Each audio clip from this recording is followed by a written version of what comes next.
Chapter 171. Led by a chubby black crystal snake, Erin and her group entered a large building within the ruins of the Black Forest Temple. Through the stone tablet at the entrance, and the various auras emanating from all directions, Erin could roughly deduce that this place had once been a children's canteen, later converted into a library by the minions of the Yamata no Orochi. Later, the Yamata no Orochi's minions left, and the library was converted back into ordinary rooms. Erin had heard this history from her aunt, Ibel, but she hadn't paid much attention to the details at the time because she was too sleepy. Back when this place was still barren, a large group of winged children were forced to seek refuge here, where they encountered the black dragon Nasod. The winged people were essentially the legendary angels, and winged children were little angels. It was said that the feathers inside the pillow Erin brought from the dragon forest came from the wings of those little angels. Over 100,000 years ago, this place was filled with shivering, crying baby angels. After the crisis subsided, the angelic dining hall was abandoned and turned into a laboratory for the Serpent Clan to research dark magic. Quite a dramatic turn of events. So beautiful. Even the furniture is ready? What a huge bed. And there's air conditioning and a refrigerator. Although the central building of the temple had been abandoned for tens of thousands of years, it was still a temple. With the temporary renovations by the great black crystal serpent, the interior of the temple was now quite impressive. Red carpet, a soft bed, a luxurious floor lamp, a refrigerator, air conditioning. It was like a noble villa. There's still food in the fridge.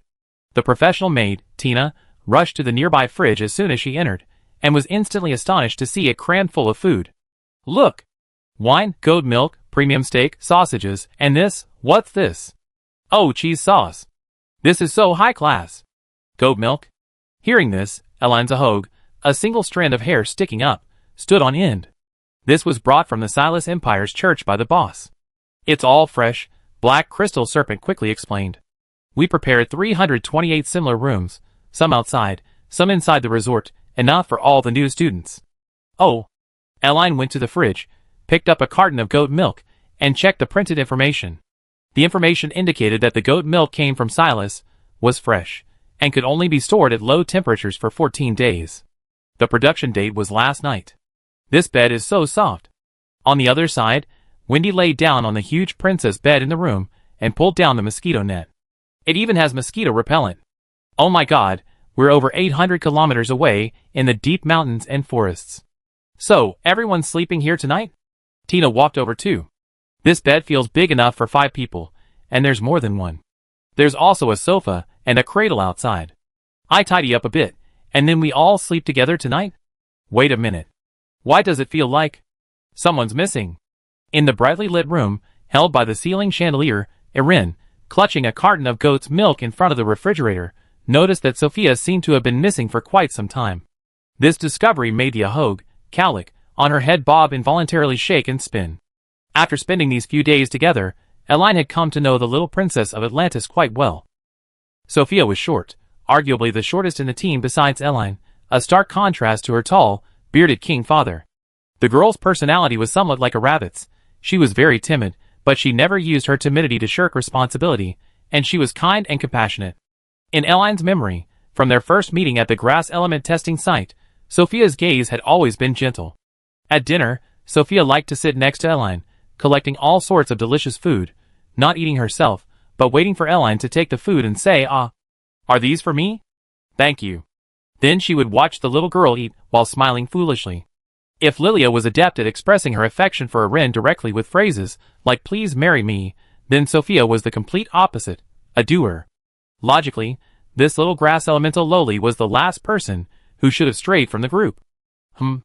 After quickly sensing her surroundings, and seeing that neither of the 2 photographic crystals had noticed her, Erin gave the black crystal serpent a wink and quietly slipped out of the palace. She found Sophia crouching among a patch of vines not far away. Ah, little Erin. Because she hadn't deliberately concealed her footsteps, the sound of Erin's footsteps on the grass quickly made Sophia turn around from the vines, revealing an apologetic expression. I'm sorry to have worried everyone. Is it a kitten?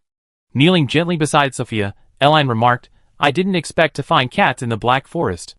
They must be lost.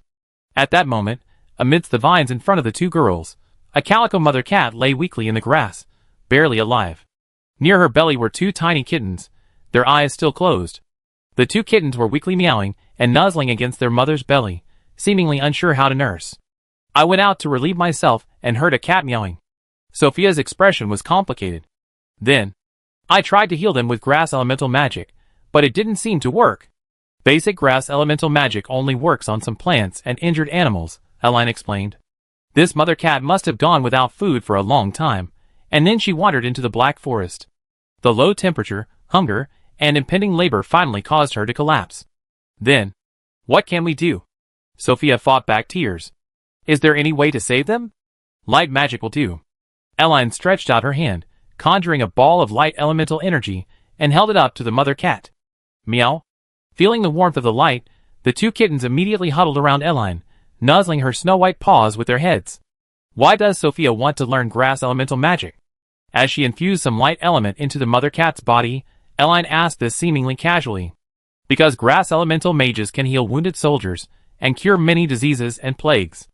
Watching the mother cat gradually recover in the warm light, Sophia's anxiety eased somewhat. Little L, can I learn light magic too? Humans have difficulty controlling light magic, but it's not impossible. Only after completely healing the mother cat with light elements, and seeing her stand up from the lawn somewhat bewildered, did Eline smile at Sophia. Sister Sophia, would you like to become a healer? Yes. Sophia said firmly, my wish is for a world without illness, without war. That might be very difficult, forcing yourself to learn light magic as a human. Sophia nodded. It's okay, I can persevere. Meow. The revived mother cat licked Eline's hand with her little tongue. Here, take this. Using grass magic, she conjured a large plate of vines on the lawn and poured the goat's milk she had brought into it. We bring some steak later to nourish this mother. Sophia was a little embarrassed. Is this really all right? For my own sake. Then, saying this, Irene leaned in and pressed her face against Sophia's, then ruffled the little girl's chestnut-colored hair. All right, that counts as payment. Chapter 172. Where's my daughter? Why aren't they showing our Sophia any shots? But this ruin is really huge. It even has a refrigerator and air conditioning. Is Kurosawa scared? Ha ha ha, this is so interesting. I feel like we should film our Sophia more. Of course, showing the camera to little Elenin is also good. Oh, and Lilia from Arcana is very pretty too. Oh wow, their Captain Wendy seems quite cute. Like most countries on the Eve continent, the events unfolding for Elenin's team in the Black Forest ruins were being broadcast by media outlets in several small countries. Among them was Sophia Carroll's country, Atlantis. Atlantis is located in the western coastal region of the Eve continent. It's a small country with an area of only 3,000 square kilometers. This country has no papacy, no parliament, and is a relatively centralized empire. However, due to its strategic geographical location, Atlantis was historically bullied by neighboring countries, forced to sign unequal treaties, and slandered by powerful nations who then imposed sanctions, forcing Atlantis to pay tribute. The current king of Atlantis, Sophia's father, Steve Carroll, was seen by the people of Atlantis as a benevolent emperor from the moment he ascended the throne. 3 years prior, Steve did not yet bear the surname Carroll. After his wife, the Queen of Atlantis, was murdered by neighboring countries, Steve announced to the nation that he would change his surname, adopting his wife's name, Carroll, for himself and his daughter, in memory of Queen Carol, who had sacrificed herself for the country. This Black Forest ruin reminds me of Atlantis from the past. We had many similar places back then, didn't we? Yes. Sophia was so small back then, she could sit right on my shoulders, haha. I took her sightseeing, I felt like a flightless griffin. Just like a few days ago, the king of Atlantis sat upright in a simple little chair, watching the image of Eline's team projected onto the crystal before him, occasionally letting out a hearty laugh. Seeing the monarch's happy expression, the ministers beside him, though they already knew what was about to happen, still couldn't bear to break the cheerful atmosphere, forcing smiles and joining the king in discussing Atlantis' past. Your Majesty. Just as the image on the projection crystal shifted to Eline returning from outside with Sophia and 2 kittens, a minister entered the room. The envoys from various countries have arrived. They want you to come to the conference room immediately to discuss. The minister hesitated for a moment. To discuss the matter of Atlantis keeping dangerous magical beasts. Very well, you all help record the rest of the content. The king of Atlantis pointed to the image of Sophia holding the kittens on the projection crystal. I knew it. That girl was attracted to some small animal again. She truly is my daughter, the kindest little princess in the world, Ha. As he spoke, the king took out a large document from a drawer beside him, stood up, and gestured to the minister beside him, help record the rest of the content. I watch it when I get back. Your Majesty. One minister said, unable to bear it any longer. Those envoys said, we were raising dangerous magical beasts and persecuting the people. That's utter slander. Another minister chimed in, yes, they're definitely using this as a pretext to impose so-called sanctions on us again. They might even declare war on us. Atlantis is running low on food, and many soldiers were crippled in last year's war, and are currently unable to form a fighting force. Don't worry, it's alright, it's nothing serious. Seeing the worried expressions on the ministers' faces, the king first laughed heartily. He laughed, then patted the documents in his hand. I got everything ready, haven't I? Whether we're keeping dangerous monsters, or how we're treating the people know best. It's alright, everything will be alright. Haven't we made it through all these years? Speaking in a reassuring tone, King Steve waved his hand. You all stay here and keep an eye on my daughter. I'll be right back. Although the ministers didn't say anything more, judging from their expressions, everyone in the room seemed to be saddened by this Atlantis trial, each looking worried. Is everyone here? A short while later, on a cannon-equipped warship located on the border of Atlantis, a trial concerning whether Atlantis kept harmful monsters and persecuted its people officially began. Now that everyone's here, I get straight to the point. In the conference room, Hespera's envoy picked up the documents in his hand.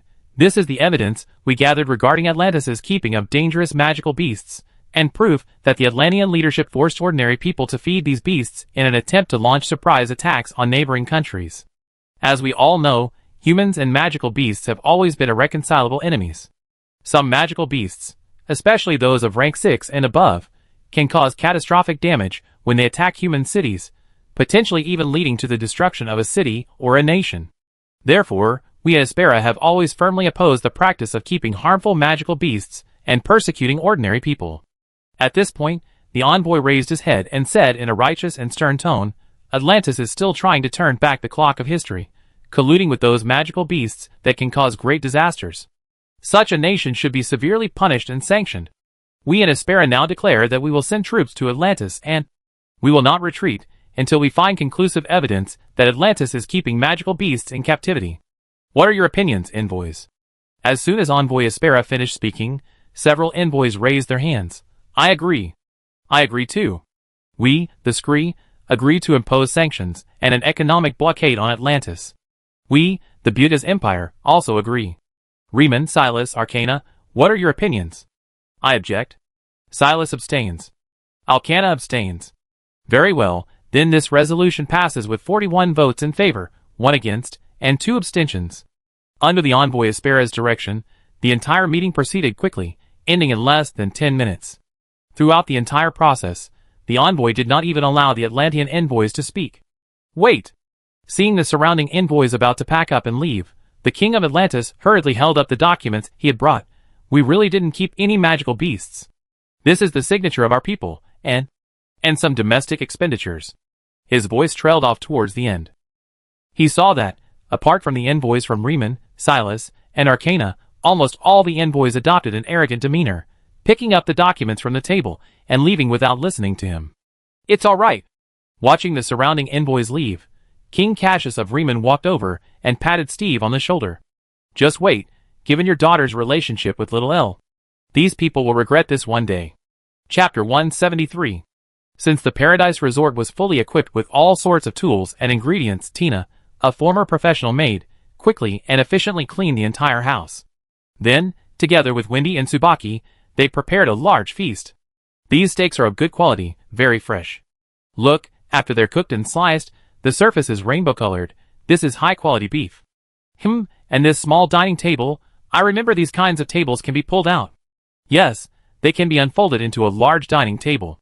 Lilia, could you pull that over there? Little Wendy, are you going to cook too? Then I make a Western-style dinner according to family tradition, and little Wendy can make a Lehman-style one. With the girls' cooperation, in no time, the large house, which had originally been the Little Angels Dining Hall, the Snake Black Magic Research Institute, and the Kurosawa living room, was filled with the aroma of various foods. Riemann's signature braised duck, ginger and scallion chicken, delicious miso soup, paired with Tina's special steak, a salad platter, stir-fried ham, and various snacks and desserts. These colorful, fragrant, and delicious dishes were carried one after another onto a small serving cart and then pushed to the high-class dining table in the center of the house. Even the little female cat Sophia brought back, and her 2 kittens received a plate of shredded beef and 2 bottles of warm goat milk for dinner. It's fortunate that we prepared goat milk here. If it were cow's milk, some cats wouldn't be able to digest it well and would get an upset stomach. Having specially made small nests for the 3 cats using boxes and towels, and seeing that the mother cat was in good spirits, Sophia returned to the dining table. As with every dinner before, as the sun set and stars appeared in the night sky, Erin, sitting at the table, gradually became drowsy and started yawning. "Little Erin, are you going to sleep?" Sophia took the little girl from Lilia's arms and placed her in the high chair beside her, handing her a bottle of warm goat's milk. "Or would you like to eat something first?" Erin hugged the bottle of goat's milk. "I can. Eat something first, then sleep." Eating and sleeping were always the 2 things this dragon princess valued most. However, when eating and sleeping conflicted, Erin usually chose to eat first. This resulted in her being a silly little hamster throughout dinner, eating almost whatever her companions fed her. "This is Tina's special steak. It's a little hot. I tear it into smaller pieces. And this, a vegetable salad with a cheese-flavored dressing. It's delicious. Here, Captain Wendy's chestnut chicken soup. Let's try the chicken first. Open your mouth. Ah." Despite being very sleepy, Erin ate until her cheeks were bulging, her ahogue, cowlick, spinning like a fan the whole time, all thanks to her companion's feeding. Did you guys notice little Erin's face turned red? That's why we say, don't give little Erin wine, she can't drink alcohol. But little Erin's blushing is so cute. Let me poke her. Pfft. Ah! Little Erin bit my finger. Amidst laughter and chatter, Sophia's mind drifted back to the scene of Elenin conjuring light elements amidst the vines not long ago. Humans find it difficult to control light magic, but it's not impossible. Yes, light magic exists in this world. This has been confirmed by magic scholars. Light magic is also the best healing magic in the world. However, almost all humans cannot directly use light elements. They can only control them through indirect means. For example, collecting light elements in special containers and using them when needed, like a healing potion. But Elenin could use light magic directly and easily revived a dying cat. This deeply moved Sophia. All along, Elenin had been a mysterious figure in the eyes of this only little princess of Atlantis. During her test, her extraordinary talent caused the grass element crystal used for testing to explode, repelling mosquitoes and venomous snakes on Weltenheru Island, keeping nearby magical beasts at bay, instantly restoring her companion's stamina and magic, annihilating a level 4 magical beast in a single blow, and even summoning a legendary dragon. Generally, such mysterious and powerful experts tend to be somewhat aloof, but Erline was like the girl next door from an ordinary family. She had no airs of a spoiled princess, was easy to hug and pinch, and had an incredibly sweet and adorable personality. Sophia had never met a girl like this before. Her intuition told her that Erline might not be human, but for some reason, Sophia felt that even if Erline wasn't human, it wouldn't prevent them from becoming good friends. Still thinking about light magic? Lost in thought, Erline yawned as she placed a piece of steak into Sophia's small bowl, saying in Atlantean, "Atlantis is a beautiful and prosperous country, and the Atlantean people are one of the most industrious peoples on the continent of Eve.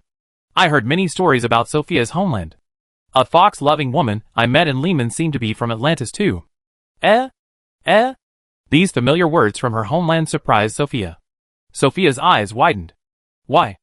Can little Elle speak the language of Atlantis? Mom taught her. Erline scooped some mushrooms from the chicken soup and put them in Sophia's bowl. After this test, can Sister Sophia take me to Atlantis as a guest? Meanwhile, in Atlantis, after the envoys from various countries had left the conference room, King Steve of Atlantis stared blankly at the documents his ministers had painstakingly compiled over several months, his heart filled with mixed emotions. For Atlantis, similar things had happened countless times before. They were just a small country, without advanced mages, without a strong military, and without any reliable allies. Even if powerful nations pinned various fabricated accusations on them, they had no right to defend themselves. If a powerful nation said they were raising magical beasts, then they were definitely raising magical beasts. If a powerful nation said it would sanction Atlantis because they were raising magical beasts, then Atlantis could only accept the sanctions. King Steve had long anticipated the outcome of today's trial. However, he hadn't expected the Riemann Empire, which had always abstained, to surprisingly vote against it this time. This caught Steve somewhat off guard. Hey! Just as he was pondering this, A staff member pushed open the door, coldly glancing at Steve in the conference room. Aren't you leaving? We're about to go home. Oh, I'm leaving. Steve quickly picked up his documents and left the conference room. After disembarking from the ship with the envoys, Steve glanced at the worried faces of the ministers on the shore, secretly wiping away a tear and forcing a wide smile. Ha ha, what's with all those expressions? It's like Atlantis is about to fall. It's not that serious. With that, the bearded king swaggered over to one of the ministers and slapped him on the shoulder. It's all right. The meeting went very smoothly. We distributed all the documents we compiled to the envoys from various countries, and they all said they consider them carefully when they get back. You all worked hard. Come on, let's go back to the palace and have a good drink. Forget all those awful things. Chapter 174. Night fell. The bright moonlight shone obliquely through the dense forest, illuminating the rock walls of the temple ruins in the center of the forest. Some of the moonlight fell through the gaps in the branches onto the vines and moss, while some streamed through the pretty little windows into the room, draping the clean floor in a silvery veil. Meow. Under the moonlight, the well-fed mother cat was curled up in her little cardboard box, dreaming sweet dreams. On her belly, two equally full kittens closed their eyes, their pink little paws occasionally patting their mother's soft belly. On the other side of the cat's nest, the Elenine team, having happily eaten dinner, sang songs, told stories, and enjoyed a wonderful time playing around the ruins before taking a quick bath, were now lying on the same large bed. Just as Tina had said, this large bed could easily sleep 5 people, and because the girls in Squad 172 and Squad Eline were all petite, 7 people lying together wouldn't feel crowded. At this moment, the only sound in the large room was the girls' soft breathing. Ugh! As the night deepened, Sophia, in the middle of the small bed, frowned slightly. She turned over, facing Eline, who was curled up like a kitten, her brows furrowed with sadness and fear. Mother! The girl murmured in a dreamlike voice. Child, never let hatred blind you. You are the pride of Atlantis, and the pride of your father and me. Nature magic is very powerful magic. It can heal wounds and revive all things. If one day in the future, Mom is gone, Sophia, you must be strong. Your father is under a lot of pressure. Atlantis has always been at the center of the struggle between nations. At this moment, heart-wrenching images flashed through the girl's mind. Medic! Medic! Quick! Stop the bleeding. It's too late. Who can stop the bleeding? A grass elemental mage? Is there a grass elemental mage? Sophia is a grass elemental mage, but she's only studied magic for less than 6 months.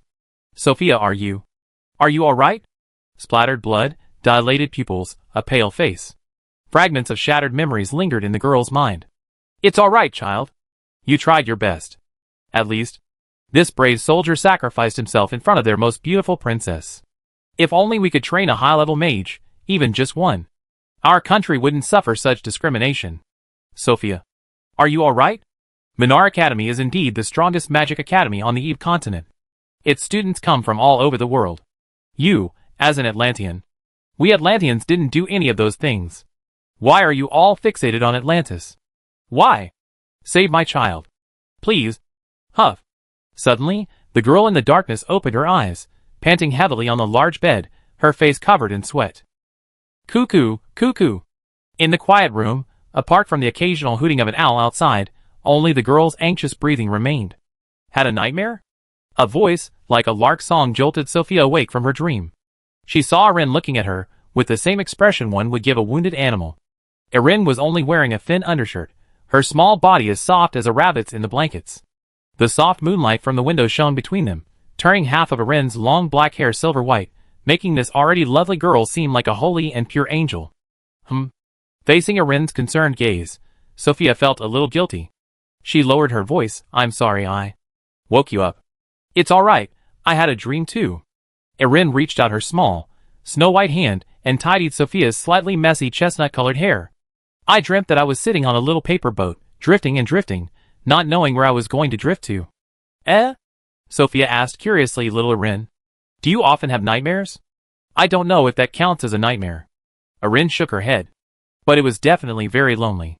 It felt like I was all alone in the world. Sophia thought for a moment, then decided to tell everyone about her nightmare. I dreamt about my childhood. My childhood? Yes, when my mother was still alive, our country was often at war. My mother was a grass elemental mage, and she often had to go with the troops to treat wounded soldiers. I was little, and I would cry if I couldn't find my mother. My mother had no choice but to take me with her. When I was very, very young, I saw a lot. The loss of my compatriots, war, ruins, blood. That's why I want to learn grass elemental magic. I want to cure all the diseases in this world, so that Atlantis will be free from war and illness. Is that so? Eline nodded. That is indeed a very grand dream. Sophia asked curiously, Little Eline, what are your dreams? Me? The little girl in front of her put a finger to her lips. My dream is probably to be able to eat delicious cake and milk every day, and then sleep soundly until dawn. That's a dream too. Yes, if the world isn't peaceful then someone can bake cakes, but of course, no one's going to let me sleep in until dawn. Erin flashed a smile that revealed her canine teeth. So in a sense, my dream is the same as Sophia's. I see. Sophia looked somewhat confused. Then what little Erin said before, wanting to visit Atlantis, is that true? Yes, after we find Kurosawa tomorrow and pass the Minar Academy's freshman test, I tell Wendy and the others about this idea. Erin said earnestly, the Piarista family might send a lot of people then. Ah! It's alright, it's alright. I do my best to be a good host. As she spoke, seemingly realizing her voice was a bit loud, Sophia covered her mouth. Why did you suddenly want to come over? Because a friend of mine went to Atlantis before, but I haven't heard from her since, and I'm a little worried. A friend? Is she also here for tourism? No, she's going to see the foxes. Foxes? Are there many foxes in Atlantis? No, I don't think so. Atlantis is by the sea. Foxes usually live in the forest. Sophia shrank her head under the covers. Lee, speaking of which, won't we be disturbing everyone like this? Well, Irene also burrowed her head under the covers. Let's just talk like this. Isn't little Irene sleepy? I close my eyes if I'm sleepy.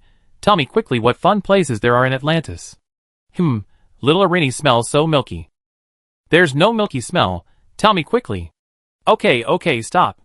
Stop tickling me. I tell you.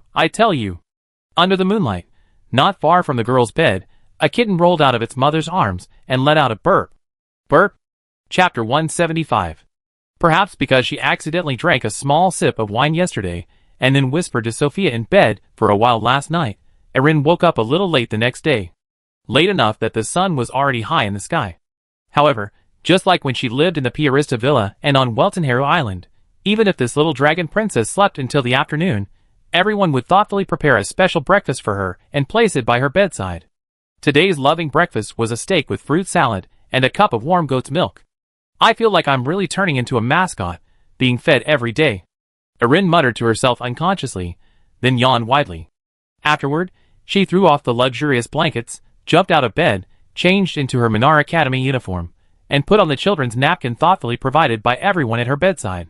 Taking a small bite of beef with her fork, Erin raised her head, enjoying her breakfast while gazing out the window of the dilapidated yet new large house. But this feeling isn't so bad?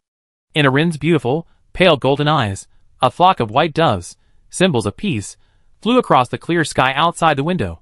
It seems that Kurosawa really went all out to welcome Minar's new life. Not only did he renovate the entire forest overnight, building houses, installing furniture, and providing food, but he even cut down the denser canopies of the forest, dispersing all the accumulated chill from hundreds of years ago. No wonder the kitten outside got lost and wandered in. Normally, in an extremely cold place like the Black Forest, let alone an ordinary kitten, most magical beasts would run far away at the sight of the cold and dark interior.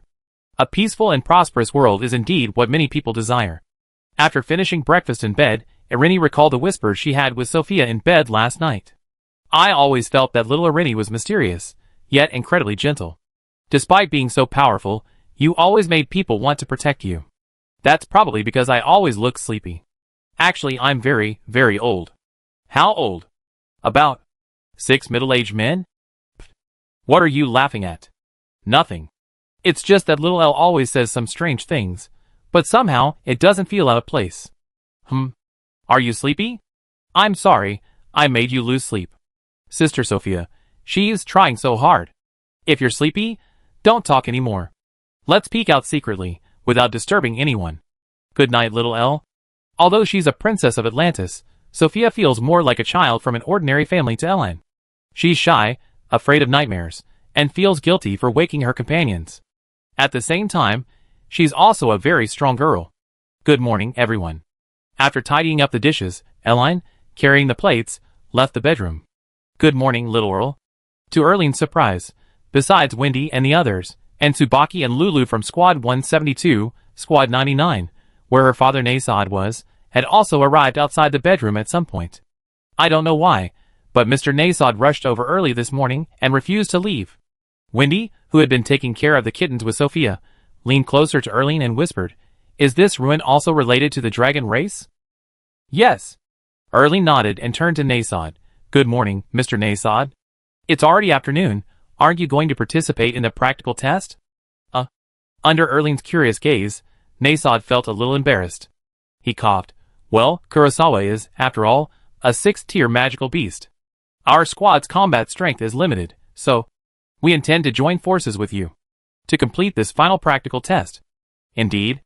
Benson, standing beside Nasod, added, "Our team discussed it all night, and we have a feeling that the current situation in the Black Forest might be a trap set by Black Swamp.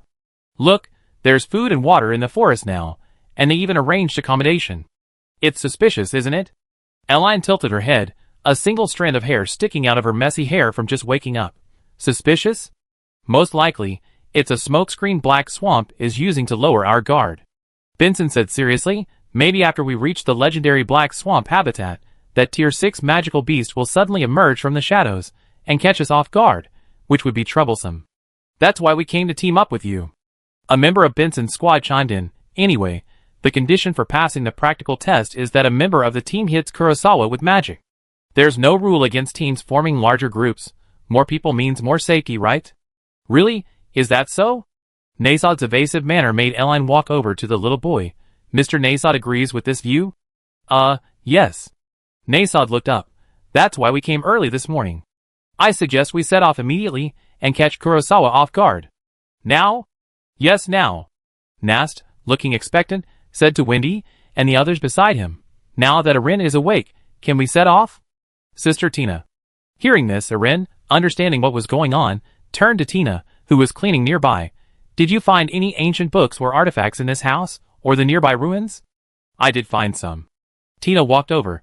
"Most of them are parchment or books that are quite old.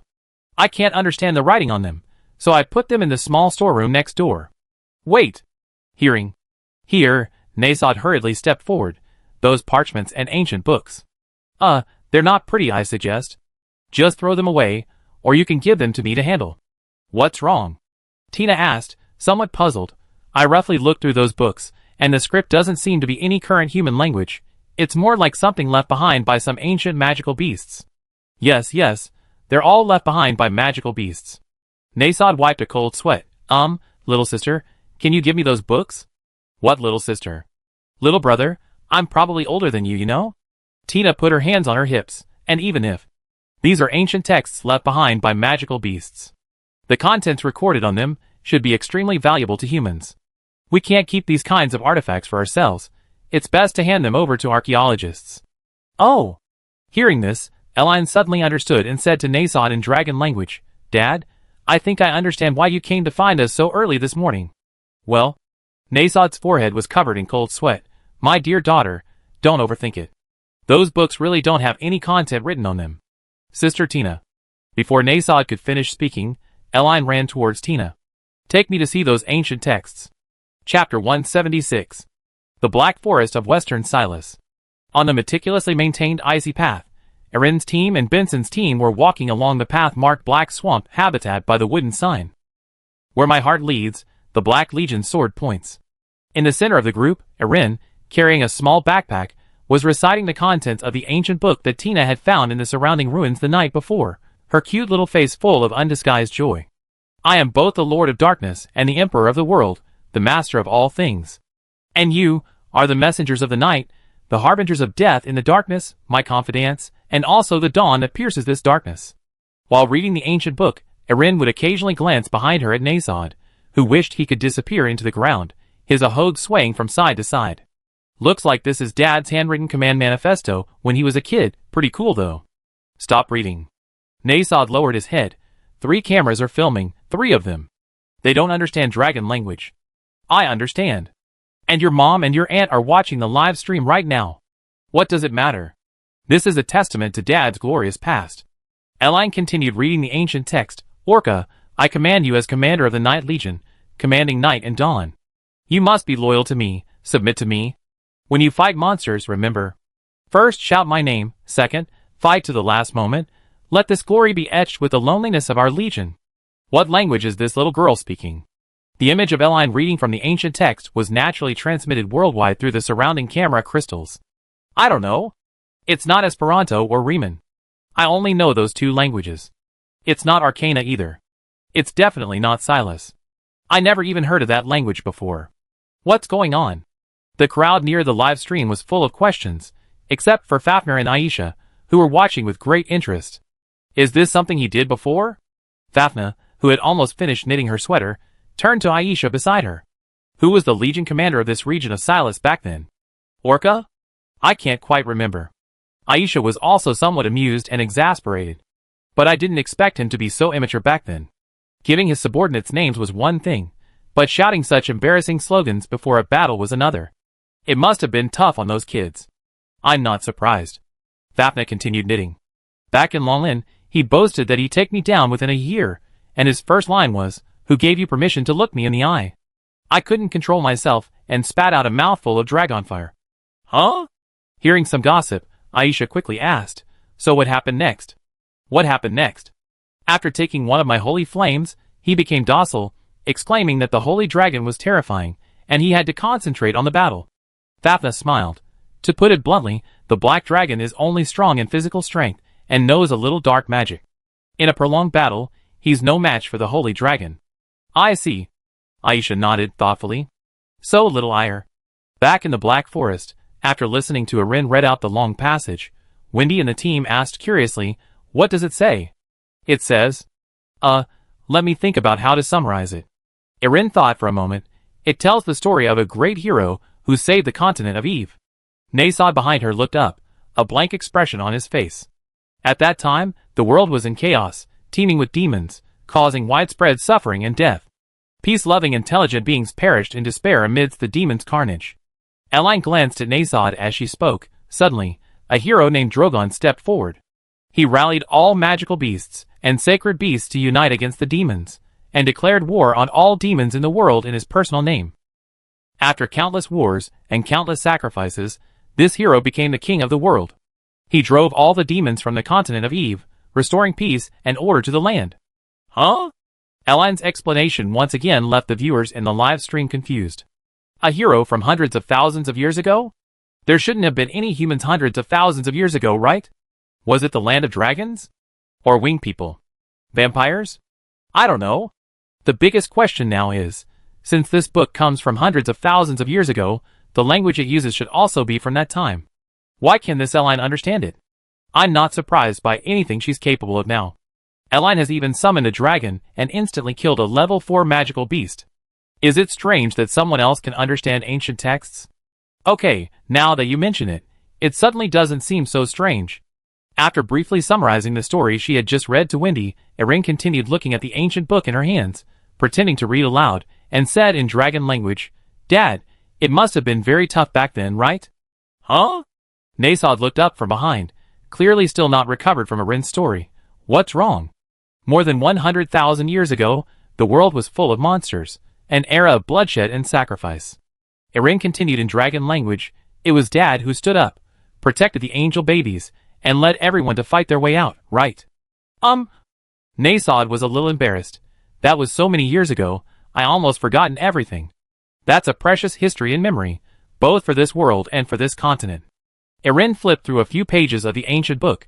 Look, there are so many monsters and angel babies on here. They all call you Brother Nasod, saying you're everyone's only savior. No. Nasod was even more embarrassed. What did I know back then?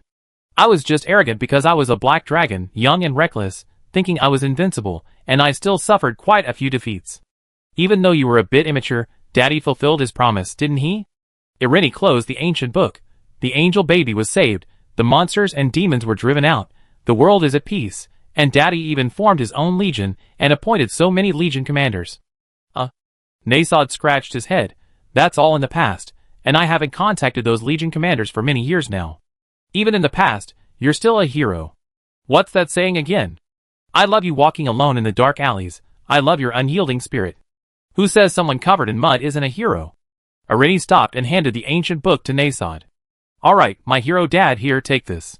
When you have time, go visit those legion commanders and subordinates who fought for you. Maybe they're all hoping you, the Lord of the Night, will lead them to conquer the world again. I'm currently. Despite his embarrassment, Nasod accepted the ancient book. Right now, I'm mainly busy with you and your mom's affairs. I'm all grown up now. I don't need you watching over me every day anymore. As she spoke, Erin pointed to the forest city not far away, where the aura of a 6th-tier magical beast was clearly emanating. Alright, we're here. Go, Lord of the Dark. Take Black Swamp. Chapter 177. The legendary Black Forest, Black Swamp habitat, is actually just a small ruin covered in ice crystals. Compared to the surrounding warm jungle, the temperature here is slightly lower, but only by about 5 or 6 degrees Celsius, far from the legendary Black Forest with its average temperature below zero. Of course, after a brief investigation overnight, Eline had a general understanding of the Black Forest situation.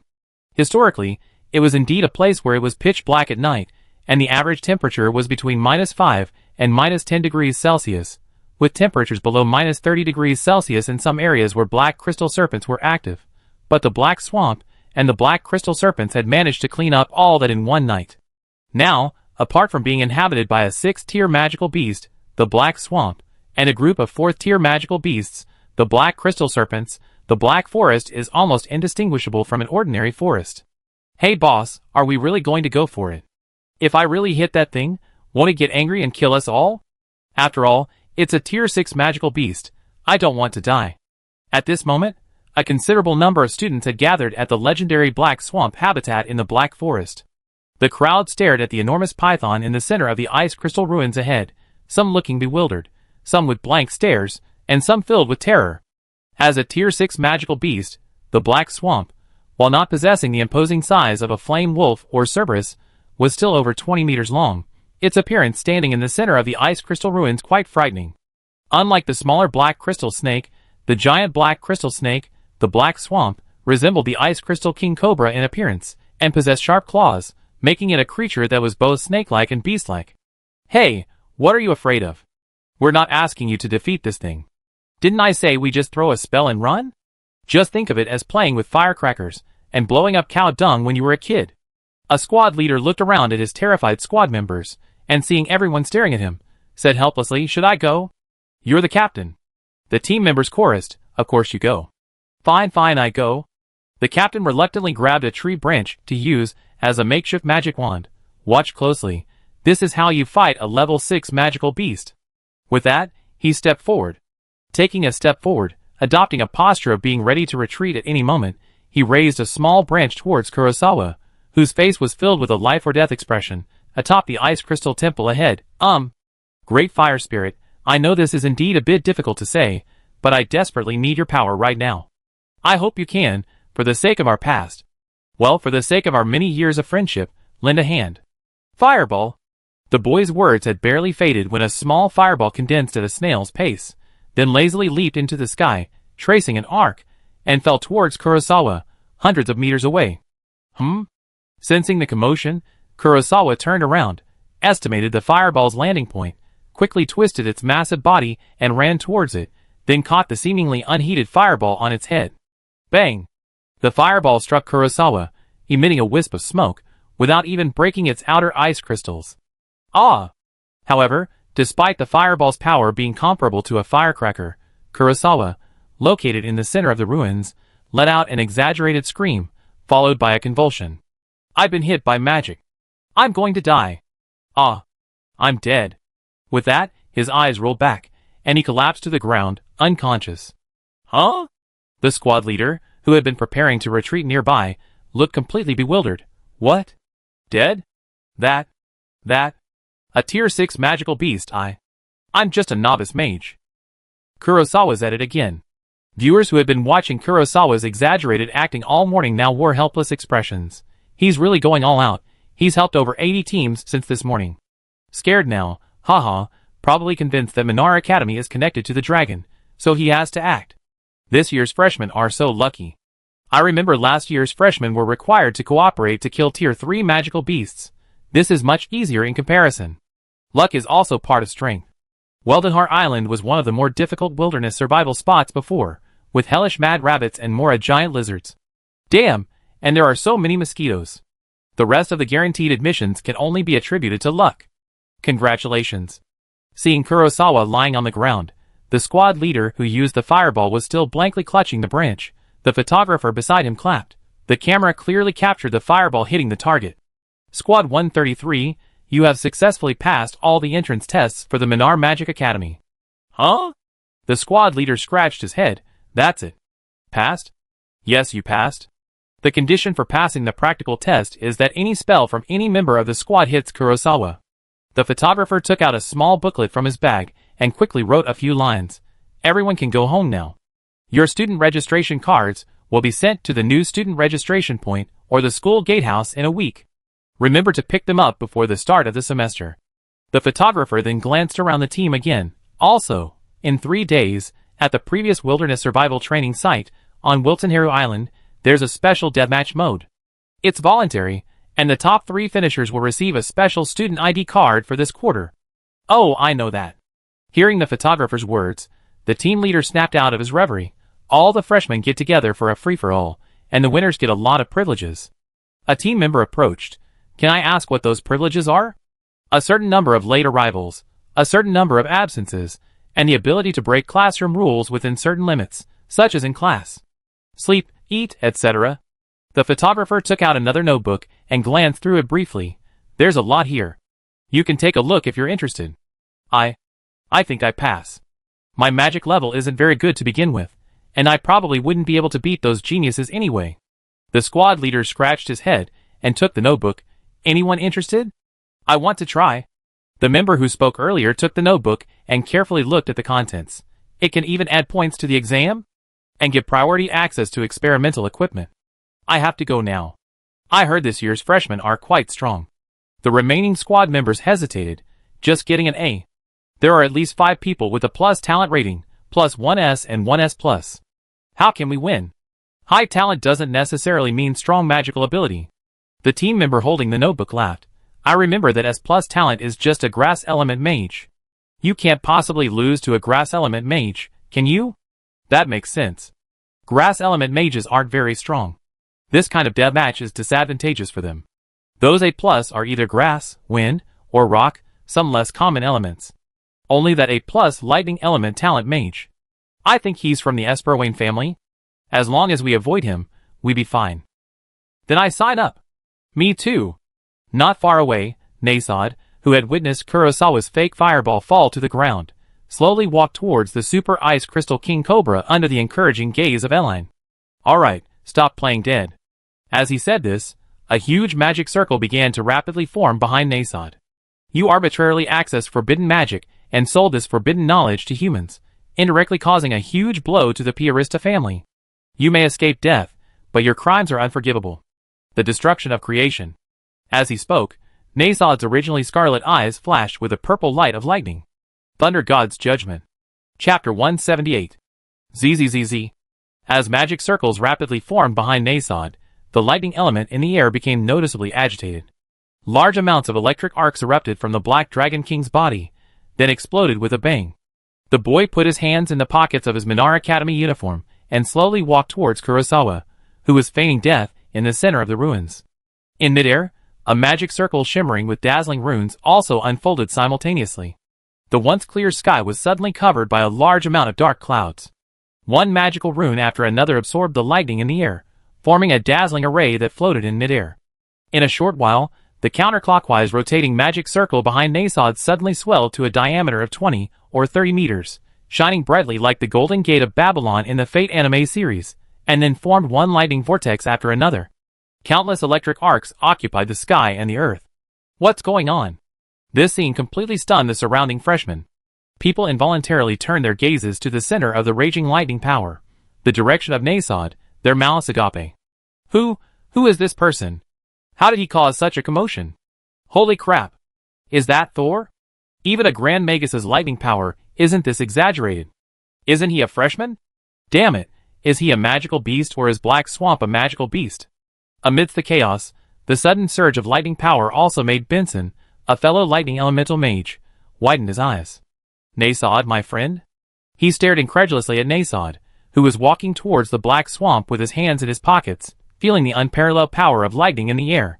This is a skill that only a grand lightning magic master could use, right? And this kind of lightning skill, which looked capable of destroying the world, didn't belong to any magic school on the Eve continent. Where did he learn it? No, the point isn't that. The point isn't Nasod a freshman like himself? I, Benson Wayne, am the squad leader of Team 99. I even mocked someone before because this guy's lightning affinity was only A. At this moment, the scene of his first meeting with Nasod not long ago flashed through Benson's mind. How about you become my underling? Don't look at me like that. I'm from the Aspera Wayne family.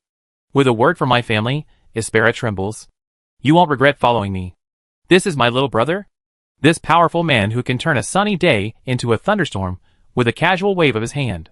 And I actually dared to dream of taking him as my little brother? Thinking this, Benson knelt down with a thud. Zzz. The lightning elemental power in the air continued to increase. One magic circle after another rapidly appeared, firmly locking down the Black Swamp at the center of the ruins. One magic rune after another spun rapidly, landing on the eye of the magic circle, lighting up with dazzling light. What the hell? I told you this Nasod was suspicious. Look at him. The camera crystal's lens transmitted this scene in the Black Forest in real time to all parts of the world, and many viewers in the live stream jumped up excitedly upon seeing it. I've been watching him ever since he scared off an entire squad with just a glance. I guessed he was hiding his true strength, but I never expected his power to be this outrageous. Hey, for a kid in his early teens to do this, that's beyond genius. Is he really Thor? The previous Thor couldn't cook, and neither can he, so he's Thor. Stop joking around like this. I'm certain now that this Nasod isn't human. He's probably like Emotion, a magical beast that has learned to transform. So that means this magical beast of unknown race is here to take revenge on Kurosawa? Well, Dad's still the same old dad. Seeing the crackling lightning around her, to prevent her companions from being affected, Erin waved her hand, creating a grass element life domain that forcefully isolated the surrounding lightning. Little Earl. Wendy was a little worried at the crazy arcs of electricity in the forest. Is Mr. Nasod alright? He's fine. It's probably just that the fragments from the ancient book awakened some of his Chinibu memories, plus. Well, this Kurosawa does have some grudges against Piarista. Erling took a piece of cheese from her small backpack and said while eating, but I feel the most likely reason is that Mr. Nasod wants to settle a personal score. A personal score? A certain monster has lived in the Black Forest ruins for so long, yet it hasn't dealt with some of that person's dark history from back then. Erling, eating cheese, mumbled a little, yeah, something like that kind of resentment. Huh? The raging lightning elementals in the forest quickly startled the feigning death Kurosawa. The giant eye serpent stood up, looking somewhat bewildered at the exaggerated magical array around it, finally fixing its gaze on Nasod. Boss. Upon sensing the slight dragon breath deliberately emanating from Nasod, Kurosawa's body instantly trembled uncontrollably. Boss, let's talk this out, really don't. Don't do this. Thunder awakens from the call of spring, the scythe of heaven awaits to reap sin. Nasod, reciting these melodramatic lines, walked towards Kurosawa with his hands in his pockets. With thunderclouds as my boat, lightning as my sea, my body as my sword, let the night whisper my true name. Brother, calm down. Black Swamp, realizing Nasod was about to get serious, retreated hastily. Glancing at the lightning blade overhead, which resembled a guillotine, it pleaded, this will kill people. I can't take it, I really can't. The Emperor of Darkness is about to reign supreme here. As he spoke these words, Nasod's crimson eyes had completely turned deep purple. He stopped less than 50 meters from Black Swamp and pulled a flare gun from his pocket. The wolf will always betray the lamb, and the might of thunder will also turn its back on the earth. Prepare for your judgment. After reciting the lines, under Nasod's control, a bolt of lightning tens of meters thick descended from the sky. Boom! The lightning brought an explosion, and the explosion brought a terrifying shockwave. Rumble! The shockwave absorbed nearby dust and debris, forming a small mushroom cloud that swept the relics and ruins around the ruins into the air, blowing away the remaining leaves from almost all the nearby trees. In an instant, the nearby new students almost instinctively dropped to the ground, seeking cover wherever possible. Boom!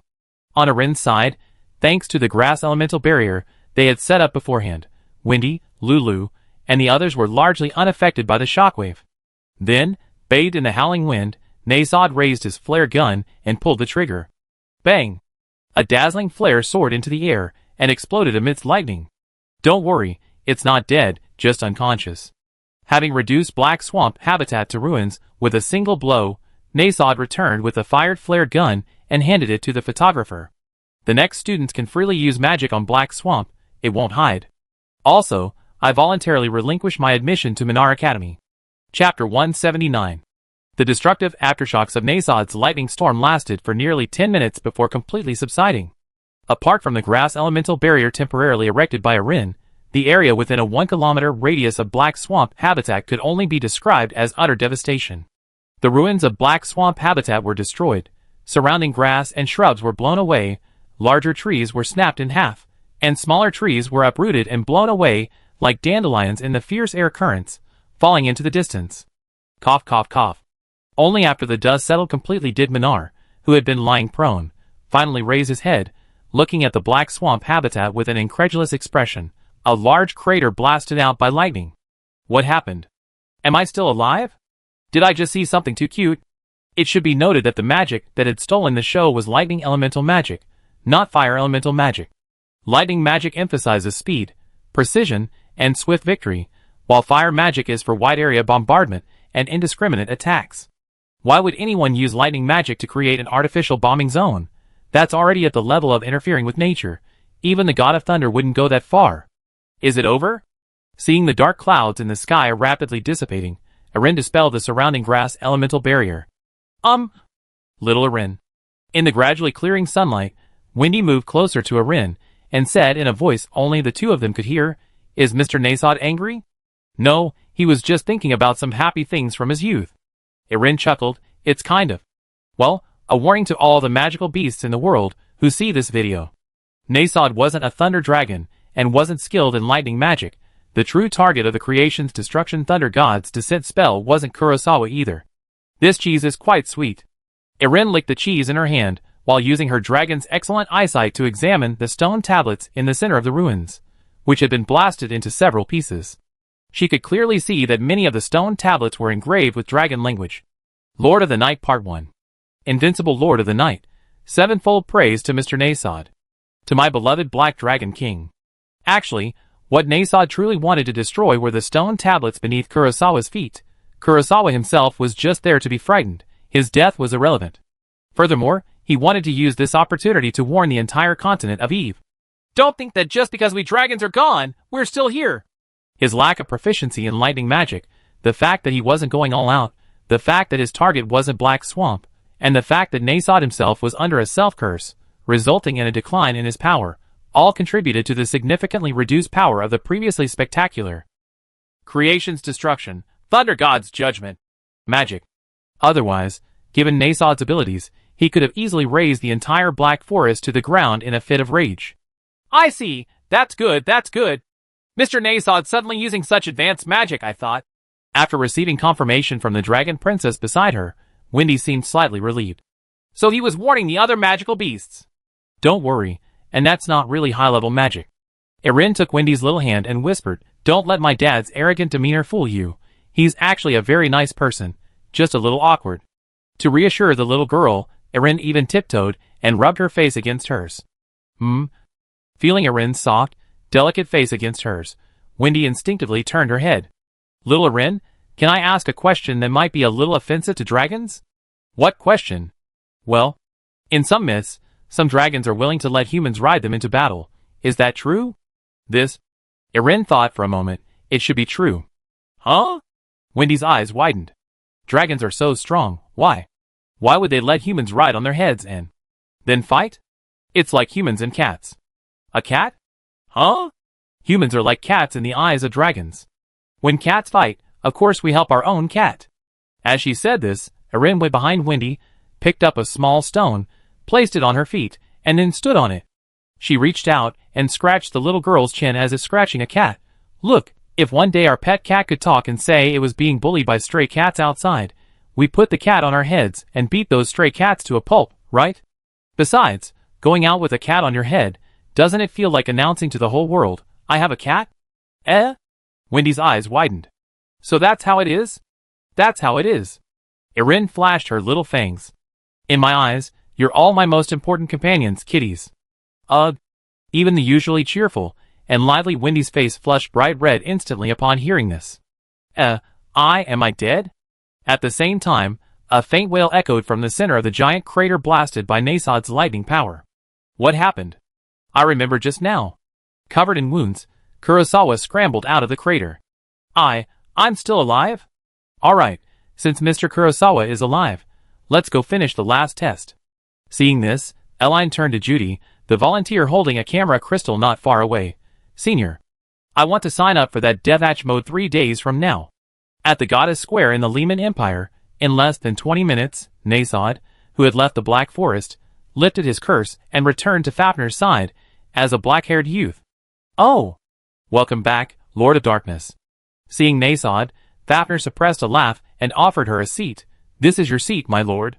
The children are quite self-reliant, so I returned early. Nasod awkwardly sat down next to Fafnir, desperately trying to signal with his eyes. Aisha's still here, give me some face. You completely lost face during the live broadcast, Lord Black Dragon King. Despite saying this, Fafnir didn't continue the topic of Lord of Darkness. My dear daughter said she wants to visit Atlantis in a couple of days. That country is constantly at war. Do you have any good ideas? At war. Nasod was taken aback at first, then said dismissively, then, have Seren send the children there, and then take that little princess of the Empire for a couple of flights over the country. Let's see which country dares to wage war then. Chapter 180. On a warship belonging to Aspera in Atlantis territorial waters, an impromptu meeting was being held to discuss whether to support sanctions against Atlantis. Riemann, what do you mean? Seeing that most of the envoys from various countries had arrived, the Esperan envoy stood up first and angrily addressed the Riemann envoy across the table. I remember you don't have much of a relationship with Atlantis, do you? Casting the dissenting vote earlier was one thing, but what's this all about?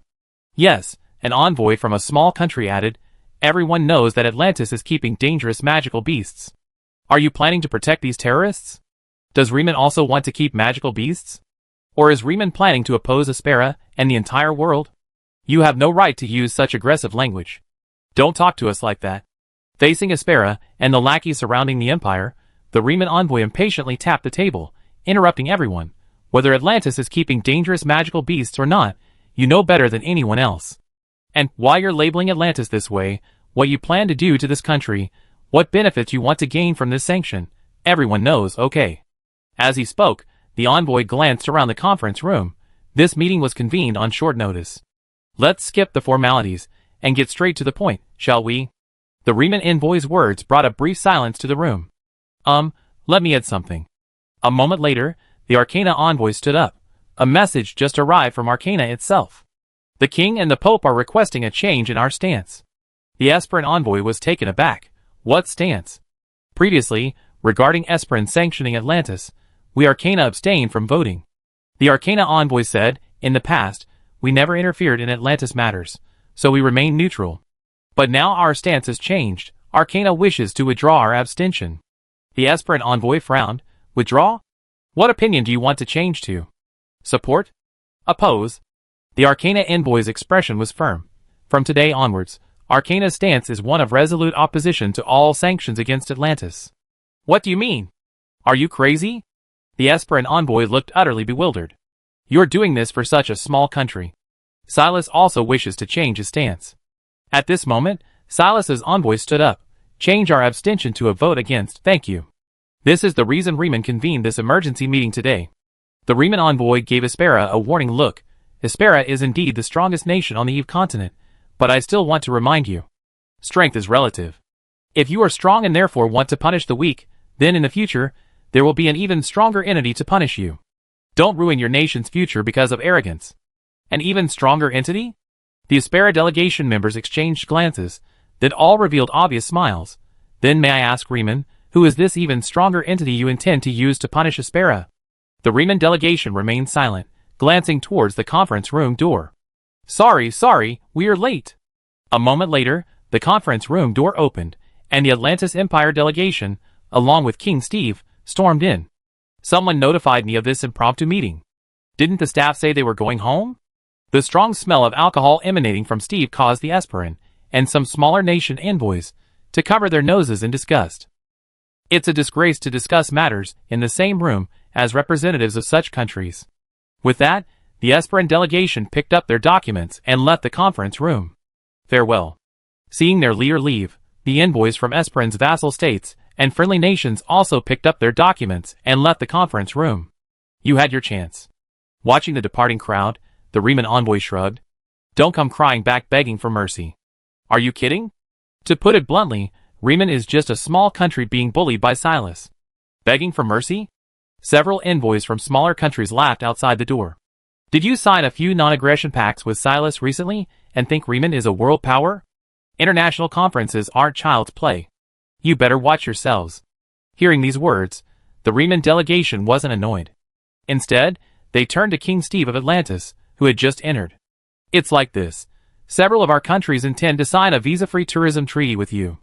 Don't worry, we have an equal relationship. The center of the Black Forest. Whoosh. Congratulations. As the camera captured Wendy's wine blade accurately striking the paralyzed Kurosawa in the center of the ruins, Volunteer Judy raised her hand. Let's congratulate Minar Academy's Squad 1, Squad 172, and Squad 99 on successfully passing the combat test. Wow! Hearing this, Tsubaki and Lulu jumped up excitedly, hugging each other tightly. The journey of their Squad 172 had been incredibly difficult. In contrast, the boys of Benson's squad were clearly still reeling from the shock of Nasod being a Grand Magister, while the girls of Arin's squad, including Lilia and Sophia, were relatively calmer. Is that all? Tina, holding the frozen fish greatsword, approached Lilia. In the end, this sword really wasn't used. It was useful after all, Wendy joked. We used it to open the treasure chest when we entered the forest. Pfft. Tina covered her mouth and laughed. So, are we going to split up now? Yeah. Wendy nodded. The test's passed. We just need to go back and wait for news. Deathmatch mode is in 3 days, and it's also the day the student registration cards are issued. We get our student registration cards from whichever freshman registration point we went to. Card, or you can pick it up at the Minar Academy gatekeeper after school starts. Lilia said in her still unfamiliar Esperanto, Are you going to Atlantis? Anyway, I got nothing to do for the next 3 days, and I'd like to visit Sophia's hometown. Wendy smiled. Speaking of which, although I often travel with my dad, this is my first time going on such a long trip. Sophia was a little embarrassed. I treat you all well. As long as there's no war in the country. After saying that, Sophia added that sentence in her mind, her face slightly somber. Then it's settled. Seeing that the team members had no objections, Wendy gestured for the girls to come closer, and they pressed their small, white hands together. See you at Minar Academy in 3 days. Chapter 181. In the Piarista family territory of the Lemanian capital, a lively family gathering is underway. Thank you so much, Karacho's performance. It was a truly magnificent fireworks show. In the not-so-large but very cozy house, Linton, the second in command of the Piarista family, stood on the festive stage, microphone in hand, and announced in a booming voice, Next, let's welcome the stars of this gathering, Elian Piarista and Wendy Piarista. Let's give them a round of applause to celebrate their outstanding admission to Minar Academy. Oh! Clap, clap, clap, clap. Is little Elle asleep? It's alright. Mrs. Bilotes will just bring little Elle up for a brief appearance. Everyone, please keep your voices down. Here, Mrs., stand here. Okay, Connor, put the hat on little Elle. Below the stage, Fafnir, in human form, sat with Nasod at one of the tables in the corner, eating cheese and observing the laughing and jubilant crowd on stage. This human-made cheese tastes pretty good, soft and sweet. No wonder my daughter loves it. After finishing her cheese, Fafnir handed Nasod another piece of cheese from the table. Try it. Nasod looked somewhat disgusted, but still took the cheese and took a bite.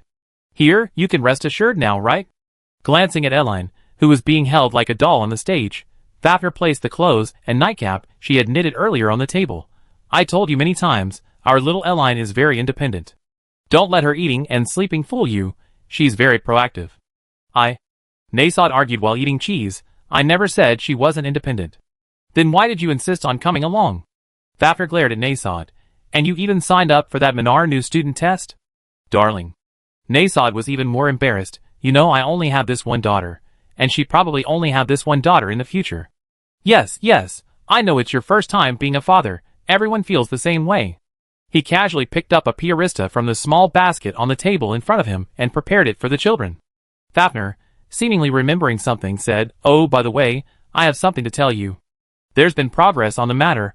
I asked the family to investigate regarding my daughter's injured soul and the dimensional rift. Good news or bad news? Good news, I suppose, but it's a bit complicated.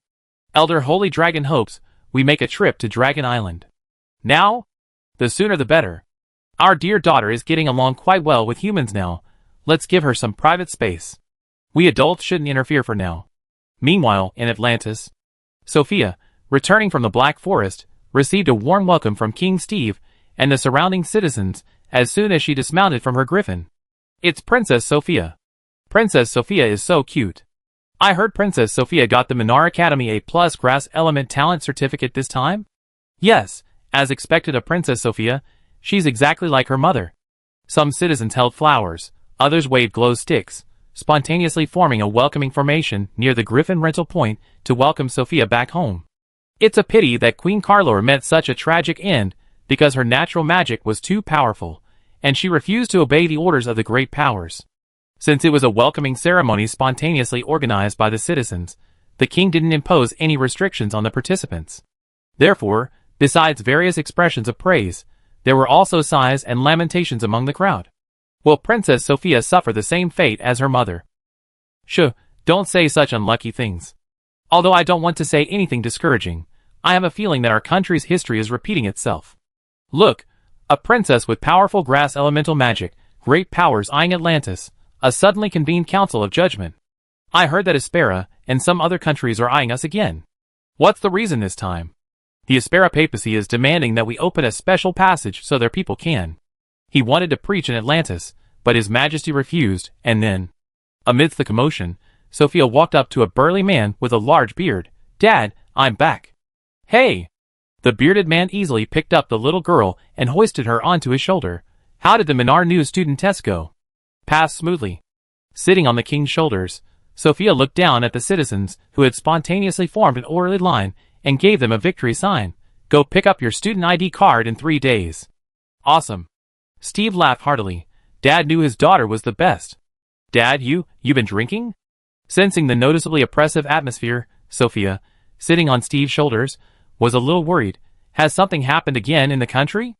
As the little princess of Atlantis, Sophia knew her father's temperament very well. He was the type to shoulder everything alone, no matter how big the problem, then laugh it off to those around him. But afterwards, the king would go off to drink alone, releasing his inner pressure. In other words, if her father drank, something was definitely wrong with the country. "It's nothing, just a small meeting in Aspera," Steve said, shaking his head repeatedly, his thoughts read. "Dad can handle it alone." "Hi." At this moment, the fire dragon Siren, now in human form, jumped down from the griffin's back and walked up to Steve. "Hello, King of Atlantis." Speaking in a neither humble nor arrogant tone, Siren extended her hand to Steve. "I remember humans usually express friendliness like this, right?"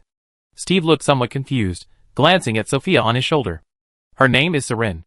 Sophia whispered in Steve's ear, "Her true identity is a dragon." Steve's body trembled violently. "A dragon? The Lehman Empire and Minar Academy have already told me the general situation. I just woke up and had nothing to do, so I came to act as a mediator." Siren, dressed in a short-sleeved shirt and shorts, glanced around at the curious crowd. "How about we find a more convenient place to talk?" Half an hour later, Atlantis Palace. Calling it a palace, the houses here were basically just slightly larger than ordinary people's houses, or perhaps with a small courtyard or something. "Keep you captive?" In the palace, after hearing Siren's blunt and straightforward suggestion, Steve looked incredulous. "What do you mean?" I don't understand." Aspera and those other small-time nations accused Atlantis of keeping dangerous magical beasts captive, didn't they?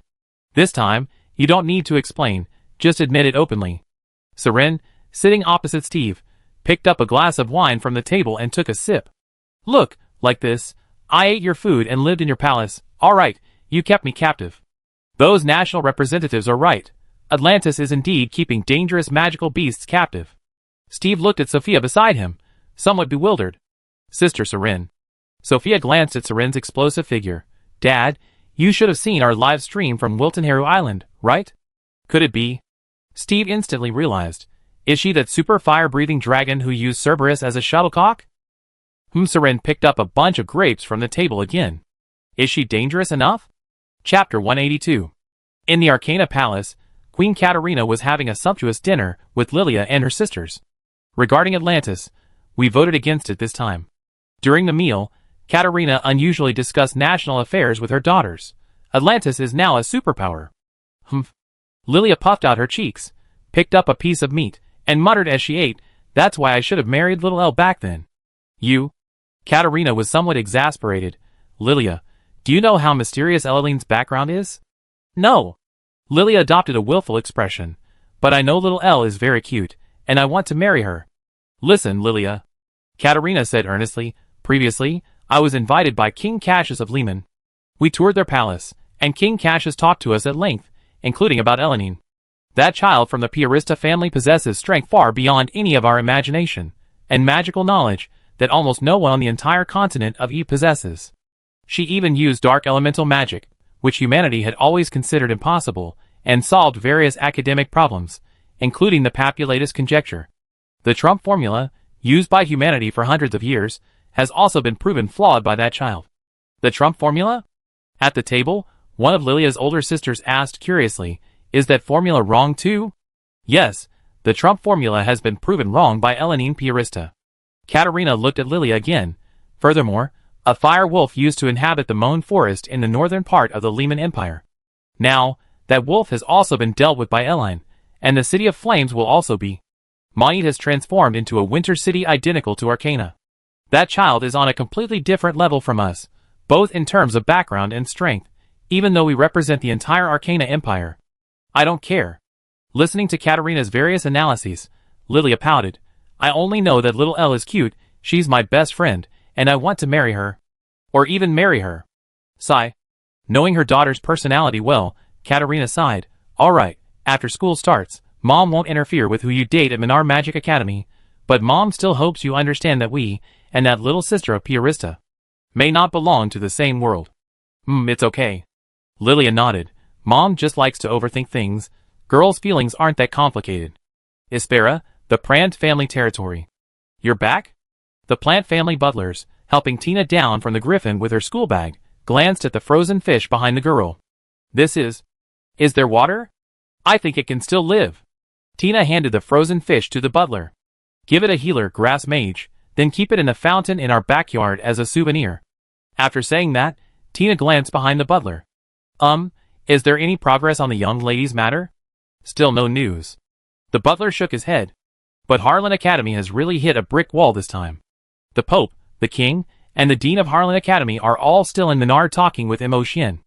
I feel we can use this opportunity to see if we can find any information related to the young lady from within Harlan Academy. Should I go? Go back to the family and rest first. The butler sighed. No need to rush. You must be quite tired. Not tired. Tina followed. On Wiltonharu Island, besides cleaning and cooking, I basically didn't need to do anything. Is that so? We don't have much time to watch the live stream. These past few days, the Aspera higher-ups have been causing trouble for Atlantis again, and there have been quite a few protests in the city. Atlantis. I remember during the freshman entrance exam, one of your teammates was from Atlantis, right? Yes, she's Princess Sophia of Atlantis. My goodness, then you guys. Sophia. She should be fine. Maybe in a few days, we see news of the Aspera higher-ups getting their comeuppance. What do you mean? Nothing, let's go back first. A small village near an empire. As the moonlight deepened, Chun, dressed in the Minar Academy uniform, jumped off the back of the lion scorpion and landed on an open space not far from the village entrance. Dad, Mom, I'm home. Under the moonlight, Chun immediately picked up her school bag and walked into the village, then happily ran towards her house. I passed the Minar Academy test. I officially become a water elemental magic student at Minar Academy. I brought back so much money. I can buy medicine for Grandma. How is Grandma's illness? However, when the girl pushed open the door and saw the dejected expressions on her parents' faces, her initial excitement was like being doused with cold water, plummeting like a waterfall. Chanyu, you're back. Seeing his daughter return, the father, sitting at the door, wiped away tears with his withered hands. I'm sorry, Mom and we couldn't greet you. I'm so sorry, child. The mother, sitting inside, also sighed, biting her lower lip. Your grandma, she... Dad, Mom, why? Why do you both look like that? What happened to Grandma? Didn't you say Grandma would get better after taking the medicine? As she spoke, Chun frantically pulled the gold coin from her backpack. Look what this is. A Silas gold coin. We're rich now. Seeing the gold coin, Chun's father was taken aback at first, then asked curiously, Where did you find this? It was from a magical beast during the freshman combat test. The girl went into the house. Quick, let's use this to buy medicine for Grandma in town. That should help her get better, right? The father, standing at the door, felt a pang of guilt. Chun, your uncle earned some money yesterday and went to town to hire a doctor. The doctor just came and examined Grandma and said, cough, cough, cough. The father's voice choked, he sniffled, and couldn't continue. The doctor said Grandma might not live past tonight. Inside the house, the mother, fighting back tears, said, You should go and say a few words to Grandma now. How could this be? Chun was stunned at first, then ran to the inner room in disbelief. Grandma. Inside the room, a thin, frail old woman lay on the bed, her breath weak. Grandma, how could you? Tears welled in Chun's eyes, and she couldn't help but kneel down with a plop, prostrating herself beside the bed. Chun was accepted into Minar Academy. Chun has brought honor to the village, Grandma. At that moment, accompanied by a rich elemental aura, the girl in the room noticed a small white flower, brimming with grass elemental energy, slowly peeking out of her coat pocket. This is... Picking up the white flower, the girl's mind flashed back to the adorable face of Erin, who had suddenly approached her at the exit of the Black Forest not long ago, when everyone was parting ways. This flower can cure almost any disease. You have the aura of a sick person on you. I feel it will come in handy when we get back. Could it be? In the room, Chun picked up the small white flower and stood up tremblingly. At that moment, she remembered the scene of Erin instantly killing the evil Netherhound and summoning a dragon together with herself and Lulu. If it were her, perhaps. Dad, Mom. Thinking of this, Chun quickly turned around. Quickly, bring me a bowl of water. Chapter 183. That day, as usual, smoke rose from the kitchen of the Piarista Firehouse Villa. Fresh beef was pan-fried until well done, sprinkled with a secret seasoning, and garnished with a small pat of vegetable noodles and broccoli. After finishing all this, Bilotes placed the carefully prepared Lemanian specialty steak on a plate, and carried it to the sunlight not far away. Little Ire should be up soon, right? Just then, Linton walked in from outside the kitchen, handing over several gold medals exclusive to Atlantis' VIPs. I went to Atlantis this morning. Their King Steve seemed to be in a good mood. He treated Wendy and me to their specialty, coconut chicken. We chatted a lot. Wendy went too. Belodis was a little surprised, glancing instinctively at the clock on the wall. She went on a griffin? And she's already back? On a dragon, Lady Seren. Linton was a little embarrassed but also proud. You know, the dragon can travel between Riemann and Atlantis in less than an hour while ensuring our safety. Little Ire has helped us so much. I felt like I'm living in a dream these past few days. Taking out some warm cheese from a small cabinet in the kitchen, Belodis used a mold to press the cheese into the shape of little rabbits. Wearing gloves, she placed the rabbit-shaped cheese on another plate, along with fresh milk. Yes, everything has been getting better since Little Elle arrived, Linton remarked. Those heinous criminals from the Osborne family have already completed their trial and handover ceremonies, and the wrongful convictions from back then have been largely investigated. Now, the Pope and King of the Silas Empire have a very clear stance. Whatever we request, whoever it may be, they will provide it. How the trial is conducted is up to us. It feels like the King and Pope of the Silas Empire practically have "We're the dogs of the Lehman Empire" written all over their faces. Linton shook his head, secretly wiping his eyes. Never mind, let's not talk about that. King Cassius told me that Aspera is about to start judging Atlantis again. Bilotes was somewhat surprised. Still because of the Starfire Caverns? Of course. The Starfire Caverns are rich in fire crystals and crystal stones, bringing immense wealth to Atlantis. Aspera has been coveting them for more than a year or two. They previously demanded that the King of Atlantis open the country's borders, allowing Esperanciers to freely enter and exit the Starfire Caverns to preach. That's not preaching. The Starfire Caverns aren't places for people to live. It's practically robbery. Atlantis definitely refused. Linton sighed. Then Aspera united with dozens of surrounding countries. They claimed to have discovered that Atlantis was keeping dangerous magical beasts in captivity, and were going to send troops in to investigate. They were still making a fuss about it yesterday. That's typical of Aspera. Bilotes put the dragon's special breakfast on the same plate. Did they also hold some kind of trial, and then have the participating countries vote? To show they're fair and impartial? Yes, Lehman voted against this time. It's worth mentioning that Arcana and Silas initially abstained, but later changed their votes to against. They reacted quite quickly, only Aspera was kept in the dark. Bilotes covered her mouth and laughed. Didn't the Aspera leadership watch the live stream? Little Heir and Princess Sophia of Atlantis have such a good relationship. Why would they make things difficult for Atlantis at this critical juncture? The Esperan leadership had already flown to Minar Academy by then. They were probably preoccupied with resolving their conflict with Minar Academy because of the Cerberus incident, and neglected the Atlantis matter. Linton shrugged. After all, Atlantis is just a small country. Some decisions don't even need to be communicated to the Esperan leadership. So how does Atlantis plan to handle this? Bilotes walked over carrying a tray. Didn't Little Elle say yesterday she wanted to go to Atlantis with Wendy for a few days? What if Esperan calls during that time? Mr. Nasod helped resolve it. Last night, Mr. Nasod sent Seren to Atlantis, and she reached an agreement with King Steve. Linton glanced at his watch. It's about time. Esperantis has a public trial coming up soon. Yes, I heard they broadcast it live like Minar Academy. Livestream the trial of Atlantis? Ask them if they're keeping harmful magical beasts? Pretty much. Actually, the trial was already held yesterday. Today, they seem to want the King of Atlantis to come up and explain whether they really are keeping harmful magical beasts. Then Aspera and those smaller countries will find reasons to invade Starfire Cavern based on King Steve's answers, making them seem humane, reasonable. Linton's face couldn't hide his smile. But now that Seren has sided with Atlantis, King Steve isn't going to explain it all. Good afternoon, everyone. Just then, accompanied by a cheerful, mature female voice, Seren walked in from outside with Wendy. Why does it feel so empty here? It's different from Thunder Connor's place?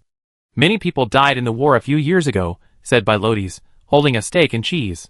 Now it's basically just me, and a few children like Carrick. Carrick is busy with family matters. Alice and Victoria are at Minar Academy, so it's just me and Little Ire at home now. Oh, Alice and Victoria, I know those two kids, they're adorable. Seren gestured upstairs and lowered her voice. Little Ire, isn't he awake yet? He should be awake soon. Bilotes smiled. Smiling, she was about to hand the plate to Seren. Why don't you take this upstairs?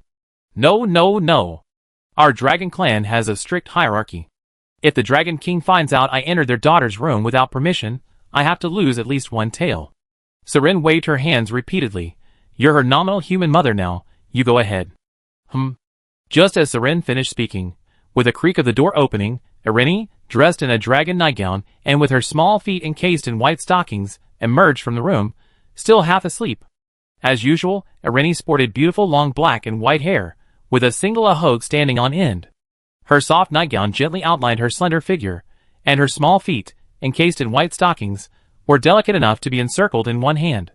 Through the white stockings, the outline of her jade-like white toes could be vaguely seen floating in the air. Little Elle, so early today.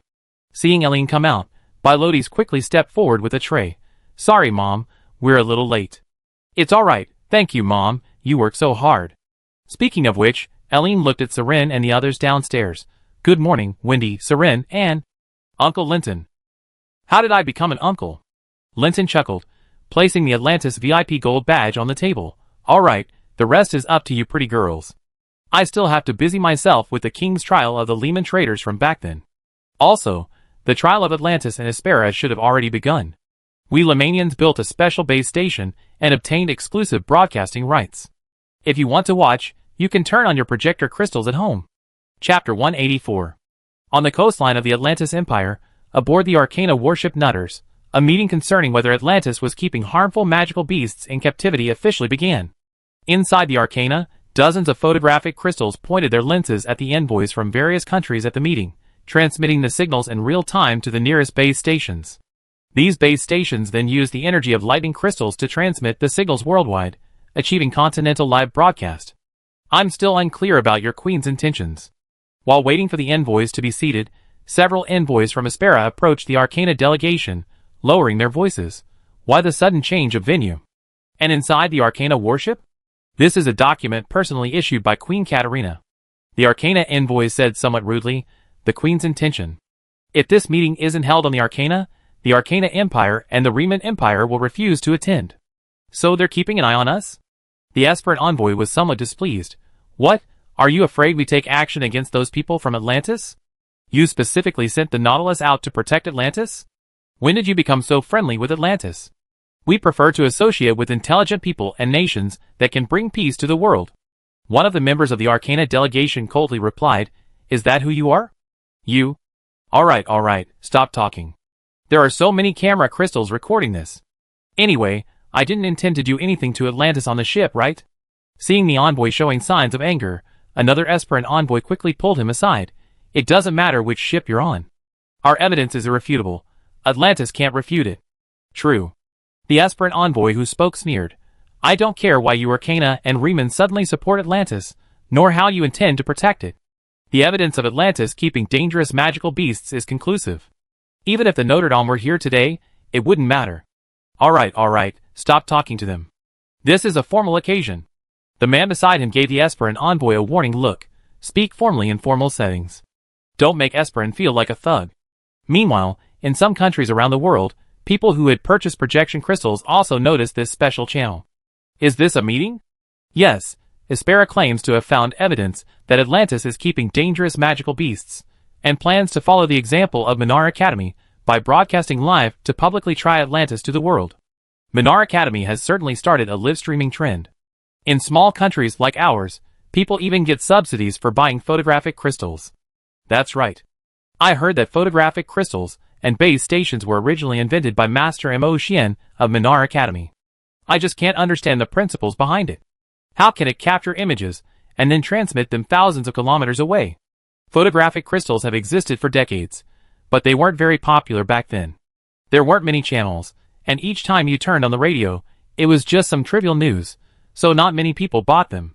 This time, a giant dragon appeared during the Minar Academy's freshman wilderness survival training, which suddenly made these things very popular.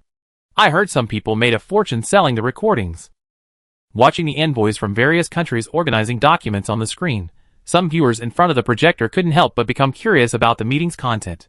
This must be the first international conference ever broadcast live, right? What are they going to talk about? It's not about what they're going to talk about, it's about the trial of Atlantis. The Esperant Empire claims to have found evidence that Atlantis is keeping dangerous magical beasts.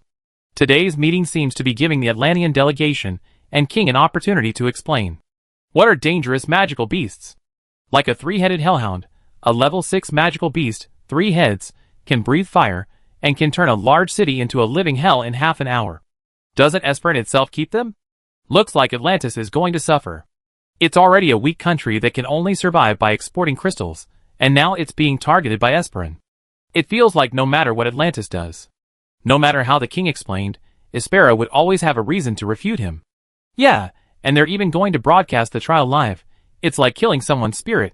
Atlantis is finished. On the Nautilus, as the last few envoys entered the conference room, and seeing that the time was almost up, Aspera's envoys picked up the megaphones and documents in front of them and solemnly announced, Alright, I declare today's meeting officially open. Why does the king of Atlantis seem so happy? As he spoke, the envoy noticed Steve across the table, radiant and happily sipping tea, looking like he was on a good day, and couldn't help but wonder, doesn't he know his country is about to be tried? Or has the king gone mad from the pressure? Ahem, this should be the first time in history that Aspera has publicly broadcast an international conference. Despite his inner turmoil, the envoy continued speaking to the camera. We at Aspera have always upheld the principles of fairness and justice. We will never wrong any country, nor will we allow any country to act recklessly. We are not the international police, but we will not turn a blind eye to acts that disrupt human order. As everyone knows, humans and magical beasts have always been irreconcilable enemies. A magical beast, especially a level 6 or higher, can easily destroy any large human city, bringing chaos and suffering to the people. It brings suffering and pain. Therefore, we in Aspera have always had zero tolerance for collusion with, or the breeding of magical beasts. In recent years, we at Aspera have discovered that Atlantis is secretly breeding a dangerous magical beast. The beast's combat power and danger far exceed our tolerance. Therefore, today we hope that Atlantis can provide an explanation. At this point, the Esperant messenger gestured to the king of Atlantis opposite him. Alright, Please let the representative of Atlantis speak. Why are you breeding a dangerous magical beast? Thank you. After speaking, the messenger put away the megaphone and took out documents from under the table. We know this king of Atlantis. He will definitely come out in a moment to explain that he has not bred any magical beasts. The so-called proof will simply be some domestic expenditures, royal family financial revenue data, etc. The messenger said to those around him, no matter what he says, just read this. We're broadcasting live to the world right now, and we don't have much experience. Let's end the meeting quickly and avoid any complications. Okay. Several people took the materials. Read it? Yes, he definitely tried to defend himself. If he does, he'd fall into our trap. The corresponding answers are all here. Just read it. Under the watchful eyes of Aspera's messengers, the king of Atlantis across from him took the megaphone. In front of everyone, King Steve said in a booming voice, "So what?" Huh? These 3 words left the Esper and envoys exchanging bewildered glances. The envoy who had asked the question earlier picked up the megaphone again. The Atlantis side hopes you can explain your actions of keeping harmful magical beasts. Steve retorted without hesitation in fluent Esperanto, "Explain what?" Explain? The envoy was stunned for several seconds. We have evidence that your country keeps harmful magical beasts. Doesn't your country need to defend itself against this action? No need to defend yourself. Your evidence is genuine. Under everyone's astonished gaze, Steve waved his hand. Your country is right. We did indeed keep harmful magical beasts. Huh? Steve's words left all the Esper and envoys completely bewildered. You? Cough cough. Your country is keeping a dangerous magical beast? Yes. What's with that expression? Didn't you say you had evidence? I'm answering you seriously now. That evidence is real. We really are keeping one. Steve reclined in his small chair, striking a pose of a tyrant. And then? What does your country intend to do? Should we send someone to kill that dangerous magical beast? Chapter 185. You're keeping dangerous magical beasts in captivity? The words of the king of Atlantis left the envoys from Aspera completely dumbfounded. The envoy in charge of speaking was utterly bewildered, while the envoy beside him, holding documents to prepare for the king's explanation, exchanged bewildered glances, utterly at a loss for words. How were they supposed to answer this? It wasn't written in the documents. What happened to the king's supposedly submissive nature and willingness to explain? What happened to Atlantis being just a small country, unlikely to offend a superpower like Aspera? Now, it seemed as if Aspera was the small country, while Atlantis was some superpower wielding world-destroying weapons? What was wrong with that king? Where did he get the confidence to speak like that? Wasn't he afraid of being judged by Aspera? Or was he just bluffing? Did he know that no matter how he tried to explain, he would be accused of keeping dangerous magical beasts in captivity? Should I just admit it outright, and catch the Aspera delegation off guard? Aspera representative, you asked this question 3 times already. As the king of the Atlantis Empire, shouldn't I be able to represent Atlantis? This is the 3rd time, and I'm officially answering you now. We are indeed raising harmful magical beasts. Under the astonished gaze of the Aspera envoy, Steve said with a smile, "All right, I answered this question. Do you have any other questions?" The Atlantean king's words plunged the entire meeting room into a long silence. The Lehman Empire delegation, having received prior notification from King Cassius, almost everyone wore expressions of anticipation, especially Counselor Jess, who had always been at odds with the Aspera Empire. He even immediately took out his recording crystal and pointed it at the Aspera delegation. Many members of the Arcana delegation couldn't help but chuckle, forcing themselves to suppress their laughter, as if saying, "I just remembered something funny." The situation was more delicate for the Silas Empire delegation. Previously, they and Aspera were practically in cahoots, but since the king and pope were invited to the Lehman Empire by Eline, Silas's attitude towards Lehman had completely changed. They dared not offend Lehman, nor did they want to completely sever ties with Aspera. Now, they could only wait with forced smiles for the Aspera delegation to ask questions. Atlantis really keeps dangerous magical beasts. What are they keeping? I don't know. I'm completely baffled. The Atlantean king's answer was projected through crystals around the world, leaving many citizens watching the meeting utterly bewildered. Well done. Atlantis finally stood up for themselves. The Lehman Empire must be backing them up, right? Not entirely. Did you guys watch the live stream of the Minar Academy's freshman wilderness training? The daughter of the king of Atlantis and the daughter of the Lehman Piarista family were assigned to the same team. And Eline's background is very mysterious. She even knows the secrets of the dragon race. With that connection, Of course, the king of Atlantis was assertive. Surely not. Just because he knows Eline, he's assertive enough to confront Aspera, the most powerful nation on the Eve continent? Don't you know? The footage of Eline and the dragon from that wilderness survival training sold like hotcakes. This is the first time in over 2,000 years that dragons have appeared in the public eye. A super behemoth over 200 meters long. Human monster ratings don't even apply to dragons. Brother, if you think of dragons as magical beasts beyond the 10th tier, you understand. A single 6th tier magical beast can annihilate a city, and a 7th tier magical beast is more than twice as strong as a 6th tier one. Just think about what level magical beasts above the 10th tier are. Anyone would be incredibly proud to know such godlike magical beasts. In bars, tea houses, and the center of the square, seeing King Steve of Atlantis confront the Aspera delegation head-on, citizens near the projection crystal couldn't help but discuss among themselves, many marveling at the arrival of the Dragon Age. No wonder the King of Atlantis was so assertive. It turns out there's this connection. Looks like Minar Academy is going to be the peace ambassador this time.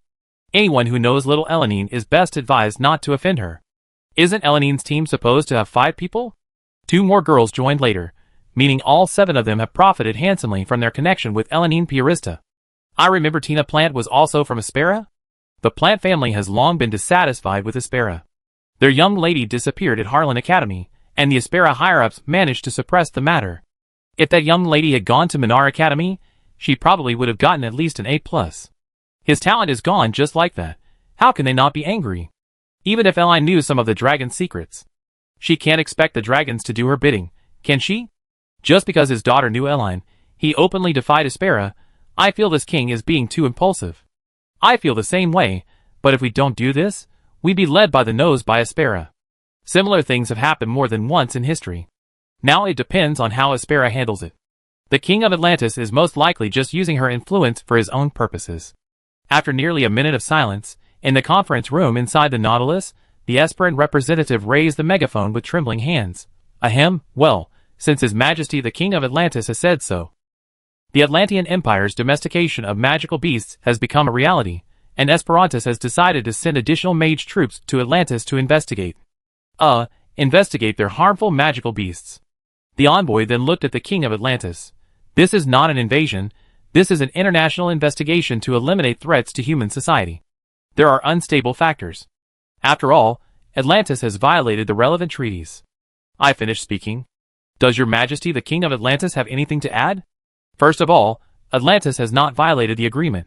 We have not signed any similar agreement. Finally, I would like to add only one point. Steve remained fearless. For the next 3 days, the magical beast we keep in Atlantis will remain in the country to accompany her friends. If you insist on sending troops and mages to our country, we at Atlantis cannot guarantee the safety of your country's mages. Aspera's mage frowned. Are you threatening us? What threat? Steve crossed his arms and rested them on his chin. Your country is planning to send more mages to our country. You are infringing on Atlantis's rights, constituting illegal intrusion. Naturally, we will not protect the safety of your country's mages. So Atlantis intends to let that so-called dangerous magical beast become an enemy of our mages? I didn't say that. Steve shrugged. However, if your country doesn't, if there are legal ways to get your troops or mages into Atlantis, I can't rule out the possibility. All right. The Esperanza's envoy narrowed his eyes. Then I hope His Majesty the King will still be in the same mood to talk to us. As you wish. On the first floor of the Piarista Firehouse Villa, seeing the negotiations between Steve and the Esperanza's envoy break down on the screen, Seren, sitting next to Eline, stretched lazily. Hopefully, the mages Esperanza sent can hold their own. Chapter 186. As the negotiations between Atlantis and Aspera on the projection crystal drew to a close, Eline finished the sumptuous breakfast meticulously prepared by Bilotes in the lobby of the Piarista Firehouse Villa. I'm full. Eline proactively untied her children's napkin, then tidied up the dishes, and took them to the kitchen, handing them to Bilotes, who was tidying up. Eline then stepped onto a small stool and quickly washed her hands at the sink. Slowed down. Taking the small plate, Bilotes smiled and placed it in the sink. There's some fruit and small cakes in the fridge. Thank you, Mom. After washing her hands, Eline used her eye of truth to examine Bilotes, confirming the curse on the mother had completely dissipated before saying, Mom, come with us to Atlantis? Me? Bilotes hesitated for a moment, then nodded. I'm an adult. Is that all right? It's all right. Eline took the mother's hand. Mom stays home every day. Doing housework is so tiring. We should go out for a walk together occasionally to relax. Little Elle. Just then, Wendy's voice came from outside. I packed the sheets and changes of clothes. Is there anything else you like to bring? Ah. Eline quickly ran out. How about we prepare a small gift for Sophia? That's what I was thinking too, but I can't think of anything good to give Sophia. Wendy looked troubled. Sophia is a princess of Atlantis, she shouldn't need anything, right? Not necessarily. Seren, arms crossed, said, even princesses in the human world are divided into different classes. In a small country like Atlantis, even a princess only lives a slightly better life than ordinary people. Wendy, didn't you just go to Atlantis with me this morning? Ah. Whatever. Wendy adopted a capricious look, pulling a harp from her suitcase. This is it. Today, Wendy wore a nature-themed Lolita dress, predominantly grass green, with a prominent petticoat, and the hem adorned with many small green bows and white flowers. A green crystal was also set in the bodice. Beneath the girl's gorgeous grass-green Lolita dress were legs encased in refreshing green stockings and bow-adorned shoes. At the same time, Wendy styled her hair in cute pigtails and adorned her forehead with a four-leaf clover hair clip. In short, Wendy's outfit gave her a Forest Alice feel. This Eline, dressed in a nightgown and white stockings, approached Wendy with a graceful, almost dragon dance-like gait, examining the harp in the girl's hands. Is this a musical instrument? Yes. I made it myself. It took me almost a year working with an old craftsman in my family. Holding the harp, which looked quite valuable, Wendy tried plucking the strings, producing a melodious and ethereal sound. Hey, even though I made it, I can't play it. Eline asked curiously, does Sophia play the harp? I don't know. Wendy shook her head, somewhat uncertainly. Sophia is a princess of Atlantis, so she should know a little bit about music, right? I try. As she spoke, Erin took the harp, her slender, snow-white hands gently plucking the strings a few times. This note, and this strength. Feeling the vibrations transmitted through her fingertips, and hearing the refreshing notes, Erin seemed thoughtful. She checked the adjusters under the strings and plucked them to the appropriate positions. Ding ding ding.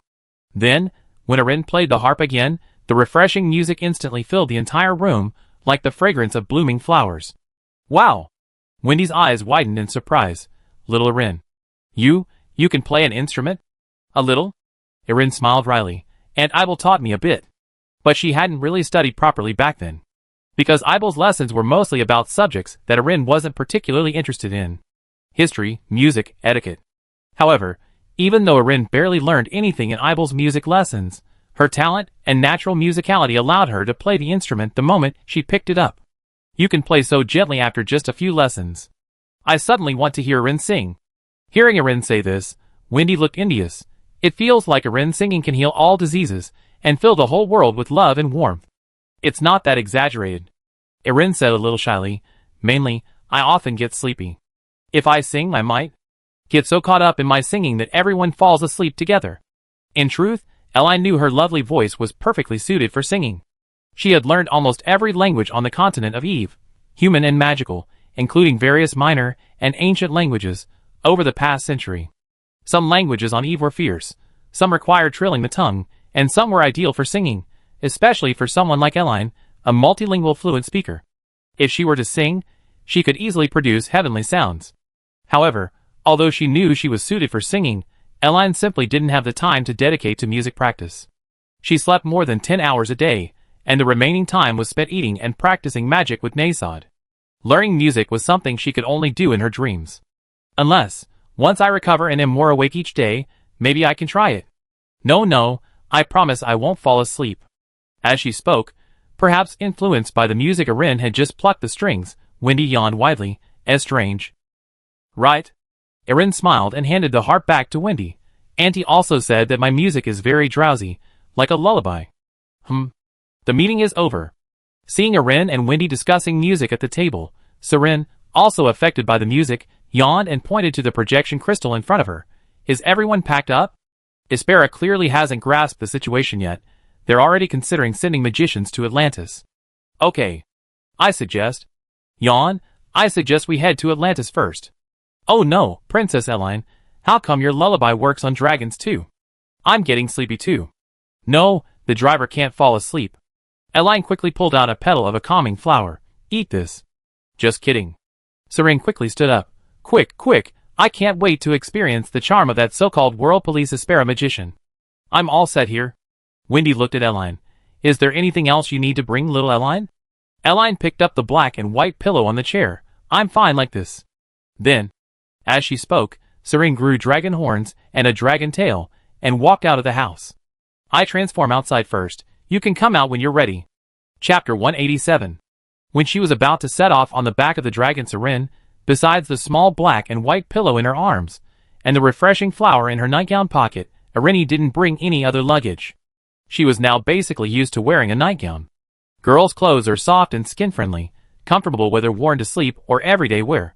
Plus, wearing a nightgown means she can sleep whenever she's tired, which is very convenient. As for shoes, Irene personally doesn't really like wearing shoes out, because shoes have to be taken off to sleep, which is a bit of a hassle. However, Bilotes had brought back many small shoes specifically for girls from her old friend Vera's clothing store. Some of these shoes were particularly exquisite, others were incredibly cute, like works of art. It was clear that Vera had put a lot of effort into making them, so Irene would occasionally try them on when going out or at home. But for a long trip like this, she would keep everything simple. Anyway, Atlantis is Sophia's country, and Sophia is her best friend. Wearing a nightgown to her best friend's house is perfectly fine, right? I can actually become the mount of the Black Dragon King's little princess.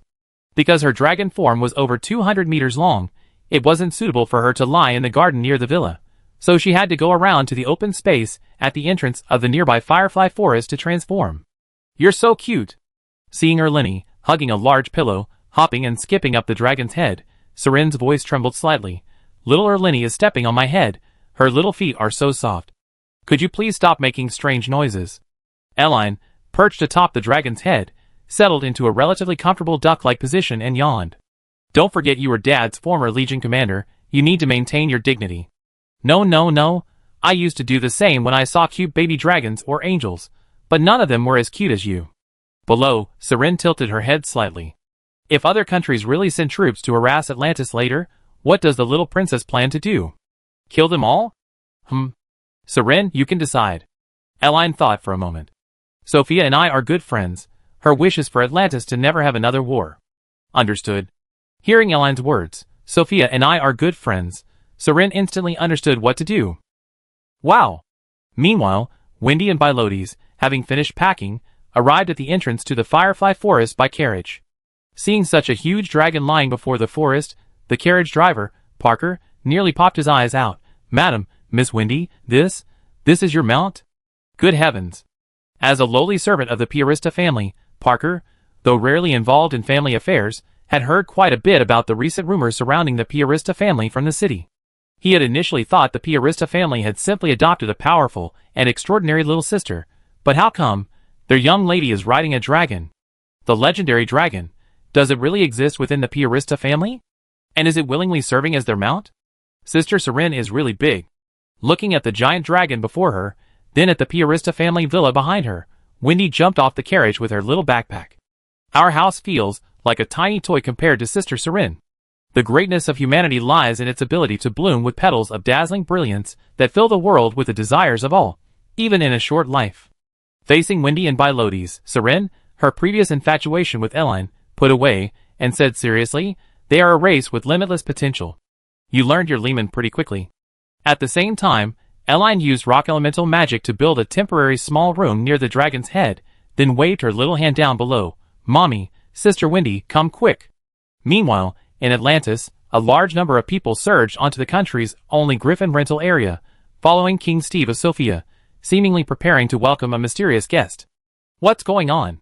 Why are there so many people? Didn't you see Minor's live stream? Little Elle said she was coming to Atlantis, and it seems she's arriving this afternoon. Isn't Little Elle from the Piarista family? The Piarista are in Lehman, and Lehman is so far from our country. How could she come so quickly? That's what His Majesty the King said. Didn't you see His Majesty the King and Princess Sophia waiting? Although I don't quite believe it either. Many people in the crowd were skeptical about the claim that Elenin will come to Atlantis. Many thought that Elenin's words in the projection crystal, after this test is over, can Sister Sophia take me to Atlantis as a guest? Were just a polite remark. It's probably fake, right? That Elaine's background is too mysterious. Our Sophia is just a tiny country. I doubt she even remembers saying she wanted to come. Actually, I'm more worried about what His Majesty said at the United Empire's live-streamed meeting. What did he say? Admitting to raising harmful magical beasts? Yes, although it certainly seems like a vindication and embarrass those envoys from Aspera. They really will send troops, and a multinational coalition at that. Then we'd be at war again. His Majesty was too hasty.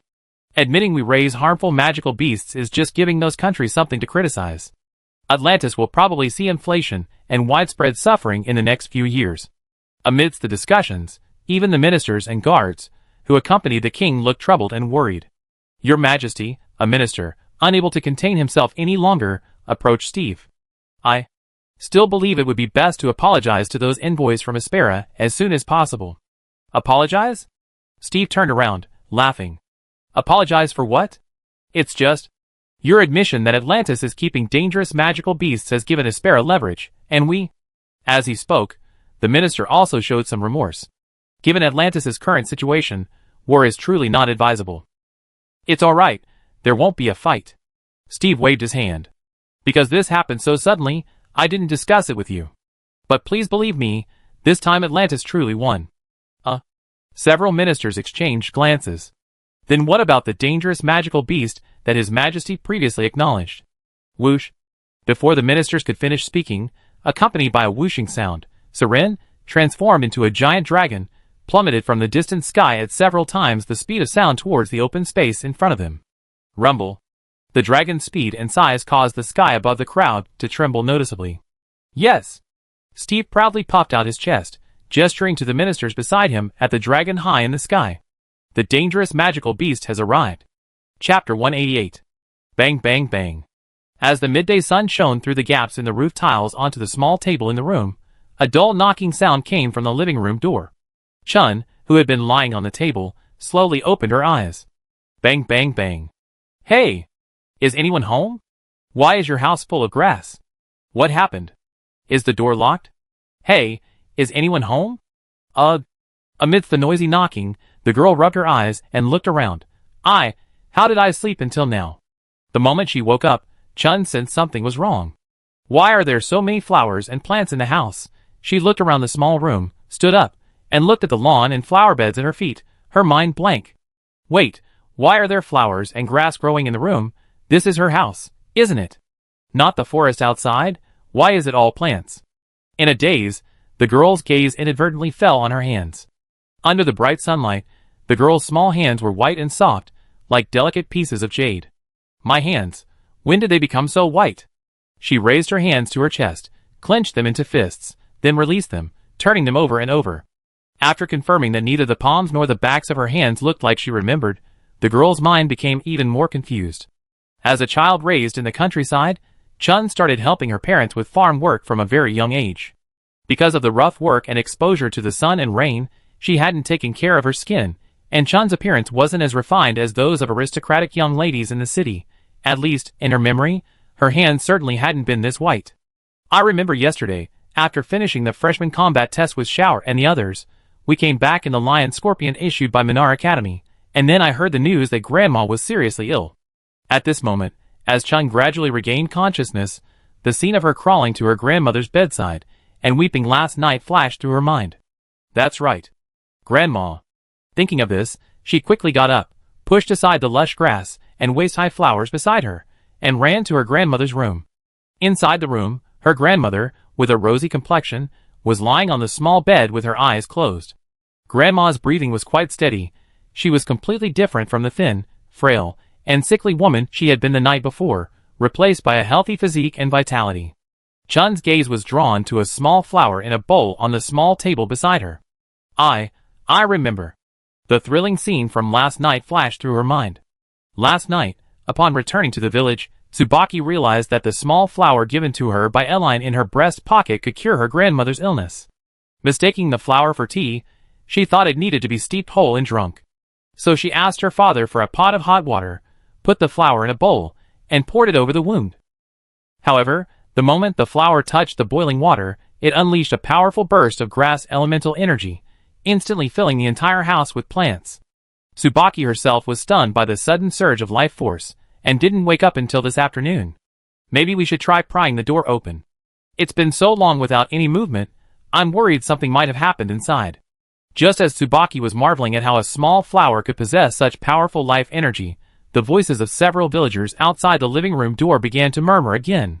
Tsubaki rarely sleeps until the afternoon. Yes, and they almost never lock their doors. Aren't her parents home either? The murmurs made Chun quickly leave the room and go to the living room.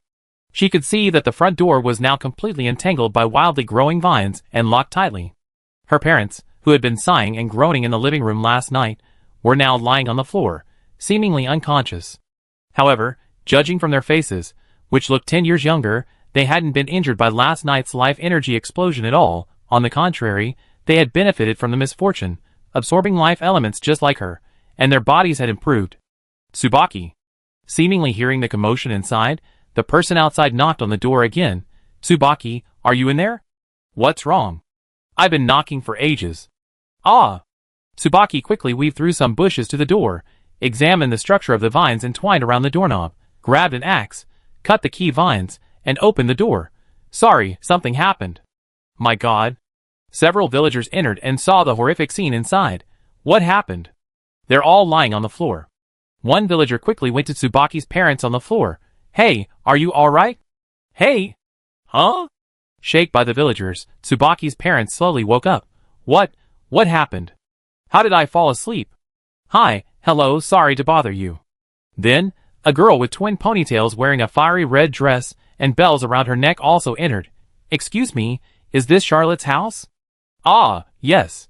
Because the twin-tailed girl's attire was so conspicuous, standing out somewhat from the simple villagers around her, Tsubaki couldn't help but ask curiously, who are you? My name is Hugh, but you can also call me by my nickname, Chipmunk. As she spoke, the twin-tailed girl waved to Tsubaki, flashing a bright smile, appearing very lively. I just came from Atlantis. Is Charlotte your family? I have a few questions I'd like to ask her. Charlotte? Tsubaki hesitated for a moment. She's my grandmother. Oh! Don't be nervous, child, I'm a good person. The twin-tailed girl handed Tsubaki a lollipop. Please believe me, I mean no harm. I just came to ask your grandmother something, about what happened 50 years ago. My grandmother is sick. Tsubaki hesitated for a while, but still accepted the lollipop from the twin-tailed girl. Because of some accident last night, I don't know if Grandma is feeling better. Is that so? The twin-tailed girl nodded. It's alright, I can. Wait a moment. Or maybe I can help you clear the weeds in your room? Wait. The chipmunk noticed Tsubaki's school uniform. You're a freshman at Minar Academy this year. The kid named Tsubaki? Tsubaki was a little surprised. You know me? I watched the live stream, back in Atlantis. You were on a team with Little L. The chipmunk looked around the room. Let me guess. Little L must have noticed your grandmother's illness, and given you a flower? Tsubaki's eyes widened. How did you know? I can also guess that you probably soaked the flower in hot water, and the natural elements inside exploded. The chipmunk covered its mouth and laughed. Silly girl, hot water contains a certain amount of fire element. Grass and water elements react, and when they come into contact with fire element, they explode. Fortunately, this kind of explosion doesn't cause any real damage. But what a coincidence. The chipmunk walked into the next room and glanced at the small white flower on the table. She helped me again, I can't repay this favor forever. Chapter 189. Outside the capital of Atlantis. Buzz? To the astonishment of the citizens and ministers, Seren, who had been hurtling through the sky at several times the speed of sound, suddenly slowed down, circling twice in the azure sky before finally plunging slowly towards the open ground below. Wow! Is that a dragon? It's so big? It's a dragon. I saw it during the freshman survival training at Minar Academy. It's this giant dragon. It used the 6th-tier magical beast, the 3-headed hellhound, like a badminton shuttlecock.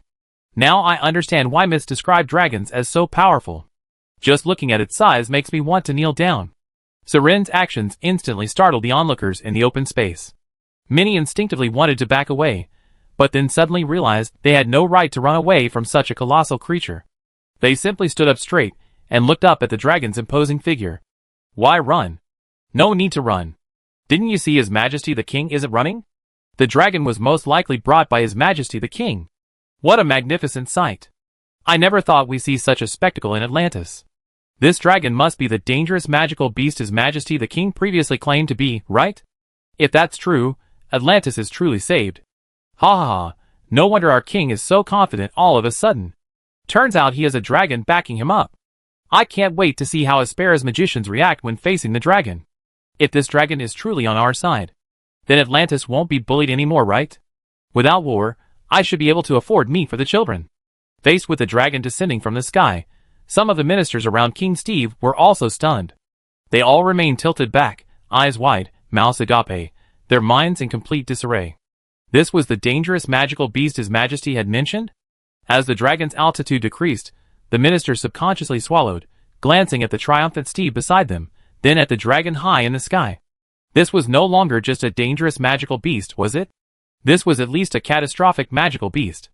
No wonder His Majesty had been in such a good mood since yesterday, showing no fear even in the face of the Esperan Empire's provocations. It turned out the dragons were backing him up. But why would the dragon suddenly show goodwill towards Atlantis? At this moment, the ministers remembered the live broadcast that King Steve had shown them not long ago. Undoubtedly, this dragon had appeared in the live broadcast before, and it seemed to be the guardian beast of Minar Academy. Moreover, Eline, who was in a team with Princess Sophia of Atlantis, had performed a dragon summoning ritual before the dragon appeared. So the answer to why this dragon would help Atlantis becomes obvious. Because of Eline. That child named Eline held a very high position among the dragons. Understanding this, the ministers suddenly felt a sense of enlightenment.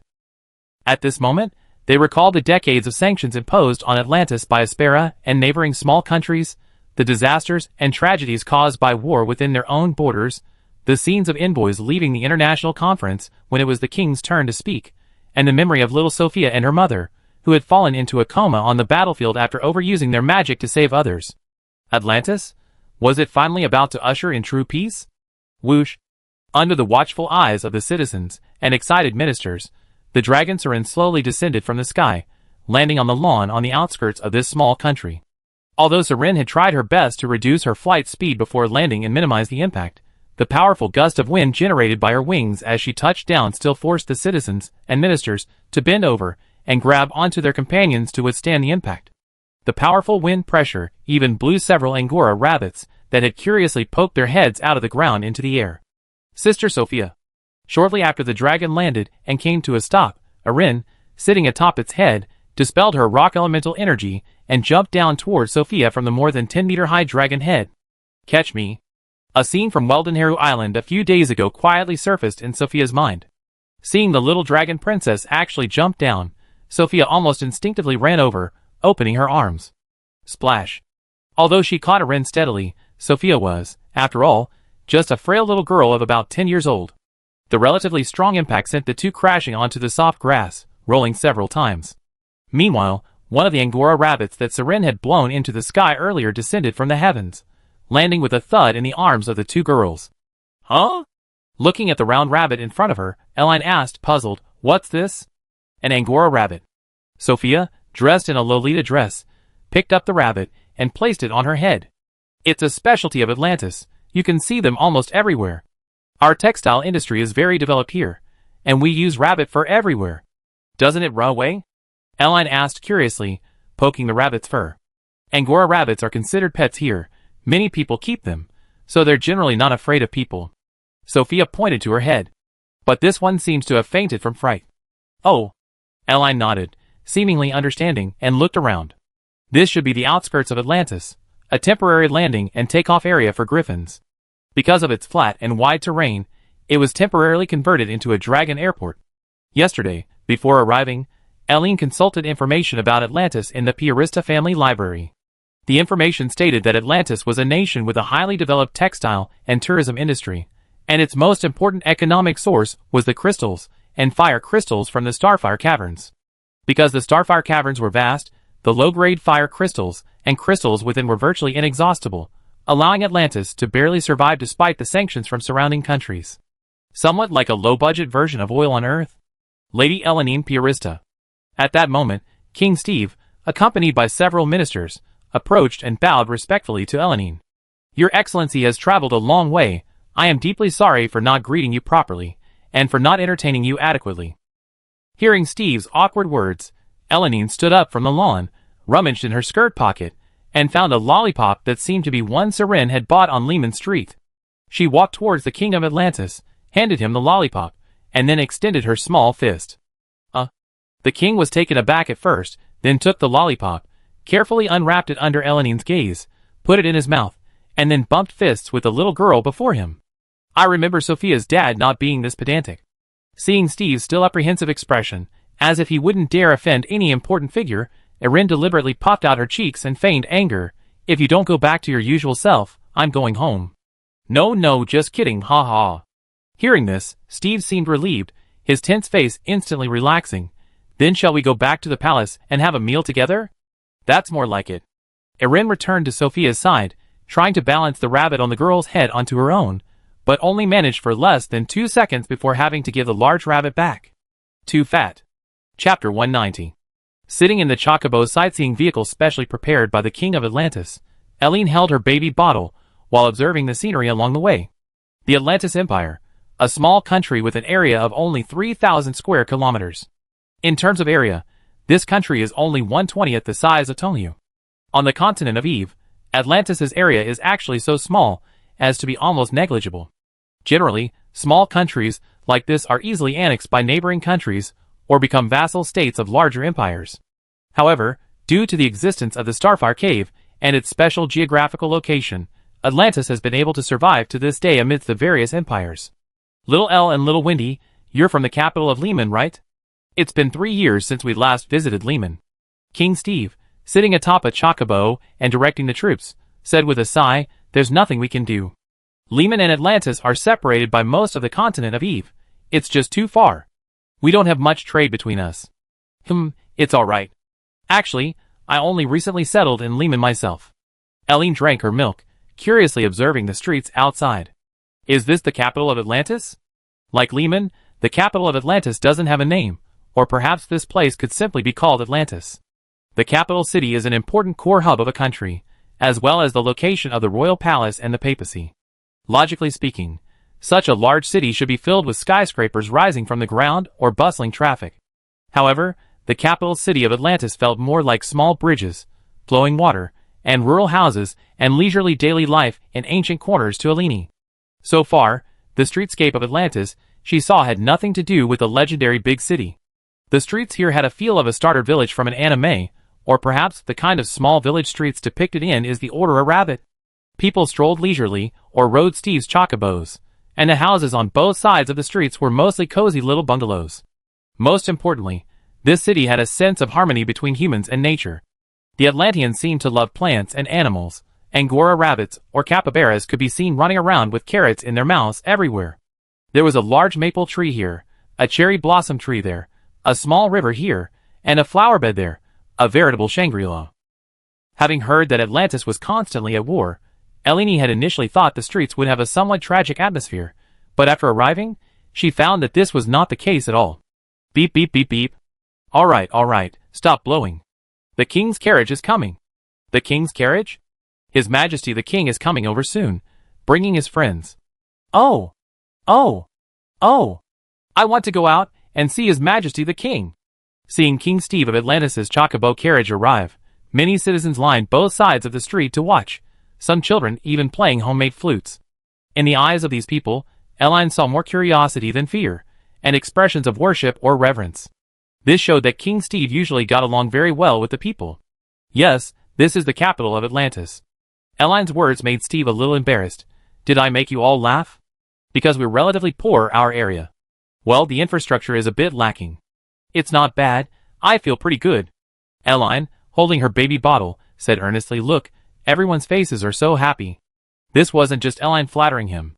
Having experienced similar situations, she could tell that this relaxed and peaceful atmosphere wasn't a temporary facade, completely different from the leader is here, you all hurry up and clean up, go out and line up to welcome him mentality.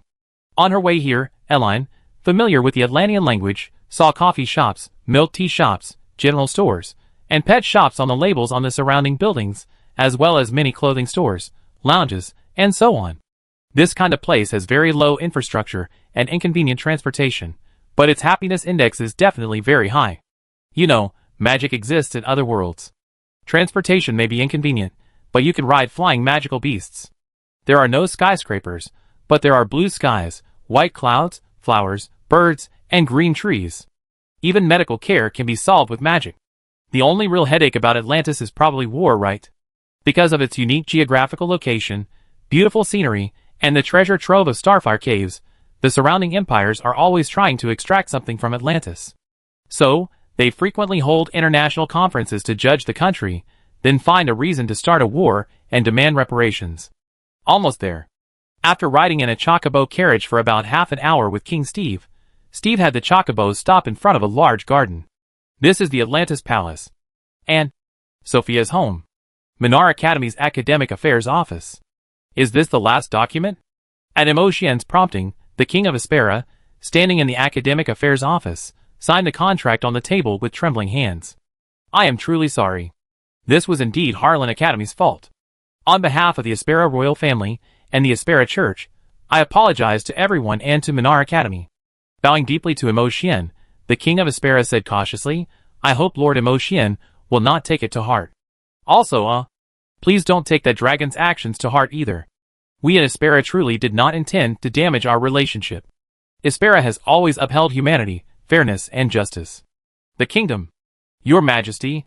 Just then, a man dressed in the royal robes of Aspera rushed in, pushing open the door in a panic. No, it's terrible. Something horrible has happened. What is it? King Aspera said, somewhat annoyed. Do you know where you are?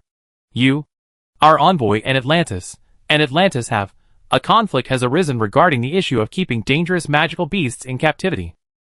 The man who had rushed in gasped, Your Majesty, you must come and see. Please forgive our rudeness. King Aspera immediately turned to Emotien. He's just a member of our royal council, unaware of the rules here. We're truly sorry. It's all right. Emotien remained calm. Judging from his expression, the situation does seem very urgent. Would you like to hear what's going on? Fine, you tell me. What's so urgent? More important than our relationship with Minar and Emotien? Hearing this, King Aspera approached the impulsive royal counselor. What about Atlantis? Those envoys intend to send troops to Atlantis. The royal counselor glanced at Emotien. Well, Your Majesty, as you know, the little princess of Atlantis is a member of Minar's first freshman squad. They think Atlantis is just a small country, and this matter doesn't need Your Majesty's consultation, so they made a decision on their own. If we don't stop them, our country is doomed. Chapter 191. Eline's first impression of the Atlantis Palace was that it was an enormous garden. Stepping off the chocobo carriage, the first thing that caught her eye was a vast, lush lawn and Western-style flower beds. In the center of the lawn stood a large villa, or rather, a complex of villas, surrounded by greenery and fruit trees. The garden had no obvious security measures. There were no heavily armed troops, no guards, not even a gate. Only a beautiful marble path led directly from the garden entrance to the large villa complex. Keep in mind that Eline and her group had come directly from the Atlantis capital, and the residential area was only a kilometer or two away. In other words, the Atlantis Palace was directly connected to the imperial residential area. Even the most basic vehicles, like horse-drawn carriages, could reach the royal garden directly from the city center. An imperial palace less than 2 kilometers from the common people's residential area, without any access control, was indeed somewhat beyond Eline's comprehension. I'm sorry, it was so sudden, we weren't prepared at all. Seeing that Eline, carrying a black and white cushion, got out of the car and only looked around at the scenery without saying a word, Sophia's father scratched his head. Or shall we take a walk around the neighborhood some more? Hearing this, Eline snapped out of her reverie and gave the king a look that said, Please don't mind me. I just remembered something. She then looked towards the villa complex in the center of the flower beds in the distance. Though called villas, in the country of Atlantis, Eline always felt that these villas weren't anything special. Having seen many similar villas in the surrounding residential areas during her journey in the chocobo vehicle, she realized that Atlantis was characterized by its pastoral style. Many of the houses were beautifully built, and even the cafes and convenience stores lining the streets were 2 or 3 stories high. The first floor was for selling goods, the second floor was the owner's home, and the third floor and rooftop were used for growing flowers and plants, with a small backyard for dogs and cats. If she had to compare, perhaps Steve's villa was slightly larger and located in a more remote area. Sophia's house is so beautiful. At this moment, Wendy also got out of the chocobo and looked around at the villa area ahead. Is this really the royal palace? Yes. Sophia nodded, pointing to several buildings behind the villas. This is my home. That's where my father and ministers work, and the area behind is where they receive envoys from various countries. Are you really the king? Living so close to the common people, and the palace isn't even big enough, it doesn't even have a gate. At this moment, Celine appeared out of nowhere. Aren't you afraid that one day some extremists will emerge within the country and bring explosives in the middle of the night? Did that thing run into the palace and blow you up? That just proves I'm not qualified to be the king of Atlantis. Seeing the dragon horns on Seren's head and realizing she was the dragon from before, Steve became a little nervous. Lord Dragon, you're here too. Just call me Seren. Seren removed the dragon horns from her head and said helplessly, I've been lying there for over an hour. More and more people are gathering. At first, they were just taking pictures with the camera crystal, but then some kids saw I wasn't aggressive and tried to touch me. I was worried about hurting them, so I flew over. Sorry. Steve became even more nervous. The kids here have never seen a dragon before, so... Of course, I won't hold a grudge against a bunch of children, but I must say, the people of your country are quite interesting. The kids aren't scared at all, they're actually quite excited to see me. Seren waved her hand. Besides, I just came to confirm that Aspera and the others are planning to send mages to declare war on Atlantis, right? Where do they usually come from? Their target is the crystal in the Starfire Cavern, which is located northwest of Atlantis. Steve frantically pulled a map from his belongings. If they really are sending a mage force, they most likely come in from the Starfire Forest in the northwest. Okay, I'm going to go play with those humans. Play. The hellhounds were too weak. I hadn't had enough of beating them. As she spoke, Seren spread her dragon wings. I'm entrusting Her Highness the Princess to you. Oh, okay. Although he didn't immediately understand why a dragon would address Seren as princess, Steve nodded repeatedly. You need our cooperation. What kind of help? If I need help even to deal with a bunch of ordinary people, the dragons will laugh at me to death. Seren flew high into the sky and said to Erin, I'm going now. Have fun, princess.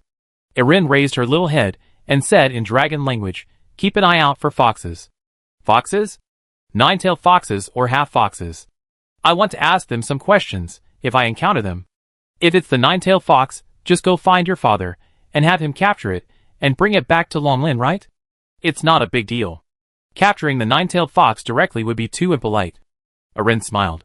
By the way, if you happen to run into her, Sister Seren, please ask her for me. Okay, I understand. With that, Seren flapped her wings, soared into the sky, and disappeared into the distance. Whether by coincidence or not, right after Seren left, several fluffy Angora rabbits, chased by a fox with fiery red fur, ran up to the group. The Angora rabbits immediately darted into their burrows. The fox leaped up, head first, and landed near the burrow entrance with a thud, missing its target. Seeing this, Eline asked curiously, there seem to be a lot of rabbits and foxes in Atlantis? Huh? Hearing this, Sophia was also a little puzzled. There are indeed many rabbits, but not foxes. There aren't usually this many foxes in our country's residential areas. They mostly live in the forests. How come so many have suddenly appeared today? Bellowdice, carrying her luggage, thought of the fox lady who had been recuperating at the family home and instantly understood Eline's intention in searching for the fox. Is it her? That night, Eline's fireball illuminated the entire Lehman Empire, stunning everyone in the Piarista family. Afterwards, as promised, Bellowdice woke the sleeping Eline because she hadn't seen the fox lady return. And then, their family had a seriously injured girl. You see, Hugh was a fire mage. She looked to be no more than 20 years old, and in her fiery red dress, she appeared even younger than 18. Given the current rate of human cultivation, even if Hugh had started practicing magic from her infancy, it would be impossible for her to reach the level of a grandmaster at this age. Humans have limits, unless you're not human. Before, Bilotes couldn't understand why, but after meeting Eline, they roughly understood. This girl named Hugh was most likely not an ordinary human. Eline's extra attention to the fire fox in Atlantis was probably to help Hugh investigate her background. The chipmunk mentioned coming to Atlantis, and the dragon also mentioned Atlantis. I had a feeling this place might be related to foxes. Standing on the gentle lawn at the garden entrance, Eline looked around, her gaze settling on the maple trees in this royal garden. Sister Sophia, where are the most maple trees in Atlantis? Maple trees? Sophia was taken aback at first, then pointed northwest. Around Starfire Forest and Starfire Cave, there's a huge area full of maple trees there. Why? Aw, nothing. Eline shook her head, hugged her pillow, and walked towards the royal garden ahead. Does Sister Sophia have cheese? I want to try Atlantis cheese or toffee. Chapter 192. Tap, tap. Atlantis Starfire Cave. Accompanied by the tap, tap of a girl's sandals clattering against the floor, a girl in a fiery red dress, wearing a tattered fox mask and a bell around her neck, walked in through the cave entrance. The girl had playful pigtails, snow-white skin, and a petite figure. Her slender hands were painted with red nail polish, a stark contrast to the simply dressed miners around the Starfire Cave. Fiery red is a very eye-catching color, and for a young girl in her prime, protecting herself is paramount. Theoretically, the style and color of her clothing should be as understated as possible. Yet this girl had emerged wearing a bright red, off-the-shoulder dress. Like a completely red, sleepwalking fish freely displaying itself in the ocean. After all this time, I come back here, the girl said playfully, glancing at the miners around her who were giving her strange looks, before taking a few more steps towards the central area of the Starstone Cave. Mississippi seeing the girl about to go further in, a manager quickly approached. Excuse me, this is a special mining area of Atlantis. Entry is prohibited without a permit. Looking at the burly man before her, the girl bent down, giving him a playful smile. Excuse me, are you in charge here, sir? Sort of. The man frowned. Little girl, where are you from? Your accent doesn't sound like you're from Atlantis? What? I'm lost from my family. The girl, who had been laughing softly, instantly burst into tears. She pulled a red envelope from her small backpack and handed it to the man before her. This was left by my grandmother 50 years ago, she said, that our family left something very important here. Could you please take a look, sir? Ah? Oh, don't cry. Seeing the girl's tears, the man's heart softened instantly. He hurriedly took the envelope and opened it. This is a letter from your grandmother. Before he could finish the word ma, he saw a crystal fragment covered in runes being pulled from the envelope. The man inwardly cried out in alarm. Bang! With a billow of smoke, despite the man having thrown the envelope away the moment he saw the runes, the shockwave from the explosion still sent him flying several meters. Cough, cough, cough. Grab her. The man scrambled to his feet, instinctively summoning a fireball. Hey, you over there in the red clothes, quick! The explosion and the man's shouts quickly alerted the surrounding miners. They hurriedly put down their pickaxes and grabbed their magic wands. Who is it? Another Aspera mage? Not Aspera, there's only one enemy. One person? So bold. Don't stand there, get on them. In the chaos, the girl leaped several times to one of the hidden passages above the mine, sat on a stone slab, dangling her snow-white feet, and looked down at the chaotic crowd below. Looks like we have to take a detour to get inside this Starfire cavern. After observing the massive, half-red, half-blue mine shaft beneath her feet, resembling a Bagua diagram, the girl sighed and jumped down from the stone slab. Chipmunk. Just then, a female voice behind her made the girl's twin ponytails tremble. Is that you? Miss Fox? As she spoke, a girl wearing a jacket and hot pants approached the girl with the twin ponytails. This girl was none other than Seren, who had recently left the palace. Ah! Seeing her identity exposed, the twin-tailed girl turned around, somewhat curious. You, how did you know me? Seren put her hands on her hips. With your intelligence inherited from the Fox clan, you should have been able to guess. The chipmunk thought for a moment. Erlin? I really envy you, being able to address her highness by her first name. Seren sighed, walked over, and patted the chipmunk, Hugh, on the shoulder. All right, these are all Atlantis workers, don't make things difficult for them. I know, the power of that bomb just now was.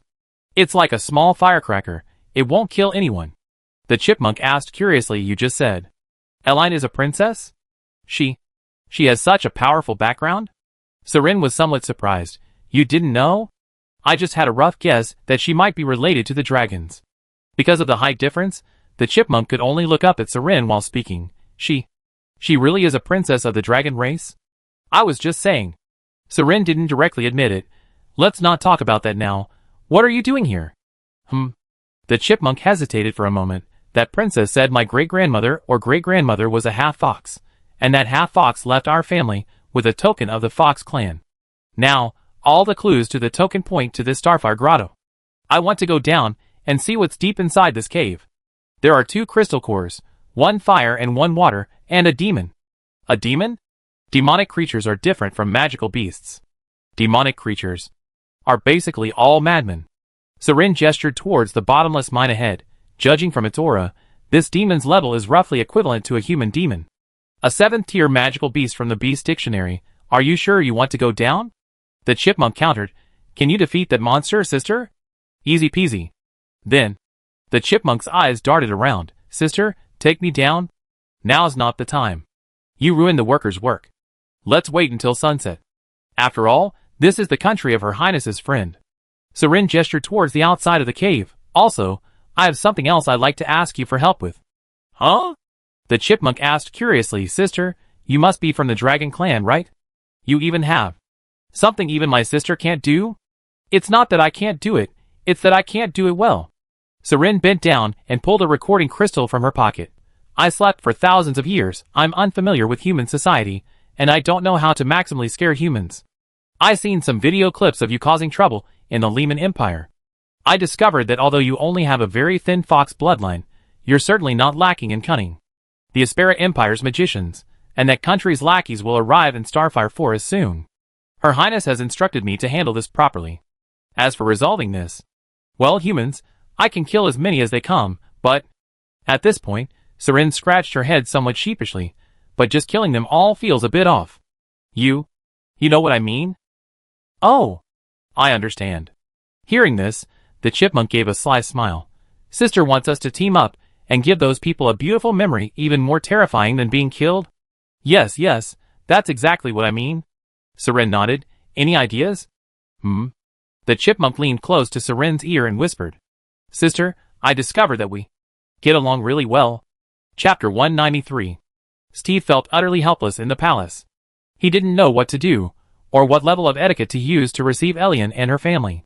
Yes, it was that strange feeling of helplessness. As the king of Atlantis, and having held that position for so many years, Steve was basically used to the tricks of powerful nations and their lackeys. Atlantis was a tiny country, not only situated by the sea, but also very close to Aspera. Its largest port, Helmade, was a crucial maritime hub, with many trade routes passing through the shallow waters beside Helmade. This made Atlantis' strategic location extremely important.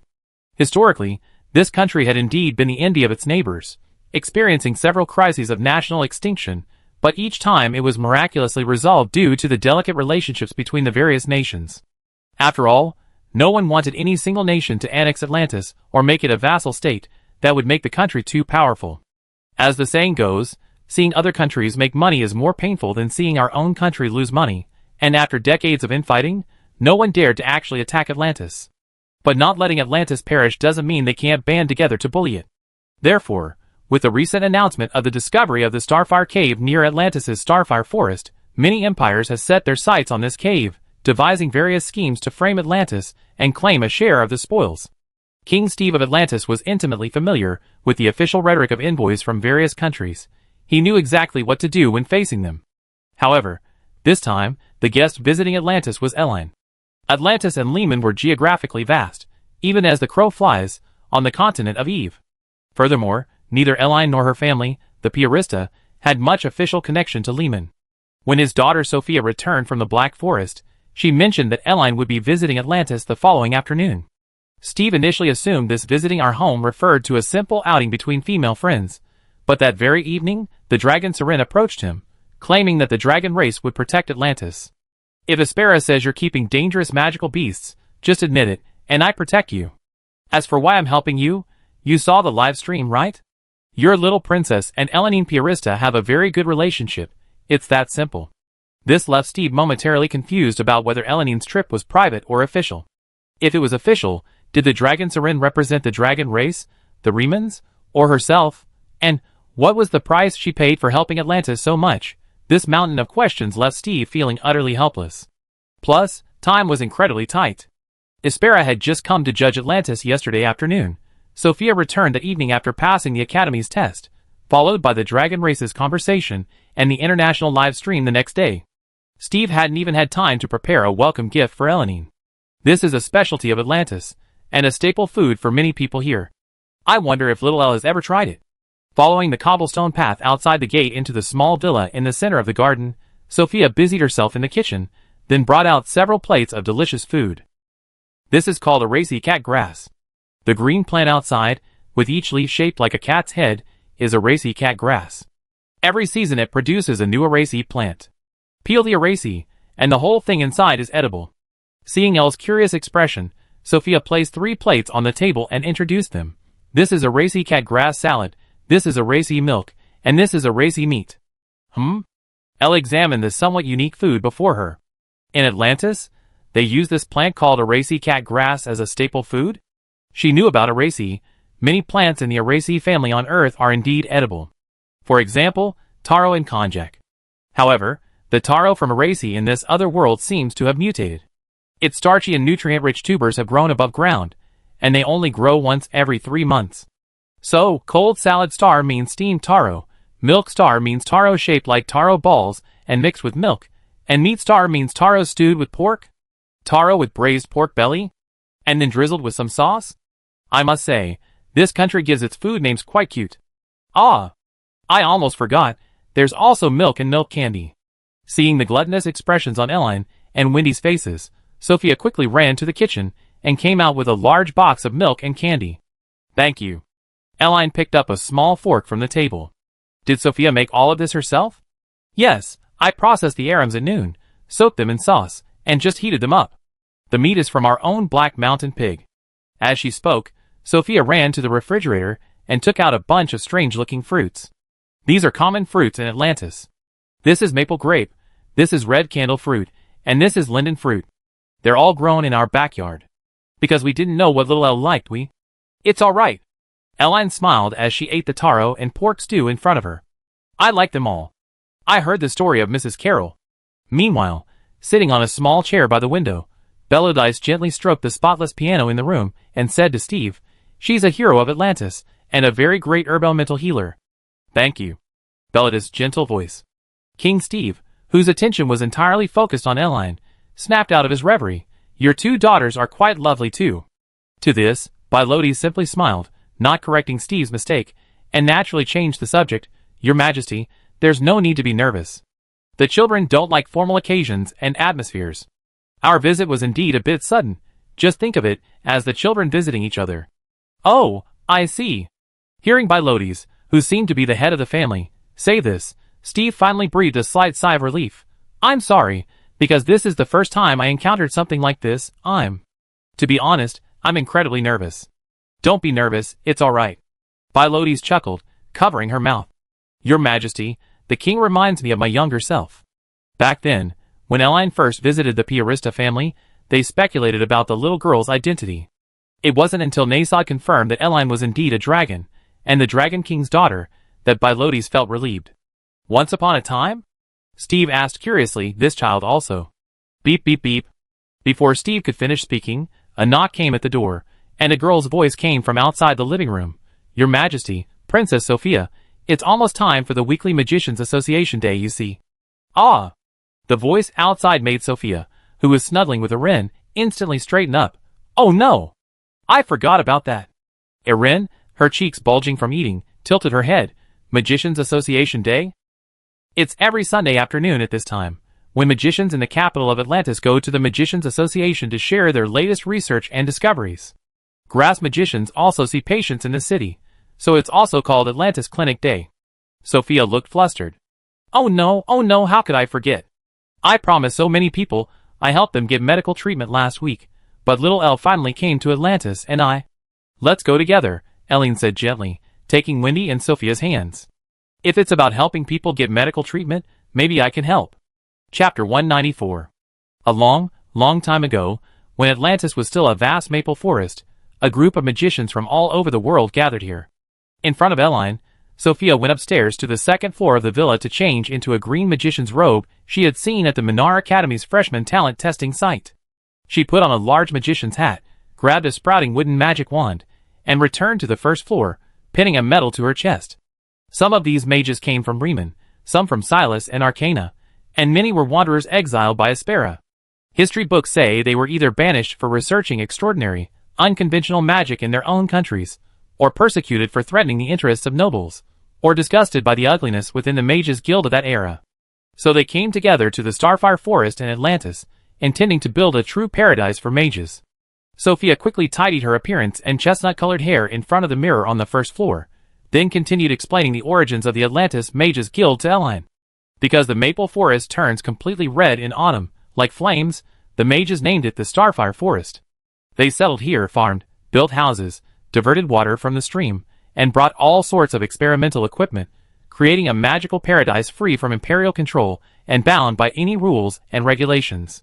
As she spoke, seemingly worried that Eline and Wendy might not understand, Sophia added, they were the kind of magical beings who disliked worldly affairs. Back then, some countries were very dark internally, and magical beings had to serve the Empire. Yes, I know. Wendy nodded. These days, the Riemann Magicians Association often has to be mindful of the opinions of certain nobles and administrators. For example, those old scholars and professors who spoke favorably of Brand Osborne at the Harvest Festival banquet. Yes, so initially, the people living in Atlantis were all magicians who disliked the rules and regulations of their respective countries. Later, for some reason, word of this paradise spread, and more people came to live there. Atlantis grew from a small village to a small town, and finally to a large city. At this point, Sophia looked at Steve not far away. Is that right, Dad? Ah, yes. Steve didn't mind telling outsiders this history. Atlantis started as a small village. Later, as more and more people lived there, management became increasingly chaotic. Unable to cope, everyone voted to find an unlucky person to become emperor and establish the Atlantean Empire to resist the pressure. So, Mr. Steve, your ancestor was that unlucky person? Eline looked at the bearded king in front of her, lost in thought.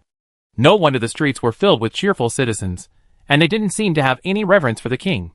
Steve, as the ruler, was very approachable, and Sophia herself didn't have that haughty, aristocratic princess air. It turns out this country is quite unique. In recent years, a strange disease has appeared in Atlantis. Those infected experience low-grade fever, cough, then general weakness and confusion.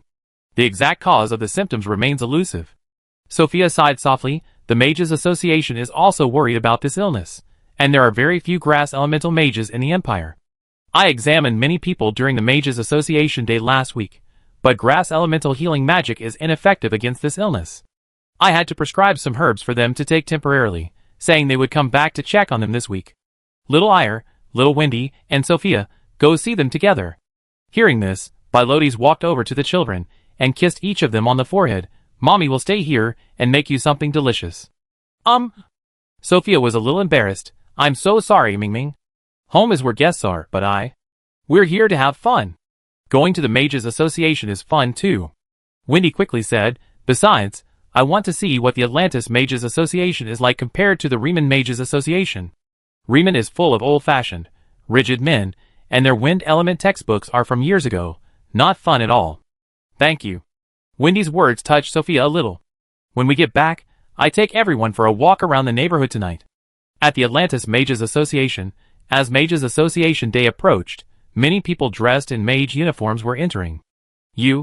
Sensing the oppressive atmosphere inside, many mages immediately turned their gaze to the crowded waiting room, their brows furrowing slightly. Still no cause? No, we can't find it. We have absolutely no idea what's causing it. Many of the Mages Guild's research projects were halted this month to focus on this disease, but we still come up empty-handed. An old man with a white beard and a magic hat sighed softly in the room. Ah, I wish I were a grass elemental mage. Grass elemental mages aren't omnipotent either. A young man approached. Didn't Princess Sophia come to see them last week? I remember Princess Sophia prescribed some herbs to boost immunity. The mage walked towards the patients in the waiting room. Have you all been taking your medicine on time? Yes, we all have.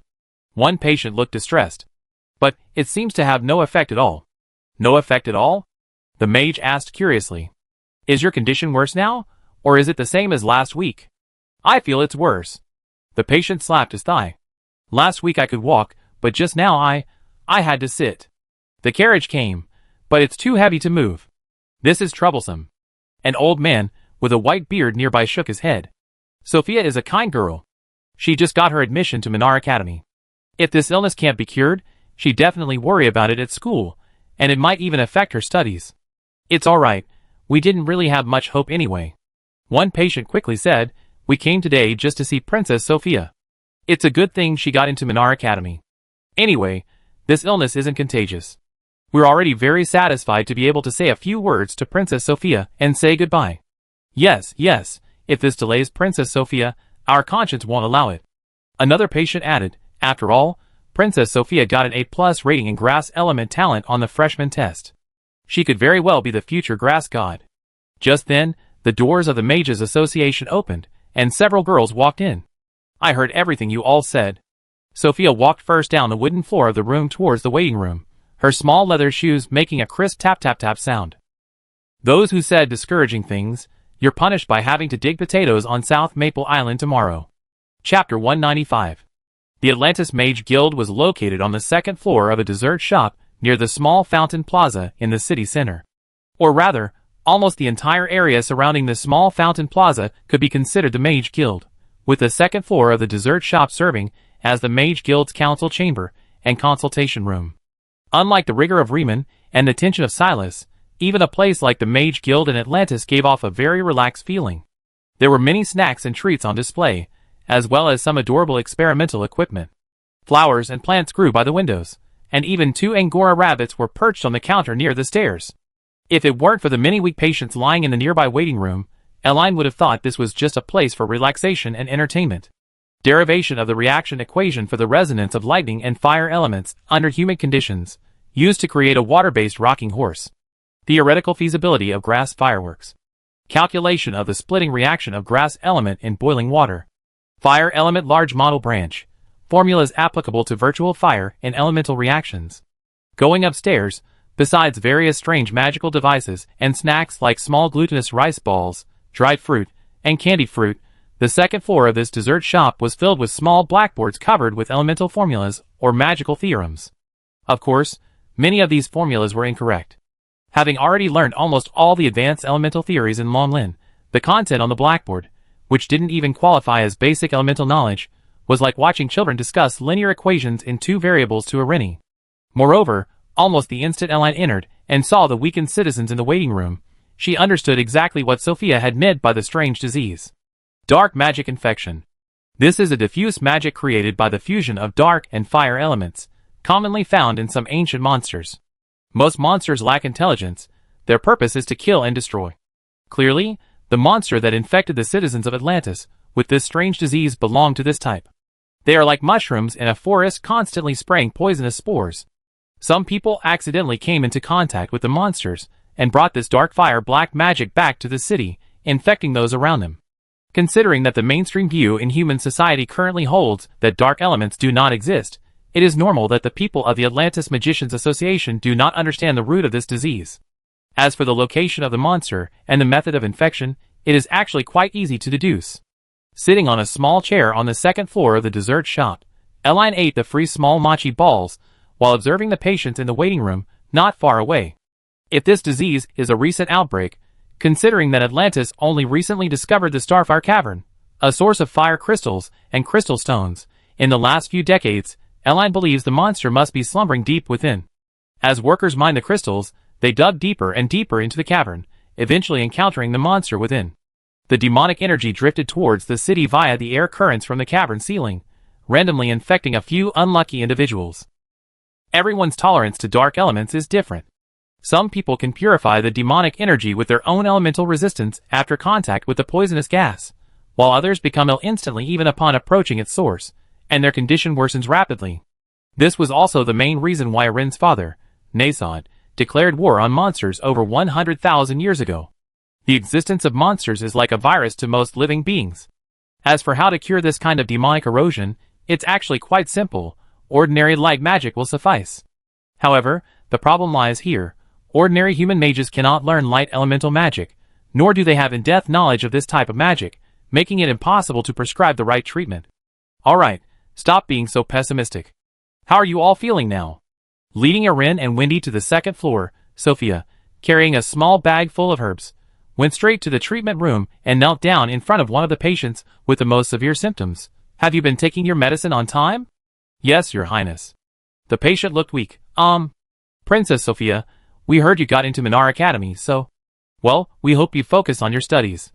We're really fine. Focusing on your studies and treating everyone don't conflict.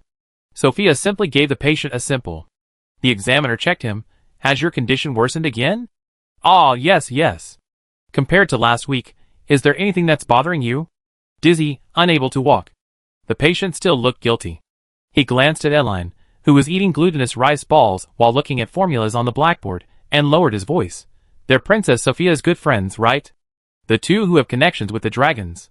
Sophia looked up and teased, You're quite well informed, aren't you? Hey, Atlantis is so small, and with projection crystals being so popular lately, even a small thing can spread throughout the country in no time. Another patient nearby chimed in, her name should be Eline Piarista? She's so much cuter in person than in the projection crystal. I went when they came on their dragon trip, and even took a picture with the dragon. My life is complete. So Princess Sophia really shouldn't waste her time on us ordinary people. A patient nearby, unable to even stand and confined to a small bed, said with a wry smile, You're a student at Minar Academy now, and you made friends with the dragons.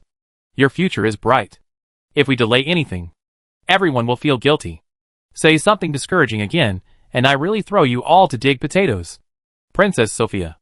At this moment, an old man with a white beard approached. I think they have a point. If it really doesn't work out, maybe we should just give up. Yes. A scholar beside the old man also said, Healing magic isn't a panacea. Well, these past few years you've been treating everyone for free, and our Mages Association and the common people have all seen it. Now that you've been admitted to Minar Academy, I suggest you focus on your studies. Everyone is waiting for you to become the grass god and return to serve your country. The scholar then turned to Erin, who was eating a glutinous rice ball not far away. I apologize for the poor little Erin. We don't have much to offer. No, this little dumpling is delicious. After finishing the last glutinous rice ball, Erin gracefully entered the waiting room, briefly observed the 7 or 8 patients inside, and said in a cute voice, You only been infected with demonic energy, nothing serious. Demonic energy? The white-bearded old man was taken aback. Sir, what is demonic energy? A kind of dark magic. Dark magic? The scholars exchanged glances, and finally the white-bearded old man spoke. This is called dark magic emanating from demonic energy. Is it deadly? Without effective treatment, ordinary people will eventually die from respiratory failure due to extreme weakness. Furthermore, the demonic energy in Atlantis is spreading. If left unchecked, the country will likely be finished within 3 years. Speaking these terrifying words calmly in a cute voice, Erin turned to the white-bearded old man. To truly cure it, I suggest eliminating the demonic creature emanating demonic energy. Its strength is roughly equivalent to a 7th-tier magical beast. Chapter 196. Actually, 2 hours earlier, when she dismounted from Seren's back, Eline had already sensed a faint demonic energy in the air of this country. However, as a dragon, this level of demonic energy wasn't even considered a strange smell to Eline, so she didn't pay much attention to it. Although Nasod won the war against monsters in ancient times, it didn't mean that all monsters in the world disappeared afterward. The continent of Eve is so vast that a few inevitably escaped. Furthermore, the reason for the appearance of monsters and their purpose remains a mystery to Nasod. Monsters are a broad category. Just as humans can be divided into Riemannians and Silesians, magical beasts are also a type of monster. In usage, monster tends to refer to monsters harmful to humans. The 2 demons sealed beneath Minar Academy can be called monsters, and even intelligent monsters. Take care of a Tier 7 magical beast? On the 2nd floor of the Atlantis dessert shop, at the Mages Association, several magic scholars gasped inwardly after hearing Eline's words. What does a Tier 7 magical beast even mean? It be at the level of a dragon or a flamingo. In the human world, that's practically an elemental god. Forget Tier 7, even a single Tier 6 magical beast, without resistance and at full power, could destroy a large human city in less than half a day. Atlantis is just a small country. The highest-ranking magician here is only a junior archmage. You want us to take down a Tier 7 magical beast? Sir? After a brief silence, the white-bearded old man in the room secretly wiped away a cold sweat. Where is the monster you mentioned? It seems no particularly powerful monsters have been discovered in Atlantis in recent years. Probably near the Starfire Caverns. Eline turned to the old man. However, I haven't been there, so I can't guarantee the monster's true form is definitely in the Starfire Caverns. But it's roughly in that direction. Eline thought to herself. If nothing unexpected happens, the Starfire Caverns in Atlantis should be the legendary water and fire harmony structure.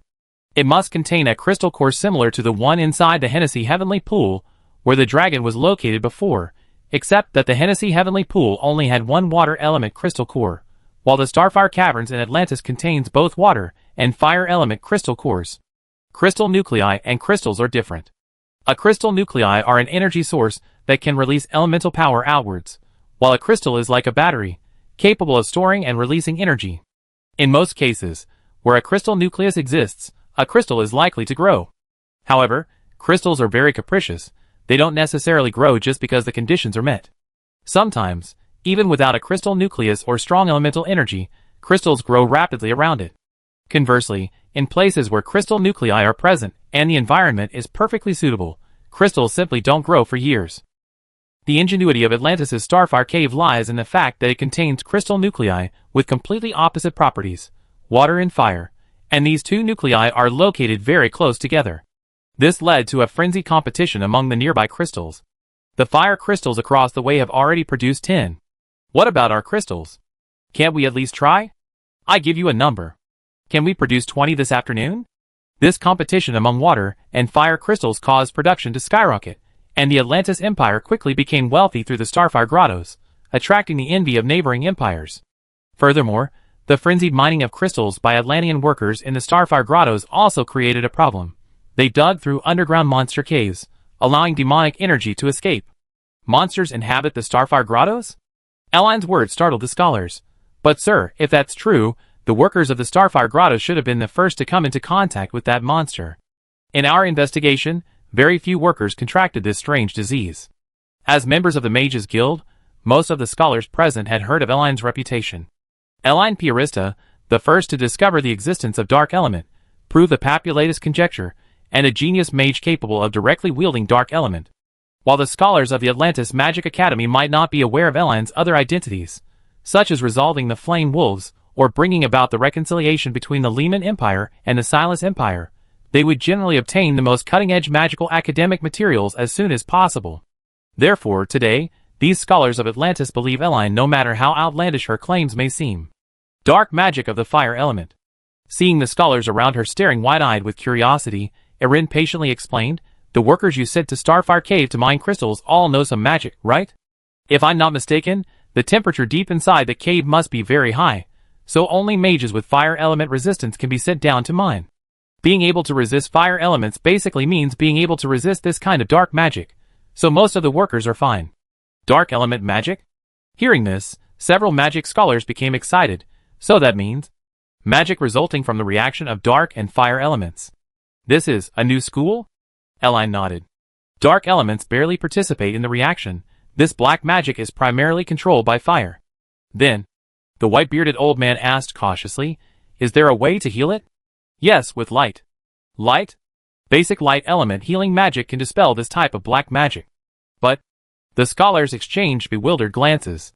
"Light elements cannot currently be used by humans. There is a way. We can bypass this restriction." Saying this, Erin gestured to the patients around her. "By the way, is it really alright for you all to be discussing academic matters with me here? Why don't you examine everyone first?" "Oh, okay." The white-bearded old man quickly adopted a respectful demeanor. "Please give your orders, sir." "No need to call me sir, just call me Erin." Erin gestured to the small plate next to her, which had been empty. "Are there any more of those glutinous rice balls?" "Huh?" The white-bearded old man was taken aback. Sir, cough cough, Erin. Lady and I, what is this?" "I can treat them first, but the treatment fee is very expensive." Erin held up her small, snow-white hand, making a 5-pointed star, 5 glutinous rice balls, and a serving of milk taro balls. "Huh?" The white-bearded old man felt his brain freeze. "The treatment fee, is that all?" "Yes." Saying this, Erin pointed to the patient lying on the ground. "Besides the black magic infection, he also has quite a few chronic illnesses, which I can take a look at as well. Remember, Little Dumpling wants the sweetheart one." Chapter 197. As a soft light descended, the complexions of several patients on the second floor of the Atlantis Mage Guild returned to a healthy glow. This is... Sensing the obvious restoration of power within their bodies, the patients rose from their small chairs, fidgeting for a while, their faces filled with disbelief. They had been plagued by this strange illness for weeks. From initial weakness to low-grade fever and cough, and finally unable to even stand, their conditions had steadily worsened over the weeks. Neither medication nor treatment from grass element mages like Princess Sophia had any effect. Originally, the people here had no hope for today's free clinic at the Mage Guild, simply coming to see Princess Sophia and celebrate her admission to Minar Academy. However, to everyone's surprise, Eline, who had received much attention during Minar's freshman training and was rumored to have some connection to the dragon race, had actually come to Atlantis with Princess Sophia today and cured them all with a single simple spell. It must have been some kind of minor magic, at least in the eyes of these patients. After collecting 5 glutinous rice balls and 1 serving of milk taro balls as treatment fees, Erin stretched out her little hand and conjured a soft ball of light, so fast that no incantation was needed. The moment the ball of light appeared, it instantly illuminated the entire room. The patients in the waiting room felt a surge of warm energy flow into their bodies, like clear spring water, washing away the impurities within them in no time. Immediately afterward, people discovered that their ailments were rapidly disappearing in the light. Not only the strange illness, but even decades-old chronic diseases and intractable ailments of some elderly people were cured. Instant application, instant effect, mass cure. What kind of powerful healing magic is this? Such terrifying magic, calling it a miracle, wouldn't be an exaggeration, would it? Amazing! Among the crowd, the most excited were those patients with the most severe symptoms. The pain is completely gone. My dizziness is gone too. It feels like I have inexhaustible energy. It's like even my arthritis is cured. Just minutes ago, they could only lie weakly in their hospital beds. Minutes later, they could not only stand up, but even jump around, their health no less than that of 17 or 18-year-old teenagers, as if they had been rejuvenated. How could they not be excited? Atlantis was an empire without churches, yet at this moment, almost everyone healed by Eline had an idea that popped into their minds. Why don't we establish an Eline religion? Their adoration for this little girl in a cute nightgown with long black and white hair reached a level close to goddess worship. Is this light magic? Besides the patients, seeing that Eline had actually used light magic, many magic scholars from the Magicians Association were also flushed with excitement. Light magic. This is genuine light magic. Intelligent humans have existed for only tens of thousands of years, and the history of humans using magic is a mere 2,000 years. However, over thousands of years, no human mage has been able to control the element of light. Although the existence of light element magic was proven centuries ago, and some mage guilds can extract light through various elemental reactions and store it in containers, that doesn't mean humans can control light like they control fire. Now, seeing Eline use light magic directly in front of so many people is as shocking to the surrounding magic scholars as the first discovery of the dark element in human history. Just how many kinds of magic does she know? Sorry to keep you waiting. Here are the glutinous rice balls and milk taro balls you ordered. At this moment, the waiter from the first floor brought over a plate full of snacks. I put it on the table, okay? Yay! The moment she saw the little dumplings, Eline skipped over, placed her cushion on her small chair, and eagerly picked up one of the mugwort dumplings. Delicious. The little girl on the chair swung her tiny feet, encased in snow-white stockings, and took a bite of the small round ball in her hand, a happy expression on her face. Because Sophia had mentioned that the snacks on the second floor were free to sample, Eline immediately noticed the dumplings on the small plate. Sophia had been eating them while treating patients. These Atlantis glutinous rice dumplings tasted a bit like those from the welfare homes on Earth. The glutinous rice dumplings were probably made with glutinous rice and some herbs. They came in 3 colors, yellow, green, and white. The yellow ones had a hint of osmanthus, the green ones had a refreshing herbal fragrance like mugwort, and the white ones had a strong rice aroma. Inside was a filling of peanuts or sesame seeds with brown sugar. One bite, and it was sweet and soft, absolutely delicious. Seeing Eline's completely innocent demeanor, the scholars on the second floor exchanged glances, unsure what to say. This was a mysterious girl who could use dark and light elements, correct the Trump formula, prove the Papulatus conjecture, and instantly kill a level 4 magical beast during freshman wilderness survival training. She also had a special relationship with the ancient dragon race. Such a genius, even if she sat high and mighty from the moment she entered, her white-stockinged feet crossed, and spoke arrogantly to the scholars and professors, saying things like, "Do a bunch of mediocre people deserve to be called magic scholars? Or call me your majesty, and I will mercifully heal their illnesses." No one present would object, because such a genius truly had the right to look down on the masses. However, when facing ordinary people, Eline showed no airs of a genius. Her personality was even more like that of a girl next door. To reassure everyone, she specifically emphasized during the treatment that 5 dumplings and 1 serving of milk taro balls must be paid as the treatment fee. A girl like this, in terms of both intelligence and emotional intelligence, can be said to have reached the top level. Well, while Erin was eating the dumplings, the cured patients gradually came to their senses. After confirming that their bodies had indeed fully recovered, these people cautiously approached Erin and bowed to the little girl in unison. "Thank you, sir, for saving our lives." "Thank you. Please do not hesitate to ask if you need anything, sir." "I already said it's an equal exchange. There's no need for thanks." Before they could finish speaking, Erin interrupted them, pointing to the little dumpling in front of her. "You pay, I treat you. If you really want to thank someone, thank those magic scholars. Shouldn't they be paying here?" Little Erin doesn't like such formal conversations. Wendy also joined in, earnestly explaining to the crowd, "Everyone's good health is the greatest gratitude we can show you." Lady Erin. At this moment, a magic scholar couldn't hold back any longer and mustered up the courage to speak. "It's just, I recently been researching the reaction model between ice and water elements. I've been troubled by a problem for years." "Is it the equation written on that blackboard over there?" The scholar was interrupted by Eline before he could finish speaking. "If so, the problem is easily solved, because a constant in that equation is wrong." "Ah?" Hearing Eline's words, the scholar was first taken aback, then his face lit up with surprise. "A constant is wrong? Could it be the Sivir constant? I knew it. For the past few years, I always felt something was off when I was calculating, so that's it. My lords, I have some bad news." Just then, a man dressed as a soldier came up from downstairs, carrying several projection crystals. Just now, scouts from Starfire Forest discovered Aspera's mage force. They have crossed the Starfire border and entered the territory of the Atlantis Empire. The soldier-looking man placed the projection crystals on the small table in front of the white-bearded old man.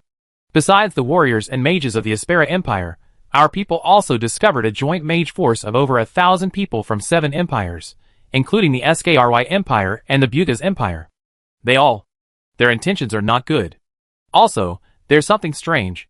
The soldier pulled a red envelope from his pocket. "Our scouts say that a woman in a fiery red dress recently approached him, submitting a channel serial number for a projection crystal, saying she hoped the scouts could transmit this serial number back to Atlantis as soon as possible. She also said she would put on a good show for the Atlantis Empire." Chapter 198. Northwest of Atlantis, in the Starfire Forest.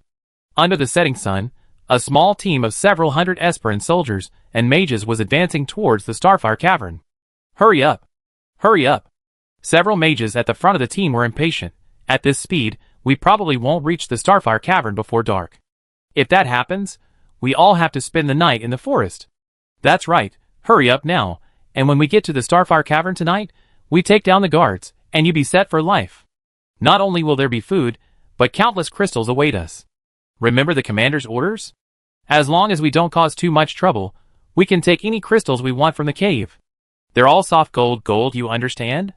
"Captain," a soldier in the team said with a bitter face, "this place is too remote, there's nothing here, just mosquitoes and poison. I'm covered in mosquito bites." "Yeah." Another soldier looked equally distressed. "And this forest is so quiet, just foxes and rabbits everywhere. I'm starting to doubt if the news about the crystal mine discovery is true." "Stop talking nonsense. It's been confirmed by our king and pope, how could it be false?" The mage captain, looking resentful, said, "Atlantis is truly lucky. They're already in a prime location, and now they discovered a crystal mine in the forest. Their king could easily get rich just by sending people to mine it every day, while we mages have to struggle for this kind of nonsense." "Ugh. Well, Captain," a mage in the group tentatively asked, "does this country really keep dangerous magical beasts?" "You believe that?" The squad leader rolled his eyes at the mage. "Aspera's been using the same rhetoric for years. Either they accuse this country of researching magic of mass destruction, or they criticize another country for keeping dangerous magical beasts. Frankly, it's just an excuse to get back at you. No, I mean, that king seems really confident." The mage scratched his head. "He not only admitted to keeping dangerous magical beasts, but he even mocked our envoy, saying he shouldn't regret it. This is the first time I've seen Atlantis so defiant." "Yeah," a soldier next to the mage added, "could there be some kind of trap waiting for us?" "What do you mean?" The squad leader frowned. "Do you think our strongest nation on the continent of Esperave can't defeat Atlantis? Or do you believe such a small country can really afford to support so-called dangerous magical beasts?" Didn't you just say that Atlantis has had incredibly good luck since its founding? The mage quickly explained. What if they really allied with some powerful magical beast? Wouldn't we just be sending ourselves to our deaths if we went there directly? Yes, that's certainly a possibility. Several soldiers nodded. Besides, this wasn't a direct order from the king or the pope. I'm really worried that someone in the army is planning to use this operation to eliminate us. This is getting weirder and weirder. The squad leader's lips twitched. So you're getting into conspiracy theories now? Isn't Aspera always like this? In recent years, the government has been pulling all sorts of shady tactics. Better safe than sorry. A leader standing at the front of the group couldn't help but chime in. The same thing happened with the young lady of the plant family. Such a grown woman, suddenly gone. The plants are a great noble family, paying so much tax to Aspera every year, and when it really matters. Shh, are you out of your mind? Hearing this, the mage squad leader quickly interrupted the leader. Is this a topic we should discuss? Anyway, I think it's best to be careful. The leader sighed. Besides, isn't our operation involving cooperation with the SKRY Empire and the Bugas Empire? Who knows if the mages and fighters from those countries will stab us in the back? Just then, a rustling sound came from the bushes not far from the group. The mage in the group instantly drew his staff from his waist, assuming an attack stance. Who's there? Ouch. Under everyone's wary gaze, a playful girl in a fiery red dress and pigtails emerged from the bushes. I originally thought the mages of Aspera were all just a bunch of peacocks, who only knew how to follow orders, but I didn't expect them to be so vigilant. A mage? Sensing the deliberate aura of a fire mage emanating from her, the mages in the group asked in confusion, why would a mage appear in a place like this? Are you from Atlantis? Do I look like an Atlantean to you? The girl, one hand on her hip and the other on her fox mask, said, instead of worrying about me, I think you should be more concerned about the Scree Empire and the Bugas Empire. What if you're walking through the forest and suddenly, boom, your head comes off, and you die a mysterious death, only to have your efforts benefit someone else? That would be a real mess. What do you mean? The squad leader stepped forward. Is someone trying to harm us? Didn't your subordinates already make it very clear? The girl pulled a projection crystal from her small bag and tossed it to the squad leader. When I gave you the order to enter the Starfire Forest, the King of Aspera and the Pope were both at the Minar Academy. It had nothing to do with them, you know? Even with such an unclear order, are you still going to carry it out? The squad leader hurriedly caught the projection crystal, hesitated for a moment, and then activated it. Just leave them here. Damn Aspera, I blow them all up. They definitely passed through this area. We just wait here. The projection crystal showed dozens of Scree Empire mages burying crimson bombs one after another into the ground. This scene made the squad leader break out in a cold sweat. Did you understand, little peacocks? Seeing the group of several hundred people fall silent instantly because of the content in the projection crystal, the girl transformed into a fire butterfly and appeared in front of the squad leader. Your king and pope didn't directly issue the order to invade Atlantis. The Scree Empire and the Bugas Empire, along with other smaller countries, sent mages to enter the Firefly Caverns along a different route than yours. Do you understand why? Could it be? The squad leader wiped away a cold sweat to get rid of us. This time, in the trial of Atlantis, Riemann, Silas, and Arcana all voted against it. Anyone with eyes can see that Aspera is in the wrong. What should we do? In the setting sun, the girl's fiery red eyes reflected a fox-like cunning. It's easy. The king and the pope will go to Minar Academy. That way, they have an alibi, proof that they didn't give you orders. Then we can directly shift the blame for the invasion of Atlantis to temporary domestic workers. Just have those temporary workers apologize, and the Aspera Empire will still be the righteous international police. And then, your squad will be dealt with by the SKRY Empire and the other seven-nation coalition. You all die in the forest, with no way to prove anything. Saying this, the girl leaned close to the squad leader, extending her slender hand and gently tapping the mage's badge on the squad leader's chest. The allied forces, dressed in your clothes, happily entered the Starfire Caverns, looted it clean, then returned to King Aspera and split the spoils 30-70, with the king receiving 70%. They declared to the world that you had betrayed your country, attacked Atlantis, and taken all the treasures of the Starfire Caverns. Finally, the Aspera Empire and the King of Atlantis shook hands and made peace, promising to severely punish your betrayal, issuing an international arrest warrant, and claiming that you took hundreds of thousands of tons of gold with you when you left the empire, and incidentally balanced the national treasury's accounts. A perfect script, isn't it? Chapter 199. What? They actually dared to do this? No wonder, ha ha. I was wondering why they suddenly sent the brothers to this godforsaken place like Atlantis, so they wanted to take this opportunity to get rid of us. My suspicions were right, I should have been careful. After hearing the girl's words, the soldiers and mages of the Aspera squad in the forest discussed among themselves, all with indignant and resentful expressions. Captain, what do we say now? That's right, you said it yourself, Captain, that we be living the high life at Starfire Cave. Now look what's happened. We don't even need to go to Starfire Cave. We can't even get through this forest. Who gave us those orders, Captain? Don't you know? This is forcing the brothers to rebel. In the chaos, the squad's captain, a high-level fire elemental mage, after a brief moment of thought, raised his hands and stood on a rock in front of the squad. Quiet down, everyone. Listen to me, don't make a sound. The team's murmur subsided slightly. This woman's origins are unknown. Who knows if she's sent by some country to sow discord? The team leader, who had been speaking, glanced at the chipmunk, then walked over, holding the projection crystal. I'm asking you, who gave you this? She recorded it herself. The chipmunk girl put her hands behind her back, adopting an innocent demeanor. As a traveler, it's normal for her to carry a recording crystal, isn't it? A traveler? The squad leader looked at her with suspicion. You mean? You're a traveler who just happened to pass through this place today, and just happened to encounter the magicians and warriors sent by the 7 kingdoms, including Scree, and just happened to record them planting bombs on our route. Oh dear, why does this make it sound like I, a girl, came here specifically to trick so many of you? The girl took out a kendama from her waist, and leisurely started playing with it in front of the crowd, making a thump-thump-thump sound. It's no secret that Aspera plans to invade Atlantis. We even publicly broadcast our trials to the world. How many people don't know? The girl easily positioned the sphere of the kendama in one of the grooves, gripping the hilt and peering through the slit in the sphere at the Aspera mage squad before her.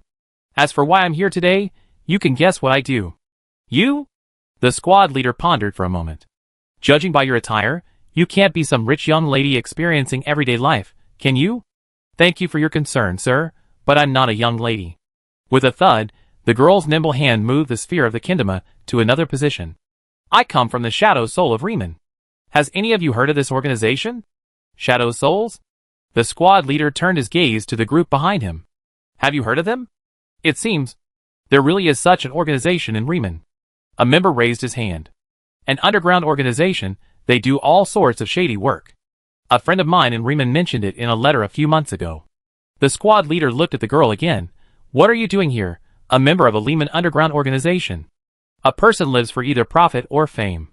The girl seemed to have had enough, putting away her kendama.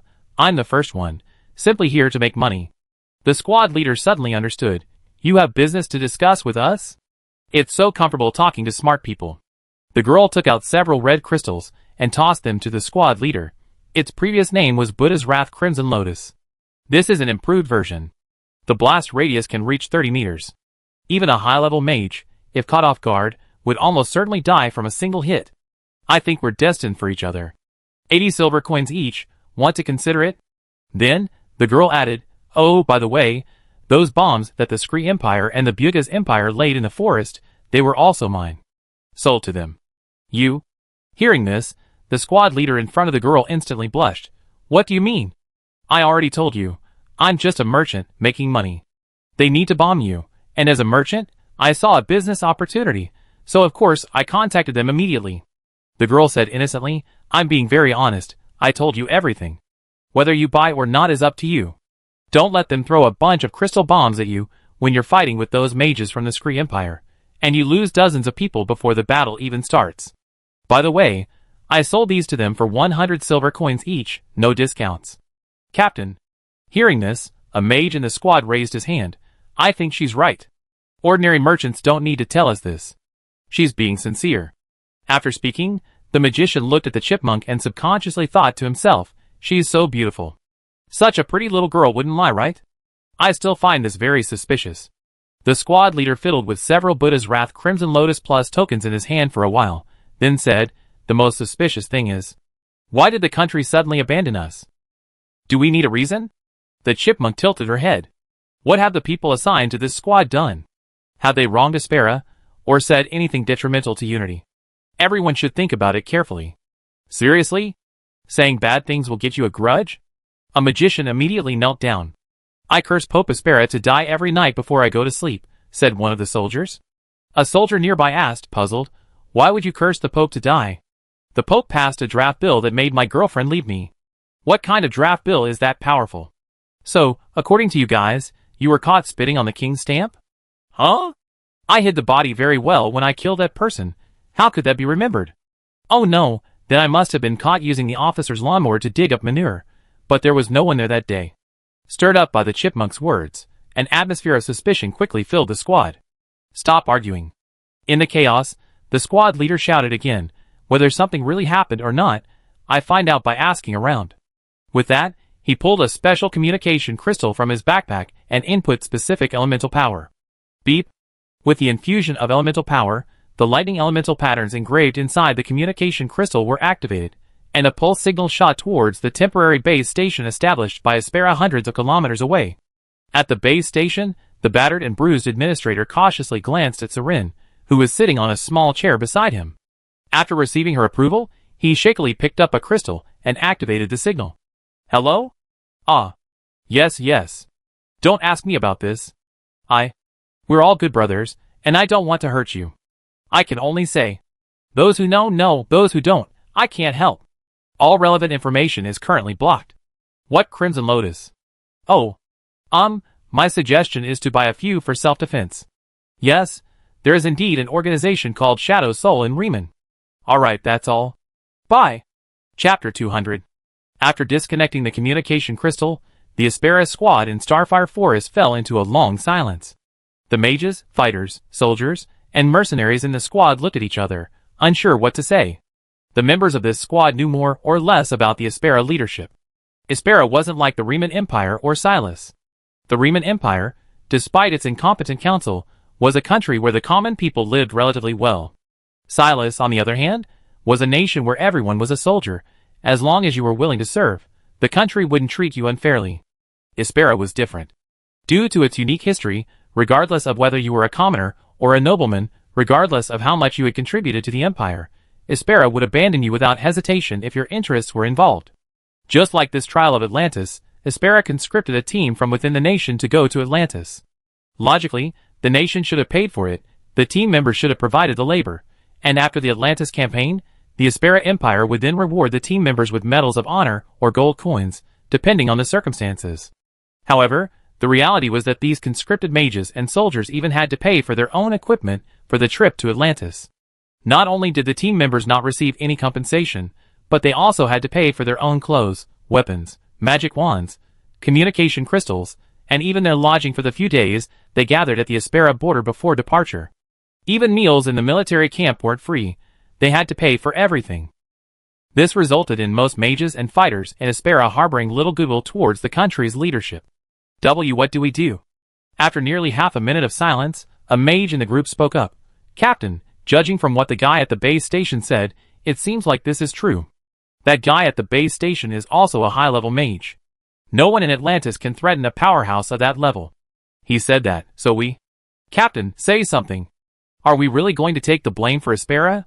Should we just turn back now? Quiet. Amidst the cacophony of voices, the group's squad leader impatiently interrupted the discussion. I'm thinking. If you ask me, since you already been abandoned by the nation, why not just go all out and join forces with those small countries, like the Scree Empire or the Bugaz Empire? A chipmunk nearby seized the opportunity to say, I can give you the data. 1 archmage, 17 mages, a total of 679 people. Looking at the data alone, you're at a disadvantage. However, they only bought 20 from me. Buddha's Wrath Red Lotus, if you buy more, enough to reach 50, when the two sides meet, throw 30 at them before they can react. This will cause massive casualties and internal strife in that allied army instantly, and you won't have to worry about a real fight. Go all out with them. The squad leader was pulled back to reality by the girl's words. Do we really have to go that far? If you win this war, then Aspera will be the one with a headache. The chipmunk grinned slyly. Look, Aspera originally planned to have the allied forces kill you all, and make you take the blame, right? If you were to turn the tables, and deal with the allied forces now, what would the Aspera leadership think? Someone has to deal with the catastrophic monsters kept in Atlantis, right? Someone has to mine the Starfire caverns, right? The wealth there. Someone has to bring it back home, right? At that point, No matter how unwilling the Aspera leadership is, they have no choice but to welcome you like heroes, publicly claiming that there was a rebellion on the Allied side, and you become the heroes who cleared the name, shifting the blame that should have been placed on you onto the Allied forces, and finally sending you to the Starfire caverns to retrieve the crystals. Anyway, everyone here is dead, you go to Starfire. You can take as many crystals as you want from the cave. Just give the Aspera leadership any number you want, and the rest is yours. Moreover, because of this hero connection, even if you return to Aspera, the leadership won't dare touch you. Wouldn't that be a win-win situation, gaining both fame and fortune? After saying all this in one breath, the girl deliberately paused, then said in a nonchalant tone, of course, as she just said, "What do I know? I'm just a weak girl from Shadow Soul, selling weapons. You're all adults, you should have your own judgment. Whether to buy or not is entirely up to you." "Captain, I think she's quite right." After listening, a mage stepped forward. "In this situation, our only chance of survival is to kill all those Allied forces." "Yes, indeed." Several soldiers, captivated by the chipmunk's beauty, quickly chimed in. "No matter the situation, we're in a foreign land.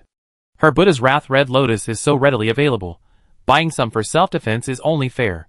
"That's easy for you to say." The squad leader glared at the soldiers. "Are you going to pay?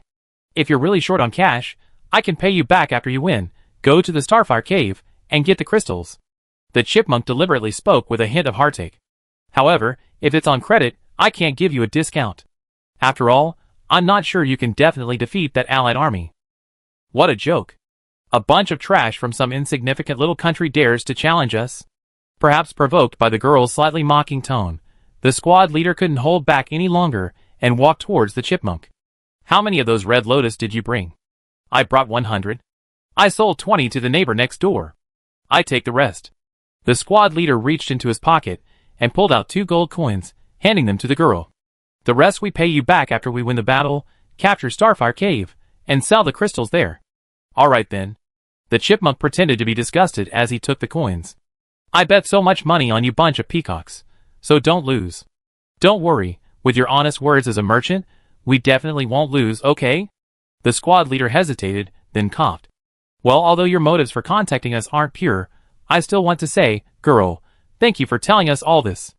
"No need, I'm after your money, you're after my life, we both win." After saying that, the chipmunk secretly turned around and said to the miniature photographic crystal hidden in the bell around its neck, "See? He has to thank us." The photographic crystal broadcast the scene accurately to every household in Atlantis that had turned on its projector. The magic scholars of the Atlantis Magicians Association were so engrossed in the images projected onto the crystal that they forgot to check the error in their earlier discussion of the reaction model between ice and water elements. Well, inside the room, the white-bearded old man, the president of the Magicians Association, swallowed hard after watching the chipmunk's performance. "This is the first time I found watching a live stream more interesting than studying magic." Chapter 201. You humans are truly amazing.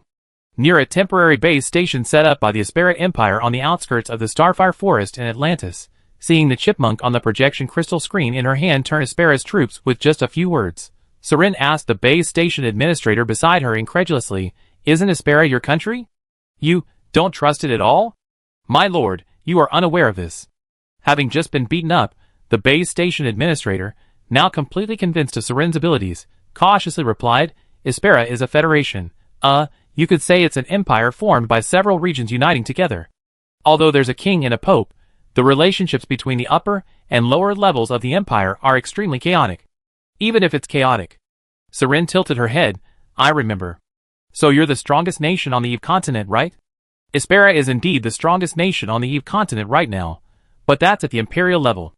It has nothing to do with us ordinary folks. We're often oppressed by those above us, and most of us don't really trust the imperial high command. Besides, historically, Aspera has certainly done similar things quite a few times." "Huh? You actually done similar things in history?" Seren was even more incredulous. "Taking the blame for your soldiers?" "Yes." At this point, the administrator looked indignant. "Take what happened a few days ago, for example. I'm a mage, and I enlisted here to help. When I arrived, I had to pay for uniforms, accommodation, food, and a whole bunch of other miscellaneous fees. And then those officers took kickbacks. I clearly only submitted an application for 2 sets of clothes, but my superior submitted 5, then charged me for 10 sets, emphasizing that 2 sets were that expensive, while he pocketed the money for the other 5. When the higher-ups finally issued 5 sets, he sold 3 of them, only giving me 2. The administrator angrily slammed his fist on the large base station beside him, grabbing his tattered clothes with his bloodied hand, saying, "This thing looks like it's inlaid with gold." Such a thin layer of cloth, sold for 5 silver coins a set, and the investigators above even pretended to be so sympathetic. He came over and asked me why I bought 5 sets of clothes, whether my family was well off, spouted a bunch of nonsense, and then asked me to write a positive review for his survey. If the officer hadn't been there, I really would have cursed him out. "So," Seren said thoughtfully, "you rather believe the side story of a random little girl than trust your own country? It's not a matter of who to believe. Given Aspera's current situation, the king and pope have both gone to Minar Academy. If the king of Atlantis really has someone protecting him, then the king and pope can simply say, 'I wasn't there, I didn't know, it wasn't our order,' and wash their hands of the responsibility." The base station administrator said indignantly, "Then we mages who carried out the orders become cannon fodder, caught in the middle. Nobody wants that." And the administrator glanced at Seren and muttered, "Atlantis obviously has someone protecting it." "You mean, who you believe isn't important, but not trusting the Empire is very important to you. That's the gist of it." The administrator cautiously asked, "Sir, you're not human, are you?" Seren neither confirmed nor denied it, only gesturing for him to continue. "Then it's not surprising. Actually, the situation with the Aspera Empire, those who know. It's just a huge makeshift operation." The base station administrator chuckled self-deprecatingly. "Don't be fooled by Aspera's reputation as the strongest nation on the Eve continent. What about the king's effective governance, the Holy See's divine unity, and the Pope's pristine virtue? Those people come and go, always dealing with the same old trivial matters. Frankly, it's all about money." "Interesting." Seren casually conjured a chair from flames beneath her and sat down.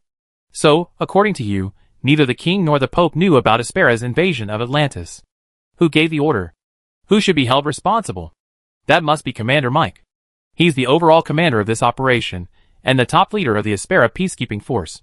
Mentioning this, the base station administrator immediately launched into a tirade. "This guy, let me tell you, he's a complete traitor. He's embezzled who knows how much money the country has embezzled. His private life is extremely chaotic, and when things go wrong, he likes to shift the blame onto his subordinates. Originally, this matter wasn't that complicated. Atlantis discovered a crystal mine, and King Aspera got India's. He planned to discuss with Atlantis whether the two sides could reach a cooperation agreement. Aspera would provide Atlantis with certain protection, and Aspera would receive a share of Atlantis's crystal revenue. But this Commander Mike directly demanded that Atlantis open a special passage so they could go to the Starfire Caverns to preach, and he also flattered the Pope, saying that if the deal succeeded, the papacy would receive priority in the profits. Atlantis definitely wouldn't agree. Later, when King Aspera found out about it, he told Commander Mike not to rush things and to postpone the matter. Just then, the Hellhound incident forced His Majesty to go to Minar Academy. As a result, no sooner had the king left than Commander Mike was put on trial by Atlantis. Although this base station administrator had recently been beaten up by Seren, covered in bruises, and with several holes burned in his clothes, the young man seemed quite philosophical about it. Now, as if years of pent-up resentment had been released, he spoke fluently. "You see, if this succeeds, Mike will be Aspera's hero, and he claimed credit when the king returns from Minar Academy. If it fails, it's the fault of us magicians who were sent here. We didn't just execute the orders. Our skills aren't great, our strength isn't strong, but he win no matter what. Besides, I already suspected the king of Atlantis had a backup plan when I arrived." His confident demeanor wasn't feigned. "Also, I watched the live stream of the Minar Freshman's Wilderness Survival Training. The king of Atlantis' daughter, and that Eline were in the same team. Eline's background is so mysterious, she even summoned a dragon, and they're so close. What if Eline uses her connections to protect Atlantis, right? If she even slightly protects Atlantis, then we'd be the ones in trouble." Seren was somewhat surprised. "You done your intelligence work quite well?" "Of course, after all, that's what I do." The base station administrator scratched his head. "Actually, I guessed long ago that Atlantis would have someone to bail them out this time, and I even mentioned it to Commander Mike. But what can I do if they won't listen?" "Oh." Celine narrowed her eyes. Since he knew there was a risk, why would a military officer insist on going ahead? Without evidence, if something goes wrong, it won't be him who dies. They can just find someone else to take the blame. The people on Atlantis can't possibly fly thousands of kilometers to Aspera to seek revenge, can they? The base station administrator snorted. It's practically a risk-free deal. If I were Commander Mike, I would also choose to ignore the risks and continue. Interesting. Seren jumped off the fiery chair. Besides Commander Mike, who else in Aspera supports sanctions against Atlantis? There are plenty. All of Commander Mike's lackeys are. Just ask around in the capital of Aspera. The base station administrator gazed at the setting sun. But what can we do? They're probably sitting in the palace right now, drinking and celebrating another windfall. Seren silently put away the projection crystal and walked towards the other end of the forest. Sir, where are you going? To Aspera. Bring the Commander Mike you mentioned and his supporters here. But, the base station administrator's eyes widened. Aspera is thousands of kilometers away. It's only a 10-minute walk. Seren, her back to the sun, waved her hand. They be the main characters at the bomb party in the forest later. Chapter 202. Atlantis Palace. Following the documents brought back by his subordinates, he input a specific elemental code into the projection crystal in the villa's hall. After watching the scene of the chipmunk fooling the Aspera team, King Steve of Atlantis remarked with some emotion, I didn't expect them to arrive so quickly. I always felt that the Aspera forces didn't seem to trust their own country very much. Only after watching the chipmunk follow the Aspera team into the forest did Bilotes put on an apron and open the refrigerator beside her. I originally thought that as the strongest nation on the Eve continent, Aspera's military should be more united. No, they always been like this. Steve said, we often deal with the Aspera army, and the quality of those mages, well, it's hard to describe. No wonder they're so easy to fool. Bilotes took some fruit out of the refrigerator. It seems this is why Minar Academy is so vigorously promoting projection crystals and information communication crystals. If these technologies become widespread, even if the continent of Eve is huge, it will feel like a small village, and any news can spread to all countries instantly. Yes, the promotion of projection crystals and base station technology owes a great deal to Little L and the Dragon Clan. Mentioning Eline, Steve hesitated for a moment. Madam, do we really not need to prepare a few more portions of dinner tonight? As if worried that Bilotes hadn't understood, Steve added, it's like those videos I've seen of Lehman nobles entertaining guests. They prepare so many dishes that fill the entire room. Cakes, cold dishes, herbal teas, chicken, beef, heavy-duty duck, and various specialty snacks, all incredibly delicious and visually appealing, even if those people can't finish it all. Although my daughter told me that a grand ceremony isn't necessary, I still feel. Elenine Piarista is, after all, visiting Atlantis for the first time. Wouldn't it be a bit impolite to serve her something so simple? I know what you mean. Bilotes, carrying fruit, went to the nearby table and sat down. His Majesty the King is worried that a poor reception might upset little Elenine, right? Steve nodded. He truly felt utterly helpless. If it were entertaining envoys from a powerful empire like the Esperanza Empire, Steve would be experienced, but entertaining Elenine, he was completely at a loss for words. Actually, there's no need for that. The child's thoughts aren't as complicated as your Majesty imagines. She simply wants to come here to play. Mentioning Eline, the daughter Karachow brought back from Dragon Forest, and recalling the misunderstandings of their first meeting, Bilotes felt a little ashamed. If your Majesty were to treat her the way a Lehman noble would treat a distinguished guest, it wouldn't be a problem. However, that would make little Eline feel that you're only using her as a diplomatic tool, and our relationship might become limited to that kind of diplomacy afterward. Ah! Hearing this, Steve, a burly man with a large stubble, became as nervous as a child who had done something wrong. I didn't mean that, I just want the child to be happy in Atlantis. Then you can prepare more of the children's favorite foods for dinner. Bilotes pointed to the fruit in her hand. You can cut these fruits in advance, soak them in some milk, and put them in the refrigerator. Little Eline loves milk. Or you could make some rabbit and cat-shaped cookies. Speaking of which, isn't today Atlantis' fireworks festival? Steve was somewhat surprised. You know about this festival in our country, madam? I looked it up before I came. Bilotes thought for a moment. It's similar to our country's harvest festival. I remember that during this festival, people eat glutinous rice dumplings, exchange colorful rabbit fur, and at night, children set off fireworks in front of their houses, lighting the rabbit fur, symbolizing the burning of the wheat stalks after the harvest, praying for another bountiful harvest next year. Haha, a little festival. Steve laughed heartily. Children are happiest during this festival because they can eat free glutinous rice dumplings everywhere, and just a walk around the streets will bring back colorful Angora rabbit fur. In previous years, whenever Sophia went out during this festival, When she came back at night, oh my god, she was completely covered in rabbit fur, a riot of colors. Fireworks festival? Free dumplings nationwide? On the second floor of the Atlantis Magicians Association, after hearing Sophia's explanation, Eline, clutching her pillow, widened her beautiful golden eyes, her cute little face showing a hint of grievance. Then realizing what she had just done, she puffed out her cheeks and pointed at the magic scholars and recovered patients, who were intently watching the projection above the crystal not far away. Didn't I look like an idiot when I asked them for dumplings? At Atlantis' fireworks festival, all children could eat dumplings for free, just like children on Earth could run to other people's houses for candy on Halloween. So, wasn't Eline's statement to the scholars, the consultation fee is 5 dumplings, the same as saying on Halloween, the treatment fee is 5 candies? I forgot to tell you. Seeing Erin's adorable puffed-up cheeks, Sophia couldn't resist poking her with her little hand. Besides, not only are the dumplings free, but little kids can also get Angora rabbit fur of various colors from the adults. I'm not a little kid anymore. Erin instinctively denied, I'm all grown up. In my eyes, little Erin is still a little kid. Sophia pulled a ball of snow-white rabbit fur from her little skirt pocket and handed it to the little girl in front of her. Happy holidays, little Erin. After saying that, she handed another ball of rabbit fur to Wendy, and to Wendy Neechan too, happy holidays. Then Erin took the rabbit fur, her a hogue, a single strand of hair sticking up, bobbing on her head. Do I need a return gift? No, little Erin's presence is the greatest holiday gift for me. Saying this, Sophia turned her gaze to the projection crystal not far away. Look. Ace. It seems the Aspera forces are about to encounter the allied forces of the other 7 nations. The 2 sides are about to meet in the forest.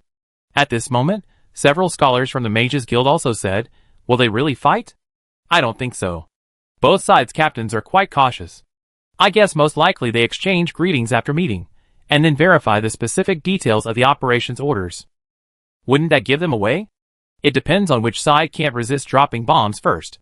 Right now, both the Aspera forces and the allied forces are quite tense. They all been fooled by this girl. As soon as someone makes a move, as soon as one bomb explodes, both sides will be bloodthirsty and won't care about asking questions. And if everyone keeps their tempers in check and no one makes the first move, then all the nonsense this girl said will be wasted. Under the curious gazes of the many scholars, the team in the video arrived at an open area in the center of Starfire Forest. Perhaps guessing what the viewers of the live stream were thinking, the chipmunk responsible for the covert filming quietly removed the bell from his neck, pointing the camera at the detonation buttons in his hand. You didn't think that the 100 Buddha's Wrath Red Lotus tokens already sold to those people could only be detonated by them themselves, did you? Chapter 203. At the Royal Palace of Aspera, a grand ball was underway. The opulent palace was lavishly decorated, adorned with countless gold and silver jewels, making it appear like a paradise on earth. Golden fountains, crystal-clear statues of goddesses, and precious greenery surrounded the palace, a feast for the eyes. Tens of thousands of luminous stones illuminated the main building of the palace, their brightness so great that they could be clearly seen even from thousands of meters away. Commander Mike, tonight we're drinking until we drop. Inside the palace, amidst the dancers' performance, several officers approached a man with a buzz cut, glasses in hand, celebrating Aspera's conquest of Atlantis. Huh? The Commander Mike, being toasted, feigned in no way. Look, how do you know we can take Atlantis tonight? What if that king was telling the truth, and they really are keeping dangerous magical beasts? If Atlantis really were keeping dangerous magical beasts, it wouldn't be in this mess today. A drunken man laughed loudly, that king. Hiccup, he probably couldn't argue with us, so he just went all in and admitted it. Ha ha, that saves us the trouble of explaining. We Aspera? Well, just send troops. We seized that super large crystal mine. This is all thanks to Commander Mike. He's much better than that.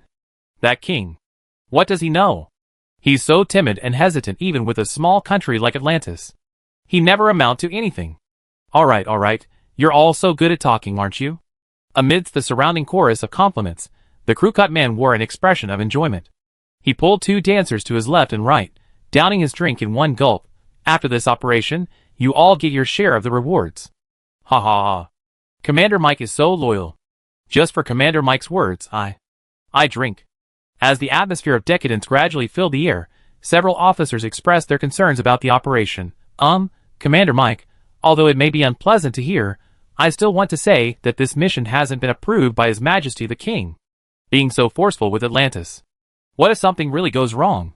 Do you have a plan B? What plan? B, huh? An officer said nonchalantly. What kind of trouble can a country like Atlantis cause? It's mainly about Minar Academy. The man glanced at the projection crystal not far away. After all, that Erin who's been making headlines lately, supposedly connected to the dragons, is in the same team as Princess Sophia of Atlantis during this freshman training. Being on her team means she speak up for her? Mike looked up. Oh, my old buddy, aren't you overthinking things? There are 4 freshmen on Erin's team, from all sorts of countries, including one from Aspera. According to you, she have to help us too? Yeah, Tina Plant is also on Erin's team. If she's going to help, she help both sides. But the Plant family. Alright, that's enough. Seeing the officer about to continue, Mike waved his hand impatiently. If anything goes wrong, just follow the usual procedure. Atlantis is really problematic. The ones who should be worrying are those fools dying on the front lines. We're here with food, drink, and beautiful women. What? Are you afraid that the monster Atlantis claims to have is flying over and taking us all to the battlefield? Ha ha ha ha. Mike's words were followed by cheerful laughter. Even the most powerful and dangerous magical beasts couldn't possibly cross thousands of kilometers to capture people in our capital, Aspera, could they? We have at least 3 Iron Curtain devices erected along our border. The kind that even 7th-tier magical beasts can't penetrate. What kind of dangerous magical beast could possibly get here? Ha ha ha ha. Even if they came to Aspera, there are so many high-level mages and advanced magical artifacts around the palace. Even a dragon couldn't do anything about it, right? Unbeknownst to everyone, in the dazzling lights, a girl wearing a cropped jacket and hot pants was walking along the path in the center of the palace gardens towards the building where Mike was having his party, while munching on a lollipop. Behind the girl, a large group of unconscious court mages lay sprawled on the ground. Madam. As the young woman approached the entrance to the largest building in the center of the palace, a bodyguard noticed something amiss and stepped forward, long gun in hand. Please show me your invitation. Is your country's Mike here? Huh? The bodyguard was taken aback at first, then asked, puzzled, are you a friend of Commander Mike? This is it. The young girl, Seren, casually knocked the bodyguard unconscious, tossed him aside, and entered the palace before her. What's going on? Inside the palace, several mages who noticed the commotion at the entrance quickly drew their weapons, but Seren was faster, hurling several fireballs before they could even react. Boom boom boom boom. The explosions quickly attracted the attention of several officers inside the building. What's happening?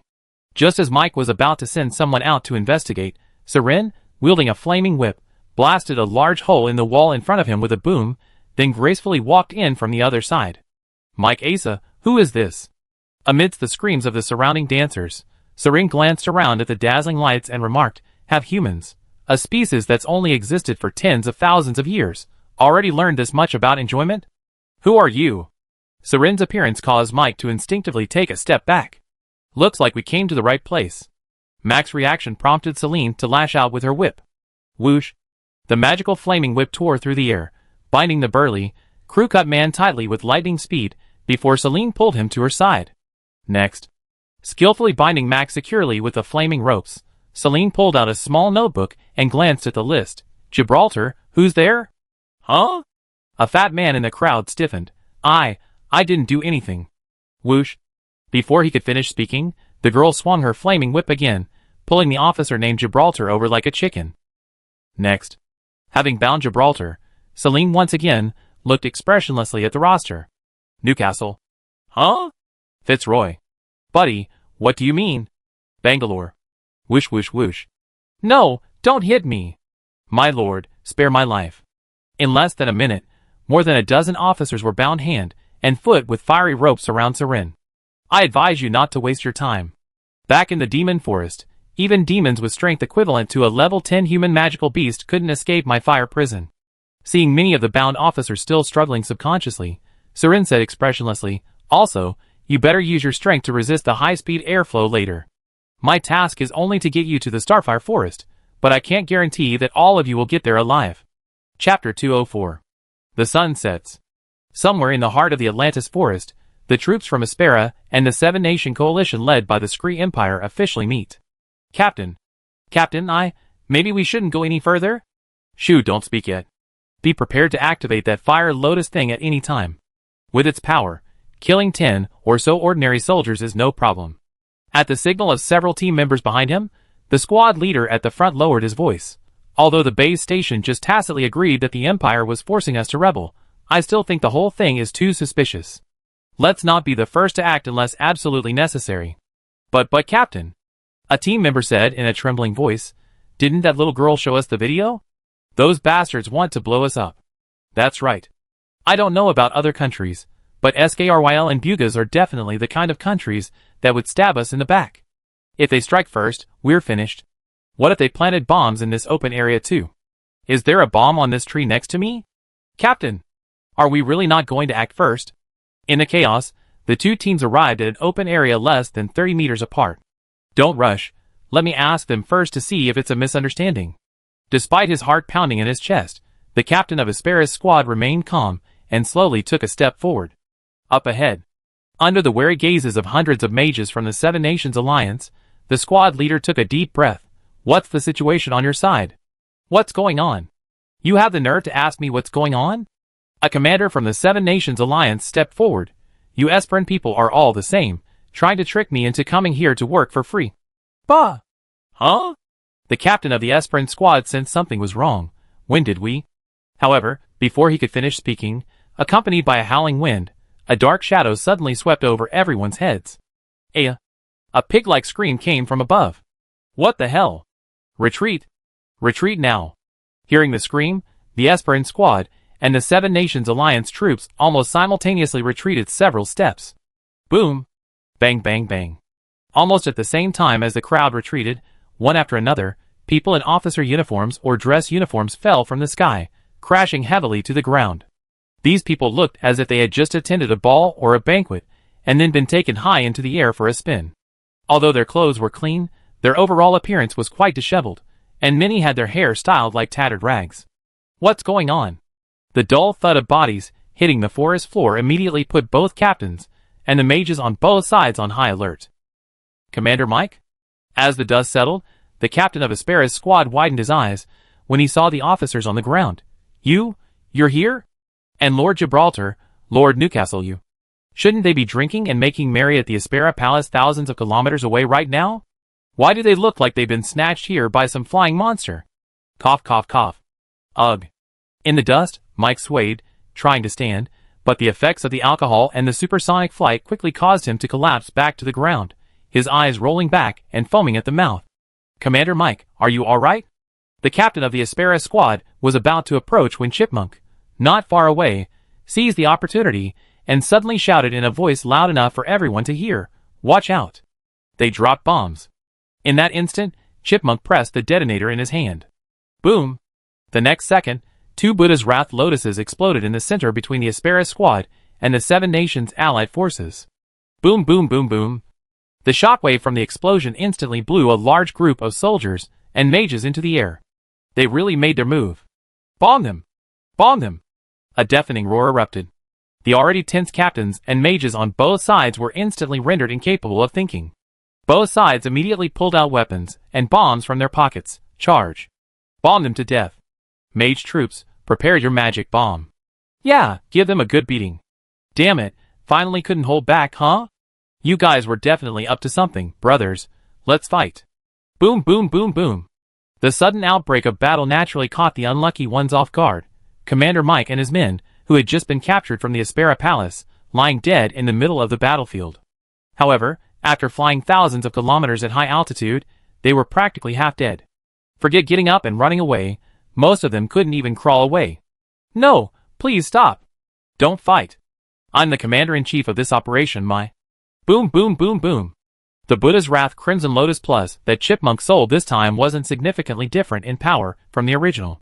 However, this version of the Buddha's Wrath Crimson Lotus had some carefully arranged lightning elements at its core. These lightning elements caused the detonated fire elements to exhibit a certain symmetrical shape, like a kaleidoscope. Visually, it looked like a supersized firework.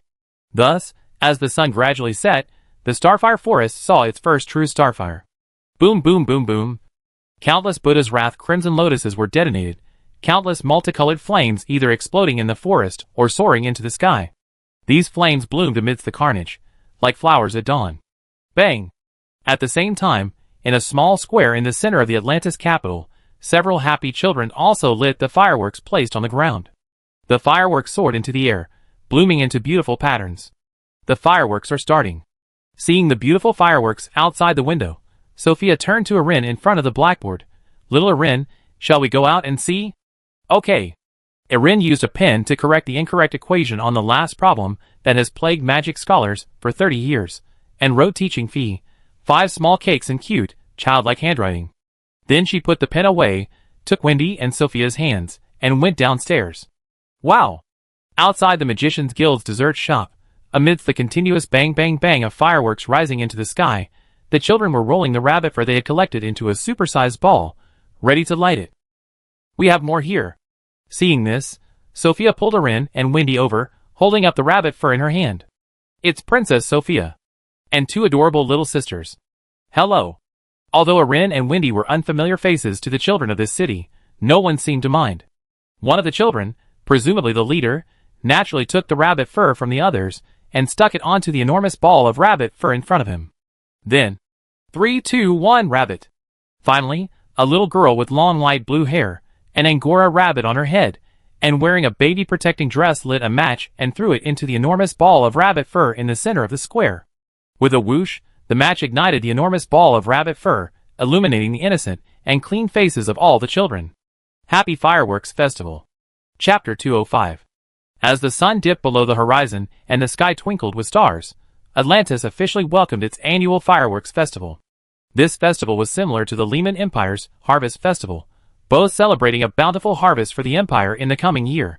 However, due to Atlantis's unique circumstances, the fireworks festival had evolved over decades into a smaller festival akin to Children's Day. After all, Atlantis had never lacked food since its founding. Boom boom boom boom. As night fell, children in all the cities and towns of Atlantis spontaneously lit fireworks in the city center square, turning the night sky into a kaleidoscope of colors. Boom boom boom boom. In the Starfire Forest, as the battle between Aspera's team and the Seven Nations Alliance intensified, the sky there was also dyed a kaleidoscope of colors by the Buddha's wrathful Crimson Lotus and the magic of various elemental mages. Endless lava. Fire from hell, burn everything to ashes. Sea of fire. Proud ice spirit, grant this land absolute tranquility, devour the glittering stars and the sea of hearts. Icy pillars erupt. In the chaos, the officers brought by Sirin from the Aspera Empire were the most helpless. They recognized this as the Starfire Forest, north of Atlantis, and they recognized the 2 sides in the war as the Aspera forces and the coalition of small nations that had voted in favor of the sanctions against Atlantis resolution at the temporary meeting regarding Atlantis's breeding of dangerous magical beasts. However, they had no idea why the 2 sides were fighting. However, the officers' immediate priority wasn't figuring out the reason for the fight, but rather saving their own lives. Magic is indiscriminate, especially when mages are enraged. Boom boom boom boom. You stop fighting, Commander Mike. Dodge! Dodge! At this moment, both Mike and the officers still relatively conscious felt the fear of death. Is this the real battlefield? Like a revolving lantern, scenes from their entire lives began to flash through the officers' minds.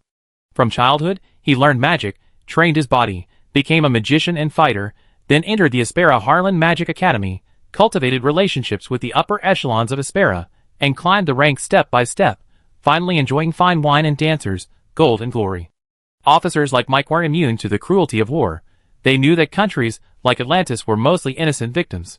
Yet, when they took over all of this themselves, they chose even crueler, more ruthless methods, solely to satisfy their own selfish desires. In Mike's words, "If I climb up here and don't oppress those who oppress me in return, and then enjoy the glory and wealth that comes from bullying others, then wouldn't all my previous suffering have been for nothing?" What Mike didn't expect was that these rights and honors he once took such pride in would be so easily shattered. His skills as a mage, his status as an Aspera commander, and over 40 years of experience meant nothing in front of Sirin. Cough cough. Holding onto his magical shield, Mike, in the center of the battlefield, cast a fearful and bewildered gaze at Sirin, who sat atop a large tree not far away. The magical barrier along the imperial border was utterly useless against her. None of the bodyguards or mages of the Aspera Royal Palace could withstand a single blow from her. Thousands of kilometers were covered in the blink of an eye. Having watched the live stream from Minar Academy, Mike had a pretty good idea of Sirin's identity. What he hadn't expected was that the dragons had actually come. Moreover, the dragon's strength far exceeded his expectations. Originally, Mike, like most people on the Eve continent, thought the dragons were just slightly stronger magical beasts. Even if dragons did cause trouble in Aspera, the mages and barriers along the Aspera border could at least hold them off for a while. Even if not, the mages in the palace could help delay them for some time. However, the reality was, let alone the barriers and court mages, even he himself, a high-level archmage, was completely helpless against the dragon's fiery restraints. Then, they were bound and carried high into the sky, flying from Aspera to Atlantis in less than 10 minutes. Mike could sense that the dragon hadn't even used a tenth of its power throughout the entire process. The terrifying thing about this was, what kind of background did this Eleni have to be able to command such a powerful being to help a team member she had only known for less than a week? Commander Mike, watch out. In the blink of an eye, a fireball flew towards Mike. Mike couldn't dodge in time, and was blasted away. Are you crazy? Seeing their commander blown away, the captain of Aspera's squad roared at the mage in the distance. That's Commander Mike. I'm sorry, Captain. I didn't see him clearly. I didn't know it was Commander Mike. Although the mage said this, he was inwardly laughing hysterically. Damn it, that's Mike they blew up. Boom, boom, boom. As he spoke, 2 more Buddha's Wrath Crimson Lotuses exploded in the crowd, forcing the squad leader and the mage to find nearby cover and lie down. Quick! Go check on Commander Mike. Everyone else, charge with me. Yes, sir. How was it? In the war-torn forest, a chipmunk in a bright red dress hopped over to the tree where Seren was, playing with a kendama. How was the show? Pretty lively, like a New Year's celebration. Seren landed on the tree. And it broadened my understanding of humans. Most people in this world aren't as smart as you think. Playing with the kendama, the chipmunk said casually, money, power, heroes, women. Except for children, every adult is more or less a slave to something. Seren was silent for a few seconds. And you? Me? The chipmunk stopped what she was doing, tilted her head, and thought for a moment. For me, I'd probably be considered a bit of fun. A slave, perhaps. Interesting. Seren walked over. I heard from Her Highness the Princess that you investigated Atlantis for a long time to find out about your origins. What are the results of your investigation? Long ago, on the continent of Eve, a young woman of the Nine-Tailed Fox clan fell in love with a human. The clan leader disapproved of their marriage, so the woman eloped and lived in seclusion with the human in the Starfire Forest, where they had a child. The chipmunk spoke calmly, as if recounting something unrelated to herself. Then one day, this Nine-Tailed Fox woman's lover was killed by a monster in the Starfire Forest while protecting their child. The woman, who only had 2 tails, used all her power to seal the monster, but succumbed to her injuries. The woman's child, a half-fox with almost no magic, buried her mother under a large maple tree and left the Starfire Forest with her mother's belongings and maple seeds. She planted maple seeds in the uninhabited area between Arcana and the Lehman Empire, which later became Maple Leaf Village. The origin of. Later, the half-fox girl also had children and a family with a human.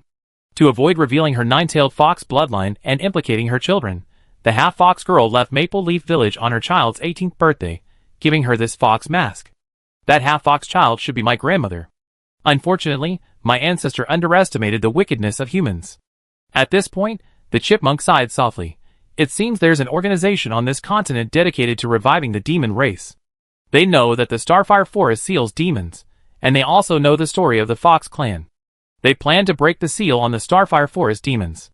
While hunting the half-fox girl, members of this organization followed the clues to Maple Leaf Village, causing the Maple Leaf Village explosion. They blew up my mom, dad, grandpa, and grandma, and then they wanted to find the Fox clan's keepsake in the village. Unfortunately, they didn't expect the keepsake to be me. Then, by sheer coincidence, I was saved by that dragon-winged gargoyle, and by even more coincidence, that silly dragon-winged gargoyle encountered the princess you mentioned during a mission. Well, that's how fate unfolded. Chapter 206. The fireworks in the capital of Atlantis carried a leisurely and soft atmosphere, like a little dumpling. As night fell, children who had finished dinner ran out of their homes, and the small square was soon filled with laughter and chatter. A strange church? Sitting on a bench in the center of the square, admiring the dazzling fireworks overhead, after listening to Sophia's description of the current situation in Atlantis, Eline tilted her head. Even His Majesty the King doesn't know. Yes, and according to the records in the National Treasury, This church seems to have appeared not long after the founding of Atlantis. Sophia said somewhat uncertainly. They wore long black robes, liked to come out at night, and then spread propaganda about. The end of the world is coming, the demon king is about to descend upon the continent of Eve, and only by worshipping the demon realm can one receive blessings, and so on. An organization that supports demons. Erin asked incredulously. Monsters are terrifying to ordinary people. Yes, that's why the Atlanteans hate these guys too, but they're always elusive, and there's nothing we can do about it. Amidst the rising fireworks, Sophia picked up a small dumpling and took a bite. I just heard little Erin say that the strange illness was caused by monsters, so I was wondering if it could be related to these people.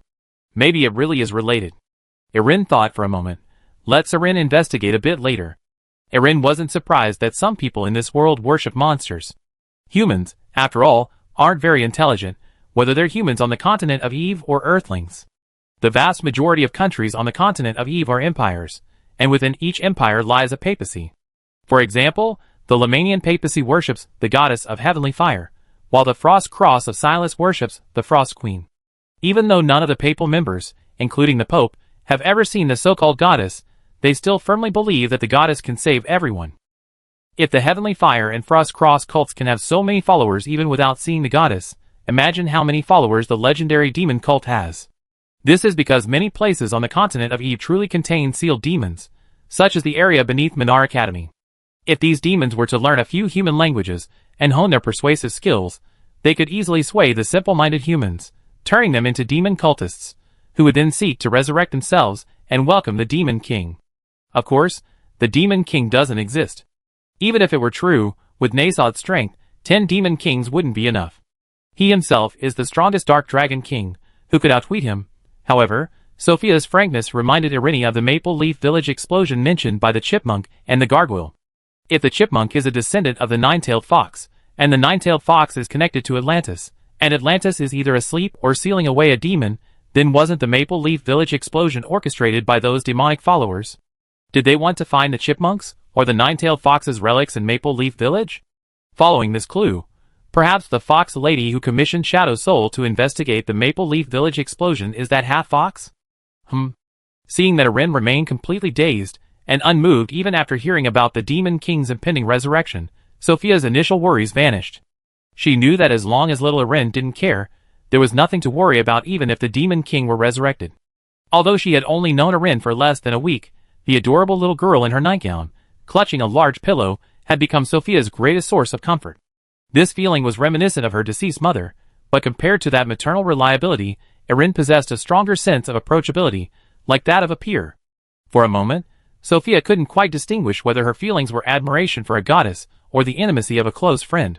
And why do I get this feeling of my heart racing every time I see little Elle? By the way, Sister Sophia. A soft, sweet voice from Eline pulled Sophia back to reality. I tell you about the method I mentioned before that allows humans to learn light magic. Illuminated by bursts of dazzling fireworks, Eline, who was hugging a large pillow beside her, slowly turned around. While this method allows humans to learn light magic, it will also make you lose a lot. Hearing that she could learn light magic, Sophia blurted out. It's okay, I'm ready. In current magical research, light magic is indeed the most powerful healing method. There are even rumors that light magic can resurrect the dead. However, because the extraction of light element is extremely difficult, a magic bottle filled with light element can sell for an astronomical price.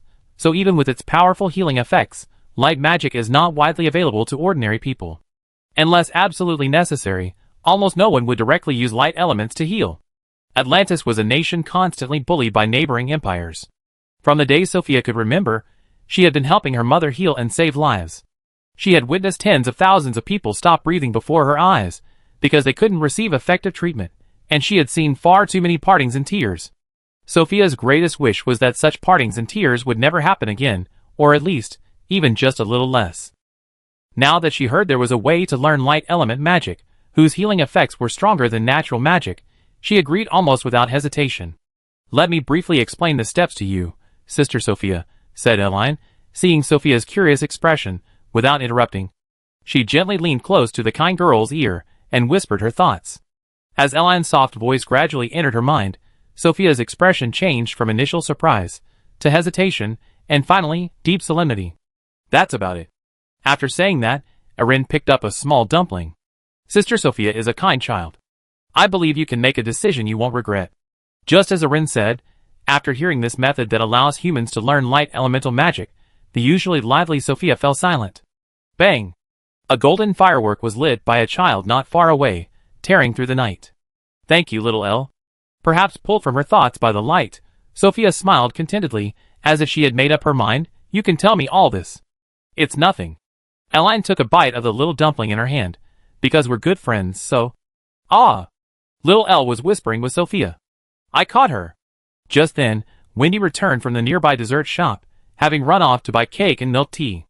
The girl in the green tea party Lolita dress placed the milk tea on the small table in front of the bench, sat down next to Eline, and pinched the little girl's chubby cheek. So sly. What did you say?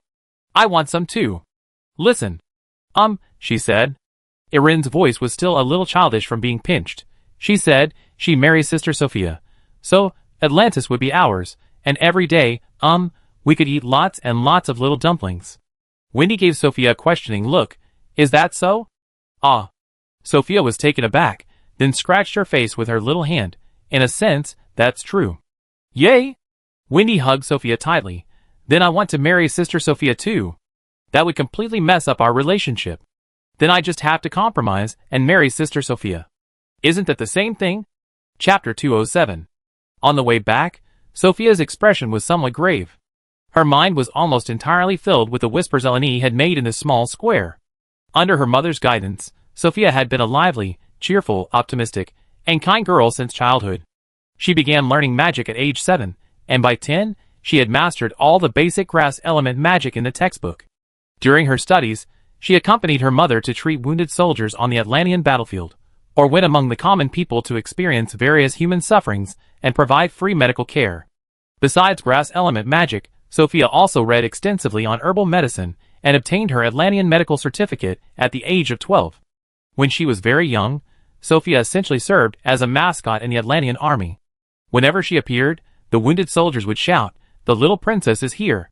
Princess Sophia is so cute. We're saved," and Sophia would always repay them with her brightest smile. Over time, this little princess of Atlantis grew accustomed to the harsh reality of having to smile even in the face of death. This is why, despite being only 12 years old, she acted like a little adult. Sophia was timid. On the battlefield, even the sight of a small snake would terrify her. Initially, soldiers teased her, saying things like, "Why don't you go back to learning gardening and flower arranging? And do you want to kill the enemy with cuteness?"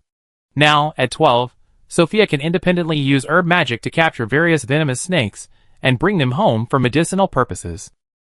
Many people on the continent of Eve lose their reverence for life after witnessing too much death, becoming numb or even falling into depravity. Sophia, however, is the complete opposite. The more accustomed she becomes to death, the more she desires to conquer it. Even today, Sophia still remembers her mother's dying words. "My child, I don't want the weight of life to become a shackle on your future.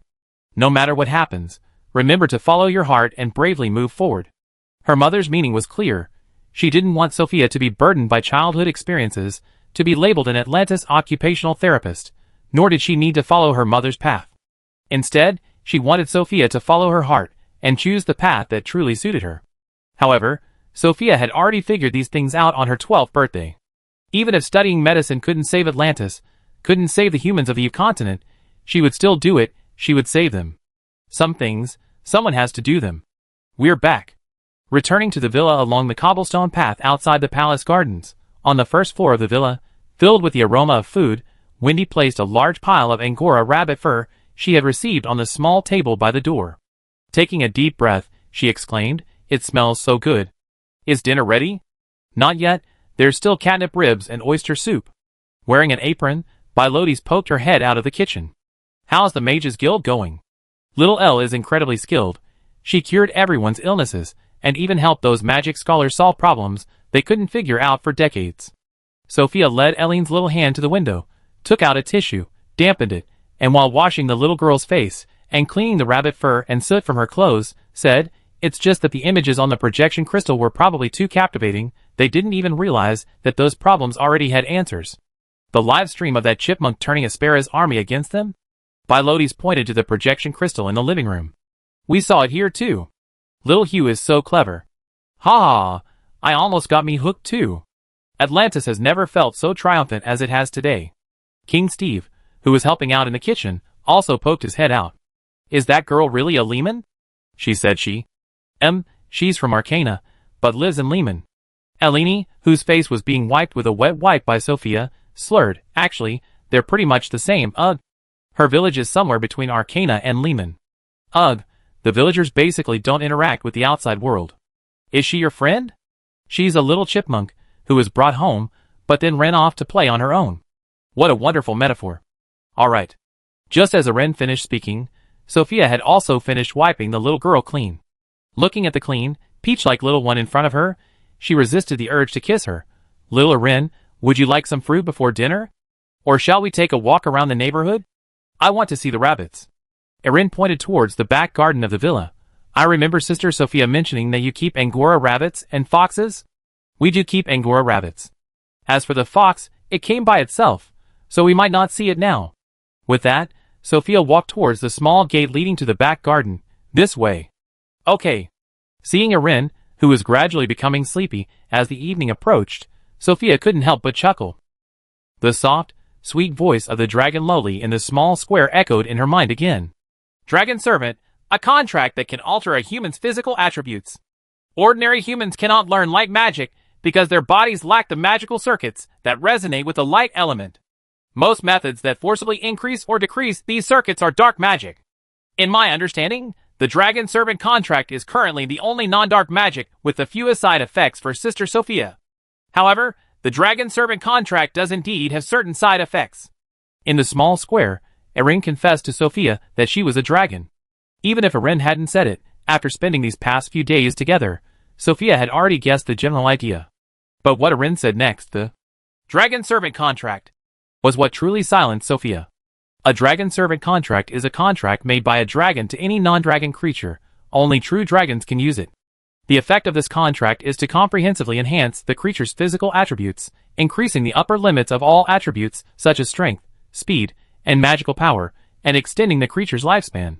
Because Eline is a descendant of the Holy Dragon, creatures that sign a Dragon Servant contract with her will gain the effect of opening a channel for light elemental magic circuits.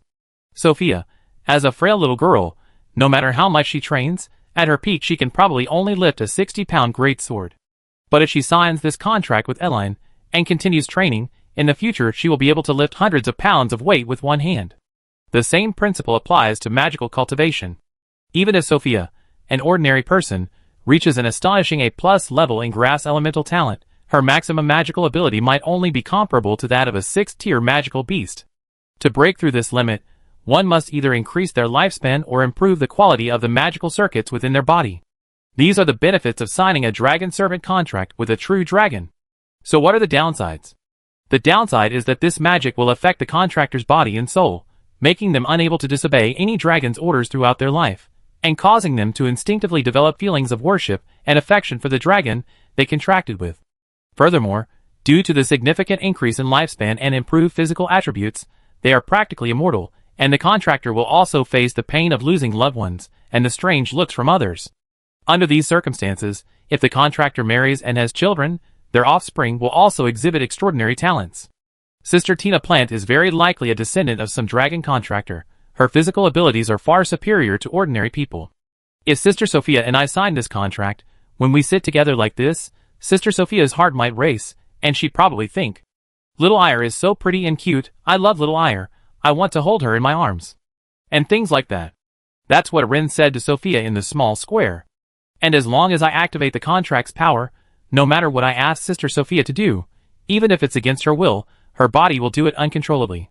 Well, of course, if we actually signed, I wouldn't activate the contract's power. But the side effects of the contract are unavoidable. When Sister Sophia is with me, she have a lot of strange thoughts. I already have a lot of strange thoughts about you. This was Sophia's inner monologue at the time. In her eyes, the magic that Aren had described as having many side effects had absolutely no side effects.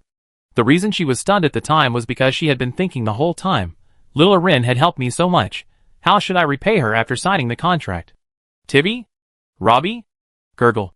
Leading Aren and Wendy to the back garden of the villa, Sophia called out, and 2 fluffy Angora rabbits, one large and one small, peeked their heads out from the bushes not far away. Sophia crouched down and clapped her hands at the large white rabbit in front of her. "Come here." Swish, swish, swish. The two round Angora rabbits waddled to Sophia on their short legs, and were easily picked up by the girl, one on each side. These are Tippy and Robbie. Tippy is almost 2 years old, and Robbie is 1.5 years. As if having made up her mind, Sophia looked at Erin, about the contract. "Wendy and I will be staying in Atlantis for a couple of days, and we also check on that monster and the strange church." Erin, anticipating Sophia's words, interrupted her. "Sophia, you can think about it carefully these next 2 days. There's no need to rush into a decision." Chapter 208. Dragon Servant Contract? In the back garden of the small villa, 3 little girls, Erlini, Sophia, and Wendy, huddled on a small swing, watching the fireworks rising over the Atlantis Imperial City Square while clutching their fluffy Angora rabbits. Each girl had a different expression. Sophia's face was filled with longing for the future. Erlini's attention was entirely on the Angora rabbit's fur, wondering how such a rabbit could be so plump yet so fluffy. Wendy, on the other hand, was pondering which part of the Dragon Servant contract Erlini had just explained was the side effect. Besides its proximity to the city center, the Atlantis Palace had another unique feature. It was located at the highest point in the capital. Sitting on the swing in the back garden like Erlini and her 2 friends, they could directly overlook the entire city. "Sister Wendy." Erin ruffled the rabbit's head, named Tippy, on her lap, then turned her face away. "Are you planning to sign this contract too?" From Erin's perspective, the biggest side effect of these contracts was the cognitive shift brought about by changes in physical attributes and increased lifespan. When someone suddenly gains power surpassing all their peers, they are more likely to receive more flattery and praise than ordinary people as they grow. The resulting changes in mindset are uncontrollable. For example, Sophia was originally just an ordinary person. She knew that both herbal magic and herbal medicine had limitations in the field of healing. This contradiction and pressure between ideals and reality acted as a constant warning bell urging her forward, endowing her with kindness and unwavering perseverance. Once this pressure is gone, the thought of her suddenly enhanced talent, and the realization that she won't have to face birth, aging, sickness, and death like ordinary people in their short 100 years, could subtly alter Sophia's worldview, philosophy of life, and even personality. This influence is the biggest side effect. The original Erline was just an ordinary earthling. Now, aside from being more concerned about the lives of ordinary people, she's a completely different person from her past self. Of course, recently, little Erline has roughly understood the relationship between the dimensional world and Earth through her dreams, but the lazy personality she developed over the 100 years since her rebirth as a young dragon is irreversible. Because she has experienced such a change herself, Erline understands very well what suddenly gaining a long life and immense power means for intelligent beings. Under these circumstances, she still leaves the choice to Sophia. She believes this kind girl can make the right choice, and she believes that even with immense power, she won't lose her true self. "I really want to sign this contract with little L." Under Elline's curious gaze, Wendy sighed, "Mainly because I really love wind magic, but humanity's research on wind is still too limited. Moreover, there's a very high chance I never finish learning about the existing wind elemental theories in my lifetime. Many of the fundamental theories are still wrong. If I could live a little longer, maybe." Sophia turned her head. "Does Sister Wendy want to become the wind god?" "Wind god or whatever, it doesn't matter, it's just a title." Wendy scratched her head. "I just hope that in the future, everyone will value the element of wind, like how we built a super-fast car using wind power on Wiltonheru Island, right? There must be many similar applications of the element of wind. I imagine that in a few 100 years, or a few decades, we can look up and see beautiful airships in the sky, or magnificent spaceships in the sea. The world above the blue sky has always been a forbidden zone for humanity, and I want to see it too." Wendy's beautiful eyes reflected the fireworks rising from the city center ahead. "What's the world outside the Eve continent like? How far can we fly?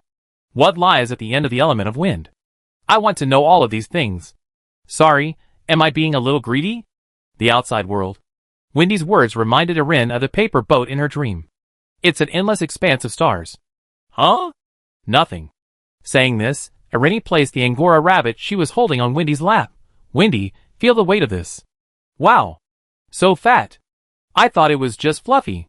Wendy lifted the large rabbit. "Baby, if we went to outer space together, you'd definitely be the one who uses the most energy.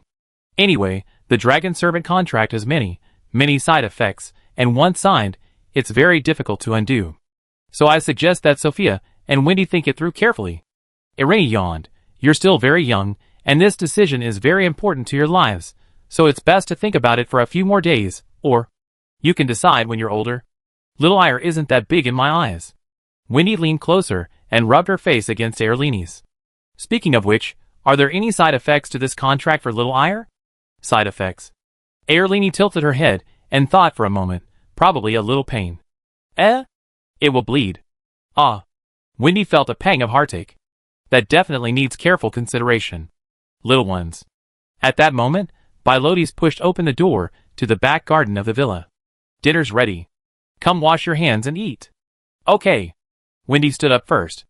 Let's go eat. Airlini yawned widely, as if she couldn't hold it in any longer, her beautiful eyes narrowing to mere slits. Want to sleep? Wendy, already experienced with this, quickly reached out and, using the wind, scooped up the sleepy little girl. Or should we eat first? Eat first. Despite being very sleepy, Erin forced herself to stay awake, looking like a little glutton. I sleep after I'm full. It's that time of day again, the time I look forward to feeding little Erin the most. Dad, a glass of milk wine, no alcohol. Amidst the myriad lights of the city, in an inconspicuous corner of the Atlantis capital, two men dressed in black robes met. How is the situation? One man asked in a cold tone. The world's filth has been washed away, the condemned sinners are fleeing redemption, the nihilistic black paradise. Speak human language. Our Lord is about to awaken. The seal, after so many years of digging by those foolish miners, has shown slight loosening. If we exert a little more effort, we might actually be able to forcibly break the seal. One of the men in black said excitedly, the bad news is that we can't find any information on that woman no matter what we do. Only Chipmunk can confirm that she is indeed a member of the Shadow Soul organization of the Lehman Empire. Insolence. Just then, a cold, mature female voice rang out from behind the two. Seren emerged from the darkness, holding a sword to the man's neck. Which woman? Chapter 209. As the first light of dawn touched the sea of flowers on Dragon Island, Nasod and Fafnir stepped onto the long corridor of the largest temple. Why is it getting popular to transform into human form here too? Walking along the long corridor of the massive temple, Nasod saw several holy dragon elders waiting for him in human form. He chuckled softly. What's the meaning of this, elders?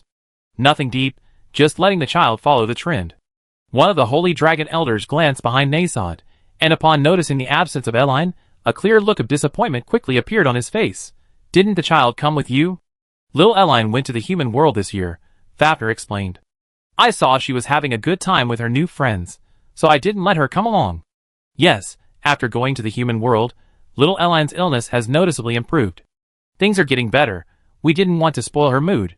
As a black dragon, despite the somewhat awkward relationship between Nasod and the holy dragons, with Fafnir by his side, he could only explain gently, the child is almost 100 years old. It's good for her to go out and gain some experience. After saying this, seemingly realizing something, Nasod looked around at the holy dragon elders who had transformed into human form. Could it be that you all specifically went to learn shape-shifting magic for little El? Ahem. An elder coughed, interrupting Nasod. With Eileen Garland's strength, what kind of experience could she possibly gain in the human world? Releasing magic might require deliberately choosing the weakest spells and suppressing the magic output, otherwise it would mean the destruction of an entire human empire. It's alright if Shower doesn't come. As long as she's having fun with the humans. Another holy dragon elder stepped forward with a projection crystal to smooth things over. Let's get down to business. First, there's the investigation Princess Fafnir asked us to conduct into Hudya, and the nine-tailed fox clan behind her. We got the results. The elder then activated the projection crystal. Interestingly, we also found quite a few clues about the remnants of the demon clan. Huh? Hearing this, Nasod turned to Fafnir and asked, You asked the elders to investigate this? Isn't Hudya just an ordinary human? At most, she has a little nine-tailed fox blood. Why? Fafnir found a crystal chair and sat down. Hudya and Shower are getting so close. Is it okay if I investigate her to see if there's anything wrong? I thought you really trusted our daughter that much. Nasod turned to the projection crystal. Jing, so what did you find out? The demon? The demon and your daughter? You actually asked about your daughter first. The holy dragon elder in front laughed. You changed, Dark Emperor. If you mention that word again, I tear this dilapidated palace down. Nasod's head seemed to be about to explode with embarrassment and helplessness. So what did you find out? Once upon a time, a fox eloped with a human. Soon after, the human was killed by a demon. The fox used all her strength to seal the demon, and her descendant was Hugh, who settled in Maple Leaf Village. The Holy Dragon Elder turned on the projection crystal, adjusting it as he spoke. One day, a huge explosion occurred in Maple Leaf Village, killing almost everyone in the village. Only Hugh survived and was taken to Lehman by a dragon-winged gargoyle, where she eventually met your daughter. That's roughly the story. Sounds unremarkable. Nasod crossed his arms. So what about that sealed monster? What's its background? Nothing special, just. Do you remember the Valley of Sighs? It was about 50,000 years ago. You and the demon Candlewalker fought there for 7 days and 7 nights, and finally captured her. Nasod was startled. Such a powerful monster? No, the point of my sentence is the Valley of Sighs. Elder Holy Dragon waved his hands repeatedly. There's a monster in the Valley of Sighs called the Sky-Splitting Scorpion. Sky-Splitting Scorpion? That thing is alright, although it can grow to over 100 meters long. It's just a matter of stomping on it a couple of times for me. Humans would have a bit of trouble dealing with it. No, not the Sky-Splitting Scorpion, don't interrupt me. Elder Holy Dragon glared at Nasod. The Sky-Splitting Scorpion in the Valley of Sighs mainly exists as a kind of greedy ringed spider with black rings on its body. For food. Why are you suddenly telling me history? Nasod asked. So what about the greedy ringed spider? The monster sealed in Atlantis was about 1/10 the strength of an ordinary greedy ringed spider. Huh? Nasod's lips twitched. Is it necessary to mention such a weak monster? Didn't you just ask me how strong that monster was? The Holy Dragon Elder said aggrievedly. That thing isn't recorded in our dragon race. It looks like a black wolf that can walk upright. It's probably a mutation of the ghost wolf that went extinct 30,000 years ago. Humans named it the Invincible Tyrant. Fine then. Nasod wiped the cold sweat from his forehead. So what's so special about this monster called? The Invincible Tyrant? The monsters themselves aren't special. What's special is that, based on the corresponding clues, we discovered an organization in human society attempting to revive the monsters, called Black Heaven. Elder Holy Dragon found the switch on the projection crystal, turned it on, with a beep, and input the corresponding elemental sequence. Members of Black Heaven are almost everywhere on the entire continent of Eve. They hope to break the seal on all the monsters on the continent, and their ultimate goal is to summon the Demon King recorded in the Black Heaven's guidelines. Incidentally, the Black Heaven was also the instigator of the Maple Leaf Village explosion. They came from the Invincible Tyrant of Atlantis. They found a dark fire black crystal there.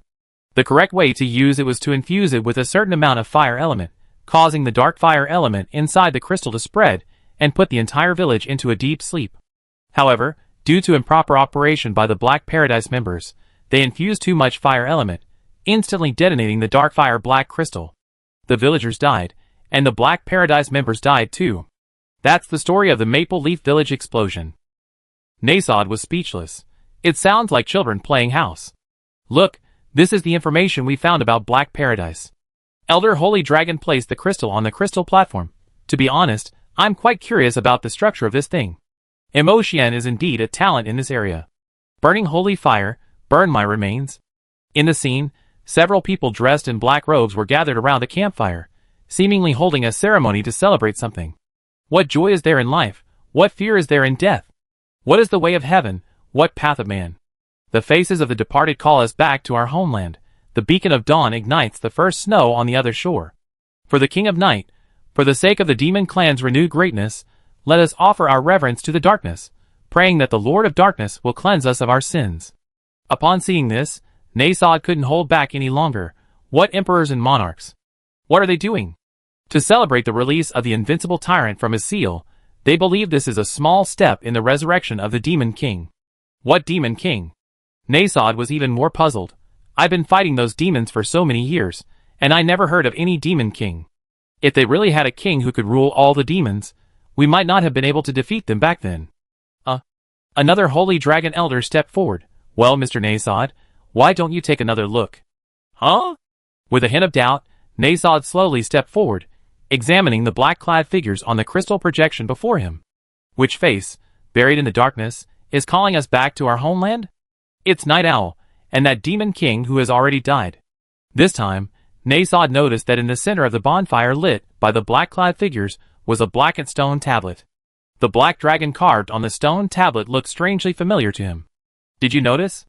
The holy dragon elder patted Nasod on the shoulder.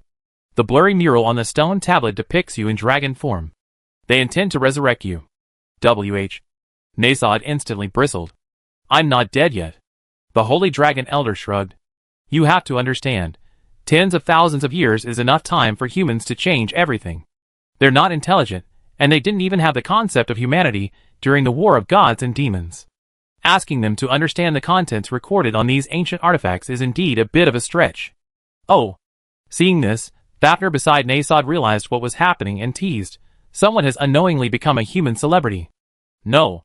Nasod's lips twitched. How did they come up with the idea of resurrection? The conclusion that monsters can resurrect me? Besides, I was sworn enemies with monsters back then. I worked so hard to conquer this world for peace and prosperity, and they want to resurrect monsters? It's simply incredibly stupid. Ahem, Mr. Nasod, calm down. The holy dragon elder quickly came over to persuade him. It's not a big deal. There aren't many strong monsters on the Eve continent to begin with. Even if they were resurrected, a pseudo-dragon could easily handle it. Besides, didn't you already wake up Seren? She probably wouldn't even need half her strength to fight that invincible tyrant. Leave the Black Paradise organization to Seren, but I doubt she'd be interested in such small fry. As he spoke, another holy dragon elder approached, holding a crystal ball. The important thing is what I'm about to say. Regarding the dimensional rift that you mentioned before. Little L went to once, we have a preliminary assessment. Chapter 210. These past few days, we found a black dragon and tested the 2 forbidden spells you and Princess Fafnir used in battle under extreme conditions. In the center of the sun-drenched dragon temple, the holy dragon elder, holding a crystal ball, raised his hand and summoned a ball of light element. We finally discovered that when equal amounts of ultimate light meet ultimate darkness, the world's barrier will visibly collapse. Nasod covered his head. Even you're getting a bit dramatic. No, Mr. Nasod, this isn't dramatic. It's literally what it means. The holy dragon elder quickly explained. Dragons have existed in this world for hundreds of millions of years. We thoroughly studied almost all elemental theories and laws. I never expected that in this inconspicuous corner, there would be such a school of magic that has been overlooked. Nasod became interested. A new school of magic? Yes, a new school, a school that can change the world. The elder dragon nodded. We name it Infinite Laws. This school of thought primarily studies the annihilation of light and darkness. Because this annihilation can occur countless times in an instant, we call it the Law of Infinity.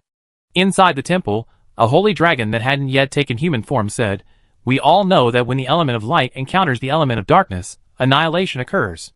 At the moment the 2 elements meet, if the amount of light element is greater, light annihilation will occur. If the amount of dark element is dominant, dark annihilation will occur. Annihilation happens almost instantaneously, leading to the conclusion over hundreds of millions of years. Our scholars believe that these 2 elements have a mutually restraining relationship, like the elements of fire and water. When an offensive fire element encounters an offensive water element, it evaporates. If fire element is dominant, the water will completely evaporate, leaving only the victorious fire element. If water element is dominant, the fire element will be extinguished, and the water element will remain. Right. Nasod was somewhat puzzled. This isn't even basic elemental theory. Why are you suddenly bringing this up? Mr. Nasod, what do you think will happen when the same fire element and water element meet? The same element? Nasod was taken aback, then asked, puzzled, exactly the same? Precisely down to the smallest unit of elemental magic? Yes, exactly the same. I haven't studied this, but it's highly likely they both disappear simultaneously.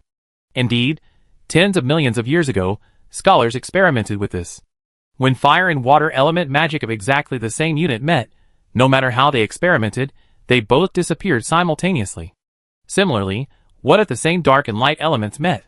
The holy dragon elder, holding up the crystal ball, asked. They would also annihilate simultaneously. Huh? Nasod was confused by the question. I'm not a professional magic scholar, but based on my experience, it's highly likely they annihilate simultaneously. That's the problem. Unlike water and fire elements, when equal units of dark and light elements meet, not only will they annihilate, but a phenomenon called collapse will also occur. The holy dragon sighed. I never expected that after hundreds of millions of years of research into magic, we dragons would have missed such an important observation point, and the discovery of this observation point is all thanks to you too. I don't quite understand. Nasod was completely bewildered. I know that light and dark elements annihilate each other, but what is collapse? It's exactly what it sounds like, a spatial collapse, Elder Holy Dragon explained. Light and dark elements are known as the primordial elements of this world. One theory is that at the beginning of the world, there were only two elements, light and dark. Light and dark created all things. The ultimate light and ultimate darkness I mentioned earlier are what happened when you two were fighting using forbidden dark and light element spells. By sheer coincidence, the elemental quantities of the two elements became completely equal, thus causing a collapse. The phenomenon has shattered the dimensional barrier of this world. Having said that, the Holy Dragon Elder raised his hand and infused the crystal ball with some light element. Mr. Nasod, I now infuse this primordial crystal with 42.3357 units of light element. Try infusing it with the same unit of dark element. Oh! Nasod, still somewhat confused, didn't understand what shattering the dimensional barrier or collapse meant, but he knew it was related to his daughter, Eline, so almost without thinking, he reached out and infused it with the same unit of dark element. 42.3357 units of dark element is already at the molecular level. The higher the level of elemental magic, the greater the amount of element, and the more terrifying the decimal point becomes. If what this elder said, the strongest magic he used in his battle against Fafnir, Genesis Break, Dark Annihilation, happens to have the exact same amount of light element as that forbidden spell over there, isn't that too much of a coincidence? This coincidence is basically equivalent to having two people randomly fill a jug of water, and then the number of water molecules in both jugs is exactly the same. The probability of that is almost zero. Moreover, even among dragons, only a handful of mages in the entire dragon forest possess the precise control to output elemental units down to hundreds of decimal places. Nasod, Fafnir, and Ibel. Buzz? Almost the instant Nasod infused the crystal ball with an equal amount of dark element, light and darkness annihilated upon contact. However, in those fractions of a second that both elements vanished simultaneously, Nasod noticed a very subtle crack appearing in the space within the crystal ball. It truly was a split second. If Nasod weren't the strongest Black Dragon King, he wouldn't even have noticed that instantaneous spatial rupture. This collapse phenomenon was actually noticed by some scholars more than 20 million years ago. However, because the conditions for reproducing it were quite demanding, and because this collapse was very inconspicuous, it instantly repaired itself after the space collapsed. Those scholars thought it was just an ordinary natural phenomenon, similar to water evaporating when it encounters fire. But now we understand that this collapse breaks the dimensional barrier, which is the space of this world. However, because space itself has a very strong self-repairing ability, it's like throwing a stone into the ocean. At most, it creates a ripple and then recovers. Most light and dark magic, even if it can break space, is useless. However, you and Fafnir are different. You are the strongest Black Dragon, and Fafnir is the strongest Holy Dragon. If you use the strongest dark and light magic, it won't be at the level of throwing a stone into the ocean, it will be directly. At this point, the Holy Dragon paused, turning to Fafnir, splitting the sea, separating the seawater entirely in the middle, completely exposing the seabed. On the other side of the dimensional wall, according to our current speculation, there should be a place similar to the origin of the world. It might hold the secrets of all the elements of this world, and it's interconnected in every direction. When you broke the dimensional wall, you injured your respective souls. The annihilation of light and darkness caused your broken souls to merge together and flow into the dimensional wall. This is the origin of Little L's soul, as we initially hypothesized. Now this theory has been strengthened. After Little L's soul entered the dimensional world, it most likely came into contact with the primal power there and gained the recognition of all the primal elements. Ferna also has another point. Breaking the dimensional wall from the dimensional world back here is much more difficult than breaking it from here to go there. Do you know what it means that Little L was able to return solely using her soul power? Nasod and Fafnir both subconsciously shook their heads. Under their gazes, the Holy Dragon Elder, speaking in a trembling voice, added, "This means that Little L's soul power has already reached the level of the origin of creation. Her exhaustion upon her return isn't because her weak soul can't support her dragon body, but rather, it's because Eleni Garland's dragon body can't sustain her excessively powerful soul for long, which is why she falls asleep every day due to this immense power." Chapter 211. Eline sat back down on the snow-white paper boat. Above her was the glittering Milky Way. Below her flowed a stream shimmering with starlight and cosmic light. A vintage chandelier hung from the triangular apex of the boat's center.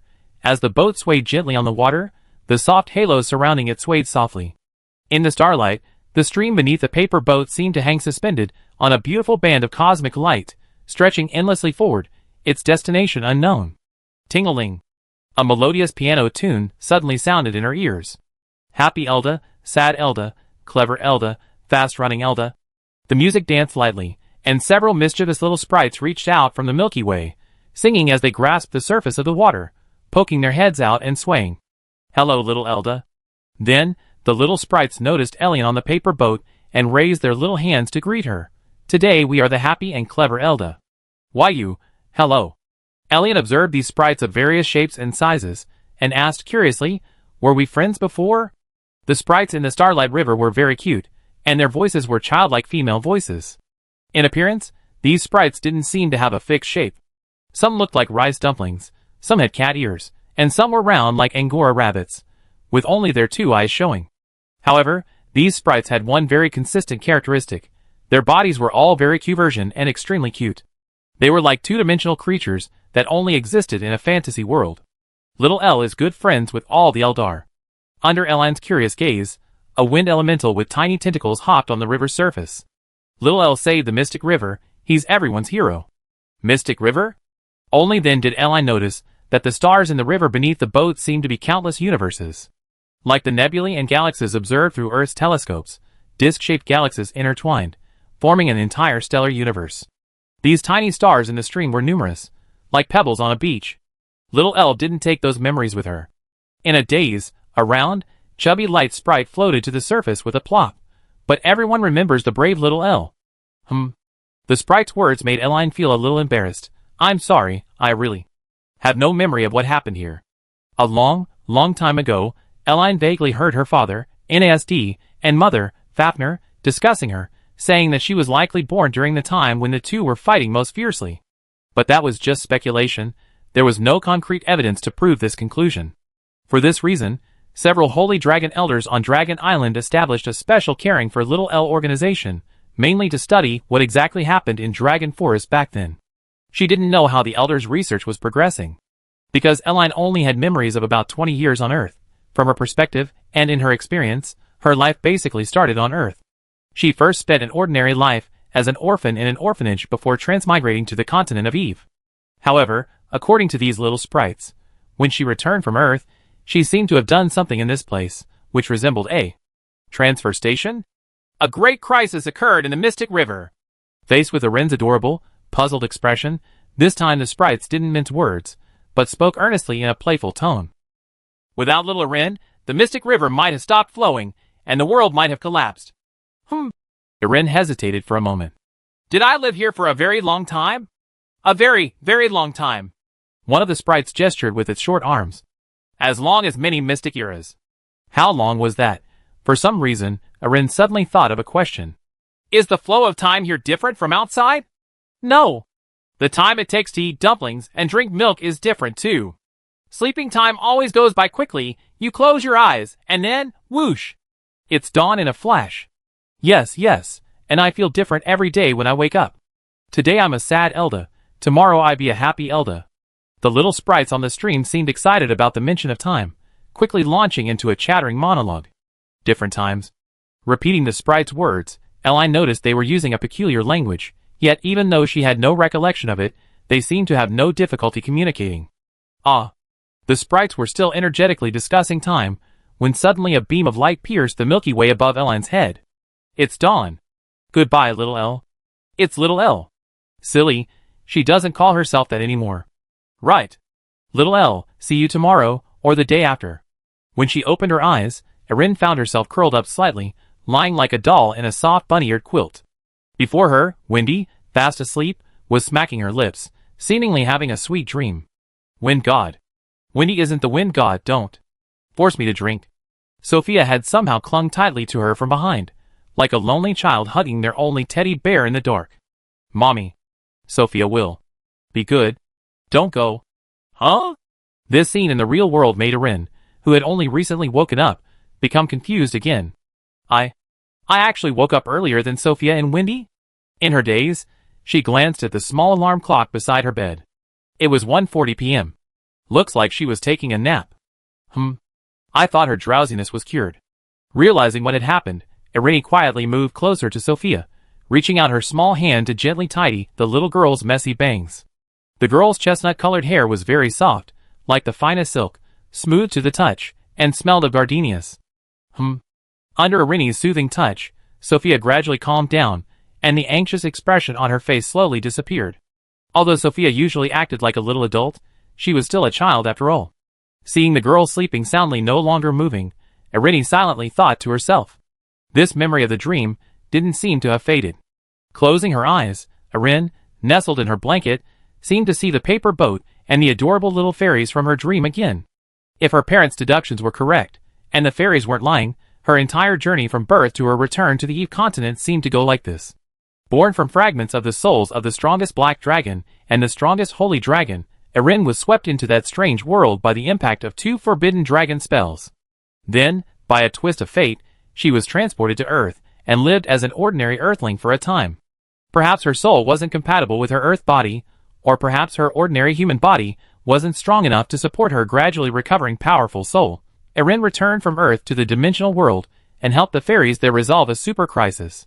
Because time in the dimensional world is out of sync with the outside world, Irini may have spent thousands, or even tens of thousands of years there, but for some reason, she chose to forget all her memories and return to the Eve continent.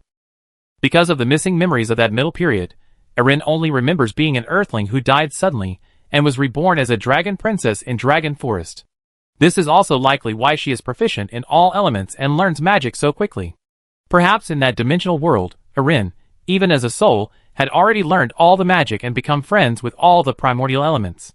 In the cozy little villa room, Irini sat up quietly on the small bed and stretched. Although she really wanted to lie back down and take another nap, however. The little girl in the room looked out the window. Irini seems to have brought a small gift. Chapter 212. Good afternoon. After quickly tidying her waist-length hair on the small bed, Irini, clutching a pillow, climbed out of the villa window. Using her grass elemental powers, she created a small ladder of flowers outside the window, then jumped down the flower ladder onto the lawn. Entering the green lawn at the entrance to the palace gardens, Irini found Irini, dressed in light summer attire, sitting on a bench. Sister Shilin. Did I disturb you?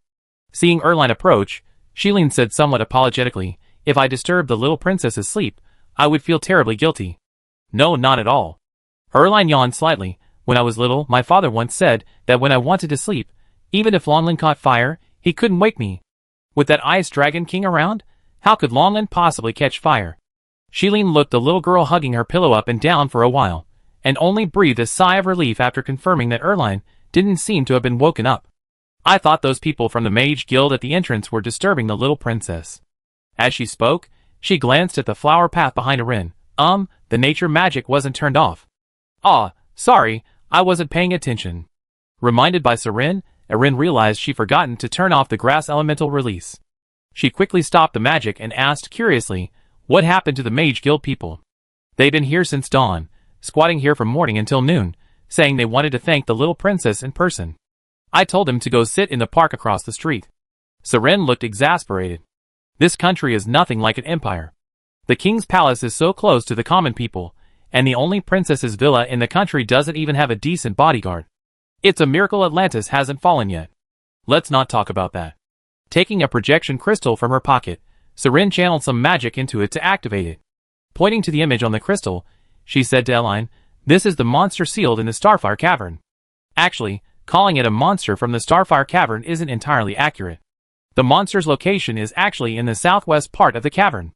If the miners in the Starfire Cavern had dug down properly, they wouldn't have found the sealed monster. Over there, on the other side of the seal array. Unfortunately, those miners weren't honest, digging here and there, probably trying to find new veins, and ended up digging through the underground river connecting to the monster seal. Irini looked at the shadow, about 20 meters tall, in the projection. What kind of monster is that? I don't know what kind of monster it is either. The closest thing I can remember is an ancient monster called the Ghost Wolf, but the Ghost Wolf is extinct. Monsters are like viruses. How they come about, in which direction they mutate, and how they reproduce after mutation, nobody can say for sure. I have a feeling that the appearance of monsters is related to that dimensional world. Thinking this, Irini asked, is this monster related to the Nine-Tailed Fox clan? Yes, the general story is like this. Faced with Irini's curious gaze, Surin quickly began explaining the discovery of the chipmunk, Hugh, and the general situation of the Starstone Cave. The nine-tailed fox who eloped with a human only had the strength of a two-tailed fox when she left her clan. When sealing the demon, her magic power couldn't keep up, resulting in an incomplete seal, allowing Black Paradise to exploit the opportunity. Surin then told Arin about the mysterious organization Black Paradise that she had just discovered the previous night. I really don't know how to describe the members of this Black Heaven. Mentioning Black Heaven, Surin wore a conflicted expression, like someone seeing a husky being tamed by a teddy bear. You could say they're clever. These bastards actually thought of resurrecting monsters? What's the point of resurrecting monsters? Don't they know how much pain they cause the Eve continent? They're a bunch of viruses that only know destruction and have no feelings. But you could also say they're stupid. These people actually managed to gather so many high-level mages, and each one possesses unique skills. Even the former water god from the human side joined Black Heaven, and they even tricked two fallen elves into serving as magical advisors. Resurrecting monsters? They're such a mysterious organization? Even Eline, who had already learned about the history of the dragon race from Ibel, and knew most of this world's past, was somewhat puzzled. What are they doing this for? Most monsters lacked intelligence, and those that survived that era, or rather, those forgotten by Nasod, were insignificant little shrimps. Even if they were resurrected, they wouldn't cause any real trouble. But you need a reason to resurrect a monster, right? So many people gathered together, including water gods and dark elves, just to break the monster seal and watch it run rampant. According to two Black Heaven members, who wished to remain anonymous, they resurrected the monster to find clues about the Dark Emperor from it. Surin put away the projection crystal. According to the higher-ups of Black Heaven, although the Dark Emperor is dead, many ancient texts mention the possibility of his resurrection. If the Dark Emperor is resurrected, Black Heaven can establish a kingdom without pain or war. Arin raised her head. This Dark Emperor, isn't it the one I'm thinking of? It is the one your highness is thinking of. Surin coughed. Lord Nasod. Do they know my father is the Black Dragon King? No, in fact, these people have only seen literary works praising Nasod in some ruins or ancient texts. After all, in that era, Lord Nasod was indeed our leader. Sleeves, Surin said helplessly, but most of the ruins or ancient books are either incomplete or so old that the writing is very blurry, and humans can't understand the ancient dragon language. So they can only guess the meaning of the text based on some murals, and they worship Lord Nasod as a god. What does this have to do with the resurrection of monsters? It's not just about resurrecting monsters. Black Heaven's main goal is to collect as much information as possible about Lord Nasod worldwide. They believe Lord Nasod is the Emperor of monsters, and therefore, they assume that every monster is related to Lord Nasod. Surin gave a wry smile. For example, the monsters in the Starfire Cave were called by Black Heaven the Invincible Tyrant. They believe that the Invincible Tyrant's sealing array should contain relics related to Nasod, or that the Invincible Tyrant himself must know clues related to Lord Nasod, so they plan to resurrect this. The Invincible Tyrant. Wait a minute. Hearing this, Eline seemed intrigued. You just said that this Black Paradise has been collecting my father's dark history all over the world since its inception? That's right. Surin nodded, then seemed to guess what Eline was planning to do, exclaiming, Could it be that your highness? Yes. Eline blinked her big eyes. I want to try and see if I can infiltrate this Black Paradise. Chapter 213. As the afternoon sun slanted into the second-floor window of one of the villas in the Atlantis Palace, Sophia and Wendy groggily opened their eyes. In the sunlight, the two little girls stretched on the bed simultaneously, exchanging a glance. Then, as if remembering something, they each threw back the covers. Gone! The little girl, who had been lying in the middle of the small blankets, with long black and white hair, a soft body like a marshmallow, and constantly emitting a faint milky and floral scent, was gone. Realizing this, Sophia and Wendy sat up abruptly. Where's little Elle? Without bothering to tidy their messy hair, the two quickly changed into their bedside clothes and jumped off the small bed. With a creaking sound as the door opened, Sophia and Wendy quickly ran down from the second floor of the villa. Just then, the aroma of food wafted from the kitchen on the first floor. Little Elle? Wendy was the first to follow the scent to the kitchen doorway. What are you doing here? Sister Sophia, Sister Wendy. Good afternoon. I made some afternoon tea, come and have a taste.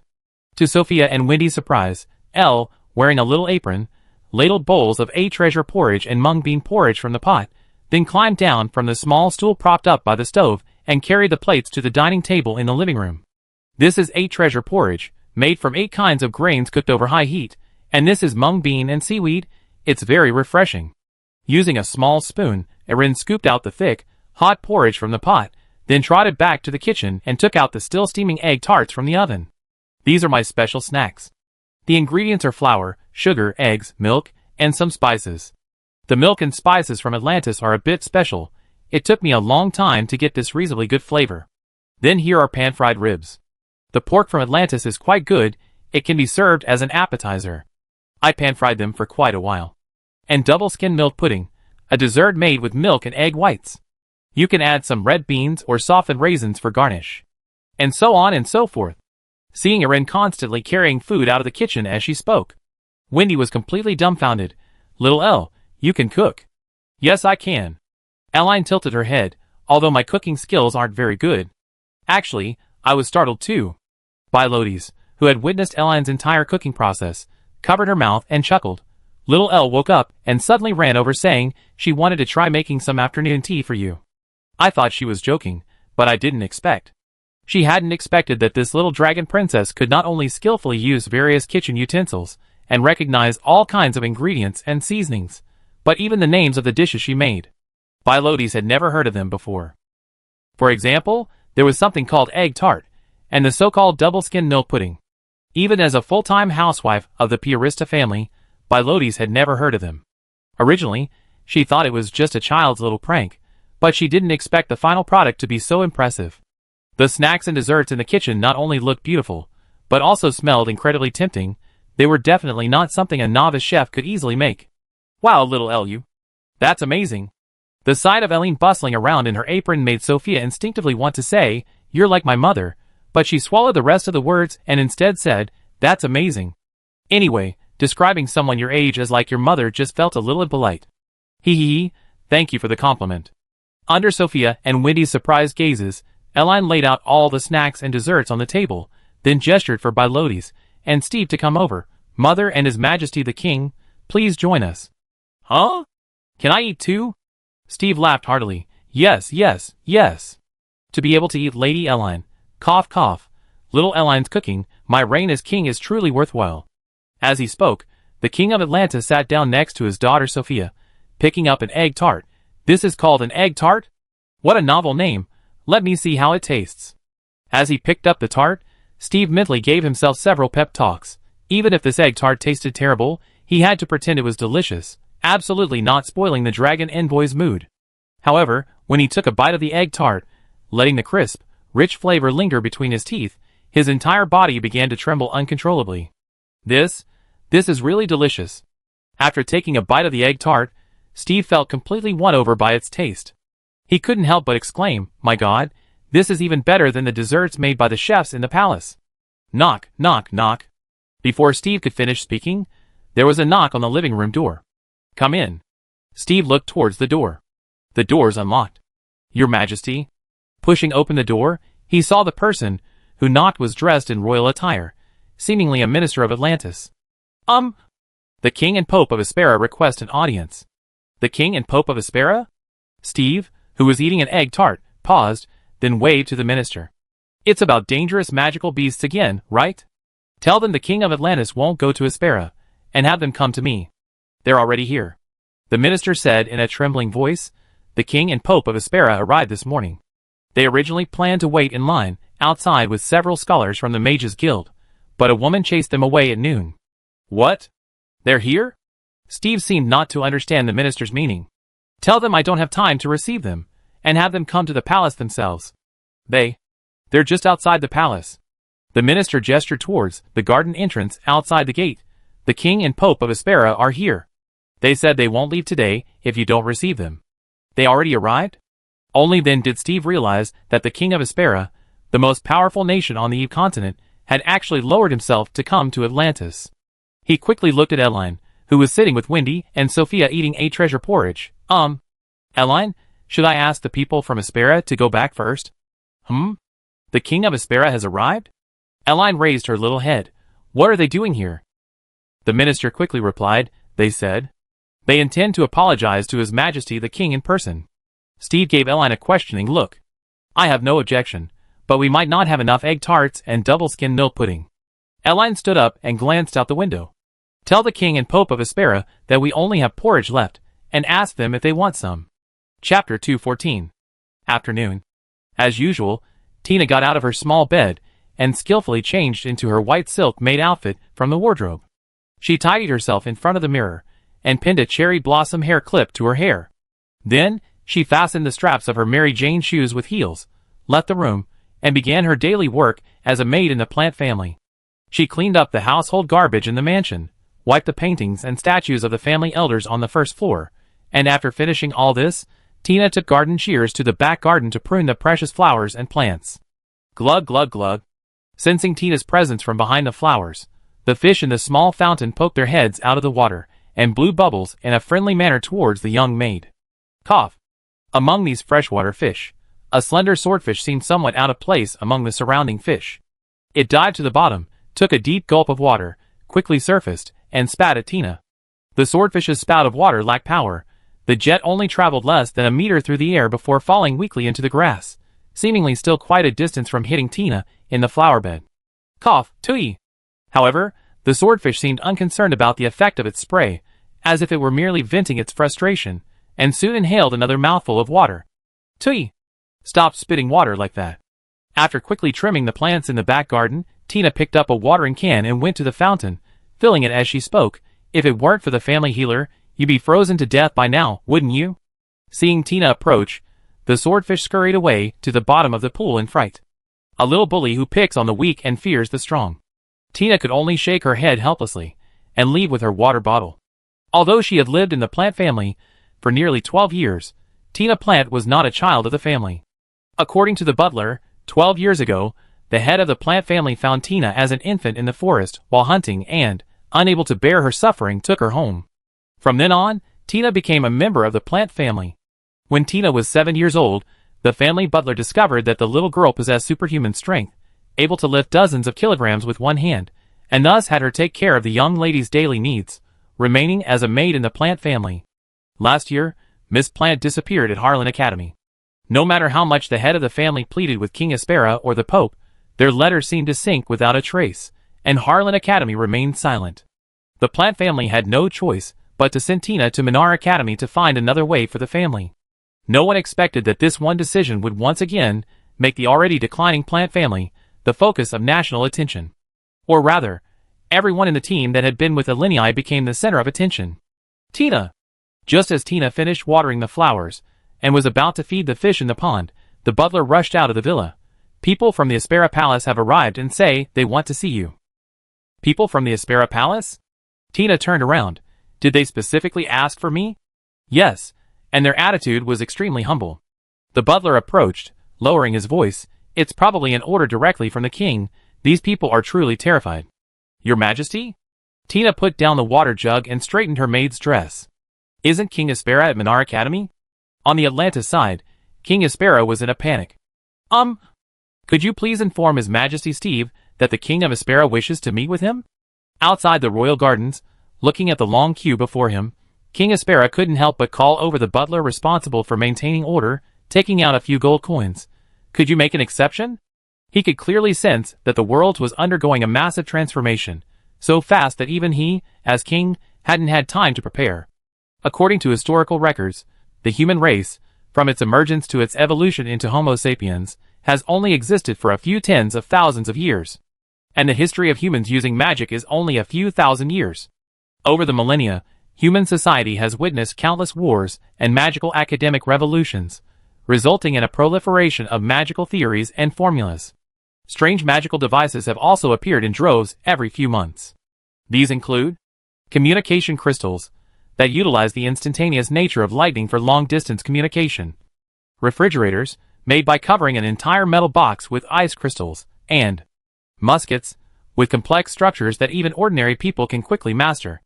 Among these magical devices, the projection crystal, invented in recent years by Mo-Xian, the guardian beast of Minar Academy, is the most popular.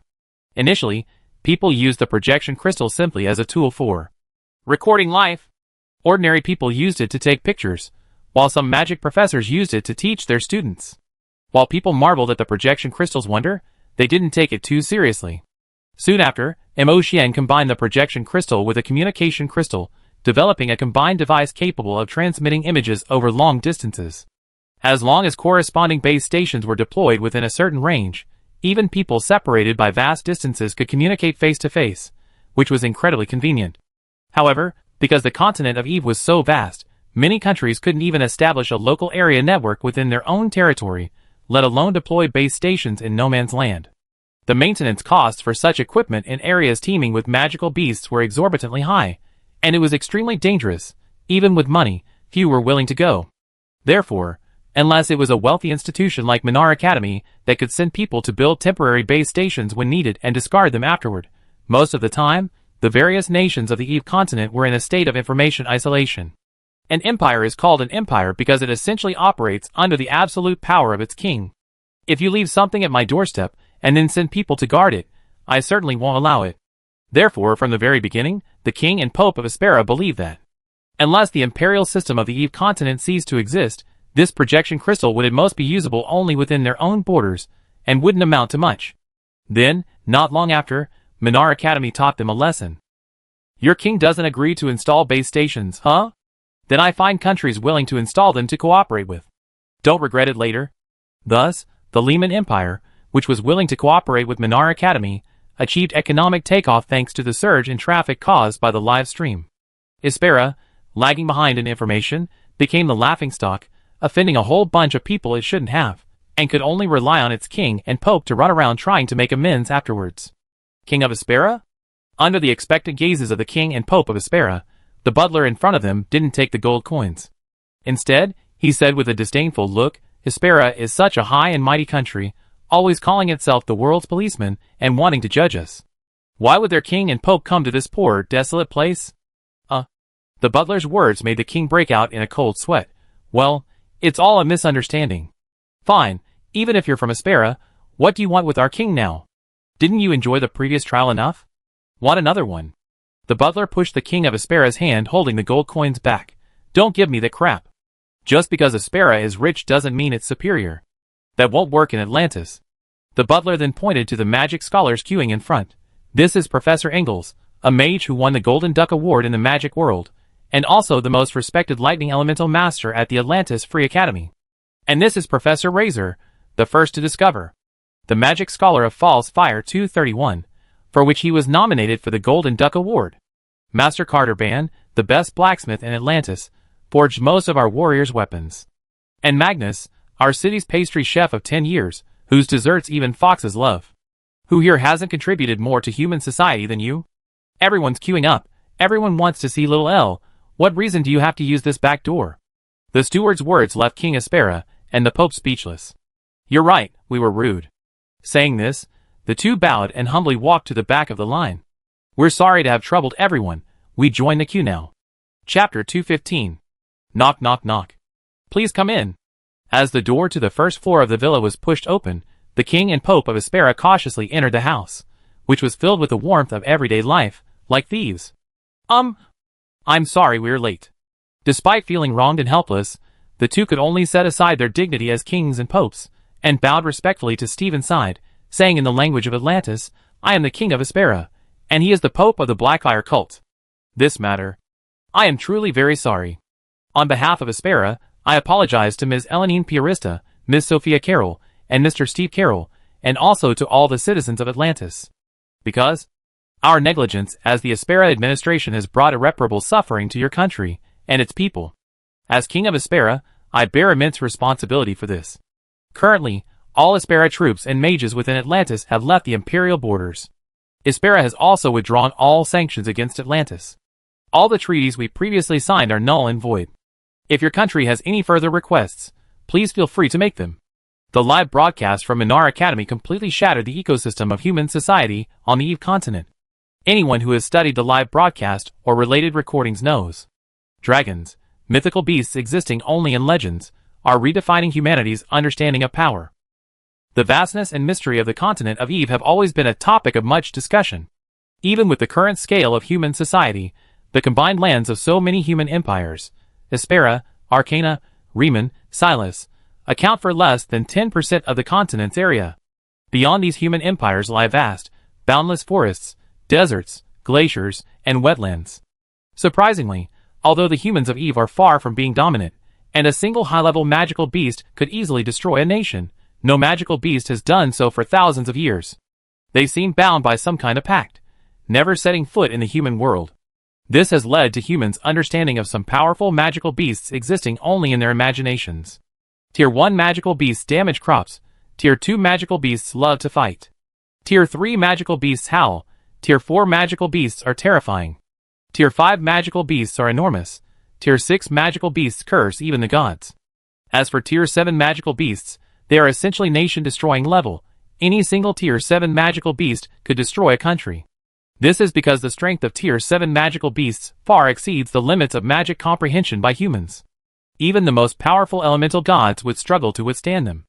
If a magical beast of this level were determined to oppose a nation, humanity would have no chance of victory. Fortunately, in existing historical records, no nation has ever been destroyed by a Tier 7 magical beast. These beasts mostly inhabit their own territories or deep within forests, rarely interacting with humans. Sightings of Tier 8 and above magical beasts are even rarer. Because no one has ever seen them, most magic scholars and those compiling magical beast encyclopedias can only guess and estimate the size and abilities of higher-level magical beasts based on approximate data for each tier. A Tier 5 flame wolf standing on all fours is nearly 20 meters tall. A Tier 6 magical beast is about 30 meters. A Tier 7 magical beast is about 40 meters. And a Tier 8 magical beast is about 50 meters. According to this calculation, the dragon that appeared in the Minar Academy livestream was even more terrifying than a Tier 10 magical beast. Most importantly, dragons can fly. This means it can strike any region of the Eve continent from the air. Previously, kings and popes could freely command their mages to sanction other countries, devising all sorts of reasonable and unreasonable tactics to make enemies everywhere. Their biggest advantage was that even if they lost the war, their own lives wouldn't be in danger. But now it's different. Tier 7 magical beasts are already capable of destroying a country. A dragon over 200 meters long is at least Tier 10, easily destroying a nation. Moreover, dragons are different from those magical beasts that live in seclusion in the forest. They choose sides. The dragon in the Minar forest, for example, sided with Minar Academy and with Eline. If Aspera were to displease the dragon, the king and pope wouldn't be able to hide anywhere. Someone could take their lives from the sky, just like the incident involving Mike Asa that happened in Aspera's palace yesterday evening.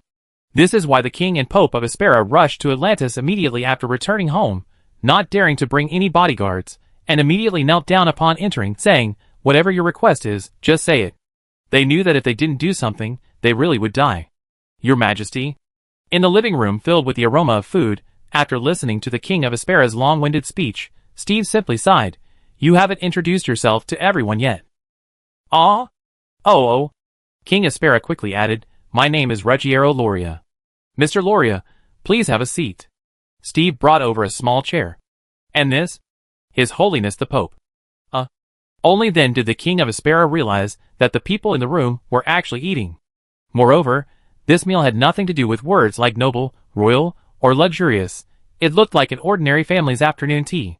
However, there were quite a few dishes on the table that Ruggiero had never seen before. They arrived? Startled, the king saw Eline, wearing an apron, carrying trays out of the kitchen. "Your Majesty looks quite young. I cooked a couple more dishes. That should be enough." "Ah?" This sight made the king of Aspera tremble. Making Eline Pieris to cook? What are these Atlanteans thinking? This dragon ambassador is so precious. If she came to Aspera, they treat her like a precious gem. And now, instead of treating her like a guest, they're making her cook. Ruggiero's eyes widened in disbelief. He felt his brain racing towards unresponsive. "Aren't you worried at all about angering this little princess and incurring the dragon's wrath?" It's precisely because His Majesty the King is still young that he made a mistake this time. Seeing this, the Pope, who had come with the king, quickly smoothed things over, saying, "The matter at Harlan Academy was also our fault, Blackfire cult. I apologize to everyone. Your Blackfire cult and Black Heaven have a rather unusual relationship, don't you?" As soon as the Pope finished speaking, Seren, dressed in revealing clothing, appeared out of nowhere. If my investigation is correct, the young lady of the plant family was detained by Black Heaven because she stumbled upon your secret, and most of Black Heaven's funds also come from Aspera? Black Heaven? The Pope was dumbfounded. He hesitated for nearly 10 seconds before gritting his teeth and admitting, "We do indeed have some connection with Black Heaven. May I ask what this organization has done to offend you all?" "It's nothing serious, but we have a favor to ask you." Sirin walked up to the Pope. "I'd like to ask you to help me secure a spot in Black Heaven. The referrer doesn't need to have a powerful background, just keep a low profile. We believe the Great Blackfire Cult? Is that the name? The Great Pope of the Blackfire Cult shouldn't refuse such a small request, right?" Chapter 216.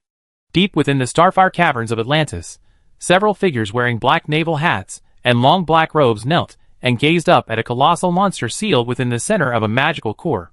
"Oh, great Emperor above, forgive our sins."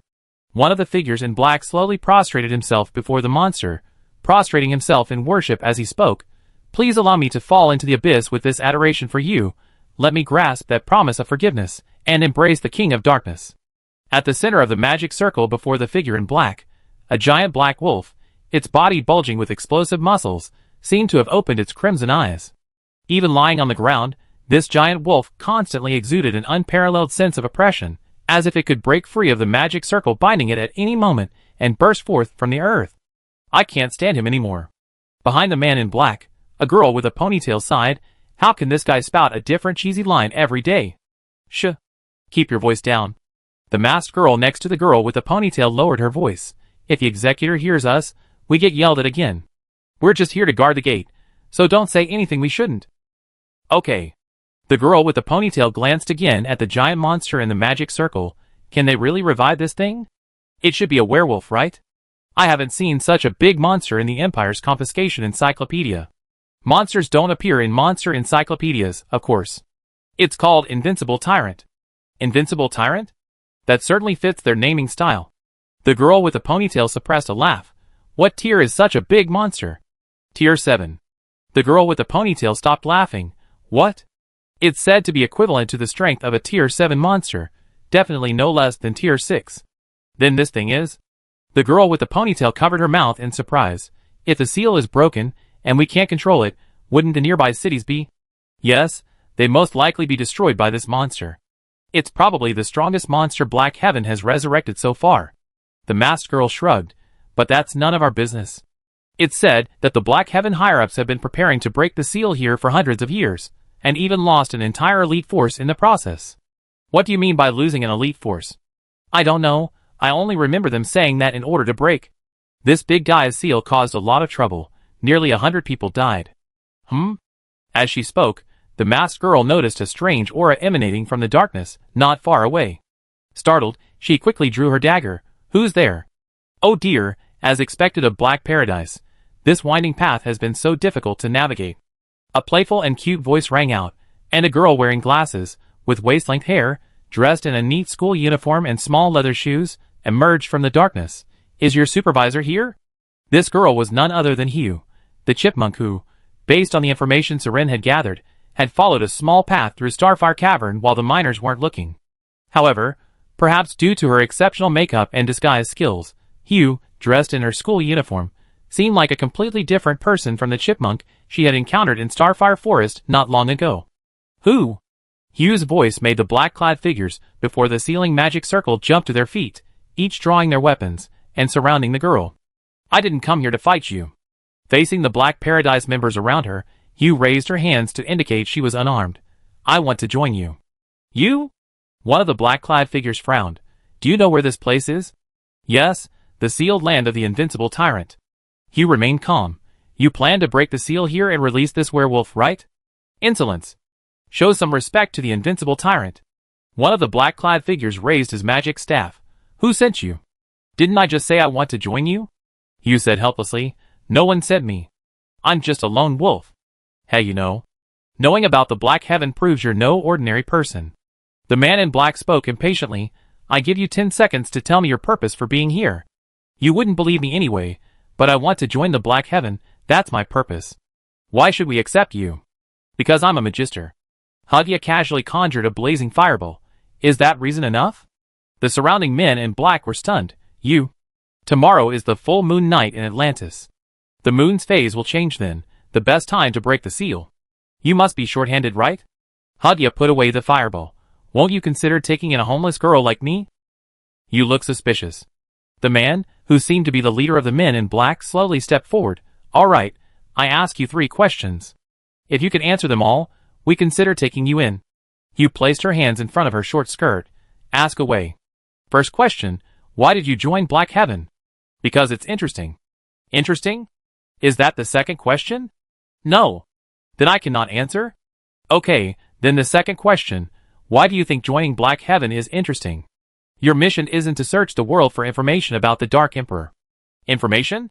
And then, while we're at it, unseal a few monsters and cause some chaos. Isn't that fun? Hugh said seriously, I think that's super fun, okay? You call the noble deeds everyone does for the Dark Emperor fun? Noble, alright? Let's assume you answered correctly for now. So one last question. If you become a member of Black Heaven, what should you do when an outsider asks about your profession? Be enthusiastic, polite, and then pretend you don't know anything.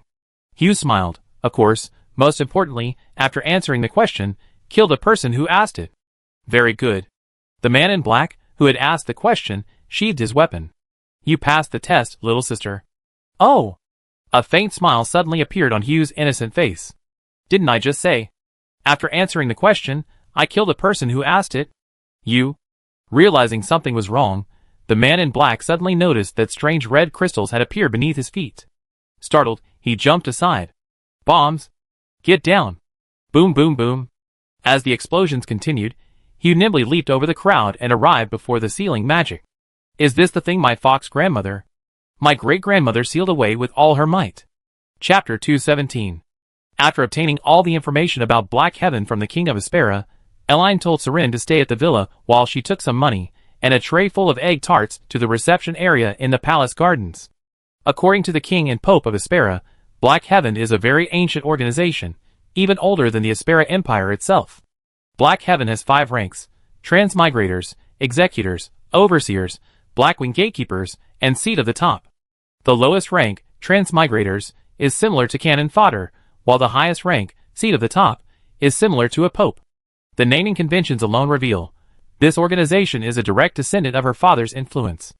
The Aspera Empire and Black Heaven have a cooperative relationship. Black Heaven provides Aspera with the latest information on magic and magical beasts, while the Aspera Empire provides Black Heaven with international protection and financial support. Because of its long history, the Black Heaven's members are fearless and enjoy roaming ancient ruins and monster territories. They often find magical manuals and equipment left behind by ancient beasts thousands or even tens of thousands of years ago, priceless treasures in human society. It is precisely because of the continuous supply of magical texts and equipment from the Black Heaven that Aspera's magical knowledge has remained at the forefront of the continent, making it the strongest empire. Aspera then uses its international influence and wealth to help the Black Heaven, achieving a win-win situation. For example, the monster Invincible Tyrant, sealed in Atlantis, was gradually unsealed by the people of the Black Heaven under the cover of the Aspera Empire's army. The reason for constantly sanctioning Atlantis, besides being envious of the Empire's wealth, is that the Esperan Empire needs to use the pretext of sanctions to send troops to Atlantis to transport supplies and magical items to the Black Heaven members.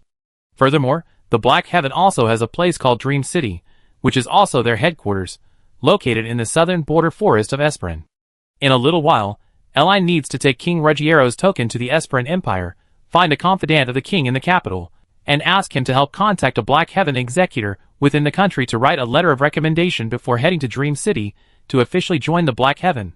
But before that, she needs to briefly entertain the families of the patients and magical scholars in the royal gardens, and then go to a clothing store in the city to buy some new clothes for disguise.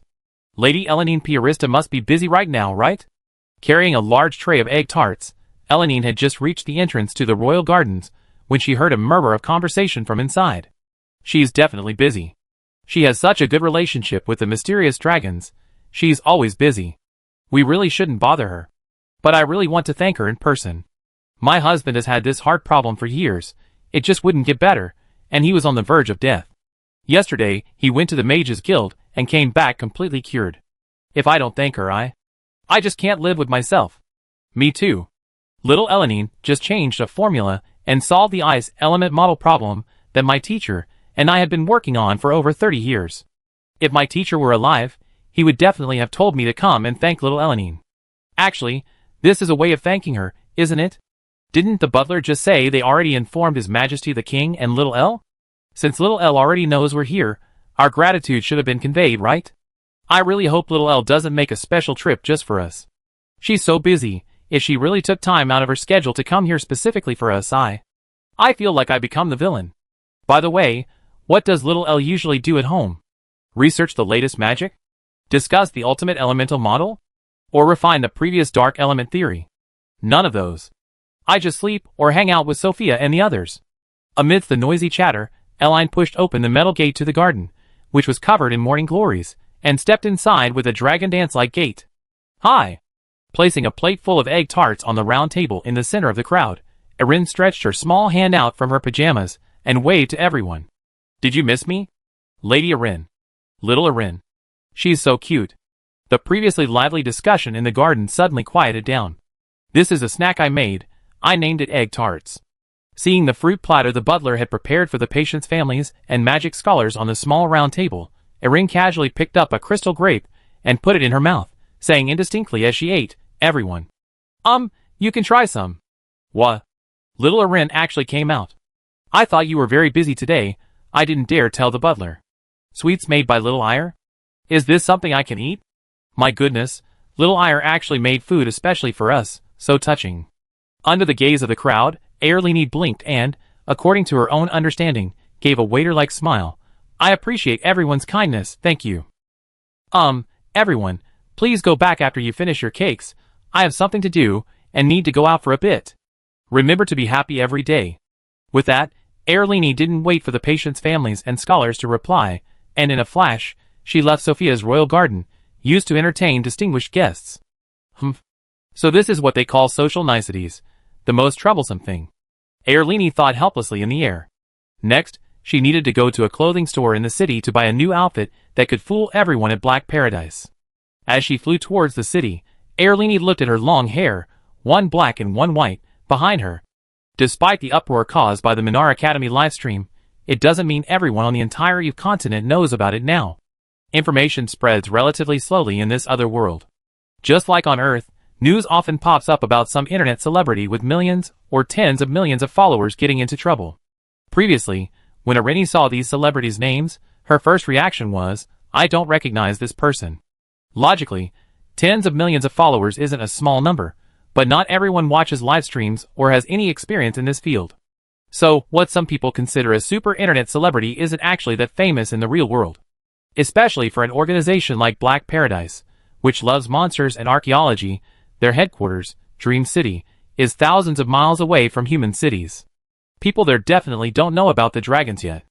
Thinking of this, Erin tried to activate the light elemental power within her, temporarily turning the other side of her hair white as well. That solved the problem. Taking advantage of the city's inattention, the Dragon Princess landed in a grove of trees not far from a clothing store. If it's Black Paradise, I'd buy a completely black outfit.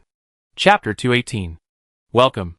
In the city center of Atlantis, Eline found a clothing store with adorable bunny-themed windows and pushed open the door to enter. What would you like? Ah!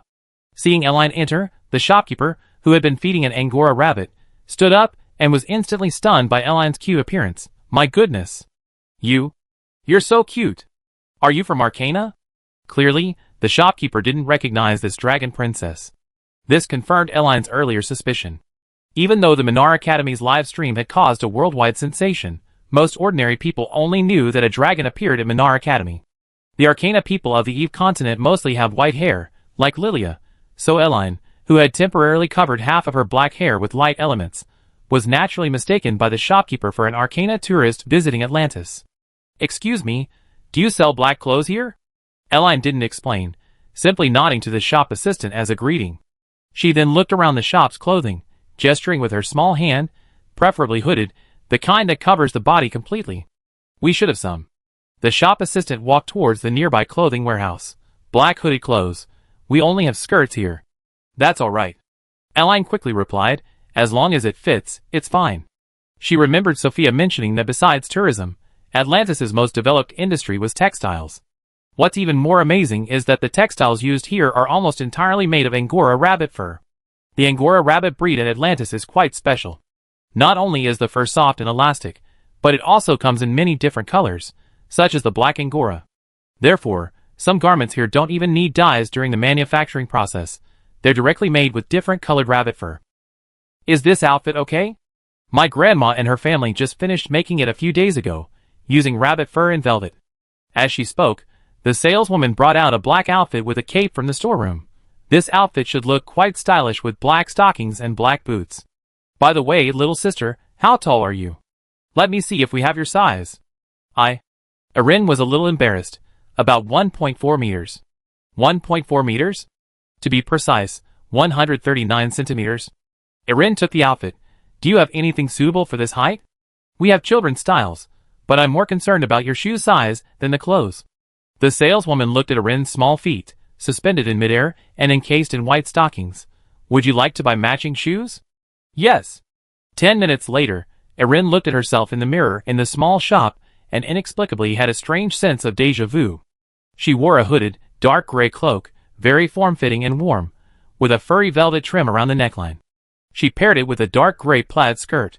Beneath the skirt, slightly sheer black silk stockings gently encased Erin's slender legs, extending up to mid-thigh, creating a perfect absolute territory with the dark gray plaid skirt.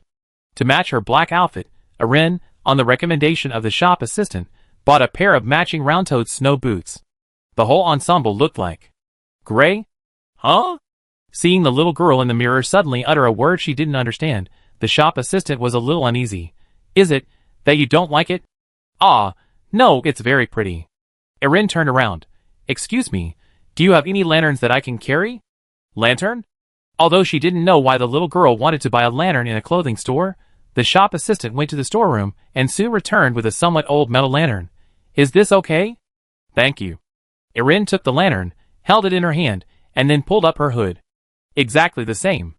Her outfit was practically a cosplay of Grey, the heroine from the anime Lord Elmaloy 2's case files.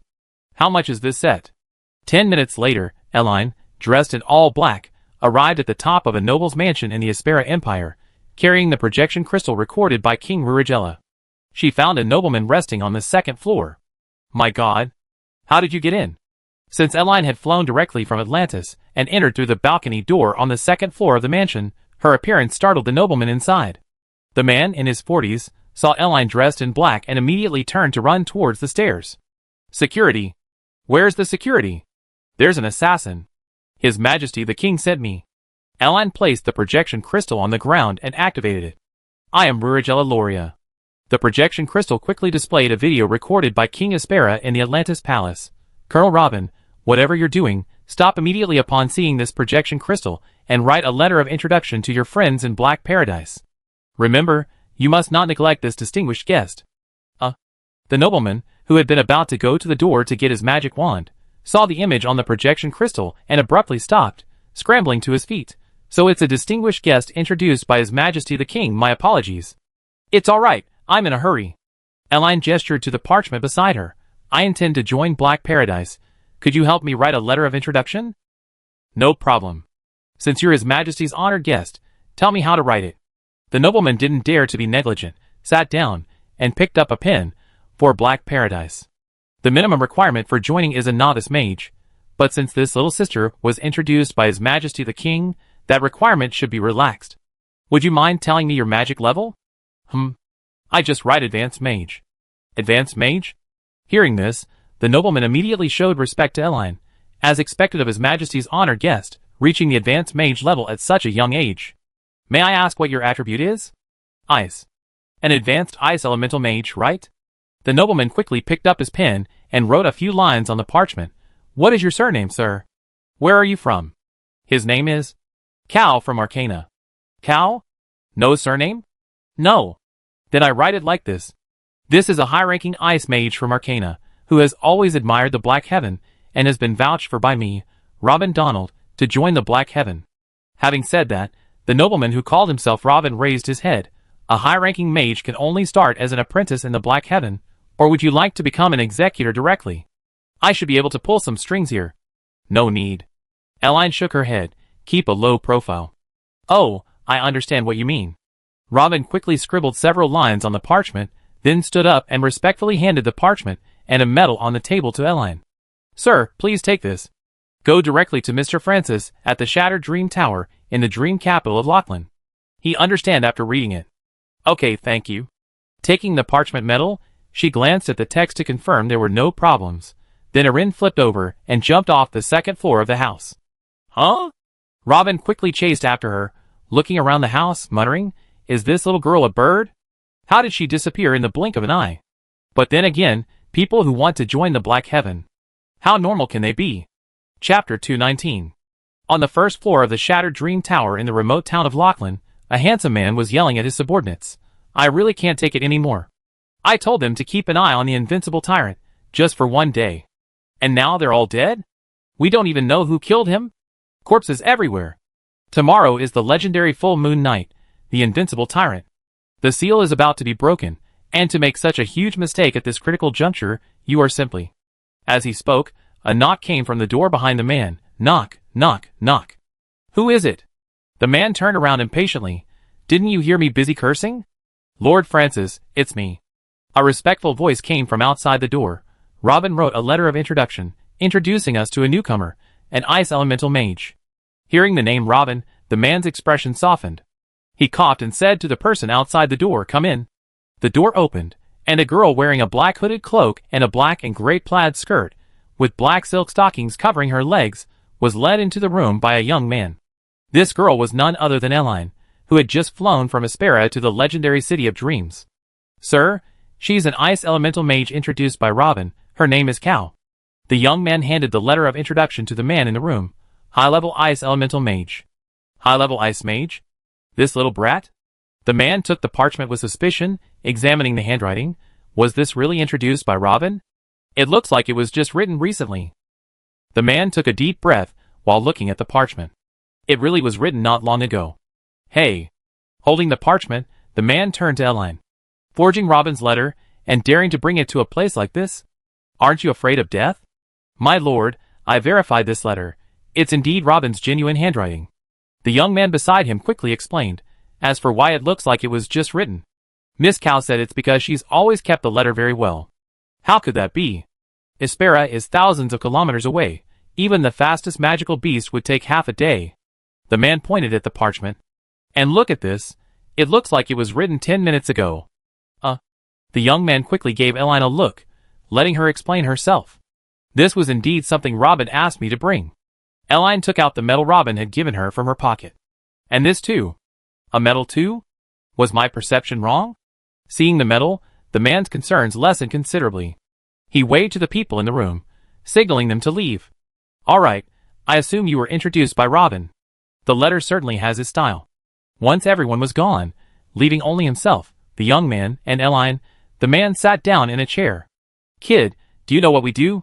"Yes, Black Heaven." Elaine nodded. "I came here to resurrect the great Dark Emperor." "Huh? You even know about the Dark Emperor?" The man was somewhat surprised. "Robin said you're an Arcana?" "Yes." The man deliberately used a provocative tone. "Speak a few words in Arcana, shall we?" "Great Sturgeon." "Great Sturgeon." Elaine said in Arcana, "I am the Great Sturgeon Fire." "Fire now." "Looks like there's no problem." The man was stunned. "The recommendation letter says you're a high-level ice elemental mage? How old are you this year?" 12 years old. Arcanian daughters are usually over 1.6 meters tall by age 12. You still seem like a child?" Elaine resisted the urge to smash this man with a lantern. Not all Arcana people develop that quickly. "Ha ha, just kidding. Getting Robin's recommendation letter and medal means you have some connections in Aspera, but we in Black Paradise don't support idlers. Even if you know Robin, you can only start here as a basic apprentice. Let's begin." The man crossed one leg. "Before you officially become an apprentice, I have a few questions for you. First, where did you hear about us? And why do you want to join the Black Heaven?" "I heard about the Black Heaven from a good friend," Elaine answered seriously. "The reason I want to join the Black Heaven is because I want to come here to find out everything about the Dark Emperor." "Oh." The man was somewhat surprised. "It seems you know quite a bit about the Dark Emperor?" "A little." "Then tell me, what kind of being is the Dark Emperor as you know him?" "He wields the strongest dark magic, possesses the most resolute eyes, and a handsome figure. His outstretched wings blot out the sky, and every step he takes causes celestial phenomena. The heavens collapse, the earth cracks, the seas dry up, every flap of his wings makes the world tremble. Eren said calmly, at the same time, he is also my hero. Huh? The man was stunned by the little girl's words. Are you sure you're talking about the Dark Emperor? Your hero. Didn't the Dark Emperor die tens of thousands of years ago? I believe he's still alive. Eren's words made the man laugh out loud. You know the Dark Emperor, and... Do I understand the Dark Emperor? Sister Cow. At this moment, the young man beside Eren couldn't help but say, although our loyalty to the Dark Emperor is as clear as day, there are some things we have to face. What we, the Black Heaven, must do is resurrect this monarch, no matter the cost. That's precisely why we need to face his death squarely. All right. Eren nodded. I will face it squarely. That's right. The young man stood up from his chair. All right. From your praise of the Dark Emperor just now, I confirmed your determination. From now on, you are a member of the Black Heaven. A migrant. Let me introduce myself. I am Francis, the overseer of Black Heaven. Like you, I am an ice elemental mage, but I am a high-level mage, 2 whole major ranks higher than you. Cow. Eren looked up. Nice to meet you. This lantern of yours is. It seals lost souls within. Eren deliberately used a childish tone. It can guide me to the right path. Good. No wonder you want to join Black Heaven, haha, I like this kid. Francis glanced at the setting sun outside the window and turned to the young man at the door. Take her down, let her wander around the city of dreams.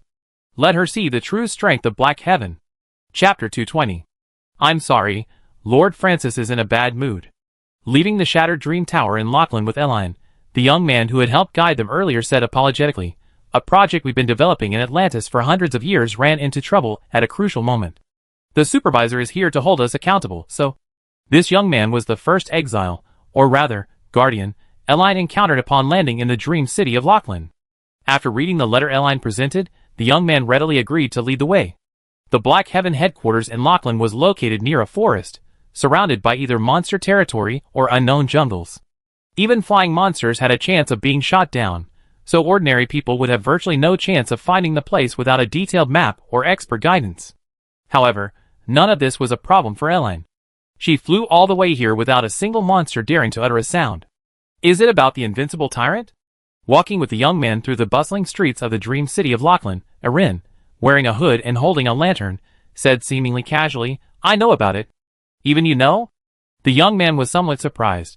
This is the latest news our messenger beast, the Superbat, just sent from Atlantis not long ago.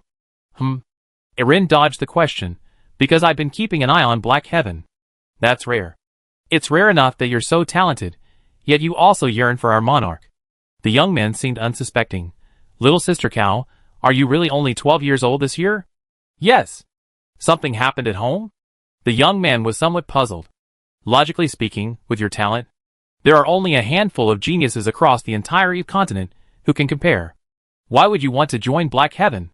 Don't your parents care about you? Eline deliberately spoke in a somewhat forlorn tone. Because I had an incurable illness before, my father kicked me out of the house, leaving me alone. I'm sorry, I was wrong. The young man quickly apologized. It seems every family has its own troubles. It's all right. Just come to me if you need anything in Lachlan. Okay. As she spoke, Eline briefly inspected the city, nicknamed Dream City, pronounced Lachlan in Esperan.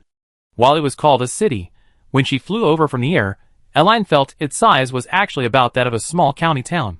After all, it was a small town built in the center of a monster territory, making transportation and supplies very inconvenient. It was quite impressive that it had grown to this size in a century. The architecture of Lachlan is somewhat reminiscent of ancient Europe on Earth, with many houses featuring pointed roofs.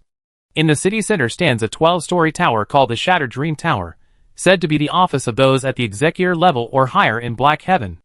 Floors 1 to 3 are the executor's territory, floors 4 to 6 are the overseer's rooms, floors 7 to 9 are the reception rooms for the Blackwing gatekeepers, and floors 10 to 12 are the legendary seat of the top, accessible only to those in the highest rank.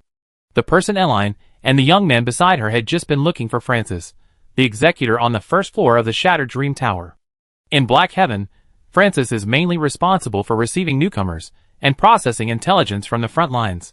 With Eline's strength, she could easily fly to the seat of the pinnacle and forcibly seize its contents and documents. However, she wasn't sure if all the leaders of the Black Heaven were currently on the tower, or if those interesting documents related to Nasod were there. Therefore, she decided to observe and wait, first gaining a general understanding of the Black Heaven's internal workings before making any further plans. Anyway, whether the Black Heaven resurrected a Tier 7 monster or broke the seal on some ancient great demon, it was all similar to a Pelican versus Capybara situation for Ellen. The reason she flew from Atlantis to Dream City that afternoon, besides her genuine interest in the information about the Dark Emperor gathered by the Black Heaven, was also because the King of Aspera and the King of Atlantis were discussing important national affairs. The two kings were expected to discuss the issue of reparations and the future relationship between their two nations for a very long time. Taking advantage of this time, after having afternoon tea, Ellen decided to take a stroll. This is the backstreet of Lachlan, mainly a place where members of the organization exchange information and buy and sell daily necessities. That's Lachlan's Masquerade Ball, a place for entertainment, mostly bars. Cow, it's best if you go after you're an adult, or even then don't go. You're too well behaved, that kind of place isn't suitable for you. Walking through the town of Lachlan under the setting sun, the young man beside her responsibly introduced the cultural and architectural aspects of the Dream City to Erin. A little further down this street is the Lachlan Market, the vegetable market. At this point, the young man turned around. Little Sister Cow, are you planning to stay in Dream City long term or become an unofficial exile first? Huh? Erin raised her head. What's the difference between the two? Yes, if you stayed long term, like me, you help out with odd jobs in Dream City, watch the gate, occasionally go on missions, or move things in the warehouse. Black Paradise will provide us with food and lodging, and if we're lucky, the executors will even give us some bonuses. The young man stopped. If you're an unofficial exile, you won't need to do so much work, but Black Paradise won't provide you with lodging either. Your main task is to spread the greatness of the monarch throughout the world. Spread the greatness of the monarch? Erin asked, puzzled. Just spread it however you want? Yes, it's like some shops in big cities having promotions, and sending people to hand out flyers. It's all based on their own conscience, as long as you don't get caught by the executors outside. Just catch those people slacking off. It feels so perfunctory. That's exactly how it is. Actually, the management of Black Paradise's apprentices has always been chaotic, and the conditions for joining are very strict. Because you were introduced by Lord Robin, many assessment procedures were skipped. If it were done normally, there would be a trainee apprentice below the apprentice. The young man pointed to a group of people busy transporting goods ahead. Look, those are the temporary apprentices. Does everyone want to join Black Paradise that much? Some people are like you, interested in the Dark Emperor. The adults, filled with awe, held high hopes for the ideal world the Black Heaven claimed to create after the resurrection of the Dark Emperor. Some, simply driven to desperation, expelled by nations or lost in their own lives, joined the Black Heaven. And what about you, big brother? Erin tilted her head. Did you also join the Black Heaven because you were lost in life? The young man, a little embarrassed by the question, scratched his head. Want to hear the truth? Yes. My greatest wish is to see the Dark Emperor resurrected in this lifetime, and then lead the people of this world out of the sea of lost souls. The young man sighed softly. To be honest, I'm a very pessimistic person. I experienced some things and thought humanity was beyond saving, until I learned about the Black Heaven and saw the majestic figure of the Dark Emperor they portrayed. I was deeply impressed by that monarch's grandeur. To see the real Dark Emperor before I die is probably my greatest wish in this life. Chapter 221. Led by the young man, Erin, dressed in a black cloak, arrived at the entrance of a supply warehouse in the back streets of Lachlan. So you decided to become an unofficial exile? As he spoke, the young man unlocked the warehouse door with a key. Hey, Quint. Good afternoon. Another newcomer? Stop looking, it's your turn to play. Inside the warehouse, several people were playing cards in a small room. Because Erin was dressed in black and wearing a hood, their arrival didn't attract the attention of the card players. The crowd simply greeted the young man beside her, Quint, and then continued playing cards. Auntie, hurry up. Auntie, you don't even want the king? 7, 8, 9, 10, are you uncomfortable? No. Him ignoring the noise of her card-playing friends, Ellen followed the young man into the bustling warehouse. While observing her surroundings, she said, unofficial exiles can leave Lachlan at will, right? Theoretically, yes. After entering the warehouse, the young man turned to a room on the side and unlocked the door. I just need to write a report to Lord Francis. I don't think I can stay in Lachlan anytime soon. Is that all right? Huh? You're not planning to stay here? The young man was somewhat surprised. From Arcana to Lachlan, you crossed most of the Eve continent. You finally made it here, and you're leaving tonight? Yes, because there are still some things to do. Eline glanced at the group of people engrossed in playing cards not far away. This doesn't violate the rules of Black Heaven, does it? Theoretically, it's against the rules, but you were recommended by Robin, so you have special privileges. Besides, you haven't been here long, and the enforcers are busy. They probably won't notice this place. The young man lowered his voice. As long as you're not seen by anyone above the overseer level, it'd be fine. Overseers are at least archmages. Getting caught slacking off is a serious matter. Eline nodded. Okay, I won't get caught. Wait here, I go get your equipment. With that, the young man pushed open the door and entered the small room. This hat is called Black Wings. It's a signature item of our Black Heaven. Wear it if you want to identify your own people outside. A moment later, the young man, Quint, returned from the room with a black naval cap bearing the Black Heaven emblem, a jet black medal, and a magic wand inlaid with ice crystals. Handing the items to Eline, the young man pointed to the ice crystal magic wand and said, "This is a magic wand specially prepared for you. It's adorned with a level 2 ice crystal, very precious." Eline played with the small wand for a moment. Level 2? Yes, it can increase your spell casting speed and spell damage by at least 10%. The young man said proudly, "It's one of the best wands we have here. New apprentices here usually only get level 1 wands. You were introduced by Lord Robin, so I gave you the best." Oh! Upon hearing this, Eline quickly put on a flattered expression. A level 2 ice crystal magic wand. Thank you. I will use it well.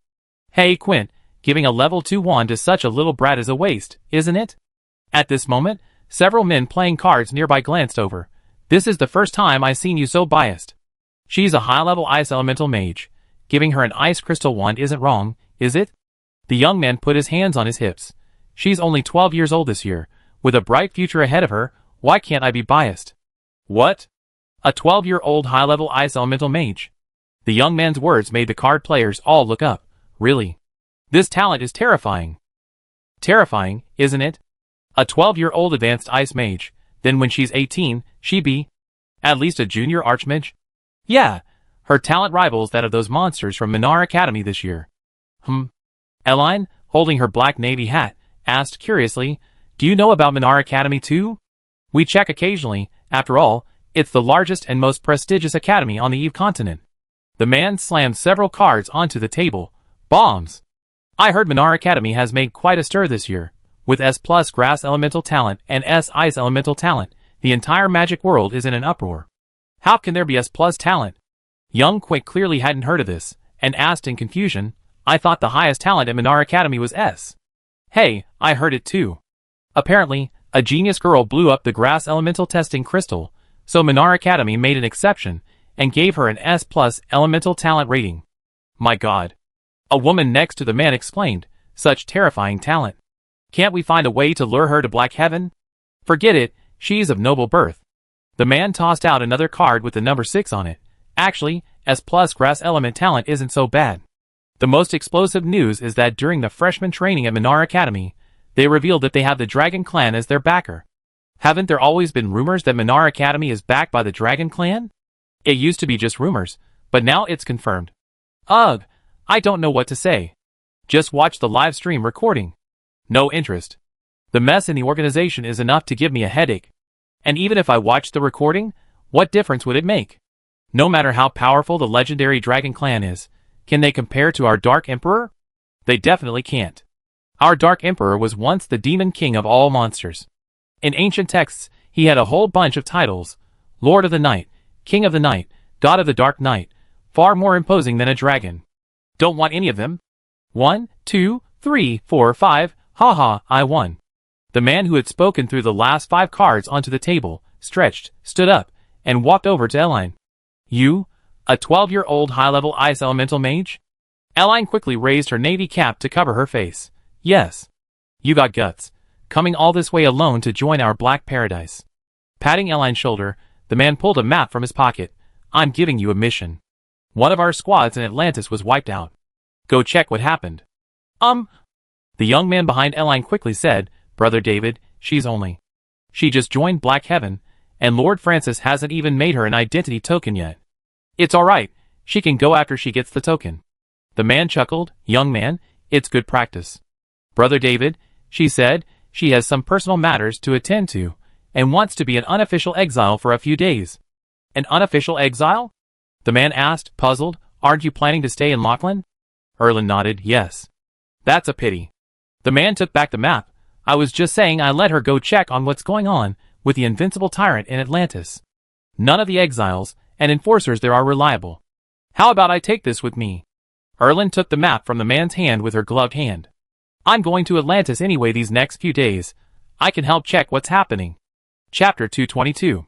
Having retrieved the newbie deluxe set from the warehouse, and after wandering around Lachlan with the young man Quint, just as the sun was about to set, the communication crystal on Quint's waist rang at the opportune moment. Hey! Where did you run off to with that little girl? I finished making my ID card. As soon as he connected the magic, Francis's voice from the shattered dream tower came through the communication crystal. Come get your card. Okay. Hanging up the crystal, the young man waved his hand. Let's go. Okay. Eleni tucked the precious Tier 2 ice crystal stone wand into her waistband, put on her black navy hat, and jogged towards the shattered dream tower with the young man. I didn't expect a mage like you to have such good stamina. Seeing that Erin had followed him around Lachlan without batting an eye, the young man, Quint, asked curiously, Did you exercise a lot when you were little? Erin made up an excuse on the spot. We Arcana people are like that. Oh, I almost forgot you're from that warrior race. The young man suddenly realized, So does that mean you can drink a lot? I can. Erin added, only a little bit. The truth is, even in her normal human form, she gets drunk from milk wine. Alcohol intoxication is a negative condition for Erin, but if she wanted, she could easily clear all the alcohol in an instant using the power of her dragon race. So saying she can drink isn't really wrong. What's it like up in the shattered dream tower? Back at the foot of the beautiful tower, Erin, feigning curiosity, looked up and asked, Do the overseers live inside? It seems there's only one overseer here today. The Blackwing Gatekeeper and the Throne of the Peak haven't been to the shattered dream tower for a long time. The young man lowered his voice. Your strength is too weak right now. You can't reach that level yet. Focus on your training. How strong do I need to be to reach the Throne of the Peak? While your advanced ice mage is indeed very strong among your peers, don't forget there are always stronger people out there. In the Black Heaven, there are tons of mages, and countless more. Forget the Throne of the Peak, even a Grand Magister might not be able to see the Blackwing Gatekeeper. Hey! The young man gave him a look as if he were looking at a child. When you're around 16 or 18 and become a mage, you should be able to access the Executor rank, then the Overseer, and slowly climb up. Okay. Don't be so discouraged. The Shattered Dream Tower is right here. One day you'll be able to access those big shots too. The young man said encouragingly, After we get our identity token from Lord Francis, I take you to the second floor. The library there has a lot of information about the Dark Emperor. I don't know how you learned about Black Heaven, but if you have enough time, you can go take a look. Oh. Together, they went up the spiral staircase on the first floor of the Shattered Dream Tower into the room they had just entered. Here, Erin and the young man Quint found Francis, a man holding a badge that looked like a volunteer badge. Pretty fast. Francis tossed the plaque bearing the names of resources like Cow, Migrant, and Black Paradise to Eline. You can familiarize yourself with the surroundings here today, Quint. I might have to go to Atlantis. I already spoken to the higher-ups. You be temporarily taking over my work. Huh? Quint was a little confused. So suddenly? After all, it's a project that's been going on for hundreds of years. The seal on the invincible tyrant is about to be broken, and Atlantis is short-handed, so I have to take over, Francis said, as he put on his black naval cap. Anyway, I leave this to you for now. Don't let me down. Yes, sir. Quint hesitated for a moment. Sir, have we found any clues about the Dark Emperor on the invincible tyrant in Atlantis? Not yet, but I believe this will be one step in Black Heaven's resurrection of the Dark Emperor. Sir Francis. Seeing the man about to leave, Eline tried to ask, the invincible tyrant. It's very powerful, isn't it? Yes, it should be the strongest magical beast Black Heaven has ever participated in breaking the seal with. To be precise, a monster. Do we have a way to control it? What do you mean? Well, Eline gestured with her small hand. Monsters that can be sealed are usually very powerful, right? If we break its seal but don't know how to control it, what if the monster suddenly goes berserk? Wouldn't we all die? Then, Francis smiled bitterly, then we can only die. Eh? Isn't that what Black Heaven is all about? For the resurrection of the Dark Emperor, we're like moths to a flame, going even knowing that hell lies ahead. Francis shrugged. Look, those monster territories, those primeval forests, we know we're likely to die if we go, yet so many pilgrims still rush in, risking everything to bring back all sorts of ancient relics and information, all to learn more about His Majesty the Emperor? Actually, we already lost quite a few people trying to break the seal on the invincible tyrant. Like the Darkfire black crystal we got from him. Black Heaven knew it was dangerous, and used it anyway. Black Heaven, why is heaven black? The Dark Emperor's wings were black back then.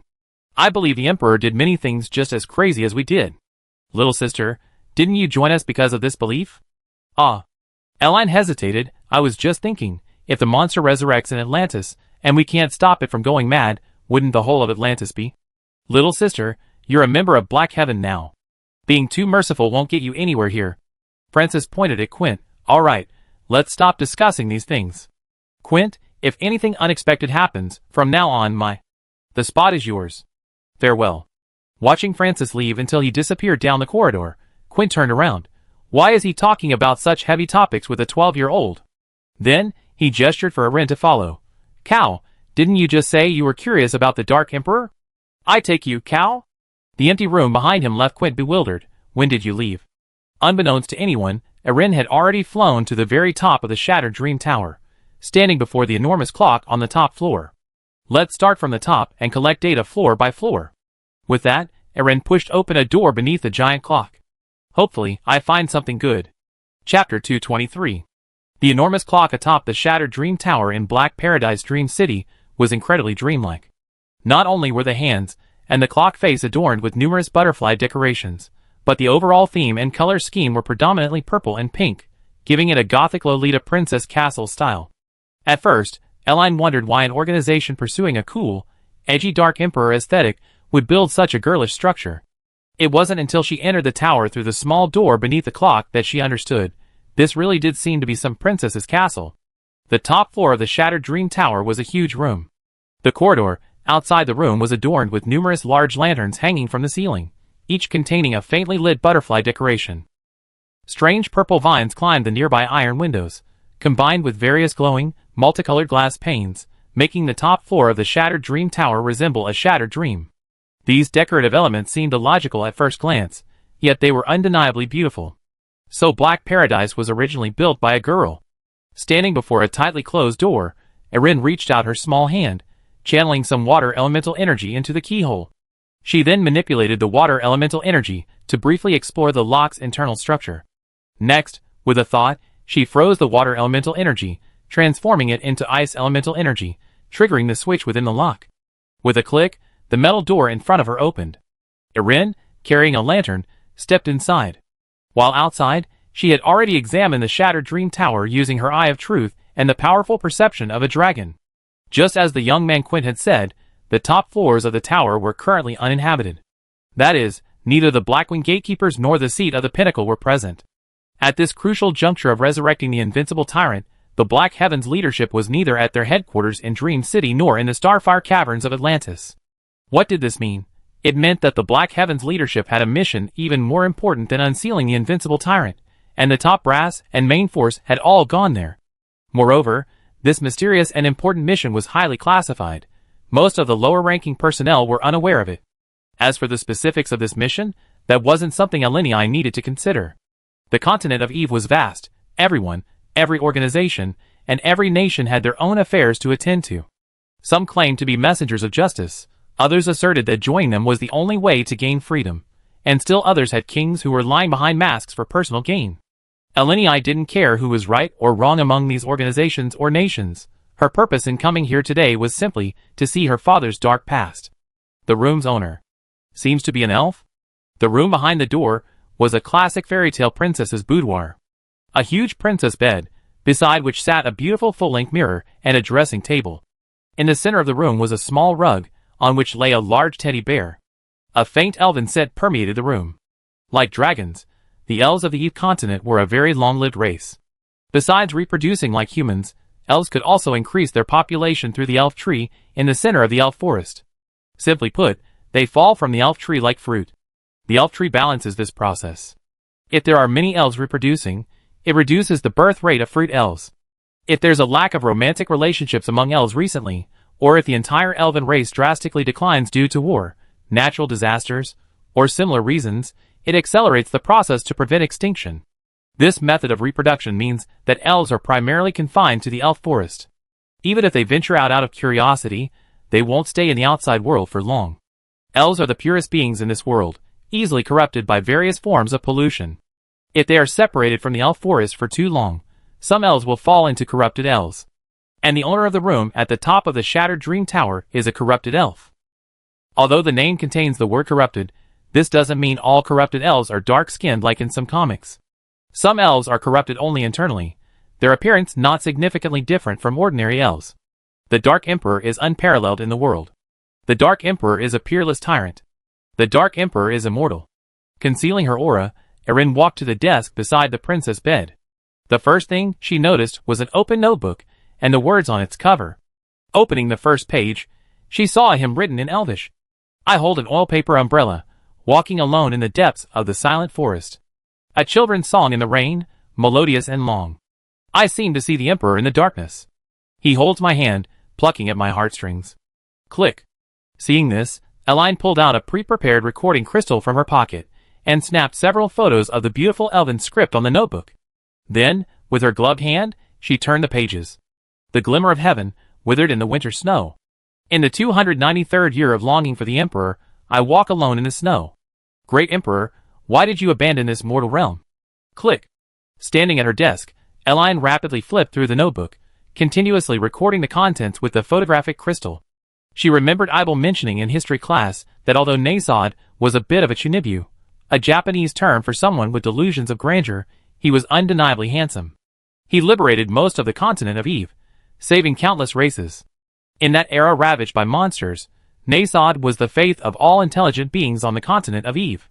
Therefore, the continent of Eve is rich with ancient books and artifacts praising Nasod's great deeds. However, from the perspective of most intelligent beings, after Nasod defeated the most powerful monster, Hell, and restored peace to the world, this great ruler never appeared again. The prevailing view at the time was that this Dark Emperor died in his battle with Hell. Thus, for the next few thousand years, the artistic theme of the intelligent beings on the continent of Eve shifted to deeply mourning the Dark Emperor. However, Nasod at that time was merely fulfilling his promise to the Holy Dragon clan, fighting Fafnir in the Dragon Forest. For Nasod, his battles only ceased with the arrival of Eline, so he had little time to concern himself with how others perceived him. Eline had only heard that her father might have quite a few fans outside the Dragon Forest, but she hadn't realized it had reached this level. Click. After taking a complete picture of all the love letters in the notebook, Erin glanced around the small room again to make sure she hadn't missed anything. She then slowly retreated, her small shoes barely touching the air, and closed the door. At the same time, her heart began to fill with anticipation for the contents of the rooms downstairs. If the seat of the top was the private bedroom of the creator of Black Heaven, then those Blackwing Guardian offices below must be the places where the Dark Emperor's information was truly stored. Chapter 224. While Eline patiently recorded the information about the Dark Emperor from the 5th floor and above of the Shattered Dream Tower using crystal, the negotiations between King Steve and King Ruggiero at the Royal Palace were also drawing to a close. I'm so sorry. So very sorry. Having signed over a dozen treaties with Steve in one go, King Aspera's hands trembled as he put down his pen. To be honest, the demands Steve made in the treaties weren't unreasonable. They were mostly related to mutual benefit between the two countries. However, because Aspera was the strongest nation on the continent of Eve, while Atlantis was originally just an obscure superpower, King Ruggiero's mindset hadn't completely shifted when the two sat down as equals to discuss national affairs. He still felt a sense of shame, as if he were selling out his country for personal gain. Don't apologize to me. You're the one who should apologize to those displaced people. Seeing King Ruggiero sign all the contracts almost without hesitation, Steve breathed a sigh of relief, but also inwardly sighed. If it weren't for Little L's help this time, Atlantis would most likely have fallen into war again. Moreover, given Sophia's personality, she'd probably end up on the front lines, like her mother, working day and night to treat the wounded soldiers. Thinking of this, Steve glanced at Sophia and Wendy behind him, sitting together at the piano, their fingers dancing lightly across the keys. King Aspera carefully glanced at Seren, who was sitting in a chair not far away watching the program The Voice of Atlantis, as he shakily put the contracts into his briefcase. Lady Aline is now. She should be back soon. Seren glanced at the clock in the distance. She said she'd be back before sunset. Ruggiero exchanged a glance with the Pope beside him. But joining the Black Heaven requires going to Aspera from here, finding Robin, having her write a letter of recommendation, and then heading to the Dream Capital. The whole journey. He paused. Even with the fastest flying magical beast on the Eve continent, it would conservatively take at least a day. If it's a round trip, that would be 2 or even 3 days. Even though Seren hadn't explicitly stated it, as the king of Aspera, Ruggiero could roughly guess her identity. What Ruggiero couldn't guess was Eline's background. Just how close was the relationship between the girl with the mysterious long black and white hair and the dragon race? How much information or ability did she possess that humans were unaware of? That afternoon, Eline and Seren only mentioned their desire to join the Black Heaven. Ruggiero didn't dare delay and immediately recorded the corresponding projection. However, to his surprise, the person who wanted to join the Black Heaven was actually Eline herself. Then the little one happily went out with the projection crystal, saying she'd be back before sunset. Back before sunset? Join the Black Heaven? How could that be? Upon hearing this news, Ruggiero instantly questioned his existence. First of all, flying from here to Aspera takes at least a day, and booking a flying magical beast takes time, right? And once you get to Aspera, communicating with the mages responsible for protecting the Imperial border takes time, right? Even if you have a smooth journey, finding Robin after entering the Aspera Empire will take time, right? And after finding Robin and getting his letter of recommendation, there's still a long way to go from the Aspera Empire to the dream city of Lachlan. The worst part is, Lachlan isn't easy to get to. That small city is located deep in the primeval forest. Even ordinary people would need several days just to ask for directions. How is a little girl like her going? By dragon? But wasn't the dragon left at the villa? Even if we assume, hypothetically, that Eline knows other dragons, could she possibly summon them from 100,000 miles away the instant she leaves the house? All these questions left Ruggiero completely baffled. Don't pry into things that aren't your concern. Seren coldly replied, you haven't paid the blood debt you owe Atlantis yet. In Seren's mind, the simplest and most efficient way to handle such situations was to kill the current king and pope, then fly to Aspera and demolish their palace. However, Eline had advised against it. After all, even if the king and pope were killed, the Atlanteans slaughtered by the Aspera army couldn't be resurrected, and Atlantis' most pressing need was to develop its domestic economy. Steve wanted a strong nation, while Sophia desired peace. Therefore, the best approach was to keep the king and pope alive, and let Steve personally extort them, ruthlessly snatching the spoils from Aspera. Once Aspera yielded to Atlantis, other countries on the Eve continent would likely follow suit, allowing Atlantis to develop rapidly, and its people to enjoy a better life. The dead are gone. What they need to do now is comfort the living. I'm so sorry. It was my fault for being so talkative. Seren's words made Ruggiero apologize repeatedly. Then, about Black Paradise and Starfire Cave. You mean that invincible tyrant? Yes. Ruggiero wiped away a cold sweat. Tomorrow night is the full moon. According to our intelligence, Black Paradise will most likely try to remove all the seals on the invincible tyrant. That monster is said to be at least a 7th-tier magical beast. What do you think? Seren said nonchalantly. Then let them remove the seals. But Ruggiero was a little worried. A 7th-tier magical beast. What if it goes berserk? Seren countered. Would you care if ants on the ground went berserk? Seren's question instantly left Ruggiero speechless. Good heavens. Comparing a 7th-tier magical beast to an ant? Are you dragons really that powerful? Buzz? Just then, the sound of a small animal landing came from the garden, outside the villa. Sorry, I'm a little late. With a cute voice, Erin, dressed in a black cloak, black stockings, a black heavenly brooch on her chest, an identity tag around her neck, and holding a 2nd-tier ice crystal magic wand, pushed open the door. You? King Ruggiero's eyes widened upon seeing Eline's attire. You really went to Lachlan? Yes, the people there were quite hospitable. They said ordinary apprentices only received Tier 1 wands, but since I have good talent, they gave me the only Tier 2 wand. Eline removed the hood from her back. How did your national affairs go? Steve nodded. Everything went well. King Aspera and the Pope were very welcoming. Little Eline. Sophia, sitting in front of the piano, waved her little hand. You bought new clothes? Yes, exclusive to Black Heaven. From now on, I'm an unofficial apprentice of Black Heaven. Seemingly in a good mood, Eline gestured to the projection crystal, which was already filled with recordings. Of course, this is the biggest gain today. What are we eating tonight? After saying that, the dragon princess looked around the kitchen. I'm hungry. Chapter 225. After the king and Pope of Aspera left, while Bilotes cooked, Elian, Sophia, and Wendy went to the second-floor balcony and shouted at the setting sun. Atlantis is about to rise. Long live little Elian. Shoo, Sophia, you're silly, you can't say long live. Ah. Sorry, I gotten used to saying it, so. Little Elian is unparalleled. Little Elian is immortal. Little Elian is breathtakingly beautiful. Why does this sound like a strange church? Hee. So little Elian, come and get a pinch. So cunning. I want to pinch little Elian's cheek too. The warm rays of the setting sun slanted across the three girls' petite figures, casting adorable little shadows on the wooden floor of the second-floor villa. Ah! That's right. Amidst their playful banter, as if remembering something, Sophia returned to her room with light, quick steps, and retrieved the harp Wendy had given her. I want to hear Little play this. You might fall asleep, you know? Erling took the harp and gently plucked the strings. Are you sure you want to hear it? Her aunt, Ibel, had mentioned during her music lessons that Erling unconsciously released a mysterious magic when singing or playing instruments. This power, like wind and clouds, drifted in all directions with the gentle notes, its coverage comparable to the most powerful forbidden spells of the dragon race. Even Ibel, as the Ice Dragon King, could only barely resist this power. If the target were a human, she couldn't guarantee what would happen. Sophia and Wendy had repeatedly asked to hear her play an instrument, which put Erin in a bit of a dilemma. But as long as she played without distractions, the notes shouldn't become lethal weapons, right? It's all right. Under the setting sun, Sophia nodded.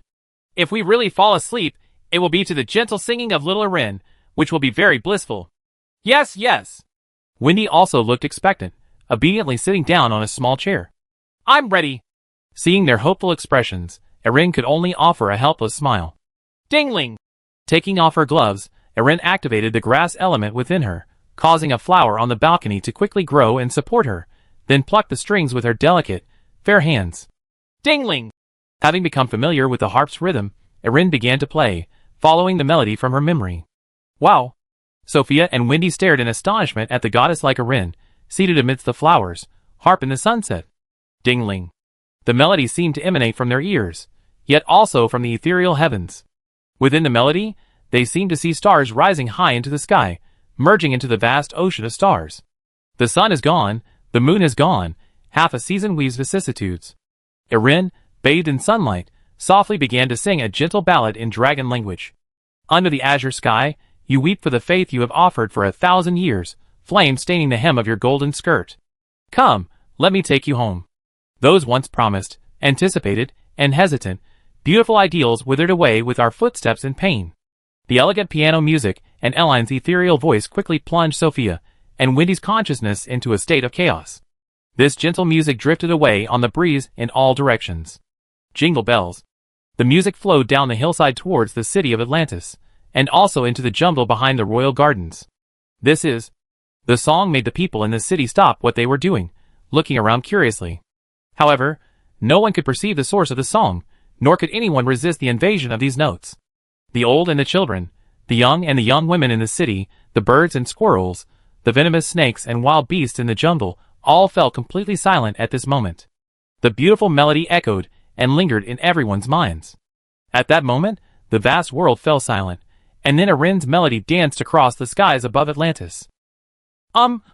Seeing the immense power of just a simple a cappella performance, Erin, perched on a pedal, quickly stopped plucking the strings and stood up. Are you all right? Sophia and Wendy, whose eyes had been dyed golden, were brought back to reality by Erin's voice. They quickly shook their heads, restoring their eyes to their original color. My God. I think I flew straight to a very, very far place. Me too, I felt like I forgot who I was, and I didn't know what to do. I just wanted to sink into the music. That feeling was so strange. Sophia looked at Erin, who was standing before her. What was that music just now? The melody. It's a little interlude from Girls' Last Tour. What's Girls' Last Tour? You can think of it as a short anime, the kind that plays on a projection crystal. Erin smiled. I added some lyrics based on this beautiful melody, and my own interpretation. That's so beautiful. Sophia's eyes widened. I forgot everything just now. Although the melody is a bit sad, there seems to be a glimmer of hope within that sadness. I truly felt happiness. Really? Aileen, a little embarrassed by the praise, said, "This is my first time playing an instrument for a human, and I don't really know where the appropriate force is. My dad likes to drink, because he doesn't know anything after drinking, he's dizzy, and can temporarily forget his troubles." Sophia nodded, "But I feel like he doesn't need to drink anymore. Just record this and play it when he has something on his mind." "Ah!" As if realizing something, Sophia pointed downstairs. My dad might already be. Prompted by Sophia, the three of them quickly ran downstairs to the living room. The living room was quiet. Steve was lying on the sofa, his bearded face peaceful, seemingly asleep. Belodis was also lying in the kitchen, her face slightly flushed, seemingly having a sweet dream.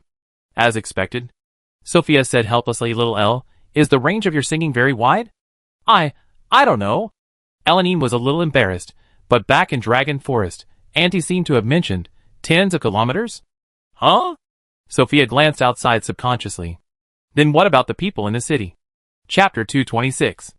To commemorate the first victory in the negotiations with Hespera, King Steve of Atlantis designated the day the contract was signed as Atlantis' Rebirth Day. In the draft, on Rebirth Day, all Atlanteans would receive a 3-day holiday and be allowed to make sweet treats such as glutinous rice balls, small cakes, egg tarts, and double-skin milk pudding, which would be provided free of charge to all children under the age of 18. Children were encouraged to learn to play musical instruments, especially the harp, on this day. Because Rebirth Day was the day after the fireworks festival, the actual holiday in Atlantis was 5 days long. The egg tarts and double-skin milk pudding brought by Eline were also designated as national sweets in the draft by Steve, and the recipes and preparation methods for these two sweets were distributed to all citizens of Atlantis as quickly as possible. If it weren't for the fact that Elle's Day was already a major festival in the Lehman Empire, Steve would have even considered borrowing it and making it Atlantis' exclusive new year. Did I just dream about the legendary paradise? Huh? When did I fall asleep? Are you alright? I don't know why, but suddenly everything went black, and it felt like my soul flew away. Did you experience that too? However, compared to the new festival, the citizens of Atlantis were more concerned about the brief period of slumber that occurred in the city that evening. Without any warning, without any exceptions, whether in the city or outside, in the mines or in the forests, whether animal or plant, everything alive fell completely silent at that moment. No one knows what exactly happened in Atlantis at that time, nor can they fathom what kind of magic could achieve such a terrifying coverage. Even the most powerful god of fire in history, using his most powerful fireburst magic, couldn't achieve such an effect. I think I dreamt of stars just now. I dreamt I was lying in a super empty space. I dreamt of my mother. To be honest, I'm very happy. It's an indescribable feeling. After confirming with each other through the communication crystal that their relatives and friends were all safe, everyone breathed a sigh of relief. While savoring the happiness that had stirred deep within them, they went outside, trying to find out why everyone had fallen asleep. By the way, haven't you noticed that the flowers and plants outside are more vibrant? And that strange smell in the air has completely disappeared? When did so much grass grow in the park? My goodness, even the iron trees are blooming. At the small villa in the Atlantis Royal Palace, during dinner time, Seren, who had flown to the city to check on the situation immediately after waking up, returned. Yes, even as a subdragon, Seren couldn't resist Eline's musical hypnosis. According to Seren's own description, she first heard a melodious piano tune, felt a mysterious power invading her body, then Eline's singing began, and after that, she knew nothing more. She didn't know what she dreamed about during her unconsciousness, only that when she woke up, her chest was filled with a feeling of happiness. This happiness was somewhat similar to the feeling tens of thousands of years ago, when all the dragons and Nasods joined forces to defeat the final monster, supporting each other as they watched the sun rise. Your Highness. Back in the villa's living room, under Eline's clearly sleepy gaze, Seren gathered her thoughts briefly before speaking. The music's range is about 32 kilometers. Centered on this garden, an area within a 32-kilometer radius has been affected by the music. The music seems to cover everything indiscriminately. Even the small animals in the forest haven't been spared. I heard from people in the city that some people just collapsed and fell asleep while walking, others were cooking dinner and collapsed on the stove after the music arrived, and someone even accidentally fell off the ore in the Starfire cave. This conclusion left Sophia feeling a little scared. Did I cause trouble? No. Seren shook her head. Her Highness probably considered this possibility, and added a large amount of grass and light elements to the music. Those affected by the music didn't get hurt even if they fell directly from a platform more than 10 meters high. I was already being very careful. Eline, sitting at the table, was a little embarrassed. I didn't expect the music's coverage area to still be so large. This was actually a weakened version of the sound. Eline's words made Sophia and Wendy subconsciously wiped the cold sweat from their foreheads. Atlantis was a small country. A 32-kilometer coverage area could already cover the entire capital. If Eline hadn't injected grass and light elements, or if she had injected extremely destructive fire and lightning elements, wouldn't that area within a 32-kilometer radius have been instantly reduced to barrenness? I'm sorry. Seeing Sophia's somewhat frightened expression, Irene rested her head on the glass tabletop, looking pitiful. Auntie said that playing music requires emotion, but whenever I try to convey that emotion to everyone, that strange energy just overflows uncontrollably. It's alright, it's our fault. Wendy picked up a piece of beef and held it to Irene's lips. Eat something first. Smelling the aroma of the meat, Irene munched and ate the beef piece Wendy offered. I feel like people in the city don't seem to dislike that feeling, including me. Seren found a chair next to Bilotes and sat down. It's like having a super happy dream. When I wake up, my heart is filled with happiness. Sophia nodded. I felt the same way when I woke up. I think I dreamt of flying kites with my mother on the grassland when I was little. The moment I woke up, I wanted to close my eyes and go back to sleep. Yes, everyone has a most vulnerable string deep in their heart. Little air must have touched that string in everyone's heart. Seren sighed. What I'm worried about is that music doesn't seem to carry any elemental energy that we've known so far. If even Her Highness can't control this energy, will it have any effect on Her Highness's body? As she spoke, Seren cast a questioning look at Erlini. Your Highness, should I tell her about this? Before Seren could finish speaking, she noticed out of the corner of her eye that a little girl next to Wendy had quietly closed her eyes. Wendy leaned closer, waved her hand in front of the little girl's face, then clasped her hands together and placed them near her ears. Asleep. Chapter 227. Influenced by Eline's music, a sweet and happy atmosphere permeated Atlantis tonight. Many people drifted off to sleep the moment they closed their eyes. And these dreams, without exception, were all blissful dreams. Suddenly earning tons of money. Being confessed to by the girl they secretly admired, and walking hand in hand into the hall of marriage. The comic artist they liked suddenly updating with many chapters. Transforming into a cute girl and a little lowly, snuggling together in a fairy tale world like soap bubbles. Under the bright moonlight, in her human form, Seren, a blade of grass dangling from her lips, lay atop a small pavilion in the center of the Atlantis Palace's back garden, gazing blankly at the full moon above. As a 120,000-year-old adult dragon, she hadn't experienced such happiness in a long time. Commander Seren. A familiar voice jolted Seren awake from her slumber. Lord Nasod? Upon recognizing the person beside her, Seren flusteredly tried to stand, but Nasod stopped her with a gesture. I'm just here to discuss some personal matters with you. No need for formalities. Oh. Nevertheless, Seren dropped the grass from her mouth and sat up. Is it about Princess Ellen? Yes. Nasod sat down beside Seren, glancing at the small villa not far away. Is she asleep? She fell asleep during dinner. Seren lowered her voice, but her two friends seemed to have gotten used to it. They carried the princess back to her room right away. That girl played an instrument here? Yes. Seren didn't dare delay, and quickly told Nasod everything that had happened that evening, adding, even I couldn't resist Her Highness's music. I slept for quite a while before I came to my senses. Is that so? Nasod pondered for a moment. What do you feel about that power? It doesn't belong to any of the elemental energies of ice, fire, lightning, water, wind, rock, grass, light, or darkness. Seren spoke truthfully. I was just hesitating whether to fly to Dragon Forest to tell you about this. She felt the same way back in Dragon Forest. Nasod sighed softly. Even Ivor was almost. The music was mesmerizing. Even Lord Ivor. Seren's eyes widened. Your Highness is too powerful. Humph, my daughter, of course. Nasod let out a dashing humph, then cautiously glanced at the small villa where Rennie was resting, and said, I came to see you today to discuss this matter. Eh? Me? Seren was somewhat flattered. My lord, I might not be very clear about this. Nasod interrupted Seren. Do you remember what she said when we were about to defeat Hell? Hell? That intelligent, ultimate monster? Yes. She did seem to say something about the mysterious power treating every guest who enters the Mystic River equally. That must be it. Seren said uncertainly, but aren't all monsters crazy? I don't think their words are credible. Where do you think those crazy monsters came from? Seren hesitated for a moment. I suspect they might have been transported from some kind of subspace we can't understand. Your suspicion is correct. Huh?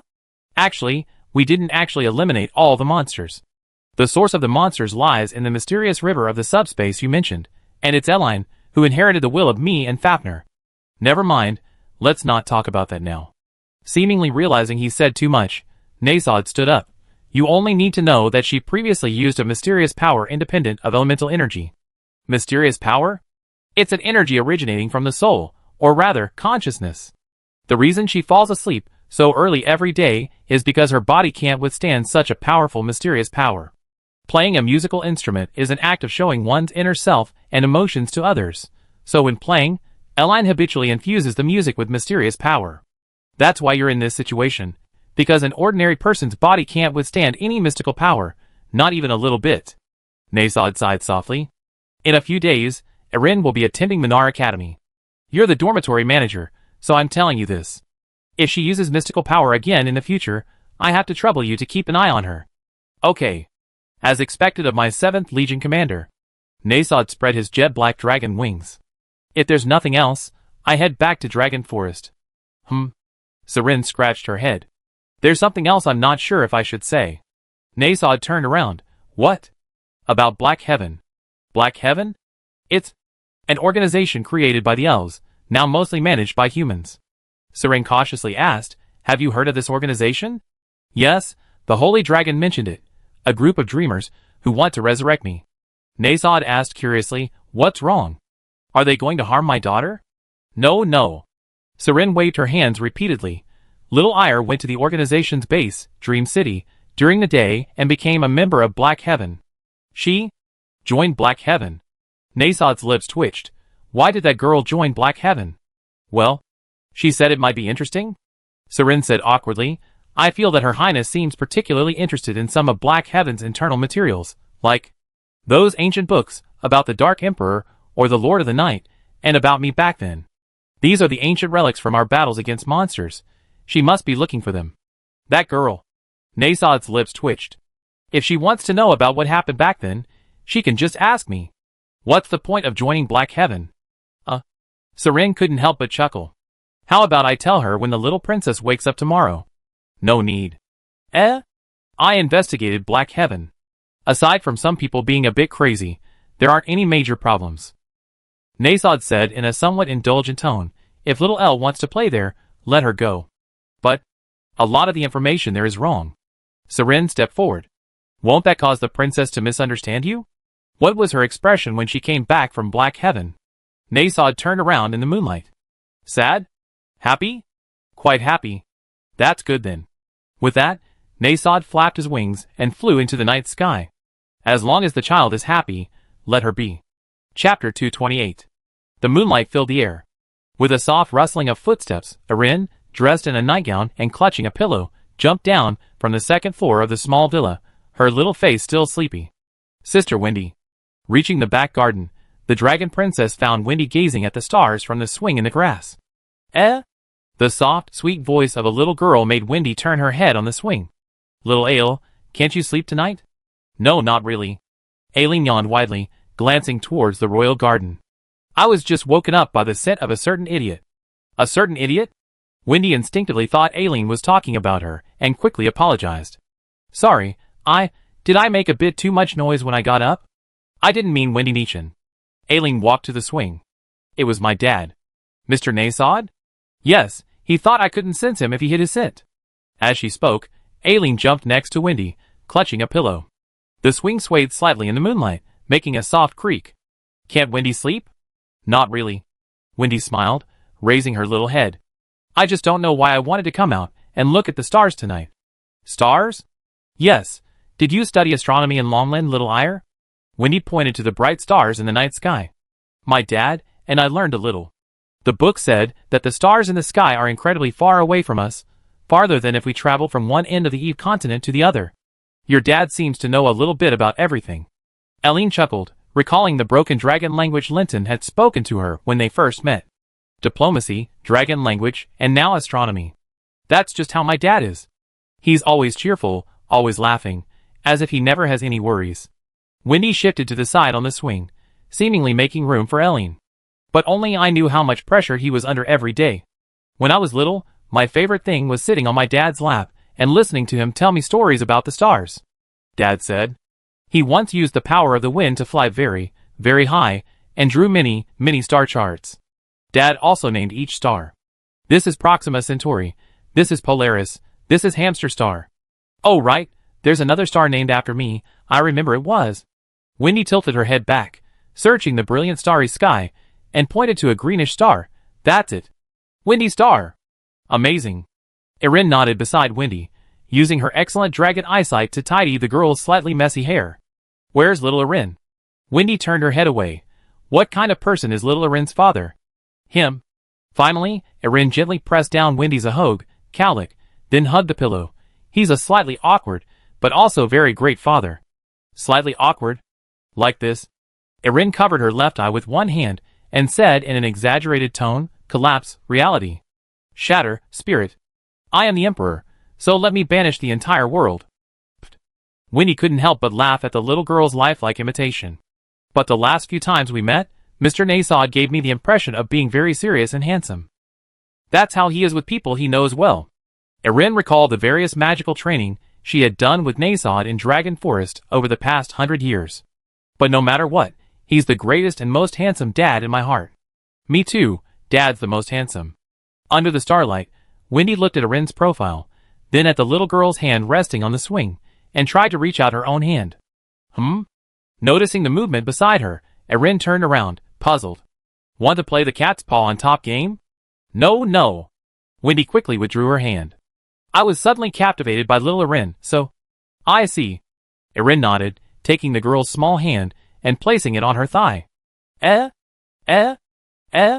Wendy's hand is so warm. With one hand resting on Wendy's hand, and the other clutching a pillow, Erin shifted slightly to the side. So Wendy came out to see the stars tonight because she missed Daddy. How could that be?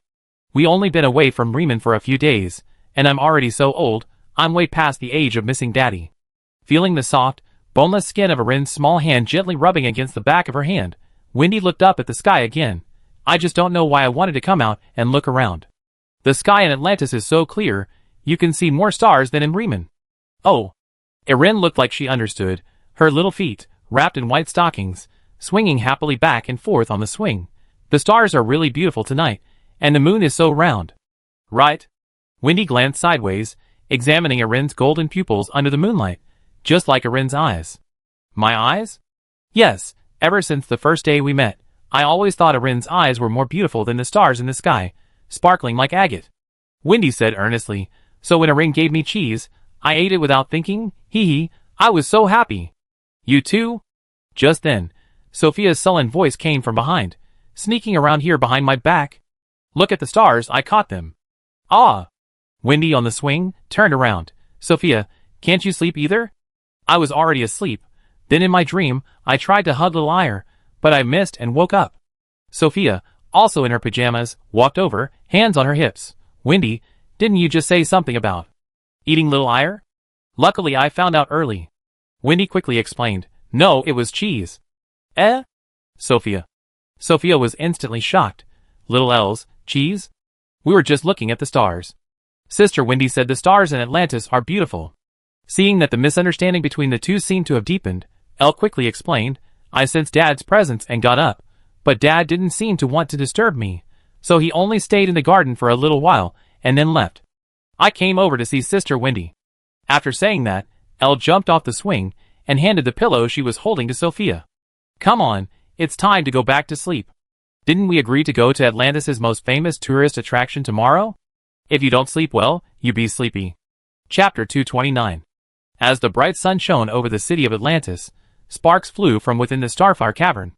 The penultimate seal of the demon invincible tyrant shattered into dust under the impact of several mages from Black Paradise.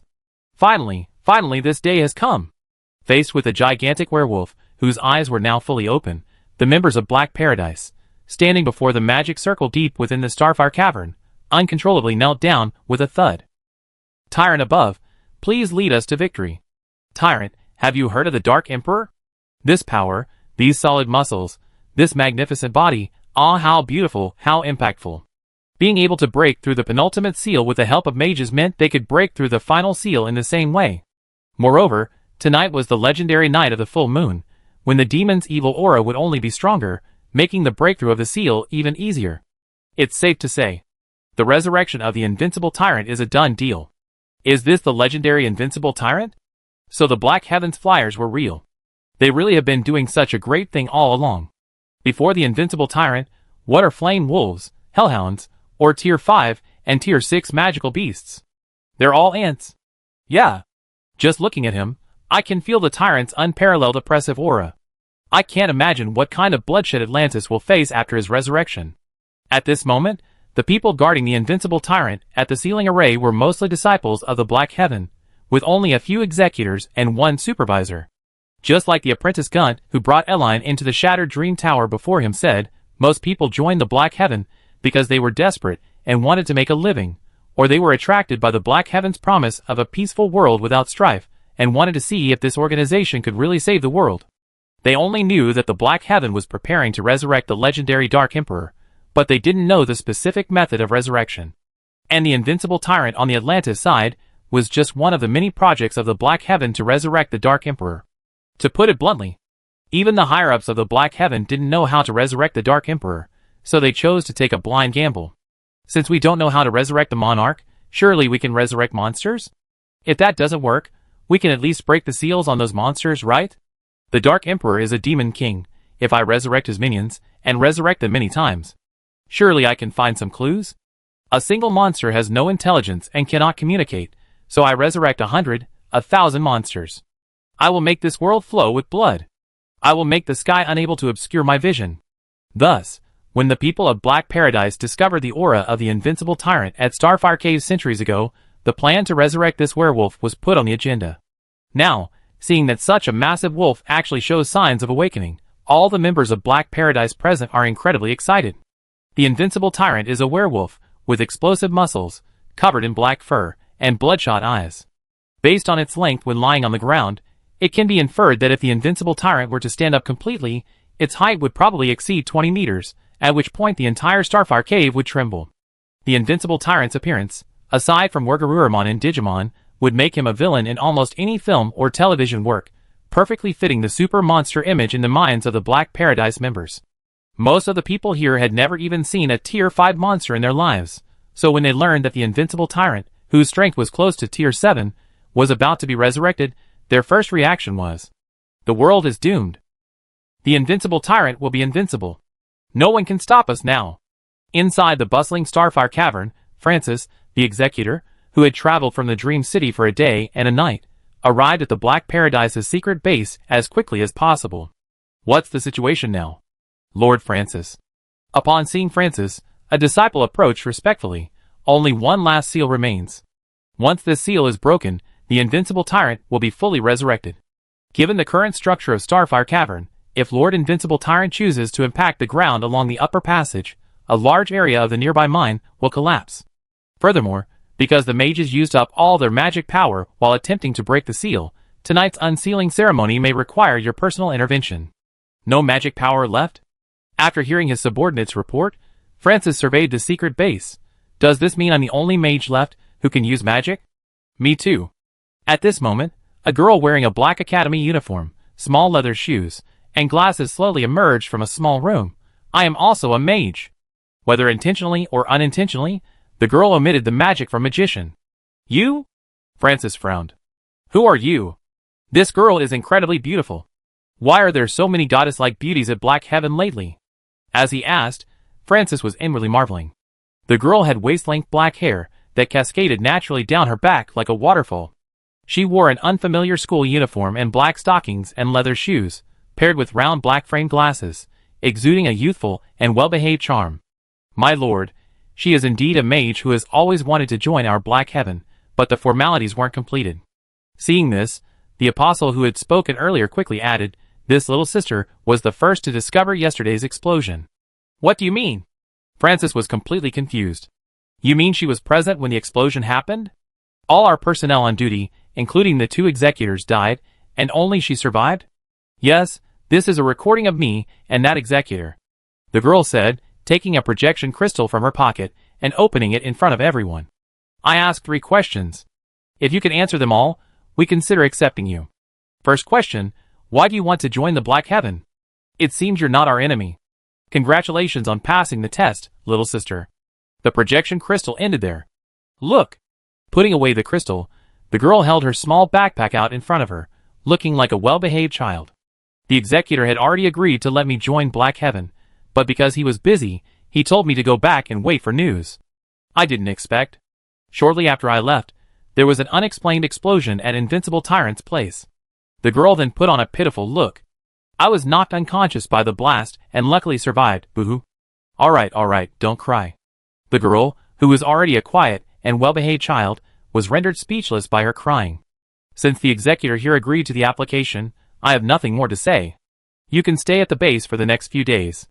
We complete the formalities for you when we return to Lachlan after this is over. Yay! The girl pulled a large red doll from her backpack and handed it to Francis. Francis took the doll. What's this? A lucky charm. The girl pointed to the base, which was already filled with dolls. Everyone has one. Chapter 230. Holding the doll the girl had given him, Francis first toured the Black Paradise base, checking on the operations. He then glanced at the Invincible Tyrant, sensing the ancient demonic pressure within the ceiling magic circle, before finally chatting with the girl in the academy uniform beside him. Can I ask you something? Why did you suddenly want to join Black Paradise? The girl put a hand to her lips, thinking for a moment. Probably because of rebellion? Rebellion? Yes, I didn't want to live an ordinary life, so I ran away from home. I happened to see you handing out flyers in Atlantis, so I learned about Black Paradise and found it was the life I longed for, so I came. There are actually people attracted by flyers? Francis wiped the cold sweat from his brow. They said you're a fire mage? Yes. That's not right.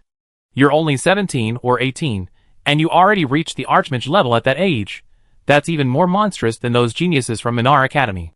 Discussing age in front of a girl is very impolite, you know? The girl covered her mouth and laughed. Besides, calling someone a monster is a bit. Sorry, I was just curious how you could reach the Archmage level at such a young age. Francis scratched his head. Alright, let's not talk about that. Let's get down to business. Tonight, Black Heaven plans to lift the final seal on the Invincible Tyrant. Is everything alright on your end? A few problems. What is it? Well, the girl lowered her voice and whispered in Francis's ear, I heard that a long time ago, Black Heaven encountered some accidents while trying to resurrect the Invincible Tyrant. Quite a few accidents. Which one are you referring to? More than 10 years ago, Black Heaven found a magical artifact called the Darkfire Black Crystal on an altar near the Invincible Tyrant. They deciphered the ancient inscriptions on the altar, learned how to use the artifact, and then took it to Maple Leaf Village. The girl asked in a sweet tone, why did people go to Maple Leaf Village back then? Does the resurrection of the Invincible Tyrant have anything to do with Maple Leaf Village? Francis was somewhat surprised. You even know about Maple Leaf Village? Since I'm joining Black Heaven, some investigation is necessary. The girl blinked, deliberately putting on a pitiful look. Is it inconvenient to say? It's not inconvenient at all. Anyway, the Invincible Tyrant is going to be resurrected, so telling you won't hurt. Francis hesitated for a moment. Below, from what I understand, this Invincible Tyrant was sealed away by a nine-tailed fox. A nine-tailed fox? Yes, that nine-tailed fox left behind descendants, who fled to Maple Leaf Village. So Black Paradise sent people there to see if they could find any clues. Francis shrugged, but those idiots mishandled the Black Crystal and killed everyone in Maple Leaf Village. Now, even if there were clues, we can't find them. What about our people? You mean the group that took the Black Crystal? Yes. They're all dead? They're all dead? The girl was somewhat surprised. Not a single one survived? Not a single one survived. They were at the epicenter of the explosion. They died the most gruesome deaths. Not even bones remained. And the clues about the nine-tailed fox died out at that time. I see. Why are you interested in this kind of thing? I'm just interested in the legendary nine-tailed fox. The girl hugged a plush toy to her chest. It must be so cute with all this fluff. You girls really are. Francis chuckled. To be honest, Black Heaven hasn't found much about the nine-tailed fox either, only that it had offspring with a human. Just then, a Black Heaven member approached with a document. Lord Francis, we have a proposal we hope you can review. Francis took the document. What proposal? The overseer said they hope you can go and see the King of Atlantis. The Black Heaven member pointed to a few lines on the document. Look tonight. Invincible tyrant. It will revive, and we're less than 40 kilometers from the city. If the invincible tyrant goes out of control, like the monsters we revived before, the capital of Atlantis will most likely be engulfed in war. Even a Tier 5 magical beast can destroy a city. The invincible tyrant's strength is close to that of a Tier 7 magical beast. If it gets serious, it could even wipe out Atlantis. That's why the overseers proposed this plan. Oh. Francis quickly flipped through the document. So you mean I should blackmail that king? Atlantis is currently embroiled in the Aspera trial, and certainly doesn't want to be affected by us any further. The Black Heaven member who spoke grinned knowingly, chuckling, if I were the king of Atlantis, I'd be terrified to death upon hearing this news. That's a Tier 7 monster. If it really goes berserk, it could wipe Atlantis off the map. Who came up with this terrible idea? It's incredibly unethical. It's like they think we can control a Tier 7 monster just by extorting the king. Francis was somewhat embarrassed. But there's a problem. How do we contact the King of Atlantis? The overseer has already. I sent someone to make contact. Atlantis is just a small country. It's easy to schedule an appointment to see their king. They might already have it arranged. The Black Heaven member tentatively asked, Sir, should we go to the negotiations, or should I go? Francis put away the documents. To be honest, I still don't quite believe that king will accept the negotiations. He will. A level 7 magical beast is invincible on the Eve continent. Even the king of Aspera would have to kneel and beg for mercy. That king has no background whatsoever. If he really hears about this, I hope he doesn't scare him to death. Atlantis Royal Garden. After packing their things, Eline, wearing a nightgown, a small dragon nightcap, and carrying a black and white pillow, emerged from the small villa first, along with Sophia and Wendy. Wendy was still wearing her grass-green Lolita dress, while Sophia was dressed in a simple white dress, looking every bit the noble lady. They planned to visit Squirrel Mountain, Atlantis' most famous attraction, and then enjoy Atlantis' renowned whole roasted lamb with herbs. They would return in the evening to quickly settle matters at Starfire Cavern. Your Majesty. Seeing Steve emerge from the villa, the butler, who had been waiting at the door, hurried forward. Someone requests an audience in the back garden. Steve casually asked, did they make an appointment? Yes, they did. They made an appointment this morning. They claimed to be from Black Paradise. Black Paradise? The name made Steve instinctively look at Eline. All right. Seeing that Eline didn't react particularly, Steve nodded. Take me to see them. Chapter 231. When the Grey Wolf betrays the lost lamb. We will leave a guiding light for you on the desolate other side of the long river. Tremble, weep, you who pledge allegiance to the dark, you will sink here, until the river drowns you. In the royal garden, reserved for receiving guests, the King of Atlantis saw two members of Black Heaven sitting there. Both were dressed in gray-black clothes and cloaks, wearing black naval hats. Oh! Seeing Steve, dressed in casual clothes, walk into the garden, one of the men in black stood up, stuck out his rear end, and struck a rather childish pose. The people of the dark, having witnessed the tyrant's majesty, have chosen to bow down and submit? What is he saying? Behind Steve, Eline, Sophia, and Wendy, like a stacked cat, peeked out from 3 different heights, observing the man in black in the garden. Black Heaven is like this. The Ahog, a single strand of hair sticking up, on the head of the bottom-ranked Arin swayed from side to side. If I'm not mistaken, they're probably planning to use the intimidation of a 7th-tier monster to negotiate with Steve. Black Heaven. Under the gaze of the 3 little girls, Steve approached the 2 men in black. I'm here to negotiate with you. Negotiation? Wendy, the top-ranked member of the Stacked Cats group, asked in confusion, what kind of intimidation is a 7th-tier monster? A 7th-tier monster is indeed a huge problem for ordinary human nations, especially Atlantis. Arin yawned. That invincible tyrant is deep within the Starfire Caverns. If it really comes out and goes berserk, it could indeed pounce on Atlantis. Oh my god, a Tier 7 magical beast is attacking Atlantis. Sophia, nestled among the cats, said worriedly, if it weren't for little Elle, wouldn't my country be in danger of being destroyed? Wendy chimed in, there's a risk of annihilation. Not necessarily. Most monsters lack logic and intelligence. They just attack randomly based on instinct. Maybe that invincible tyrant. After running out, it was attracted by some chipmunks and ran into the forest. Eline explained earnestly in a cute tone. Or maybe it ran all the way to Aspera while running through the forest. That's possible. Then, Sophia, nestled in the middle of a cat-shaped pile, feeling the sweet scent of the little girl beneath her, asked curiously, with humanity's current level of magic, can we defeat that invincible tyrant? If we work together, it's possible. You scared me to death. I thought humanity would be wiped out because of a monster. Sophia patted her chest. So it's better to have magical beasts. At least most high-level magical beasts are intelligent and won't attack human cities indiscriminately. And they seem to act very uniformly. For thousands of years, almost no magical beasts have actively attacked human cities. Because they have a pact with the dragons, a non-aggression pact. Unless absolutely necessary, we shouldn't attack humans. Why?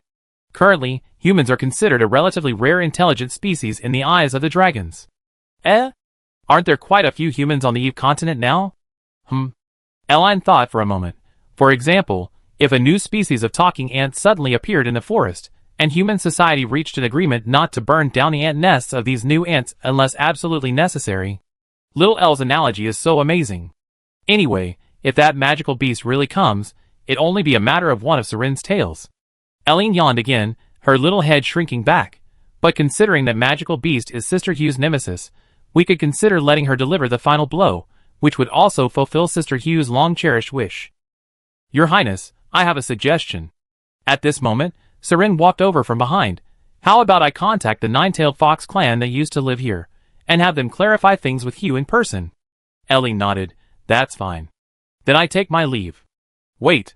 Eline turned around, moved closer to Seren, and rubbed her little face against the dragon girl's. Sister Seren, you worked so hard these past few days. Thank you, sister. Ah! Feeling the gentle touch of the little girl's delicate face, Seren was filled with satisfaction. Little Elle is full of energy. Your Majesty. At this moment, Steve, in the palace garden, also walked up to two members of Black Paradise. One of the Black Paradise members extended his hand. Nice to meet you. I believe your minister has already told us our identities. You are those. We're those who like to wander around the city at night. Steve said helplessly. Speak, what is it? Oh! Poor lost sheep. The other man in black covered his face with one hand, and with the other, he took out a bouquet of flowers, turning to Steve. My dear, if you cannot cross that barbaric river, please accept this ray of light of my pity. The man in black beside him couldn't resist kicking the immature man in black. Sorry, the man in black said, rubbing his head, as he pulled a file from his clothes. Have you heard of the invincible tyrant? As he spoke, the man in black was secretly delighted. Our invincible tyrant is a rank 7 monster. If this good-for-nothing king knew that a rank 7 monster had suddenly appeared in his country, he'd probably be so terrified that he kneeled down and begged for mercy on the spot. I heard of it. To the man in black's surprise, Steve simply nodded and took the document. What about the invincible tyrant? Huh? Steve's reaction baffled the man in black. You heard of the invincible tyrant? Yes, I heard of it. It's located below Starfire Cavern, a muscular wolf. Steve glanced at the text on the document. Its overall strength is roughly at the level of a 7th-tier magical beast, right? At this, the man in black's brain completely froze. Do you know what a 7th-tier magical beast represents? Yes, if left unchecked, it could easily wipe Atlantis off the map. Steve maintained his nonchalant expression. So what do you intend to discuss with us? Well, that. The man in black pointed to the document. If Atlantis is willing to sponsor Atlantis with certain funds, we can consider delaying the removal of the invincible tyrant. The seal. Finally, seemingly worried that Steve wouldn't understand, the man in black added, you can take this as a threat, and the invincible tyrant. These are our hostages. If we break the seal on the invincible tyrant tonight, the entire Atlantis will be awash in blood. Atlantis is currently short of money. If you need money, you can ask Aspera. Steve returned the document. Aspera is now, in a sense, our vassal state. What? Aspera? Your vassal state? The man in black was dumbfounded. Your Majesty, do you know what action Aspera will take if I record what I just said? No, what's there to be afraid of in Aspera? I cursed their king too. Steve casually pulled a recording crystal from his pocket and activated it. Here, I record it for you. King Ruggiero Loria of Aspera is an idiot. Their pope is a moron. Alright. With that, Steve tossed the recording crystal to the man in black. The man in black was completely dumbfounded. Oh, right. Seemingly feeling that wasn't enough, Steve added, Tonight is the night of the full moon. If you're short of people to resurrect that monster, Atlantis can provide some. I also want to see rivers of blood. Chapter 232. Squirrel Mountain in Atlantis is located in the northeastern part of the Atlantean capital. Its high elevation makes it a typical mountainous terrain. With mountains and water, beautiful scenery, and pleasant air, it is home to many unique extreme squirrels, making it Atlantis' most famous tourist attraction, drawing countless visitors every year. Because King Steve needed to remain at the palace to discuss future cooperation plans with Aspera and other countries, Sophia served as the guide for Eline and the others' trip. Squirrel Mountain is the highest mountain in this Squirrel Mountain range. I climbed it with my parents when I was very young. Back then, there weren't any safety railings, and children would always stick their heads out of the stairs. Arriving at the foot of Squirrel Mountain with Eline, Wendy, and Bilotes, Sophia's face was flushed as she joined the other tourists for ticket checking, seemingly excited about revisiting the place. Why is it called Squirrel Mountain? Wendy, wearing a green Lolita dress, asked curiously. Are there really a lot of squirrels? Yes, there are many nut trees on this mountain, and a large group of squirrels live there. Sophia pointed to the winding path leading to the summit. You can see them from about halfway up the mountain. They're called prestige squirrels. Elian, clutching her pillow, tilted her head. Prestige squirrels? Golden ones? Yes, these squirrels seem to be semi-elemental creatures. They're golden, and when you look up from under the trees, the shimmering spots are where the prestige squirrels hide. Sophia gestured with her small hand to another mountain not far away. It would be even more beautiful if we came here at night. Climbing to the top, you could see countless little stars, and all you could see were these little squirrels hopping around. Such a young girl, yet she knows so much about this place. Just then, two teenagers who seemed to be tourists nearby, hearing Sophia's words, exclaimed in surprise, "Have you been here before?" Behind the two teenagers were a man and a woman, presumably their parents. Yes. Sophia looked at the two teenagers. I'm a local from Atlantis. No wonder. The man behind the teenagers nodded, then turned to Bilotes. Madam, are they your daughters? Little Elle is my daughter, and Wendy is from our relative's side. Bilotes stood behind Eline and Wendy, then gestured to Sophia with her eyes.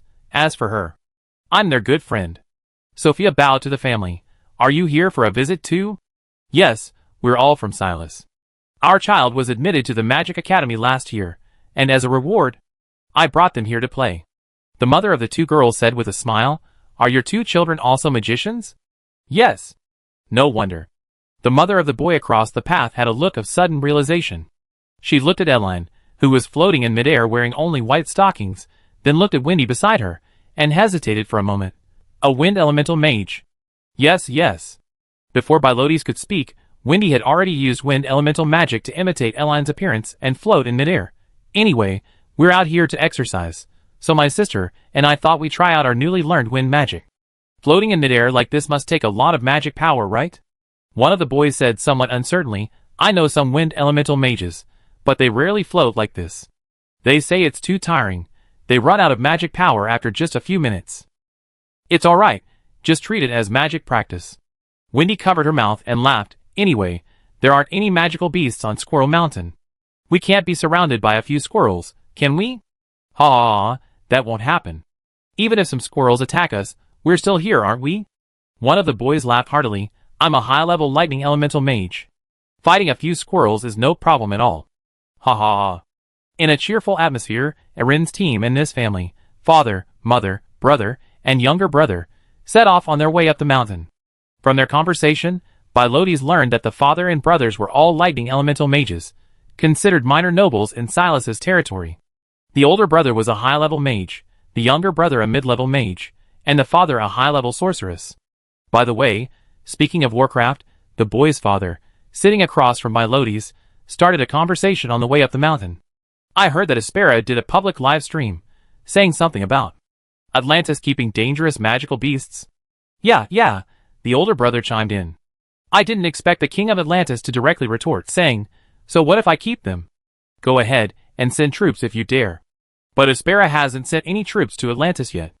As he spoke, the older brother even put his hands on his hips, mimicking King Steve of Atlantis in the Nautilus's conference room. Hee. Bilotes nodded, that's true. Sigh, this reminds me of when Silas said he was going to send troops to Lehman, almost launching a blitzkrieg, mobilizing the entire population. We were all told we might be sent to the battlefield at any moment, but a few days later, our king and pope returned from Lehman. Speaking of this, the boy's father looked puzzled. This is the first time I've seen our king and pope so guilty. Our relationship with Lehman wasn't very good to begin with, and suddenly the king announced the war was over, and Silas and Lehman had formed an alliance. It completely baffled us. "Oh, what's wrong with an alliance?" the boy said. The mother beside the boy's father said irritably, "Do you like war every day?" "Of course not. Who likes war? Once it starts, it never ends. It's exhausting and wasteful. Business is bad. Even cat food can go up to 50 silver coins." The boy's father sighed.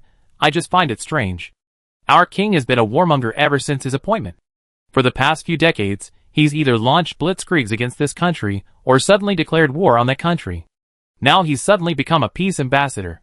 I'm really not used to it. There's nothing wrong with peace." Bilotes sighed inwardly, then took 2 bottles of drinks from her suitcase and handed them to the 2 boys. "Thank you, Auntie." "Thank you." The older and younger brothers accepted the drinks and politely expressed their gratitude. "What's this?" After taking a sip, the older brother examined the bottle curiously. "Huh? We don't recognize this writing. Is it Atlantis soda?" "No, it's called Fontaine soda, a specialty of our country," Bilotes said, handing drinks to the 2 boys' parents. "Fontaine soda?" The boy's father looked a little embarrassed. "Is it an Atlantis brand?" "It's from Lehman." "Ah? There might have been a misunderstanding. She's a native of Atlantis, but we're not." Bilotes gave an apologetic look. "We are lemons." Chapter 233. A Lehman? What a coincidence.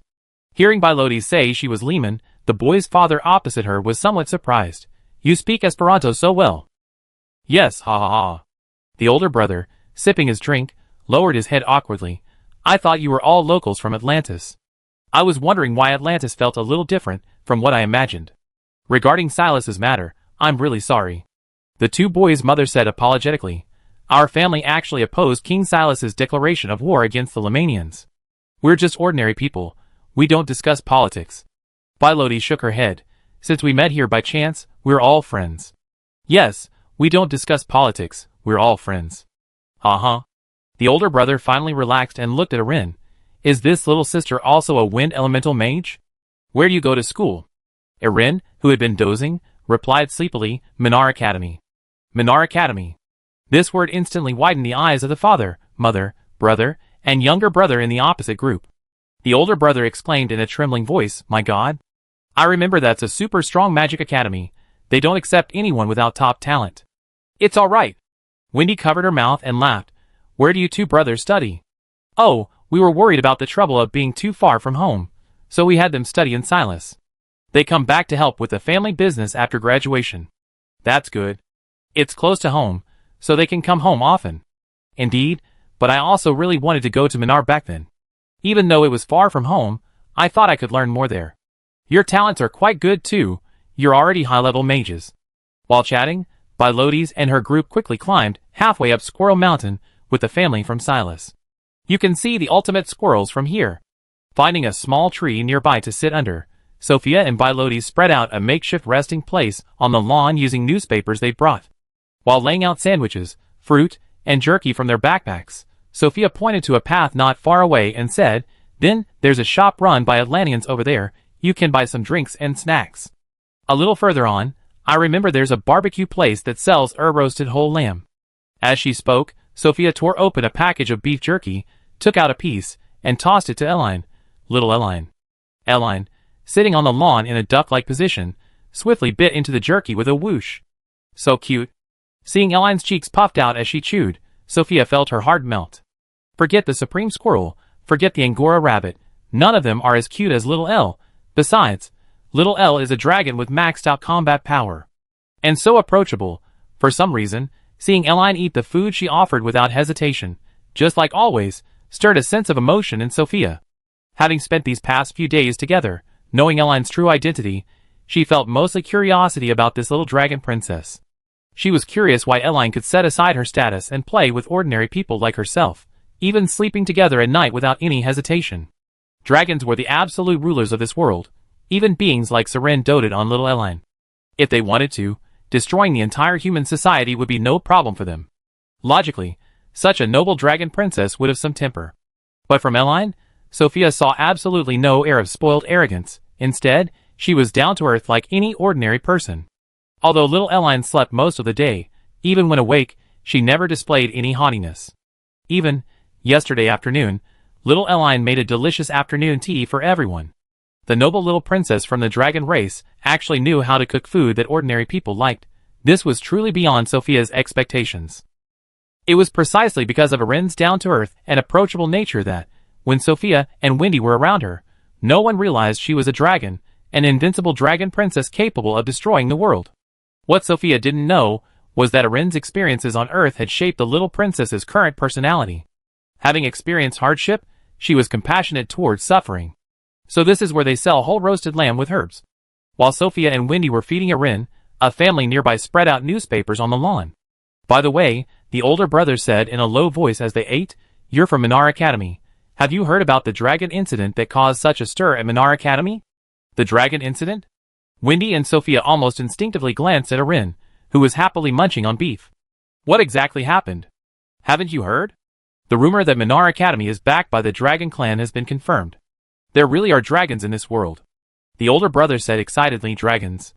Hundreds of meters long. I heard a lot of people recorded it." Wendy and Sophia exchanged a glance. "Did you watch the recording?" "No, we just heard that the recording was quite expensive, dozens of silver coins." "I regret not watching the live stream." The older brother sighed. The projection crystal on Silas's side didn't connect to the live stream signal. "Apparently, our king is extremely regretful." Yeah. The younger brother added, "It's a real pity. I wanted to see what dragons looked like. I buy you some when we get back." The parents beside the older and younger brothers were somewhat amused and exasperated. "You two are practically begging for a recording crystal. It's written all over her face." Hee. The older brother scratched his head. "Actually, I also wanted to see what that S+ grass element genius girl from Minar Academy looked like. S+ talent. Minar Academy has only had one like that in thousands of years." A hogue, a single strand of hair, on Irini's head swayed as she munched on her beef jerky. All right, I buy them all for you. It's just a few videos." The two boys' father said irritably, "Study hard at school, and come back to inherit the family business. A few dozen silver coins are nothing." Hee. While the two brothers were joking around with their parents, Irini finished her beef jerky. Little Irini. Seeing Irini's dazed look in the warm sunlight, Sophia slowly leaned close to the little girl's ear and lowered her voice. "I decided to sign a contract with you." Chapter 234. Under the warm sunlight, Sophia's sudden confession left Eline somewhat bewildered. She turned her head, scrutinizing the girl before her. "Have you thought it through? While the dragon servant contract could greatly enhance a human's physique and magical power, it would also, in a sense, make her a servant of the dragon race. If Sophia and Eline signed the contract, she would be unable to disobey any of Eline's orders in the future. This was essentially a gamble. Like humans, there were also bad dragons among the dragon race. Historically, many intelligent beings had signed dragon servant contracts with dragons and then regretted it. These bad dragons treated their servants as free labor, making them do all sorts of things every day, with absolutely no freedom. In this situation, the extended lifespan and physical strength granted by the dragon servant contract became a shackle for these people. Although under Nasad's leadership, such bad dragons were almost non-existent, Sophia was unaware of this. It could be said that Sophia was gambling at this moment, gambling that Eline would remain as adorable and kind as she was now. "I thought it through." Facing Eline's golden gaze, Sophia didn't flinch. "This is a choice I made after careful consideration." Besides undergoing attribute modifications to her body and learning light and healing magic to help the people of Atlantis, Sophia had another reason for wanting to form a contract with Eline. She wanted to follow in the footsteps of this dragon princess. Like ancient subjects following their emperor, Sophia believed that the world would become a better place under Eline's guidance in the future. Although Eline spent most of her time sleeping each day, in those brief moments of wakefulness, Sophia still saw a brilliance in her, like stars shining in the sky.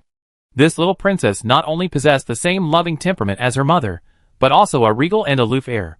Intuition told Sophia that one day, under this little princess's leadership, the world would move towards the light, becoming a true Eden without pain or strife.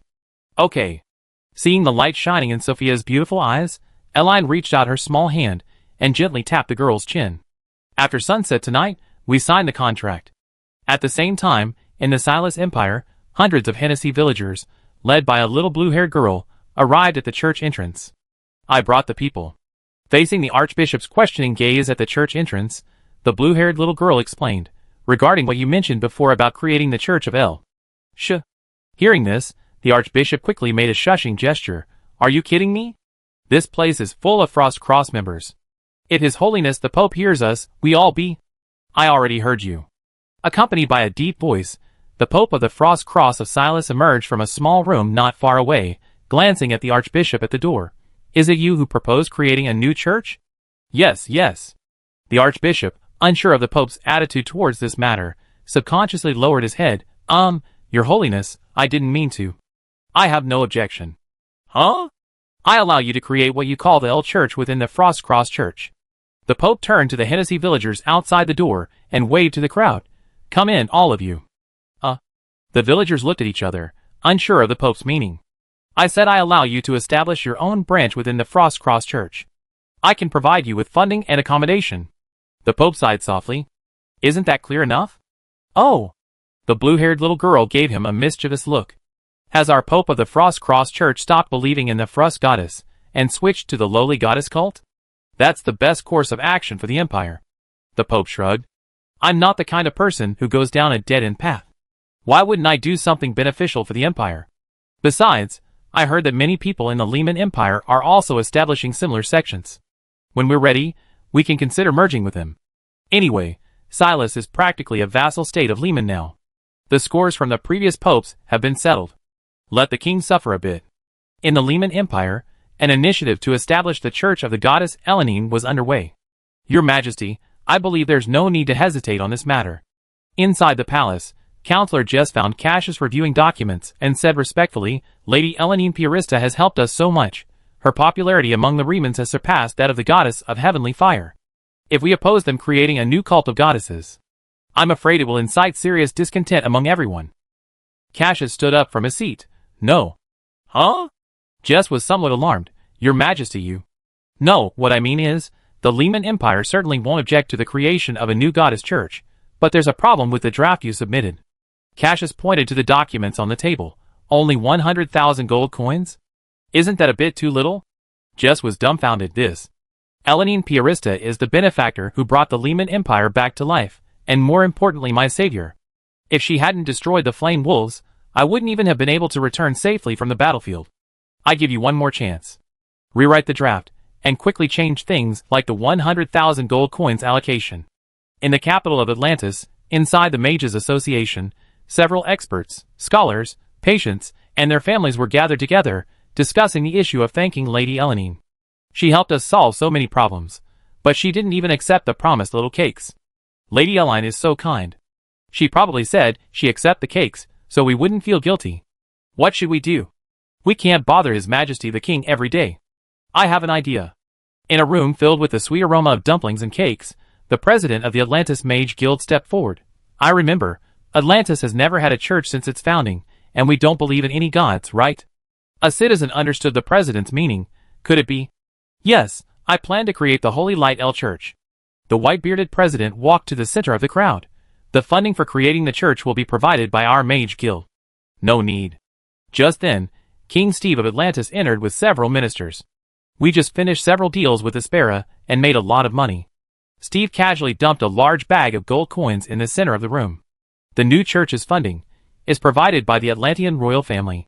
Chapter 235. After a brief rest halfway up Squirrel Mountain and some water, Erin and her group continued their ascent to the summit. By the way, have you noticed? As they climbed, Wendy whispered, pointing to the tourists coming down the mountain, everyone seems a bit unhappy. Really? Having focused entirely on Erin beside her, Sophia only then noticed this after Wendy's reminder. I remember there are many photo spots at the top, and if you go up in the evening, you can see a particularly beautiful sunset.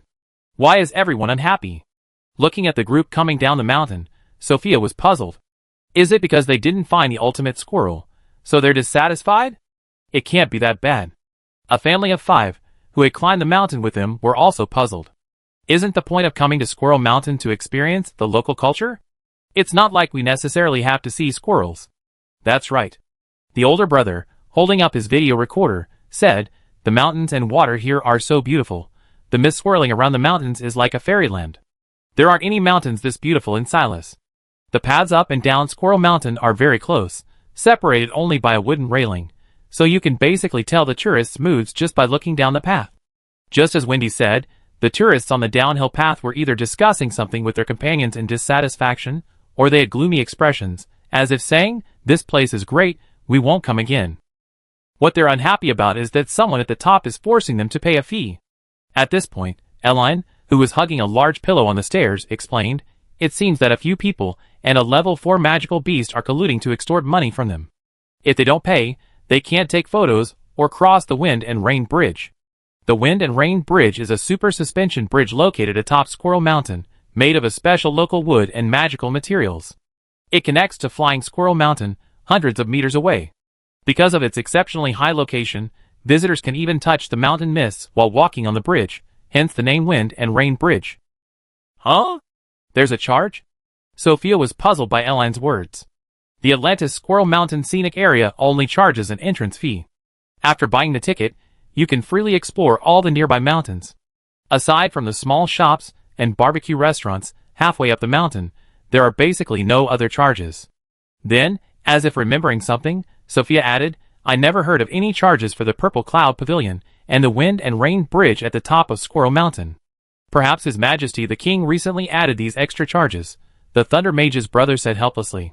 "When we traveled in Silas and domestically, some scenic spots were like this too.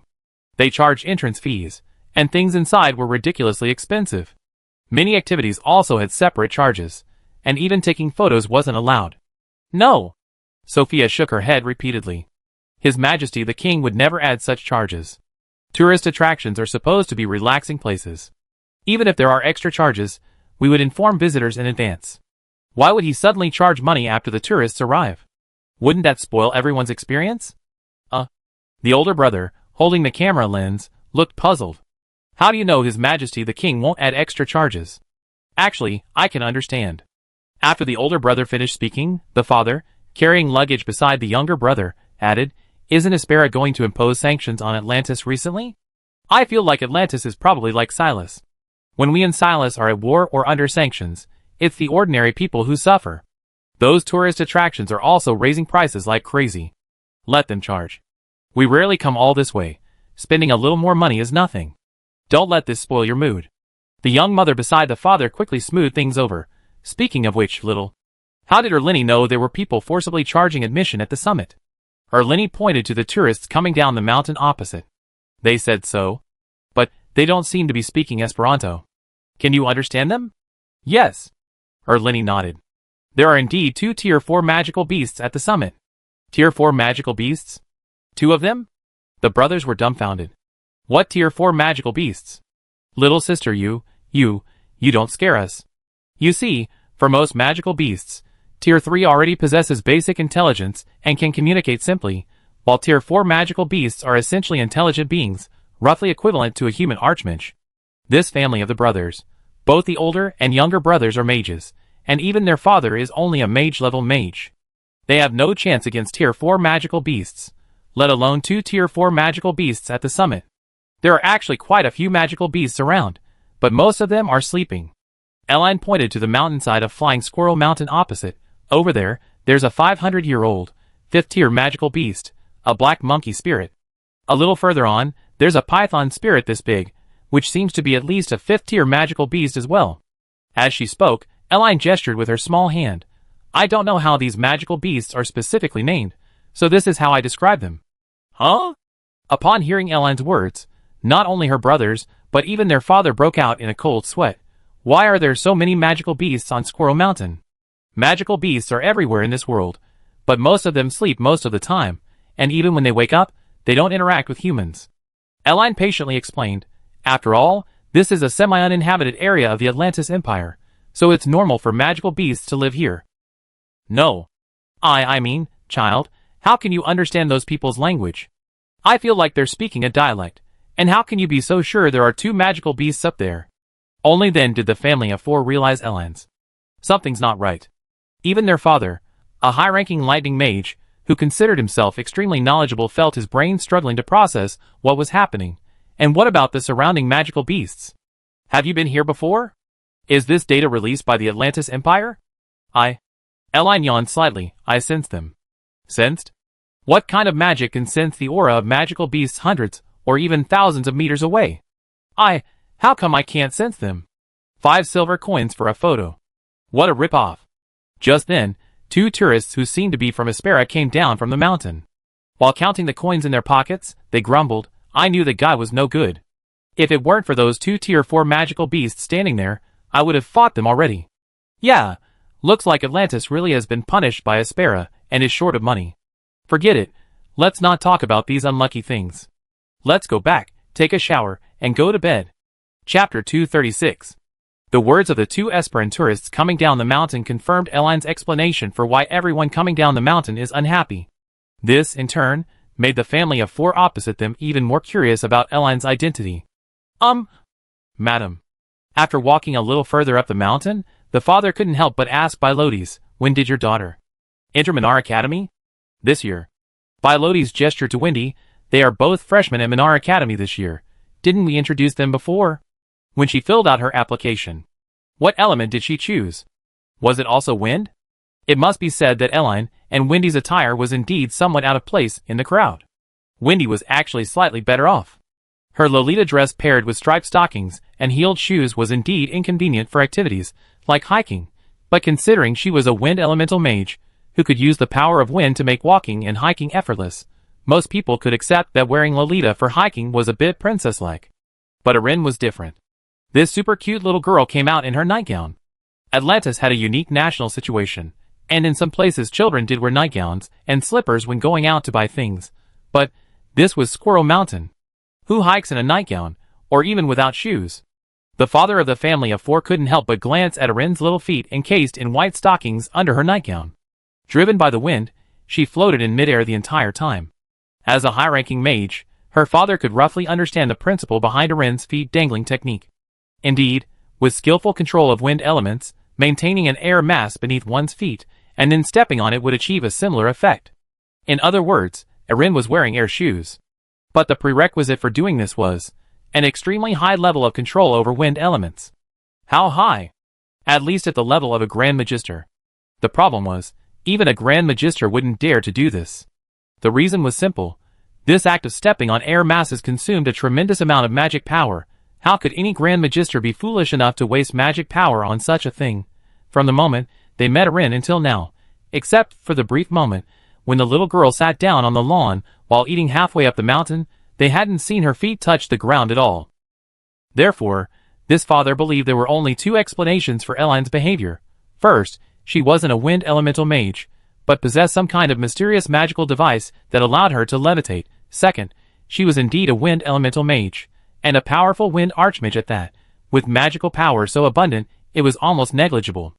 This father thought Eline was more likely the former, which is why he asked Bilotes, what element did your child enroll in at Minar? Little Eline? Seeing the father's curiosity about Eline, Bilotes hesitated for a moment before answering truthfully, she enrolled in grass element. I see. This answer secretly relieved the father. I thought I really encountered a super genius, who became a wind elemental archmage at such a young age. Thankfully, it's just a prop. This family seems to have a rather mysterious background. They can afford such a powerful magical artifact, and let their child use it while climbing the mountain. But this still doesn't explain her earlier statement that Squirrel Mountain is surrounded by magical beasts. Human magic has developed for thousands of years, and there has never been any magic that supposedly senses magical beasts. Besides, how could a 5th-tier black monkey spirit possibly be sleeping in a place like Squirrel Mountain? Please, that's a 5th-tier magical beast. It could easily demolish half of Squirrel Mountain with a single move. Would it sleep in a place like this? After thinking it over, the father could only dismiss Erin's words as childish boasting. After all, many children this age do like to talk nonsense. Grass element is quite popular lately, but few people are willing to learn it. Having figured this out, the father gestured for his wife and child to continue up the mountain, and said to Eline, I remember Minar Academy had a grass element freshman who got an S+ talent, right? Since you're freshman this year, have you seen that kid? Eline tilted her head, puzzled. Seen him? I mean, doesn't Minar Academy have some kind of freshman wilderness survival training before enrollment? I think you could go and chat with that genius, Get to know him better. A freshman of this caliber is usually highly sought after by major empires after graduation. Getting to know her would definitely benefit you. Yeah, the younger brother beside their father chimed in. I always wanted to see the S+ elemental genius. Oh right, I remember there was also an A+ elemental genius, who was also a grass elemental genius. Freshman, that person is from Atlantis, the little princess of Atlantis, her name is. What was it again? Sophia. The younger brother, holding the recording crystal, reminded him, Sophia Carroll, just like you, is a super cute little sister, with light blue hair, and then... He seemed to realize something was off, and looked at Sophia on Elline's side. I remember the little sister saying you're a native of Atlantis? Yes. Sophia put her hands on her hips. I lived in Atlantis for 12 years. Then you... The younger brother wiped the cold sweat from his forehead. The academy you applied to. Isn't it also Minar Academy? Yes. Then... The younger brother's eyes widened, a strange premonition rising within him. Could you tell me what element you applied for? Grass element. The younger brother was already sweating profusely. What's your talent? A plus. Sophia gave a small humph. That's why I just said Atlantis has never had any paid photo opportunities on Squirrel Mountain. Boom. No sooner had Sophia finished speaking than a magical explosion resounded from the summit of Squirrel Mountain above them. What happened? What's going on? What exploded? It sounded pretty loud. Some tourists heading up the mountain stopped and looked up at the black smoke rising above. Those heading down quickened their pace, their faces grim. Looks like some powerful mage, who got ripped off, got into a fight with those magical beasts, because he didn't want the 5 silver coins per photo fee. Chapter 237. At the summit of Squirrel Mountain, a battle between a mage and a 4th-tier magical beast was quietly unfolding. Don't push your luck. In the crowd, a girl with long, fiery red hair, holding a fire attribute magic staff, glared angrily at the 2 giant black scorpions and the man between them. Before we came, you said it would be 5 silver coins for a photo, and everyone thought it was 5 silver coins for any photo. What kind of logic is 5 silver coins for a single photo? That's right. This is a rip-off. How can you do business like this? The girl's words instantly stirred the emotions of the crowd behind her. Many were indignant, some raising stones, others holding video recorders. Jing, taking photos, exclaimed, Do you know how much you can buy with 5 silver coins in Atlantis these days? Who would spend 5 silver coins to take a picture? Exactly. Give us our money back. Even if Atlantis is short of money, it wouldn't be this rip-off. You're ruining the country's reputation. If you don't give us our money back, I report you to the king. He fine you. Hot lemon, give us our money back. However, facing these agitated tourists, the man standing between the 2 black scorpions merely sneered. He whistled and ordered the black scorpions to step forward. Don't try to scare me with the king of Atlantis, I'm not an Atlantean. Following the giant black scorpion's slow advance, the man addressed the girl at the front of the crowd. You don't have to take pictures if you don't want to, no one's forcing you. I already told you the price, but since you took the pictures, you have to pay the price I gave you. Under the oppressive aura of the 2 black scorpions, each over 7 or 8 meters long, the crowd instinctively took a step back. This is my territory now. I don't care where you come from, whether you're a mage or a magician. If you're a tiger, you better lie down. If you're a dragon, you better coil up. The man pointed to the stinger of one of the black scorpions beside him. If you don't want to die, come on. I've been exiled by Aspera for so many years. I have plenty of murders on my hands. I don't need yours. So you're outlaws, I was wondering. The red-haired girl at the front of the crowd chuckled. I was wondering why such a hospitable country like Atlantis would run such a rip-off project in a place like this. Turns out you're not even from Atlantis? Who I am has nothing to do with you. Pay up. The man glared with bloodshot eyes. I'm now the master of these 2 rank 4 magical beasts. I already been very polite to you. I'm furious. If it were people from our side, you wouldn't just have to hand over the money, you wouldn't even leave the corpses intact. Oh. So, your hometown is full of desperados? Nonsense. The man was clearly getting impatient. I remember all 12 photos you took, so pay up. Aren't you afraid that by doing this, you run into a real expert, who will kill you, and these 2 level 4 magical beasts? What a joke. Atlantis is such a small, rundown country, where would they get an expert? Their king is probably still figuring out how to beg Aspera for mercy. The man stared at the magic wand in the red-haired girl's hand. I give you 10 seconds, either pay up, or everyone on this mountain dies. No one can change that, I said it. Less than 200 meters from the summit, halfway up the mountain, the explosion overhead made Erin rub her large golden eyes. and hand the cushion she was carrying to Sophia. Sophia was dumbfounded. Eh? Take this and go up first. I go see what the nearby magical beasts think about this. In case anything unexpected happens, Sophia can use it as a magic wand to cast life magic. This a magic wand? Sophia looked at the black and white cushion in her arms. Is it really okay? Regarding this soft cushion, with a distinctly milky scent, Sophia only vaguely knew it was Erin's favorite toy, assuming it was just an ordinary pillow. But judging from Elaine's expression now, it seems this pillow can also be used as a magic wand? Inside are feathers of fallen angels and winged humans, as well as the down of other sacred beasts, which greatly enhance magic. Facing Sophia's puzzled expression, Elaine simply nodded. Sister Sophia, you can think of it as containing true dragon scales. If all else fails, you can use it as a weapon. As long as you swing it with killing intent, even if Sister Sophia hasn't learned any offensive magic, that one strike would be enough to kill a level 10 magical beast as defined by humans. Reaching out to gently wipe the sweat from Sophia's face, Elaine turned around. Then I go first. What do you mean? A family of 4 not far away was completely bewildered.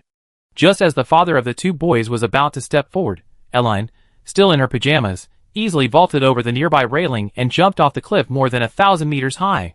Hey! The scene startled the group. The 2 boys were about to step forward, but were stopped by Bilotes and Wendy. It's alright, let little Elle go. Seeing her brother's still shaken expression, Wendy simply smiled. Let's go up and see what's going on. Her brother's father pointed to the cliff. Even if she's a wind elemental mage, she can't act like this. This is over 1,000 meters high. Even if it's 10,000 meters, it doesn't matter. Wendy took the lead and started walking up the mountain path. We wait for her at the top. Anything that can hurt little Elle doesn't exist in this world. After jumping down from Squirrel Mountain, Elle's long hair billowed upwards, like flowers blown by the wind amidst the rapidly receding scenery. She had almost fallen asleep after climbing over 1,000 meters with Wendy and the others, as she hadn't used much energy. Now she was taking a stroll. As for what happened at the top of Squirrel Mountain, she knew without a doubt it was similar to the situation with Cerberus, the 3-headed hellhound. Some magical beasts, incited by humans, were causing trouble and swindling money. While most magical beasts weren't short of food and clothing, human money still held some value for them.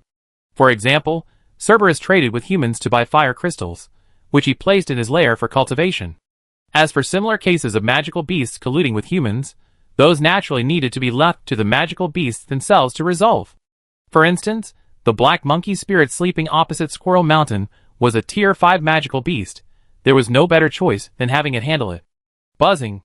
In the biting wind, Elaine quickly descended to a point about 500 or 600 meters halfway down the mountain.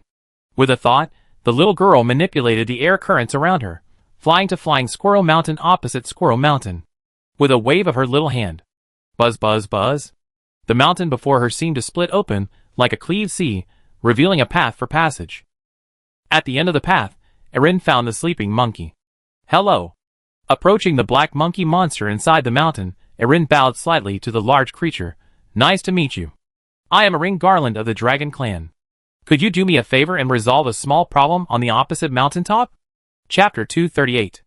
10 minutes later, Bilotes and the family of 4 they had met along the way reached the summit of Squirrel Mountain. Perhaps the earlier explosion was too obvious, and given the typical Zangiaji terrain of the area around Squirrel Mountain, the sound echoed through the valley, lingering for a long time, quickly attracting a large crowd of tourists to stop and watch. What happened? I heard it was the charging here that angered everyone. A fire mage from Minar Academy couldn't stand it anymore, and the 2 sides started fighting. Good. Haha, I've been annoyed with that guy for a long time. 5 silver coins for a photo, he's really spoiled. By the way, what level is that mage? Probably a high-level fire mage. That level isn't good against 2 level 4 magical beasts, is it? And that guy seems to be a mage too. I don't think he has a chance. I don't know, let's see first. If things get bad, let's run. In the noisy crowd, the red-haired girl standing at the front of the line was nervously watching the man in front of her, and the 2 giant black scorpions beside him. She had heard of this kind of magical beast in her magical beast course at Minar Academy. It was called Lightning Scorpion, capable of using extremely powerful lightning. Besides casting lightning, its stinger could also spew out deadly venom, making it a very troublesome magical beast. She was only a high-level mage, while a 4th-tier magical beast was equivalent to a high-level human mage. Furthermore, the man who was ripping people off was most likely also a mage. Among the tourists, only she was willing to step forward. The disparity in strength was simply too great. If only a few more mages in the crowd would step forward. The girl cautiously glanced at the travelers behind her. Clearly, although this group was large in number, there were hardly any mages among them. If she were to actually fight this man and the two scorpions, these tourists would most likely scatter. The girl thought helplessly to herself. However, she couldn't blame them. After all, being a mage was a very special and rare profession. Not everyone had magical talent, and not everyone could cultivate to the level of a mage. Even if there were mages of mage level or higher, like her, who had chosen to visit Squirrel Mountain in Atlantis at this time, they might not necessarily lend a hand. People are self-interested. No one wants to get into unnecessary trouble. Therefore, the girl was now considering whether she really wanted to wade into this mess for a few dozen silver coins. What? Chickening out. The girl's obvious hesitation made the man opposite her laugh. Seeing how aggressive you were earlier, I thought you were some tough nut to crack. Turns out, this is all you are? As he spoke, the man also sized up the growing number of tourists ahead. He came from Aspera, but was expelled for joining pirates and is currently stateless. As for the idea of taking over Squirrel Mountain and robbing highwaymen, it was a terrible idea suggested by a former pirate friend. The two Tier 4 lightning scorpions also came along at the urging of those friends.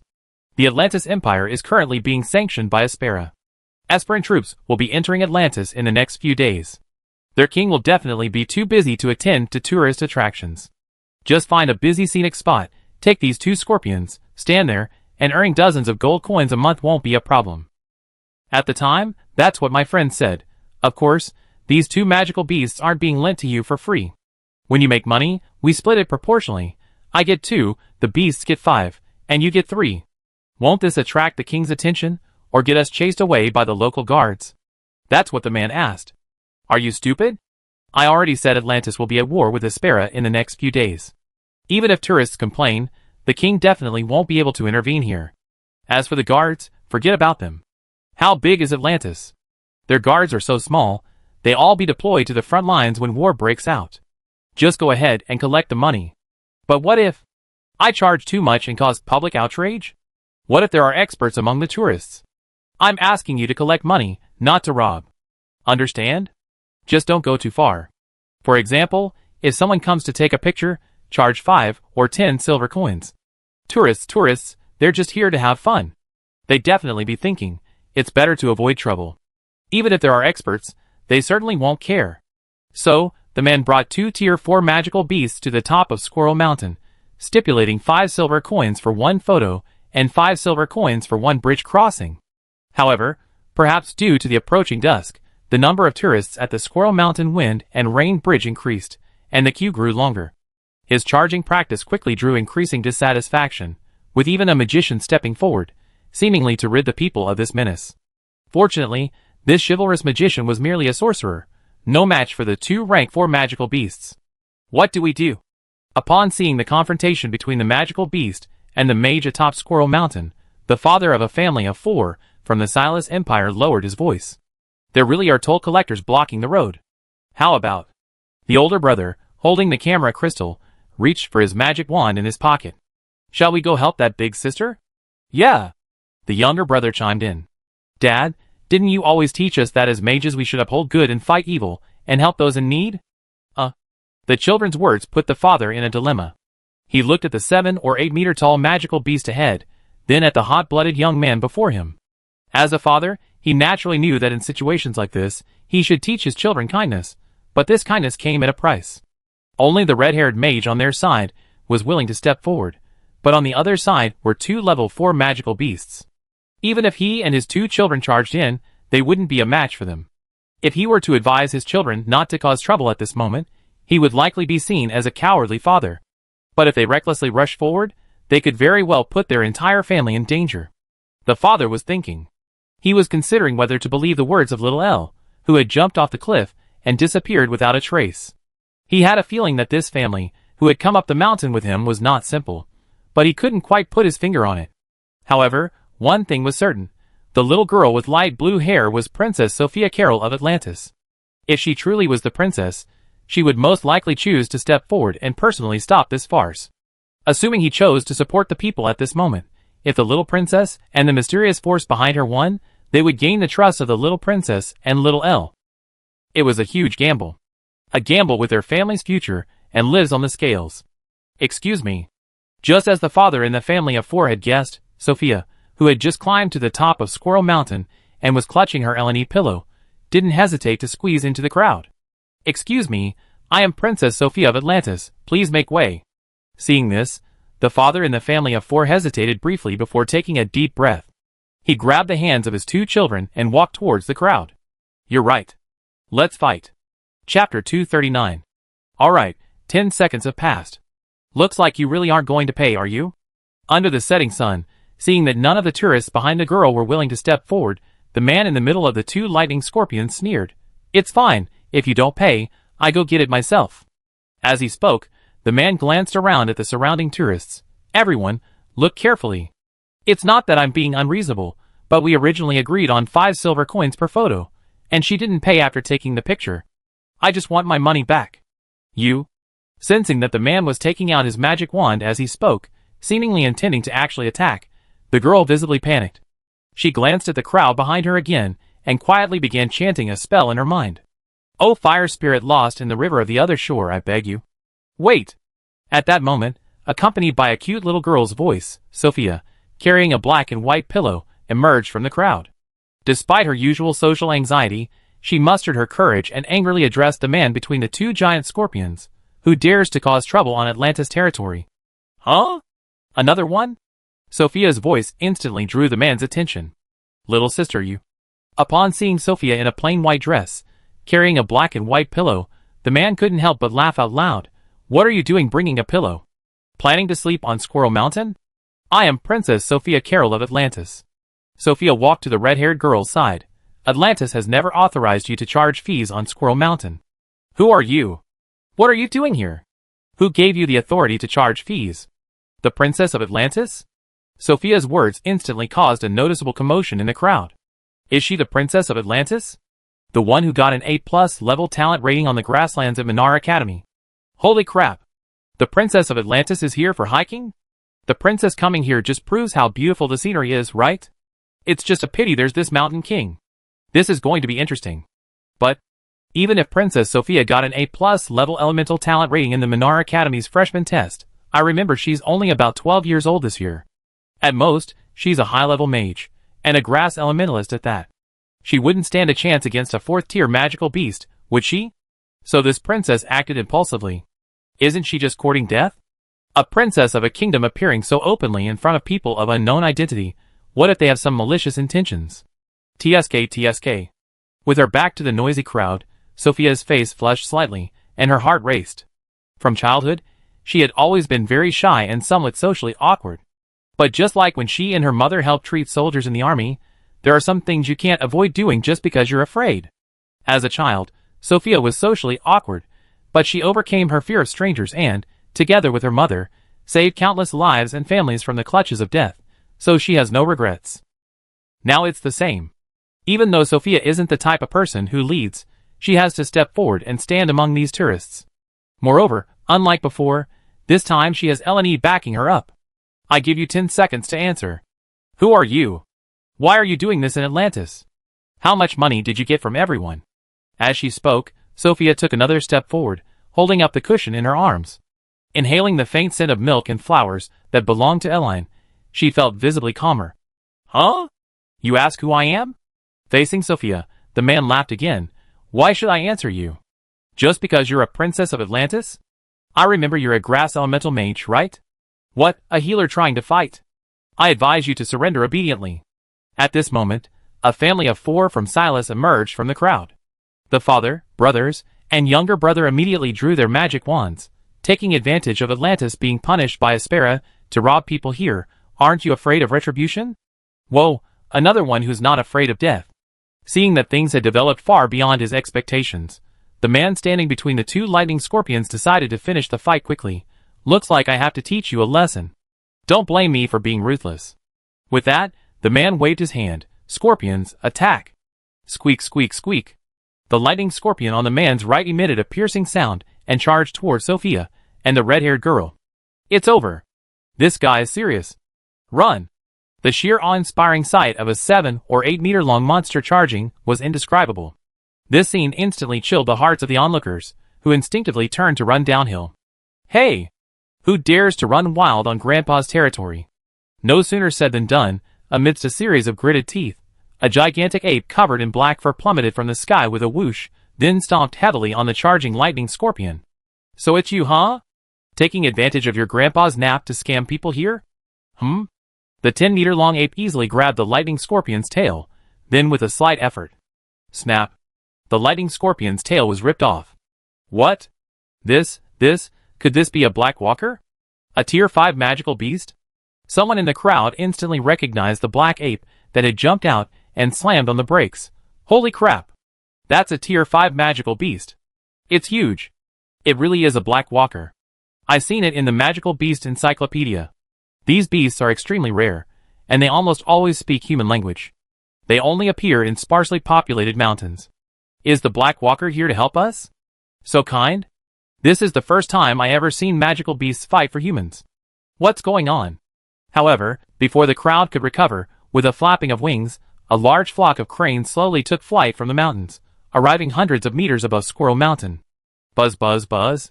The next second, one huge magic circle after another appeared in front of the cranes, firmly locking onto the scorpion and the man on the summit of Squirrel Mountain. Holy crap! The tier 6 magical beast, the returning crane. Why are they here too? The elemental energy in the air is starting to surge. They're serious. They're targeting the lightning scorpion. What's going on? But that wasn't all.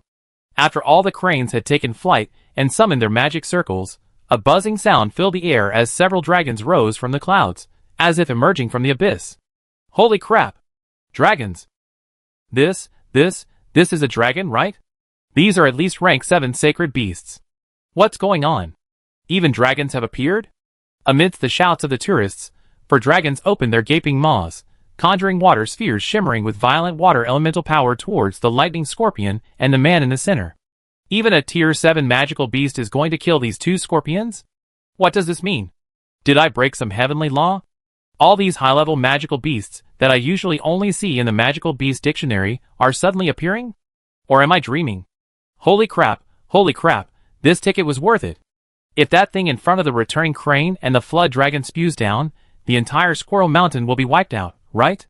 Amidst this huge commotion, in a corner unnoticed by anyone, Erin slowly floated up from a corner riding a pink crane. Thank you. Jumping off the crane's back, Erin reached out and touched the large bird's wing. I'm sorry, this happened, it was our negligence. Facing Erin's gentle touch, the crane lowered its head. We will take responsibility for thoroughly investigating this man and the entire clan of the lightning scorpions. Chapter 240. Coo coo. Squeak squeak squeak. Coo coo coo. The commotion at the top of Squirrel Mountain quickly attracted a large number of supreme squirrels to watch.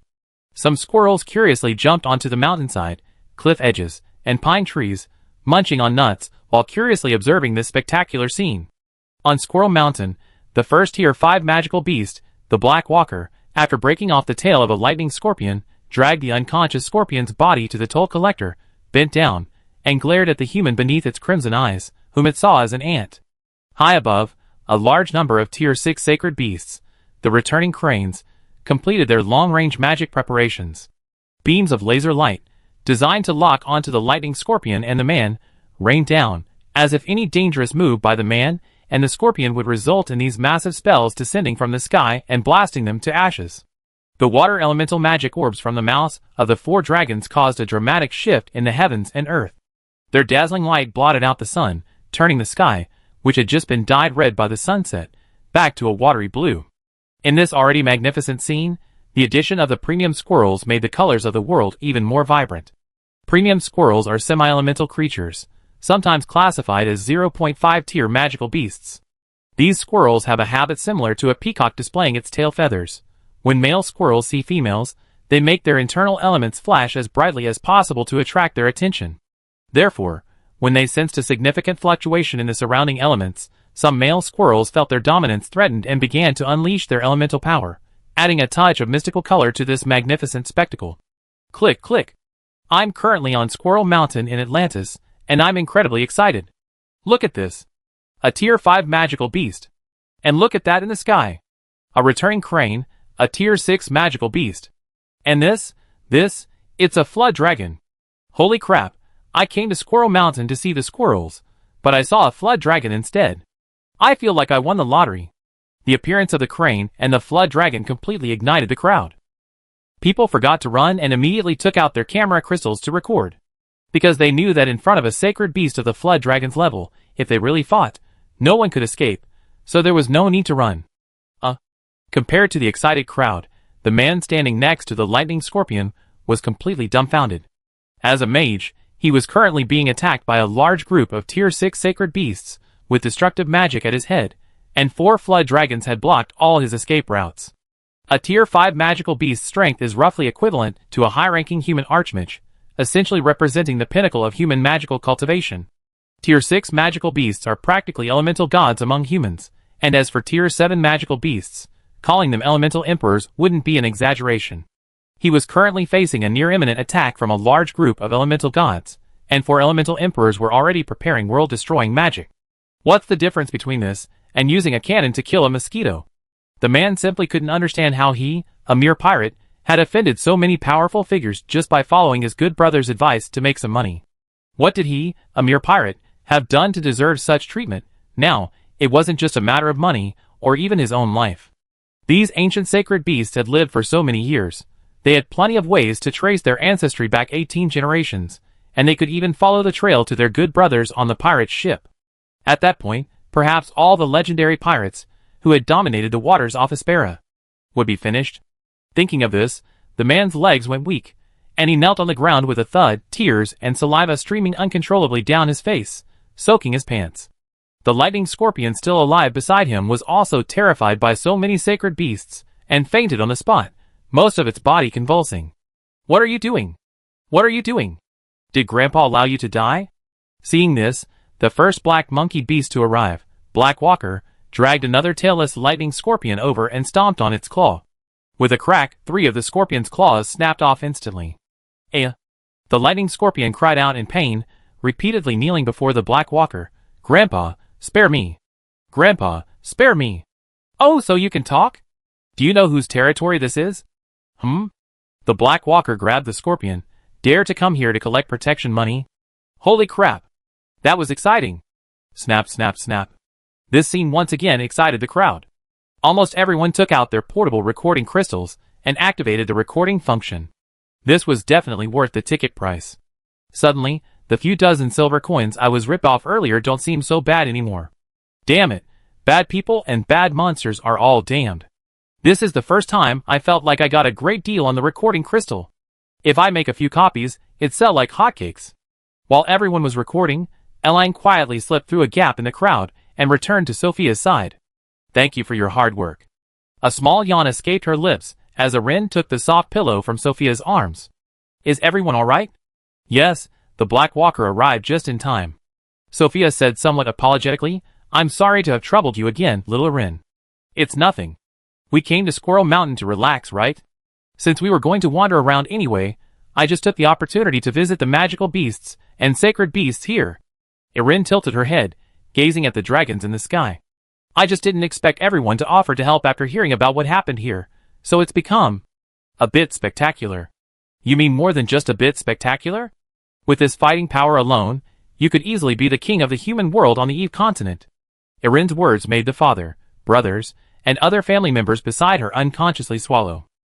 To be able to summon a tier 5 magical beast, a large group of tier 6 sacred beasts, and 4 dragons within 10 minutes, just who is this little Elle? While marveling at her abilities, the father secretly breathed a sigh of relief. It seemed his gamble had paid off. "I'm so sorry for the trouble." Seeing that the situation was under control, Sophia turned around and raised her small hand to the crowd. "Atlantis is deeply sorry for what happened to everyone at Squirrel Mountain today." As Sophia spoke, Elenii activated her mind, infusing a small flower at her feet with grass element.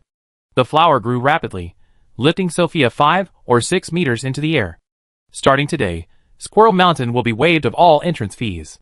Once we get the details of the fees from that person, we will refund everyone one by one." Sophia, lifted into the air by the flower, only paused for less than a second before regaining her usual composure. "I'm truly sorry for causing everyone so much trouble. If anyone would like to experience the Squirrel Mountain roller coaster, you can find us in a bit. As soon as Sophia finished speaking, a giant pink crane flapped its wings and landed. Consider it compensation for our mismanagement. Of course, we will strictly enforce the punishments for the 2 scorpions and the human, ensuring everyone receives a satisfactory explanation. Chapter 241. Witnessed by the tourists, the Tier 5 magical beast Black Walker forcibly woke the 2 lightning scorpions, then placed them before him like chicks.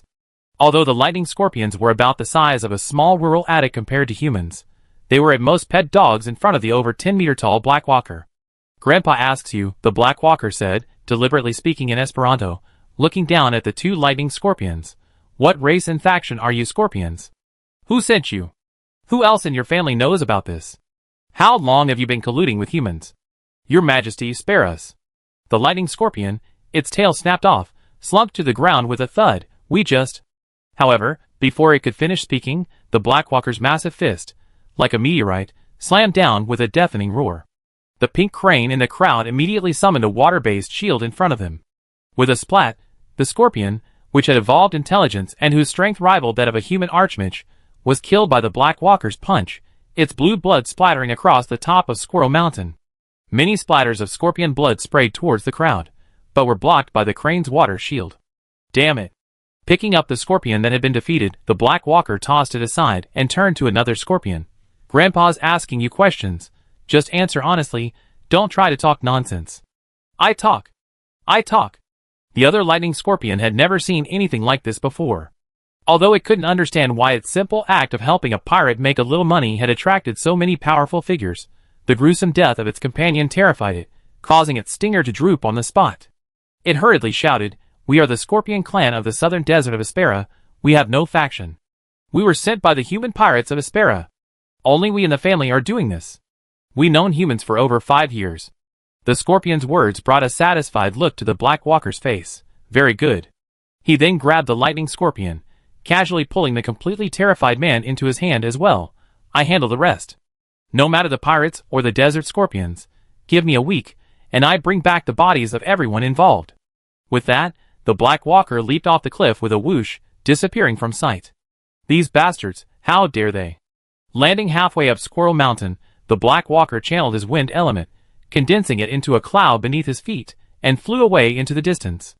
Grandpa just took a nap, and the dragons who have been in seclusion for tens of thousands of years have all come out of the mountains. Speaking in the local dialect of the Black Ape, the Black Walker glanced in the direction of Squirrel Mountain, and only breathed a sigh of relief after confirming that there was nothing more for him to do there. His previously fierce face replaced with an expression of relief and lingering fear. Luckily, that dragon lady was magnanimous, and didn't hold it against me. Even after flying a long way from Squirrel Mountain, the Black Walker was still somewhat shaken. Those were dragons. Dragons. The strongest race that once terrified the demons during the war between gods and demons, and stabilized the entire ecosystem of the Eve continent. When he was woken up from his sleep, the Black Walker's morning grumpiness was about to surface, but it was forcefully suppressed by the other party's dragon aura. His current cultivation level wasn't enough to judge Arin's status within the dragon race, nor did he know her elemental attributes or strength. But he knew Arin was a true dragon, and that was enough. Every true dragon was backed by the dragon race, and the dragon race was the emperor of the Eve continent, a divine power that no race could challenge. Tens of thousands of years ago, the true dragons established a rule that no race could engage in violent conflict on the Eve continent. Then, thousands of years later, humans evolved intelligence, and this rule was supplemented. No intelligent race could attack humans without just cause. Although the lightning scorpion, who caused trouble for humans this time, had nothing to do with the Black Walker, others were causing trouble on his territory, and the Black Walker bore some responsibility for not stopping them. If the true dragons investigated, he wouldn't escape punishment. Fortunately, the cute little dragon girl didn't seem to intend to pursue the Black Walker's responsibility. However, appearances still had to be maintained. Terrified, the Black Walker rushed out of the cave, and informed the nearby returning crane and the flood dragon of what had happened. These magical beasts were equally frightened and immediately flew to Squirrel Mountain with the Black Walker, unleashing their most powerful lock-on skills on their target. We are very sorry to have disturbed everyone's enjoyment.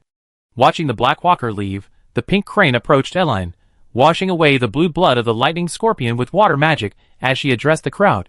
To apologize, The returning crane and the flood dragon will be responsible for guiding you through Squirrel Mountain for the rest of the time. Touring? What do you mean? I don't know. It can't be that we're supposed to ride them and fly through the clouds, can it? The pink crane's words caused an uproar among the crowd. For a moment, no one understood what touring the Squirrel Mountains meant. Although the sacred beast returning crane wasn't as large as the Black Walker, it was still at least a 6th-tier magical beast in strength. Most people on the Eve continent would never see a 6th-tier magical beast in their entire lives, so naturally, they didn't dare to approach and speak rashly. It means you can ride on these cranes and dragons, and they will take you touring the Squirrel Mountains. Seeing the tourists looking cautious, as if afraid of being slapped to death, Sophia, at Elaine's prompting, stepped forward, an invitation from 6th-tier sacred beasts and dragons. You shouldn't refuse, right? Huh? Ride on them? Good heavens. Am I dreaming? What right do I have to ride 6th-tier magical beasts and dragons? Well, you just said you're the princess of Atlantis, right? Amidst the chaos, someone mustered their courage and stepped forward. You know these sacred beasts? Yes, they're all my good friends. At this point, Sophia could only follow the script, beckoning to a dragon high in the sky. Come. Under the horrified gazes of the crowd, this colossal magical beast, 300 or 400 meters long, actually landed, stopping beside Sophia like a pet, lowering its massive head. Look! Climbing up the dragon's head to its back, Sophia waved her little hand to the crowd. Anyone else want to come? Today only. Chapter 242. Holy crap! Really riding dragons? This is so exciting! I thought seeing so many sacred beasts was already worth the price of admission, but there are extra services? Just who is this Atlantis princess? How could she convince us to ride a 7th-tier magical beast, a dragon? Looks like they held back when they fought Aspera. Sending out just one of these dragons would turn most of Aspera into ruins. What are you waiting for? Hurry up. The day to realize your dream of being a dragon knight is here. I don't care anymore, I'm going first. With Sophia leading the way, the crowd on Squirrel Mountain completely lost control. People rushed towards the dragon's head where Sophia was, then climbed up its body, stood on its smooth scales, or knelt on the ground gazing at the sunset, or hugged and jumped with their companions, their faces flushed with excitement. To humans, there's really no difference between dragons, pseudo-dragons, sub-dragons, and true dragons. Because beings of level 7 or higher are considered gods by humans. They only knew that this trip to Squirrel Mountain had far exceeded their expectations, more exciting than finding gold bars on the street. Just the fact that I touched a dragon was enough for everyone present to boast about to their friends year after year. Even when they're old, lying in rocking chairs basking in the sun with their neighbors, and their grandchildren ask, Grandpa and Grandma, what were you most proud of when you were young? They can still proudly say, your grandpa touched a dragon.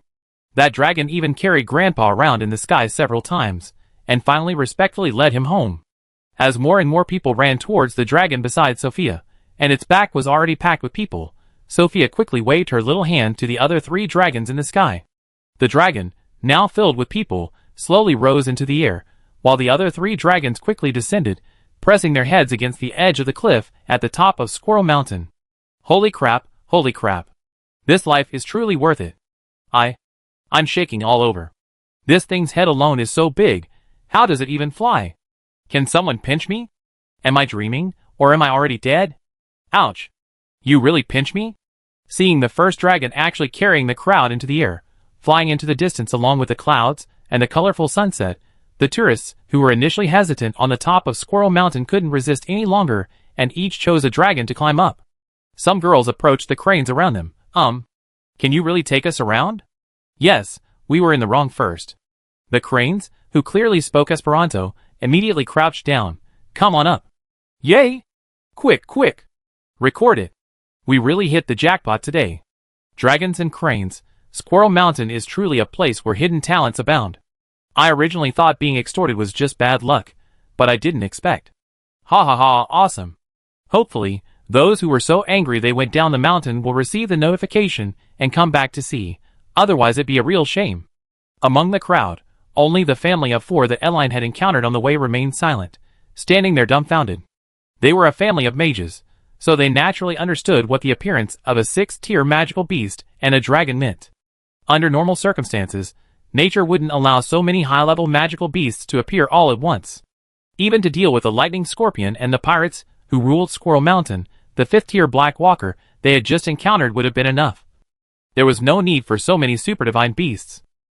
The tourists assumed these divine beasts had discovered someone ruling the mountain, causing them to lose face, so they came out to take the lightning scorpion and the pirate man away, as compensation. No one questioned why. Of course, these people didn't understand why either, because they had no idea what had happened.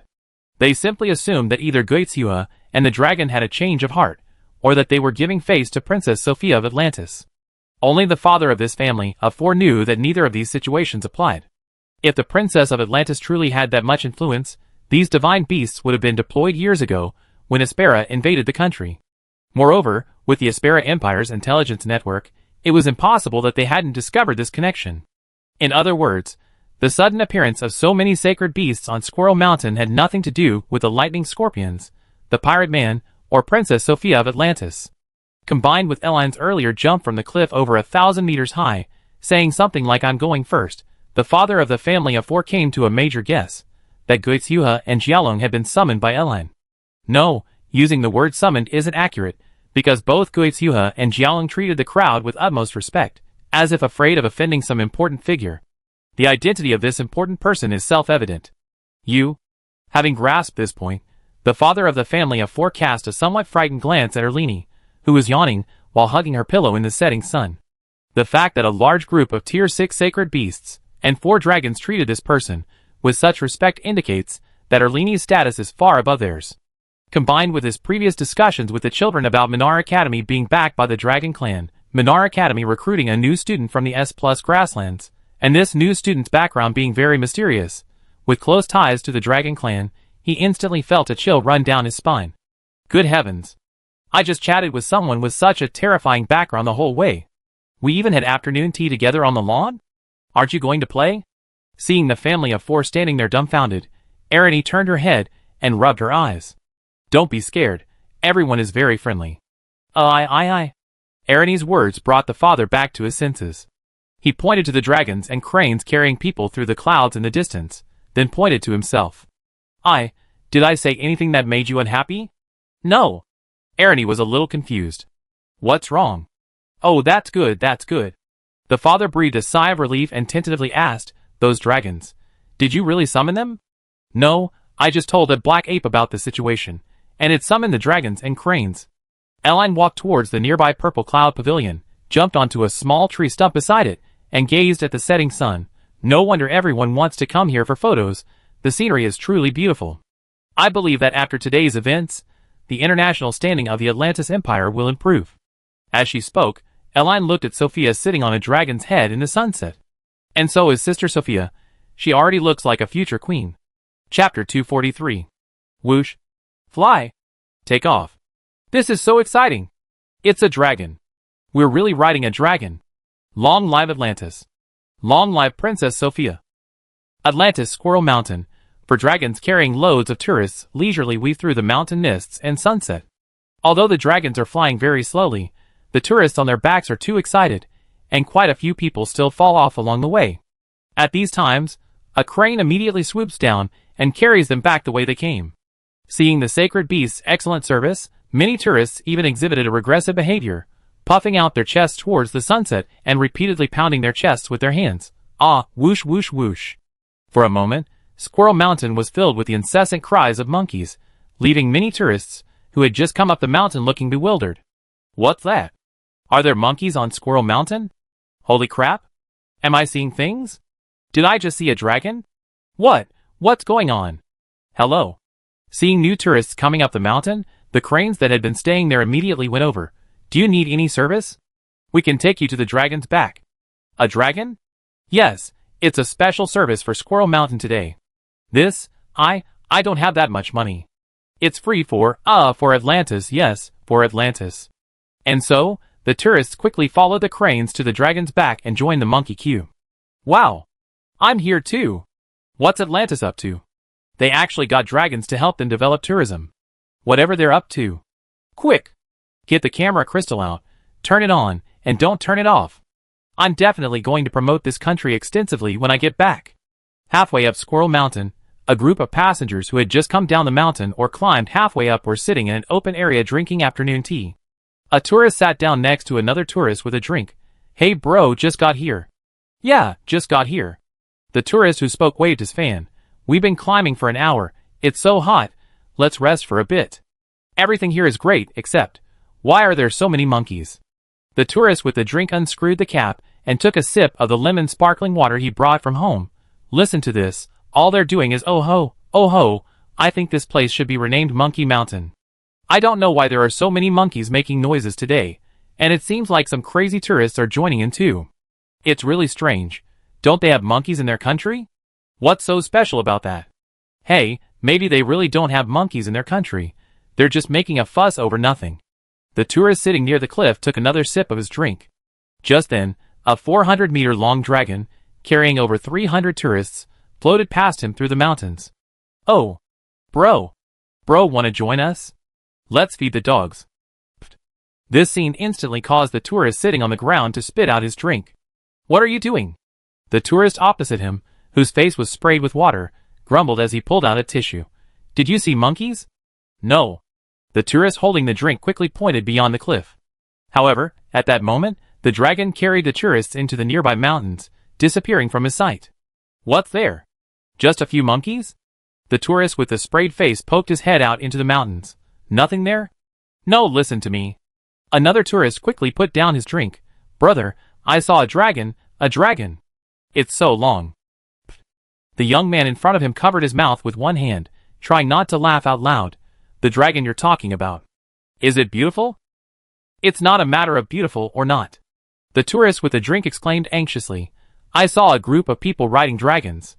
Flying outside. Brother, are you hallucinating because you're too tired from climbing the mountain? However, before the young man could finish speaking, another dragon carrying hundreds of tourists beautifully passed by them. Oh wow! The two were completely dumbfounded. Respected visitors. At the same time, a crane landed in front of them, slightly curtsying and said, Would you like a ride? At the top of Squirrel Mountain, amidst all sorts of strange cheers, Erin, clutching her pillow, walked onto the wind and rain bridge. The suspension bridge, several hundred meters long, creaked and swayed, giving it a somewhat Ragnarok feel in the setting sun. Mom and Wendy, aren't you going to play?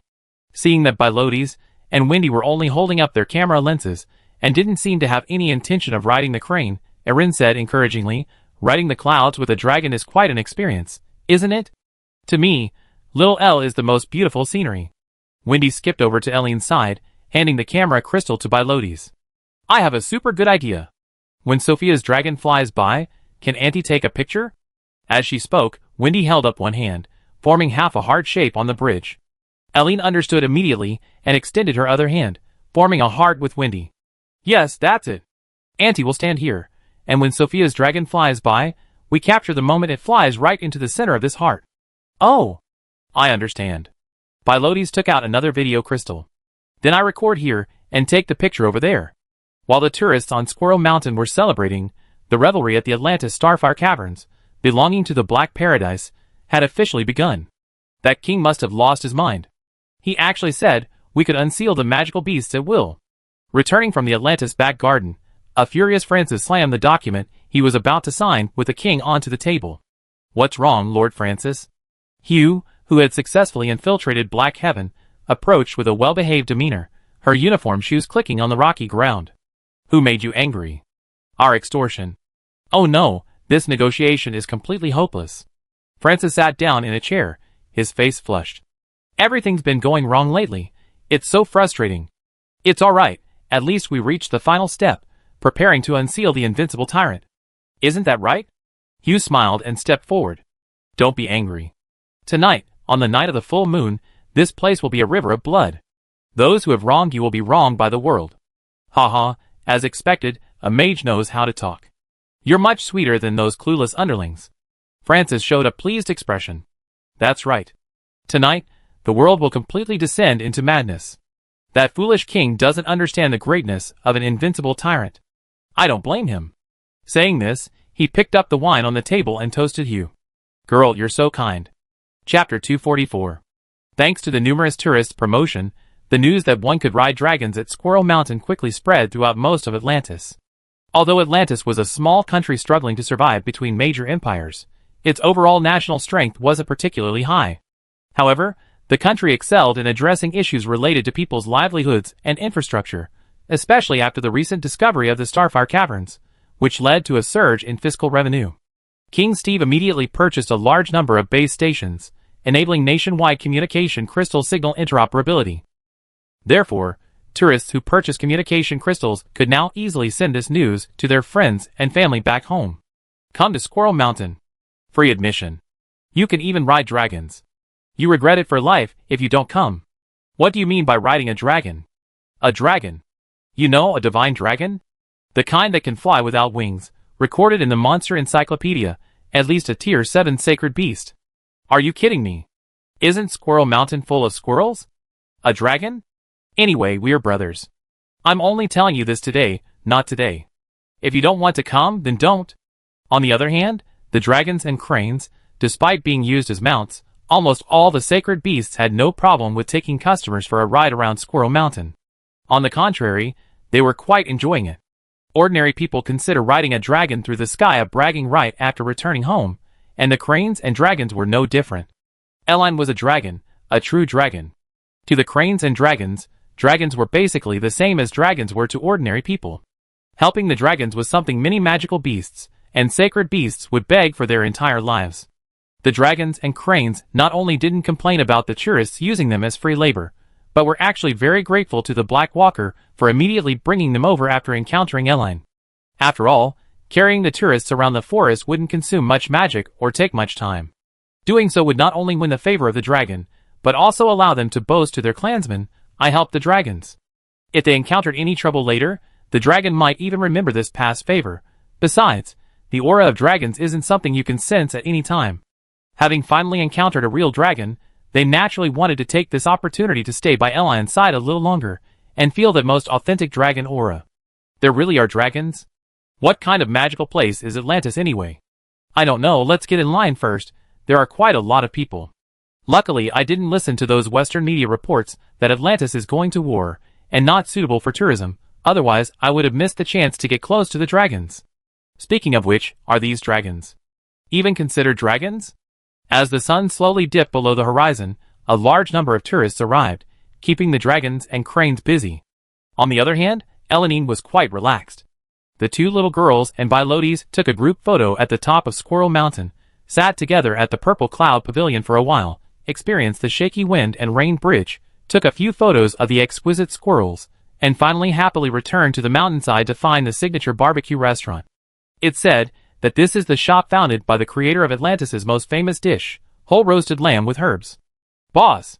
With Wendy and the slightly sleepy Eline at the barbecue restaurant halfway up Squirrel Mountain, Bilotes found the owner busy at work. One whole roasted lamb. Alright. The owner pointed to an open space outside. Over there, I move the rack over there for you in a bit. As he spoke, the owner noticed Eline and Wendy and exclaimed in surprise, "Your daughter? She's so cute." "Yes."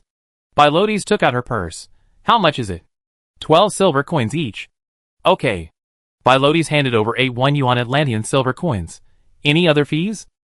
No, we don't do those gimmicks. One lamb is 12 silver coins. If you want to buy something else, it's like beef skewers or stir-fried vegetarian dishes. The price list is over there." The owner, while taking money, pointed to the price list written in both Atlantis and Esperanto. "Take a look. I go inside and prepare the ingredients." "Okay." Bilotes turned to Eline and Wendy. "Kids, would you like some vegetarian food? Eggplant, corn, or something?" "Mommy decides." Eline, already sitting on a small chair with Wendy, yawned. I'm about to fall asleep." That's just how Eline is, always getting sleepy at mealtimes, even though she's a little glutton. Wendy moved closer to Eline and pinched the little girl's cheek. "This is supposedly the best roasted whole lamb on the entire continent, you know? Don't fall asleep." I try my best." At this, Irene could only rest her head on the table, her face showing a pitiful expression. What? 12 silver coins for a whole roasted lamb was actually a reasonable price in the scenic area. The currency in this other world is difficult to quantify and compare because the weight and specifications vary between countries. However, if compared to the price of small cakes in some dessert shops Irene had seen in the city, she estimated that one Atlantean silver coin had roughly the purchasing power of 100 yuan on Earth. That is to say, one silver coin here is equivalent to a 100 yuan bill, and a whole roasted lamb is equivalent to 1,200 yuan. Theoretically, there were only 3 people with Irini. Bilotes was a girl, Irini and Wendy, and Sophia was a child of about 12 years old. Even if they only ordered half a roasted lamb, they definitely wouldn't be able to finish it. Clearly, most of this roasted lamb was prepared for Irini. As a member of the dragon race, Elenin could easily devour 10 whole roasted lambs in one go, so Bilotes ordered without hesitation, going on a shopping spree from the menu. 10 servings of herb roasted beef. 4 servings of roasted corn. 10 pounds of hind leg meat from a tier 1 magical beast. 2 kiln roasted chickens. And 2 of the specialty roasted ducks, please. Madam. Bilotes' ordering without any hesitation made the shop owner break out in a cold sweat. He glanced at Elenin and Wendy outside, then at the menu he had written down, his voice trembling slightly. Are you sure you want to order so much? Or do you have friends? Don't worry, we eat our fill. The shop owner was skeptical. This is at least enough for 20 people. Just then, the dragon riding Sophia passed by on the cliff not far away. Bilotes casually remarked, "What if I said these were all for the Dragon Lord? Would you believe me?" Chapter 245. The signature whole roasted lamb with herbs at Squirrel Mountain in Atlantis was indeed delicious. Because the variety of spices in this other world was incredibly rich, the flavors of dishes made with these spices and seasonings were incredibly diverse. There were so many foods that Irini had never even heard of, such as this whole roasted lamb with herbs and roasted beef with herbs. The whole roasted lamb at Squirrel Mountain primarily used a spice called rose herbs, marinated with over 20 kinds of seasonings, then repeatedly roasted with fragrant oysters, and finally brushed with a special barbecue sauce. The lamb used was the locally renowned black cloud goat, a type of goat that, along with the fragrant yak and heavyweight duck of Hennessy Village, were all domesticated meat-producing animals, perfectly suited for roasting. Anyway, Irini had never tasted such unique roasted lamb in Dragon Forest or on Earth. Due to its geographical location, the animals in Longland that could be considered ingredients were mostly magical beasts, with strength exceeding level 10, according to the Human Magical Beast Dictionary. There were no ordinary animals, like the dark cloud goat, let alone on Earth. Irini, who came from an orphanage, had never eaten such luxurious food before. "Sophia, come quickly." After happily eating mutton at the barbecue restaurant for almost half an hour, Sophia, who had accompanied the tourists on several laps around the mountains, finally arrived late. The little one sat down next to Irini, complaining, "Those tourists on the mountain, when they heard I was a princess of Atlantis, all of them wanted to take pictures with me, and wouldn't let me leave. I managed to sneak down here, while everyone was distracted by the dragon's performance." Sister Sophia. With that, Elein, who was next to Sophia, tossed a piece of roasted lamb to the girl. "Catch." Ah. Perhaps influenced by Elein earlier, Sophia opened her mouth without thinking and bit into the lamb. Delicious. The moment the lamb entered her mouth, the aroma of spices mixed with the fresh fragrance of meat filled her mouth, surprising Sophia. "It tastes even better than when Mom brought me here before." Did they improve the recipe? Really? This is my first time eating it, and it really tastes good. Wendy pointed to the half-eaten lamb on the grill. "If you don't come over soon, little Elein will eat the whole lamb." "It's okay, hee. Little Elein can eat as much as she wants." Sophia moved closer to Elein, rubbing her face against the little girl's cheek, and, thinking to herself, "As long as little Ire is happy, I buy 10 more without a problem. Actually, I can't eat that many." Erlini handed Sophia a plate of shredded mutton that was already in front of her. "Today you're the star of Squirrel Mountain, so you should eat more." "Thank you." Sophia took the small plate. "I'm just the star on the surface. The real star is little Ire. I don't have to inherit the family business. You're the princess of Atlantis. You'd definitely be the star of this country in the future." Erlini yawned, and seeing this, Sophia quickly freed her legs so the little girl could sit on her lap. "But little Ire, isn't she also the little princess of Dragon Forest?" Looking at the little girl on her lap, who was starting to get sleepy, Sophia asked curiously, "Is there anything you need to do in Dragon Forest, little Elle?" "Probably not. Besides, I'm considered a child among the dragons. I eat at the little dragon's table. If anything happens, Dad will probably handle it." For some reason, Eileen thought of the little paper boat and the dazzling starry sky in her dream. If she had to recall, she seemed to have made many little elf friends there, and even been a little hero for a while. I believe that after this incident, Atlantis' international standing will be significantly enhanced. Bilotes, chopping eggplant and vegetables for the children, said, "Good luck, little Sophia." "Yes, yes." Sophia ate her mutton, While thinking seriously, I already thought about this when I was on the dragon's head. In recent years, Atlantis' main source of income has been the crystals from the Starfire Cave. But the crystals will eventually run out. We need to make good use of this. This is the first stage. Improving the living standards of the people, setting up projector-based stations domestically, and purchasing machines that enhance their well-being, such as those for fields and farms, and air conditioners, and washing machines for homes. These are all issues the Atlantis Empire needs to consider now. The Atlantean lifestyle is quite unique, not as fast-paced as outside, so I plan to start with public welfare, increasing pension funds and children's education expenses. As she spoke, Sophia noticed that Eileen, lying in her arms, had unknowingly fallen asleep. Huh? Sophia scratched her head. Was I being too boring? No, Bilotes smiled slightly. It's just that it's time for Little Elle's daily rest. If we can't finish this half-sheep, let's pack the rest up and take it back for breakfast tomorrow. As the sun completely set behind the mountains, Eleni's team descended from Squirrel Mountain. This trip to Squirrel Mountain greatly enhanced Atlantis and Sophia's reputation. The tourists had a great time, and the cranes and dragons on the mountain were thrilled to have met dragons. A win-win-win situation. Good evening. Carrying the sleeping Eleni on her back, and holding Sophia and Wendy's hands, Bilotes walked out of the Squirrel Mountain tourist area. At the exit, she saw Seren, who seemed to have been waiting there for a long time. Asleep? Seeing Eileen on Bilotes' back, Seren lowered her voice. She seems to be sleeping a little early today. Maybe she's used to going to bed right after dinner. Wendy poked Eileen's sleeping face. Sleeping Eileen is cute too. I was just about to report to Her Highness the nine-tailed fox's situation. Seren pointed to a girl beside her. Let me introduce you. This is Chiming, a nine-tailed fox. Hello. The girl called Chiming extended her hand, and shook hands with Bilotes, Sophia, and Wendy respectively. She paused for a moment, then turned her gaze to Eileen on Bilotes' back. My goodness, this child is so adorable. Right? Seren said with some pride. However, only a few people know about Her Highness right now. The outside world's impression of Lord Nazod and Lord Fafnir is still that they're going to have a nightly duel in Dragon Forest because of their conflict, so please keep Her Highness's situation a secret for now. Don't worry, I live for at least 100,000 years, I know the rules. The girl nodded. Then, shall we talk somewhere else? Chapter 246. The Atlantis Back Garden. In the soft glow of crystal chandeliers, Sophia, having carried Erin to her crib and tucked her in with a blanket, changed into soft slippers and, stepping under the garden lamps and starlight, arrived at the small pavilion in the back garden. Now that everyone is here, let's begin.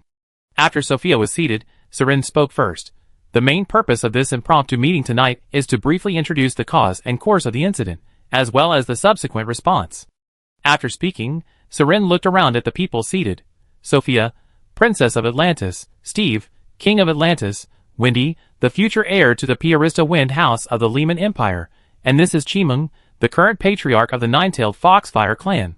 Finally, I am Seren, commander of the 7th Legion of Nazod, a 120,000-year-old dragon. As she spoke, Seren gave Steve a serious look. Your Majesty, it doesn't matter what the people say normally, but I still hope you remember this concept. I am a dragon, not a true dragon. Yes, I understand. After Seren finished speaking, Steve almost instinctively wiped the cold sweat from his brow. Putting aside the identity of the person sleeping in his daughter's room, just the two people sitting opposite him seemed to be much older than his ancestors.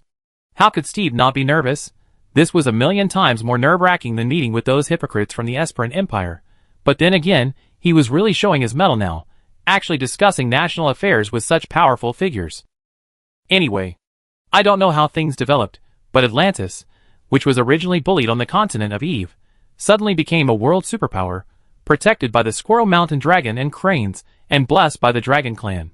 The transformation was so rapid that even he, the king, couldn't keep up. Then let me first introduce the situation of the nine-tailed fox. In the garden, a nine-tailed fox girl with long pink hair, dressed in an ancient-style women's uniform, slightly raised her hand. I heard a little about the story Lady Seren mentioned.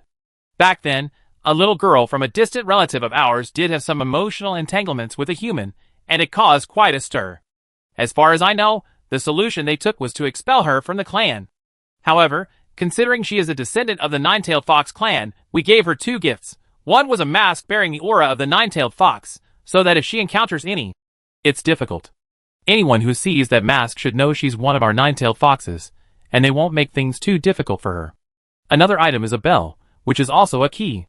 On the western coast of the Eve continent, we buried the clothes and valuables that the nine-tailed fox left in the family there. As long as she has the bell, she can retrieve them anytime. What we didn't expect was that the little girl never returned after leaving the nine-tailed fox family, and that sealing the monster would cause her. The fox girl trailed off, her expression conflicted. After that, it was the Black Heaven's turn. Seren continued, the Black Heaven discovered the sealed monster and planned to unseal it. They wreaked havoc in Atlantis, blew up Maple Leaf Village, and even lost many of their own people. Then, Steve cautiously began, did Black Heaven actually not intend to oppose Atlantis? It just so happens that Miss Fox sealed the monster in Starfire Cavern back then? Yes, but now? I can't say for sure. Your people were mining near Starfire Cavern and, by sheer coincidence, damaged someone else's sealing point. Black Heaven is using this to their advantage, planning to resurrect the monster tonight on the night of the full moon. Seren shrugged. Alright, it's that simple. We're technically one person short tonight. The fox girl pondered for a moment. That child? Yes, did you sense it? Her fox bloodline is very thin now. The fox girl sighed softly. Then I go and confess to that child later. When you go you must be prepared, that child's personality is a little. Seren recalled how Hugh had recently tricked Atlantis and the Seven Nations Alliance, and couldn't help but smile wryly, a little mischievous? It's nothing for a fox to be mischievous. I was mischievous when I was little too. The fox girl smiled slightly, habitually twirling a few strands of pink hair behind her ear. What I'm more curious about is whether she still recognized me as her ancestor. Hard to say. She did recognize a gargoyle as her father in the Riemann region, but I feel she sees him more as a confidant, not really a father figure. Seren said helplessly, after all, for humans, several hundred years is a very long time. She's only ever met her grandparents and their ancestors didn't even live in Maple Leaf Village.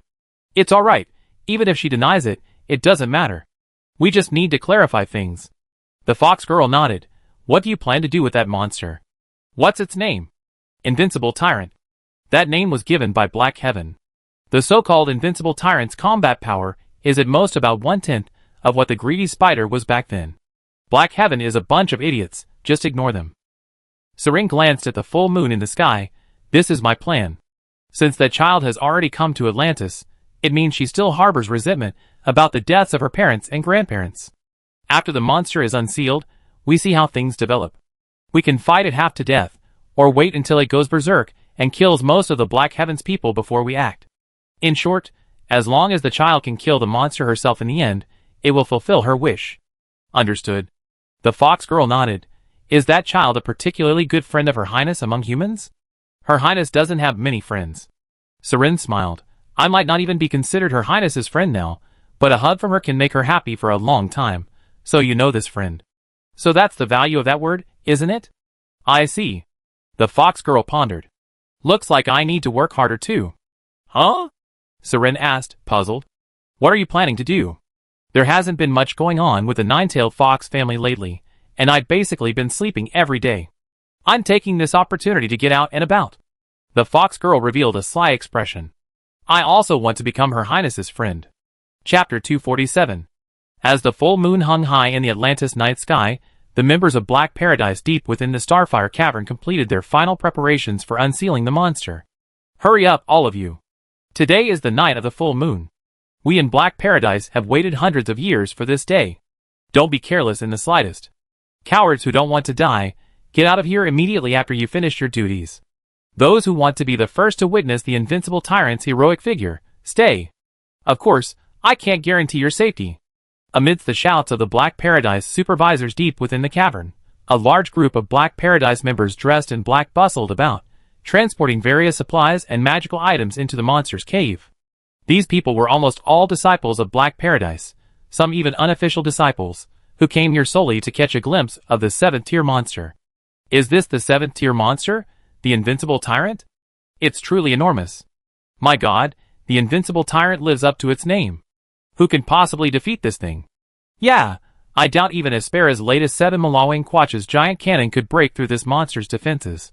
Whoever can control this monster and become its master, TSK, they might even be able to become king or emperor. No wonder our boss is willing to go to any lengths to revive it. Just looking at it makes me want to kneel down. Once this thing regains its power, the world will be thrown into chaos. Upon seeing the black giant wolf deep within the cave, these Black Paradise disciples were all amazed and filled with wonder. Due to years of brainwashing by Black Paradise, these people were instantly captivated upon seeing the invincible tyrant, kneeling around the magic circle and worshipping the werewolf before them. Of course, many others, either uninterested in such a monster or sensing impending danger, instinctively packed their belongings and shakily made their way towards the cave's exit. Can we leave now? I heard the boss say we can leave after this is over. Leave? Don't you want to see the invincible tyrant resurrected with your own eyes? Black Paradise has been working on this for centuries. What if we're lucky and resurrect the invincible tyrant, and it immediately sees us as its masters? I think being its master is unrealistic. More likely, the monster will go completely mad after being unsealed and attack everything around it. A barrage of attacks, and then the cave collapsed, and we're all doomed here. Fine, if you don't want to witness the arrival of the great tyrant, then leave. But don't blame me for not warning you. Once our overseers unseal the invincible tyrant, he reigns supreme in Atlantis. Those of you who deserted won't get any benefits. It's the same from the ground. We've been working here for years, and we haven't even been back to the surface a few times.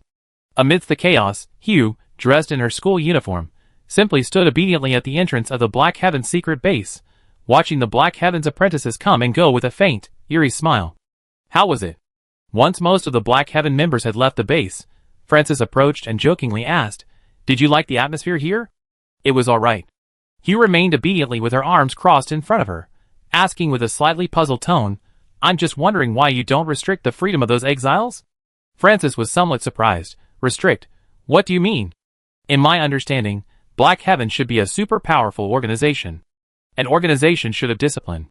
Hugh gestured with her eyes towards the exit beside her. They're like deserters. Oh, you mean that? Francis gave a wry smile. Actually, there's no need to restrict them.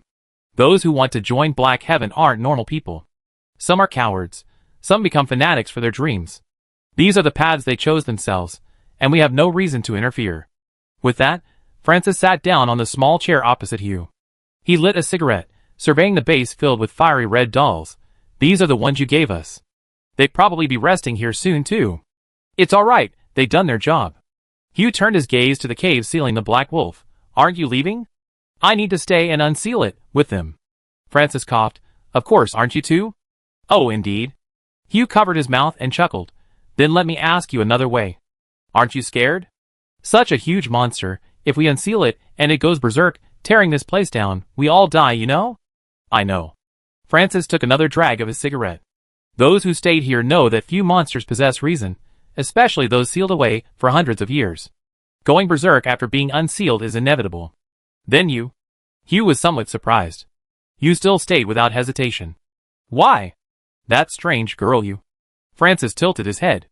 I always had a feeling you and I weren't the same kind of people, but you're also different from most ordinary people. I can't quite figure you out. Just treat me like an ordinary person. More than the outcome of resurrecting the invincible tyrant or the Dark Emperor, I care more about the process of resurrection. Hugh chuckled. I find this very interesting. No wonder you joined Black Heaven. The outside world is indeed quite boring. Francis had a look of sudden realization. Some people always say, many things we do in Black Heaven are meaningless, like this resurrection of the invincible tyrant. Hundreds of us chose to stay here. This place is at least 200 meters above the ground. Once the invincible tyrant is resurrected and goes berserk, rampaging, it won't be difficult for it to break through the surface. At that time, all of us, including you, will indeed be permanently buried by this land. You ask what the point is? There is. Even if we don't get any information about the Dark Emperor after resurrecting the invincible tyrant, as long as this monster can break through the surface and wreak havoc, people outside will know that such a powerful monster was resurrected by Black Heaven. The name Black Heaven will definitely spread throughout the land. Then, our doctrines, our glory, the Dark Emperor we always cherished, and his fame will be known to the outside world. As long as the concept of the Dark Emperor spreads, even if it's just a name, even if it's just because some passers-by hear the story of this invincible tyrant and a seed is planted in their hearts, then our sacrifice will be meaningful.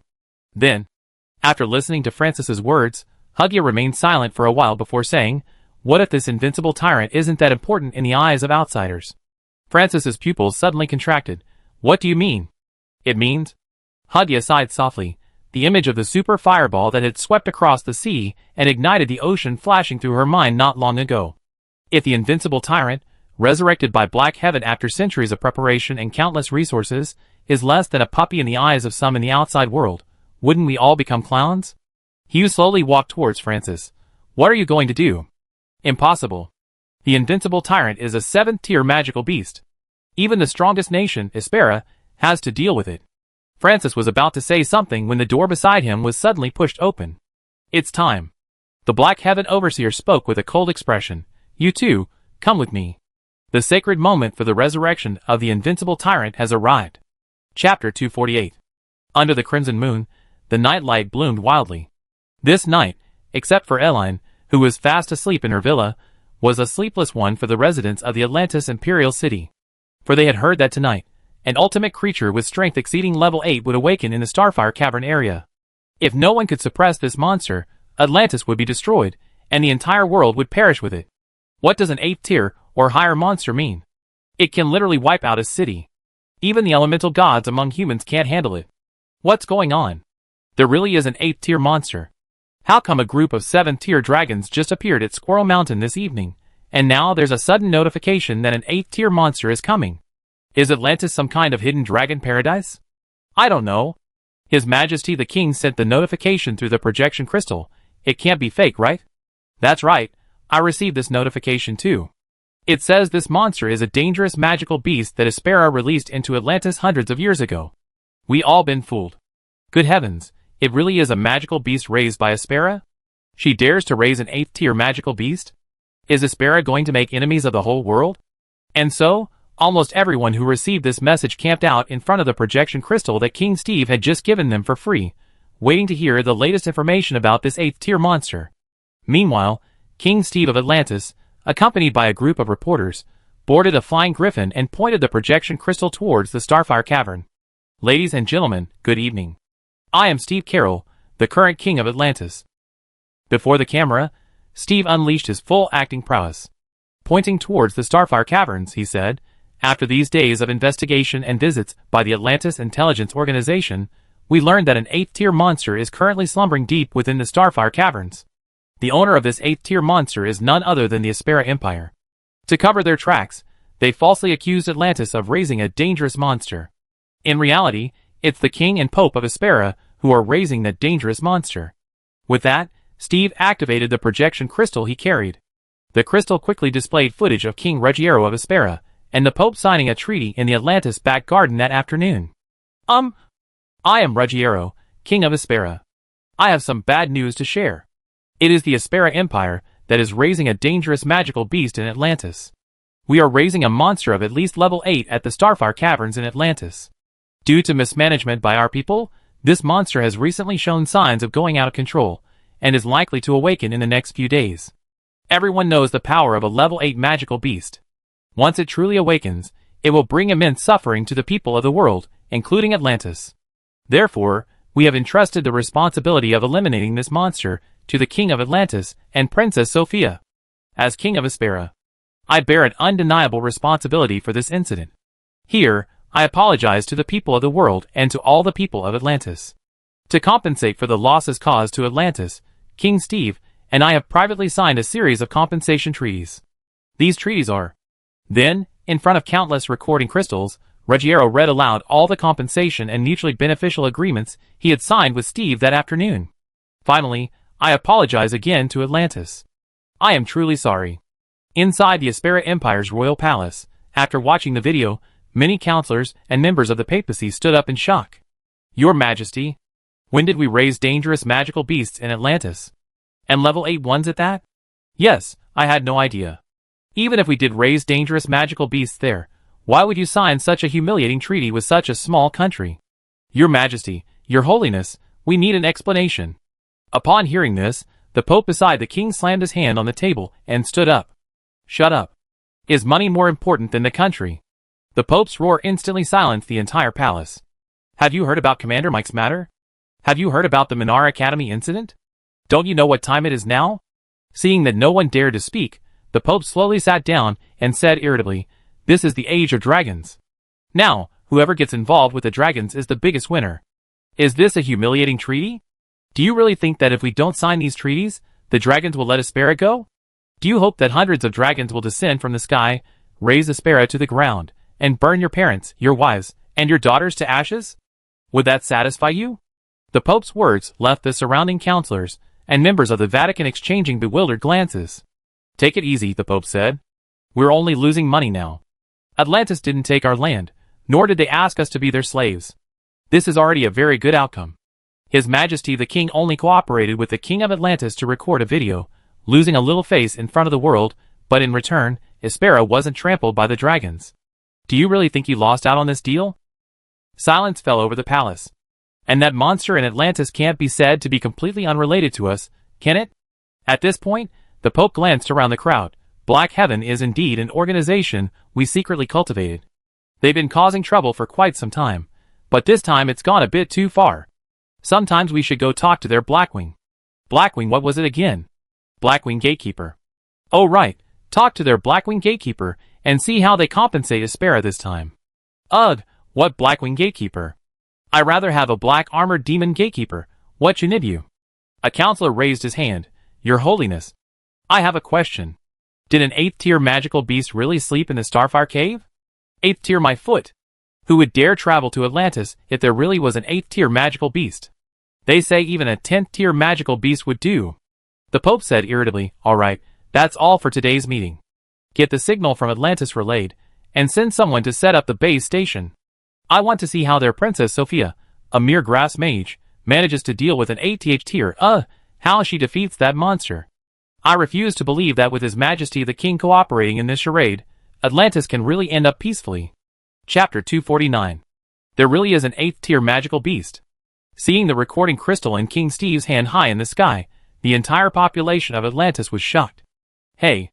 A tier 7 magical beast is already deadly enough. Is this tier 8 one going to destroy the world? Should we run? Run? What are you talking about? Didn't you see His Majesty the King has gone to the front lines?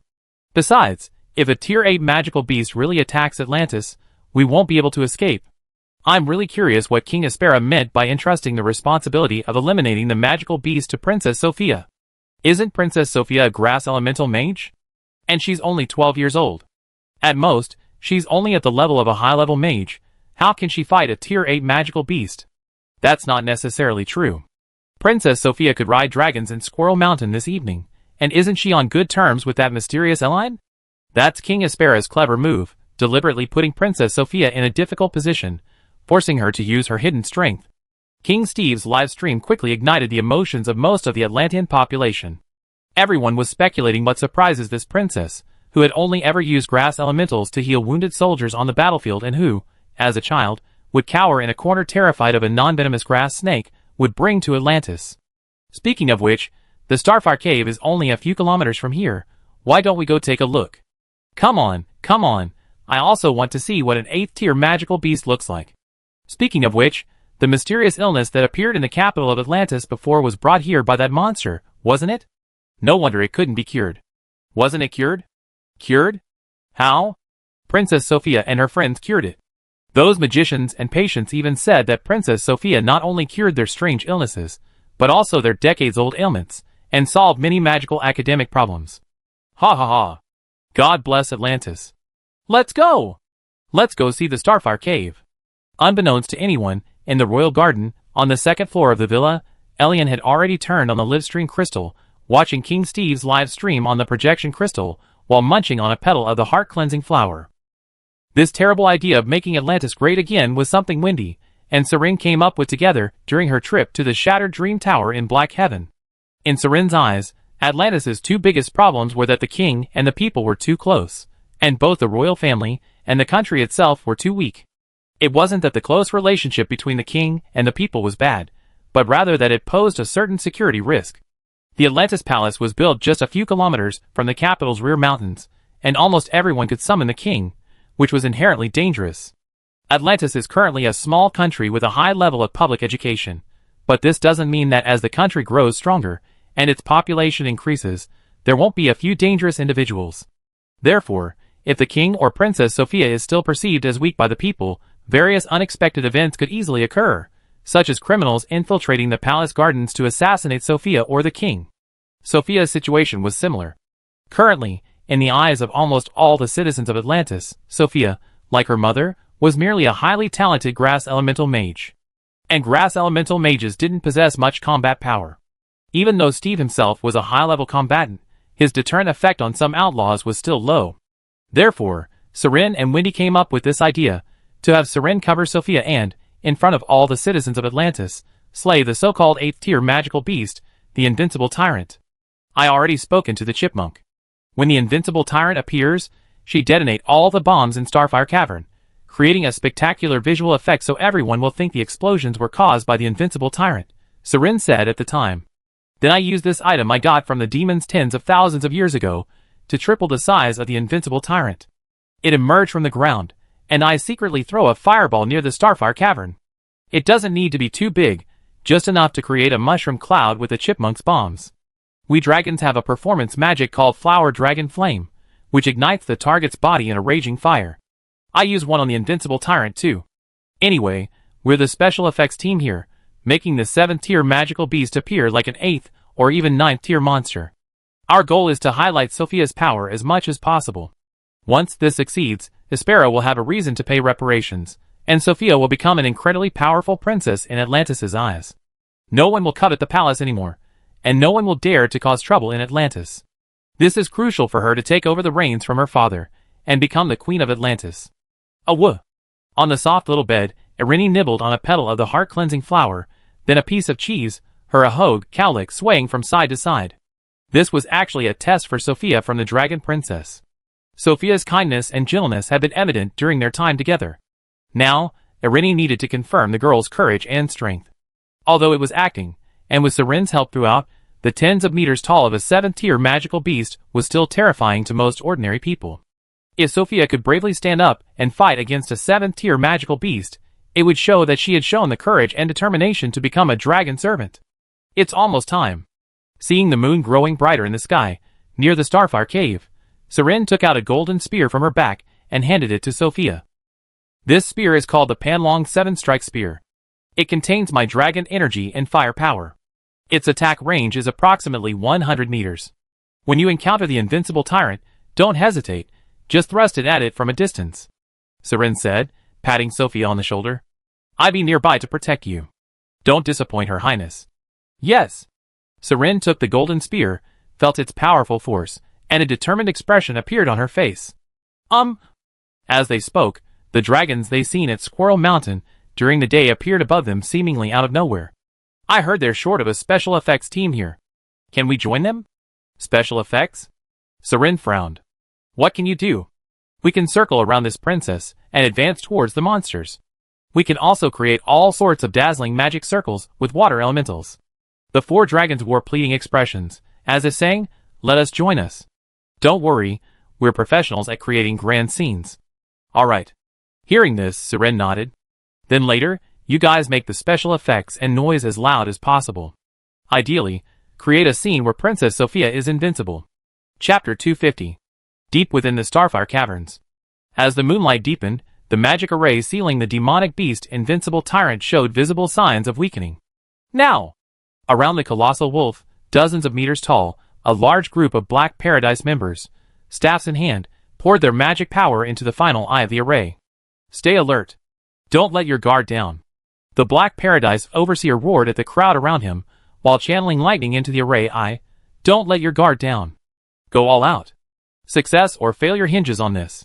The pathfinders of the kings have soared into the sky. The hunting dogs, under the waning moon, will soon howl at the crows. You are all the pride of Black Paradise. Every one of you here tonight will be recorded in human history, forever remembered. Crack, crack, crack. Under the impact of the immense magic power of the mages, the final eye of the seal showed obvious signs of loosening. There's hope. Seeing the crack in the array's core, the Black Heavens Overseer waved his hand. All mages, heed my command. Use your strongest magic to destroy this core. Be boss. At that moment, a man dressed in the Black Heavens Swift Scout uniform rushed in, frantic. Something terrible has happened. What is it that you have to say at this critical moment? Do you want to die? The Overseer frowned, about to explode in anger, when Francis quickly stopped him. "We've been waiting for this moment for hundreds of years. A little longer won't make a difference. Just in case, let him speak." Then Francis turned to the swift scout. "What is it?" "King Steve of Atlantis has gathered a huge horde of reporters, and is broadcasting live from above the Starfire Cave." The scout, panting, said, "I got into their live stream, and it seems this king plans to launch an attack as soon as the invincible tyrant is unsealed." "King Steve?" Francis paused for a moment. "You mean that big, bearded, goofy-looking King Steve?" "That's him. His strength seems to be only at the Battle Master level." "Are you sure this king is going to take on our 7th-tier magical beast, the invincible tyrant, with his Battle Master strength? And broadcast it live? He's the king!" Hearing this, Hugh quickly added, "Whether he can win or not, he'd definitely have to step in when the kingdom is in danger. The live stream is probably... it's for the whole world to see." "No, that's not it." The Black Heaven scout at the entrance quickly added, "I heard them say that tonight. The one fighting the invincible tyrant isn't the king, but their daughter, Sophia." "Sophia? The grass elemental healer from Atlantis?" The overseer asked doubtfully. "Isn't she just throwing her life away?" Roar. At this moment, probably sensing that the Black Heaven members had stopped attacking the array's core, the werewolf in the center of the magic circle glared with blood-red eyes, and let out an impatient roar. "My lord, please calm down, please calm down." Francis comforted the werewolf, while saying to the scout, "Their king does know we're going to resurrect the invincible tyrant. This country has so few people. With such a big incident, the king and princess will definitely intervene, but what kind of emergency is this? Neither the king nor Sophia can pose any threat to our invincible tyrant?" "That's the problem," the scout said anxiously. "After our men returned to the surface, they inquired about recent events in Atlantis, and uncovered a top-secret piece of information. This princess of Atlantis, during the day in Squirrel Mountain, she could actually ride dragons." "Ride dragons?" Francis looked around at the men in black. "Ride dragons? What does that mean?" "It means controlling dragons. Flood dragons," the scout exclaimed excitedly. Many people saw it. They said Princess Sophia ordered 4 flood dragons to carry tourists around Squirrel Mountain. Flood dragons are at least level 7 sacred beasts. What's going on? The scout's words confused Francis even more. "Sophia? Ordered 4 flood dragons to carry tourists around Squirrel Mountain?" These words were so explosive and chaotic that Francis couldn't immediately. Extracting the most crucial information from the timeline, he instinctively asked, "When did this happen?" "Just today. This evening." The scout wiped the sweat from his brow. "The signal is terrible here at Starfire Cave, and we don't often venture to the surface, so we're unaware of many recent events in Atlantis. That Princess Sophia is no longer the little mage who only knew grass magic and healing spells. Supposedly, her background is incredibly terrifying." "You're confusing me." Even the supervisor in charge of the mission beside Francis was getting impatient. "What dragon? What Squirrel Mountain? What Princess Sophia's background? Can you get to the point?" "The point is, even if we resurrect the invincible tyrant, he still won't threaten the Atlantean Empire." The scout, his face flushed, said, "They only become stepping stones for Princess Sophia to build her authority among the people. Do you even believe that yourself? Where did you hear that rumor?" The overseer snapped impatiently. "The invincible tyrant is a 7th-tier magical beast. Atlantis is just a small country. Understand? The combined strength of their entire country isn't even comparable to a single city like Aspera. How could they possibly be capable of fighting a 7th-tier magical beast?" "Exactly," Hugh chimed in. "This is clearly a smokescreen from Atlantis, designed to make you believe they can fight our invincible tyrant and prevent us from resurrecting our monarch." Hugh then gave the overseer a slight smile. "You agree, right, overseer? This is utterly absurd." The overseer didn't reply, but his disdainful look suggested he already believed the explanation. "I thought it was something serious. Can you intelligence agents stop believing everything you hear? Don't you have any sense of prophecy? Your own judgment?" The scout was about to speak when Hugh had already put down his work and walked over, pushing him out of the monster cave while saying, all right, if the master gets angry, you be beheaded." As he spoke, Hugh waved to the Black Paradise members around the ceiling magic circle. "Rest assured, everyone, from now on, I be in charge of security here." Watching Hugh drag the Black Paradise scout away, the supervisor in the center of the array showed a satisfied expression. He looked at Francis. "Did you take this girl in?" Francis quickly replied, reporting to the master, "She came to us on her own initiative after seeing our flyer. She hasn't officially registered as a member of the Black Paradise yet." "Not bad. Not only has she reached the level of a mage at this age, but she's also very capable. I admire her. The master means? If any of us survive this time, let her skip. Let the migrants become executors. Black Heaven desperately needs such talent. Chapter 251. Hi, little guy. On the surface of Starfire Cave, a voice that sent shivers down one's spine reached Xiao, dressed in a school uniform and looking like a well-behaved child who had just emerged from the emergency passage of Black Paradise, only to bump into the fox girl who seemed to have been waiting there for quite some time. Have you had dinner yet? The fox girl was about 1.65 meters tall, wearing a red and white dress with an antique feel, and her long pink hair was braided with a hairpin in a somewhat retro style. As if intentionally letting Xiao know her identity, the fox girl let her fox ears protrude from the top of her head, the fur on her ears bathed in the moonlight, giving her a rather adorable appearance. You are? The moment Xiao saw the fox girl, he roughly understood her identity and purpose in coming to find him. He immediately hopped over and examined the ears on her head. Can I touch them? You're so disrespectful. The fox girl covered her mouth and smiled, neither agreeing nor disagreeing, but simply looking Xiao over. Let me briefly introduce myself. I am Chi Ming, one of the current patriarchs of the Nine-Tailed Fox clan. One of? Xiao tilted his head. Do the Nine-Tailed Foxes have many patriarchs? Yes, for example, the Nine-Tailed Snow Foxes in Longlin, the Nine-Tailed Fire Foxes nearby, and the Nine-Tailed Thunder Foxes that I currently manage. Each has its own patriarch. Compared to the lightning element, my affinity for the fire element seems to be higher. Currently, the Thunder and Fire Fox clans have merged. I am considered the patriarch of the Thunder Fox clan, and also the Grand Patriarch. Of course, you can see the Fire Fox patriarch if you want, but that guy is currently in seclusion, and it's hard to say when he will emerge next. The fox girl said in a fox-like voice, so the dragon captured me. Oh! Hugh nodded. Then what is our clan leader here for tonight? I'm part of the special effects team too. The fox girl gestured to the enormous pit ahead. The moment that monster emerges, I summon heavenly lightning to make it look incredibly powerful, and then my mission will be over. Are you going to spend a few more days in the human world? Of course, but I plan to visit Minar Academy. It seems there are Fox clan members there too. You're going to Minar Academy for that child, right? You guessed it. School starts in 2 days. Minar Academy will be very lively. The fox girl turned back. But I'm more concerned about you, child. Concerned about what? I heard your story. The fox girl stared at the girl. She could sense the Fox clan's tokens, a mask and a bell, in his backpack. I'm sorry about what happened back then. If you still harbor any attachment to that monster, child. No. The fox girl's words were interrupted by Hugh's smile. That invincible tyrant, deal with him however you see fit. I found the answers to those questions from back then. This play is over for me. Huh? The fox girl was somewhat surprised. You already let it go? Yes, I let it go a long time ago. I'm now preparing to head to another play. The performance at Black Paradise. Hugh pointed to the huge mine ahead. In less than a minute, Mr. Monster will be freed from his cage and escape. At that time, most of the people in Black Paradise will die. One of their supervisors promised that if anyone survives, he'd give me the position of executor within Black Paradise. Dear Miss Fox, do you have any way to bring Mr. Francis up here later?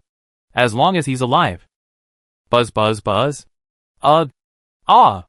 Just then, a series of terrifying roars echoed from the massive mine shaft, accompanied by a crashing sound as something was broken open. A surge of eerie energy swept from the depths of the earth along the mine entrance. Bang bang bang. Rumble rumble rumble. At that moment, most of the Starfire cavern began to tremble. What's going on? It looks like the legendary 8th tier magical beast is about to revive. Run! His Majesty the King was right. There really is a monster sleeping here. I knew such a big cavern couldn't be empty. Wait for me. The intense tremors caused panic among the miners guarding the cavern exit. They grabbed their belongings and fled as fast as they could towards the open space outside the cavern. Boom boom boom boom. Less than half a minute after the miners fled, a gigantic werewolf, over 20 meters tall, suddenly burst out from a corner of the Starfire cavern. Roar! The werewolf had scarlet eyes and jet black fur, its entire body shrouded in an eerie black gas, making it seem unlike any ordinary living creature. Looks like they've broken the seal. Standing at the edge of the massive mine shaft, looking down at the invincible tyrant climbing ever higher, Xiao took a detonator from her bag and pressed the red button. This is your turn now, my fox grandma. After speaking, Xiaojia's previously innocent face instantly transformed into a mischievous one, and she vanished in a flash, turning into a beautiful fire butterfly. TSK, sometimes I really wonder if the fox blood in your veins is purer than mine. Looking in the direction Xiaojia disappeared, the fox girl Qi Ming shook her head helplessly. With a wave of her hand, dark clouds instantly gathered in the once clear night sky. Beep! Having received the detonator signal, the numerous dolls that Xiaojia had spent the afternoon arranging inside the Starstone cave began to glow with an eerie light. Boom! Rumble, rumble, rumble. As the first doll exploded, countless dolls exploded in quick succession. Boom, boom, boom, boom. The successive explosions startled the invincible tyrant inside the cave, causing it to howl incessantly. It leaped onto a stone platform, grabbed the lifting device at the top, and flipped itself up, then jumped out of the Starfire cave in a cloud of dust. Haha, I finally seen the light of day again. Those humans who sealed me away, die. Although this werewolf-like monster couldn't speak, the moment it emerged from the Starfire cave, it couldn't help but howl at the full moon above its head, its blood-stained wolf head raised high. Everyone, tonight you will all die. However, the next second it sensed something was wrong. The air outside, which should have symbolized freedom, was filled not only with the aura of at least 4 dragons, but also faintly carrying the scents of 9-tailed foxes, wyverns, and even true dragons. A dragon is one thing, but what's with this scent of an old fox that's lived for at least 100,000 years? And what's with this scent of a sub-dragon that's over 100,000 years old? Even more outrageous, why am I also sensing dragon breath? Is there a real dragon nearby? Invincible tyrant, congratulations on your rebirth. Before the werewolf could even ponder the reason, a soft, tingling fox voice came from beneath its feet. From now on, please enjoy your limited free time. Chapter 252. The moment the werewolf leaped out of Starfire Cavern, seeing that the time was almost up, Miss Fox, not far away, waved her small hand, sending a final magical signal to the dark clouds that had already gathered above. Immediately afterwards, her figure disappeared into the night. Buzz, buzz, buzz. Instantly, an incomparably powerful force of lightning began to gather above the werewolf's head. This terrifying force of lightning quickly churned the clouds in the night sky into a huge vortex. The lightning element at the center of the vortex spun rapidly, flashing bright arcs of electricity, the brightness even exceeding that of the full moon in the sky, giving one the feeling that something big is coming. Quick, quick, keep up! King Steve, riding a griffin, immediately signaled his filming crew to accelerate towards Starfire Cavern after hearing the explosion, aiming the camera at the invincible tyrant that had just leaped out of the cavern. Just as Steve's livestream team was less than 800 meters from the werewolf, barely able to make out its silhouette in the night, the dark clouds above Starfire Cave could no longer withstand the immense power of the lightning. A massive amount of lightning elemental energy crashed down upon the open space behind the werewolf. Buzz! Boom! A gigantic bolt of lightning, tens of meters thick, descended from the sky. The violent lightning elemental energy gathered on the ground, while simultaneously detonating the remaining puppet bombs nearby, creating a terrifying chain reaction of lightning and fire. Buzz! Rumble! Accompanied by a blinding flash, a massive mushroom cloud shot into the sky. Holy crap! What is that? No wonder it's a Tier 7 magical beast. Its appearance alone is so awe-inspiring. This thing is terrifying. Can Princess Sophia really win against something like this? Are you kidding me? Because Steve was still some distance from the werewolf, and it was dark, so he couldn't see clearly, the sudden mushroom cloud instantly drew everyone's attention. Therefore, the citizens of Atlantis watching the live broadcast all assumed the explosion and mushroom cloud were caused by the werewolf. It's normal for a sealed magical beast to suddenly go berserk the moment it's unsealed. To emphasize the werewolf's power, King Steve, in midair, deliberately offered little resistance the moment the shockwave arrived, flying backward off the griffin's back, the camera in his hand spinning several times. This is terrifying. Is this an 8th tier magical beast? Yeah, this is a power that humans simply cannot contend with. And Princess Sophia isn't a combat-type mage. How can she possibly defeat such a terrifying beast? The mushroom cloud and shockwave on screen caused many viewers watching the live stream to jump up from their seats, clenching their fists, and holding their breath for Steve. I see. Princess Sophia has little L, and the dragon's help. His Majesty the King deliberately broadcast this live to warn countries, like Aspera, that Atlantis is not to be trifled with. But this isn't Princess Sophia's own power, is it? Whether it's Princess Sophia's power or not isn't important. What's important is whether Sophia can use this power. As long as Sophia defeats this magical beast tonight, the warning will have been served. To be honest, even with the dragon's help, I don't think Princess Sophia can defeat this monster. The difference in strength is too great. Yeah, how is Princess Sophia supposed to win? They're not even in the same league. Under the tense gaze of the audience, the mushroom cloud over the open area near Starfire Cave quickly rose into the sky, and the terrifying shockwave gradually subsided. Steve again ordered the live broadcast team to follow him towards the monster in Starfire Cave.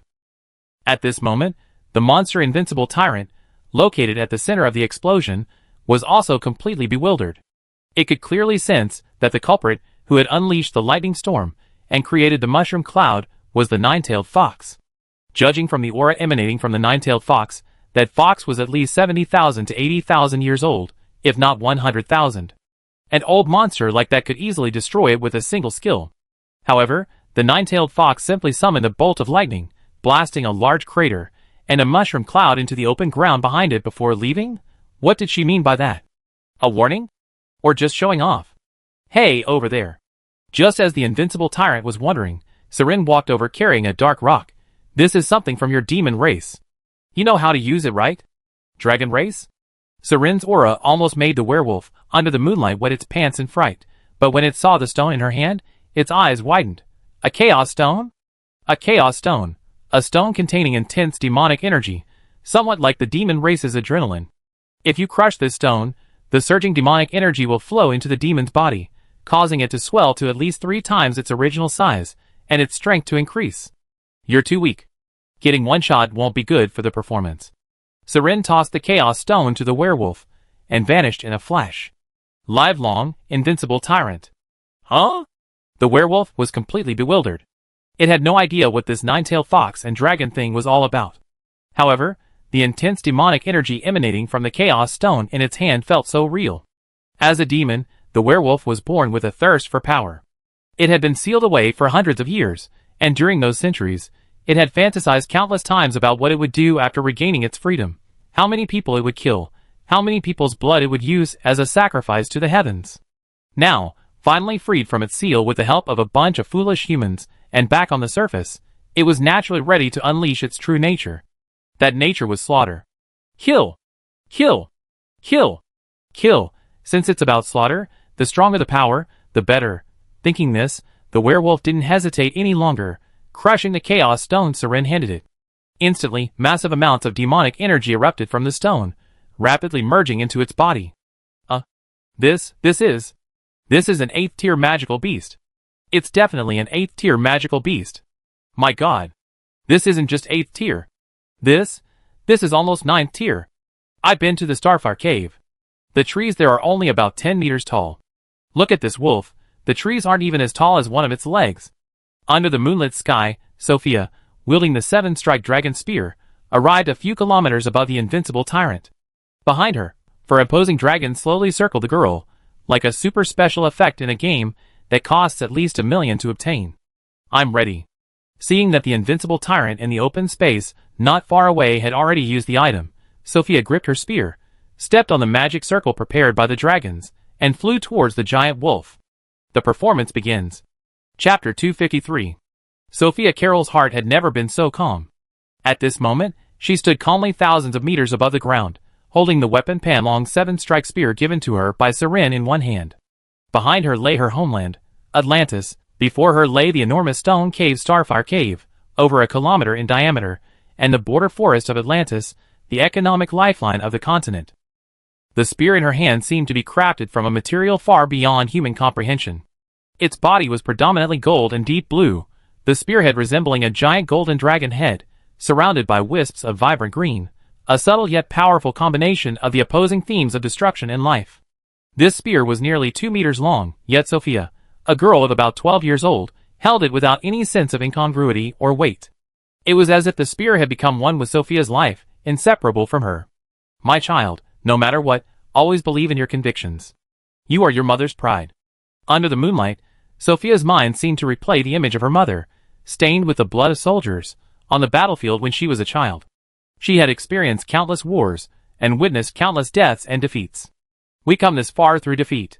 Whenever Atlantis lost a war, her father, Steve, was forced to sit at the negotiating table with the invaders and sign various unequal treaties. She had seen battlefields where bodies lay at 4 in the morning, heard the cries of families who had lost their fathers or sons, and had often dragged her father, drunk after being humiliated by the great powers, from the corner of the garden back to the room, then to the kitchen to brew tea to sober him up. Sophia understood the lesson of being backward invites aggression better than anyone, and she knew that even if she mastered the healing magic of grass elements to its fullest extent, she couldn't save the ravaged Atlantis. She knew that tonight's performance was a small test from Eline, and also a form of protection, and an attitude from Little L for Atlantis. Her father would grow old one day, and the nation of Atlantis would one day need her, as its only daughter, to take over.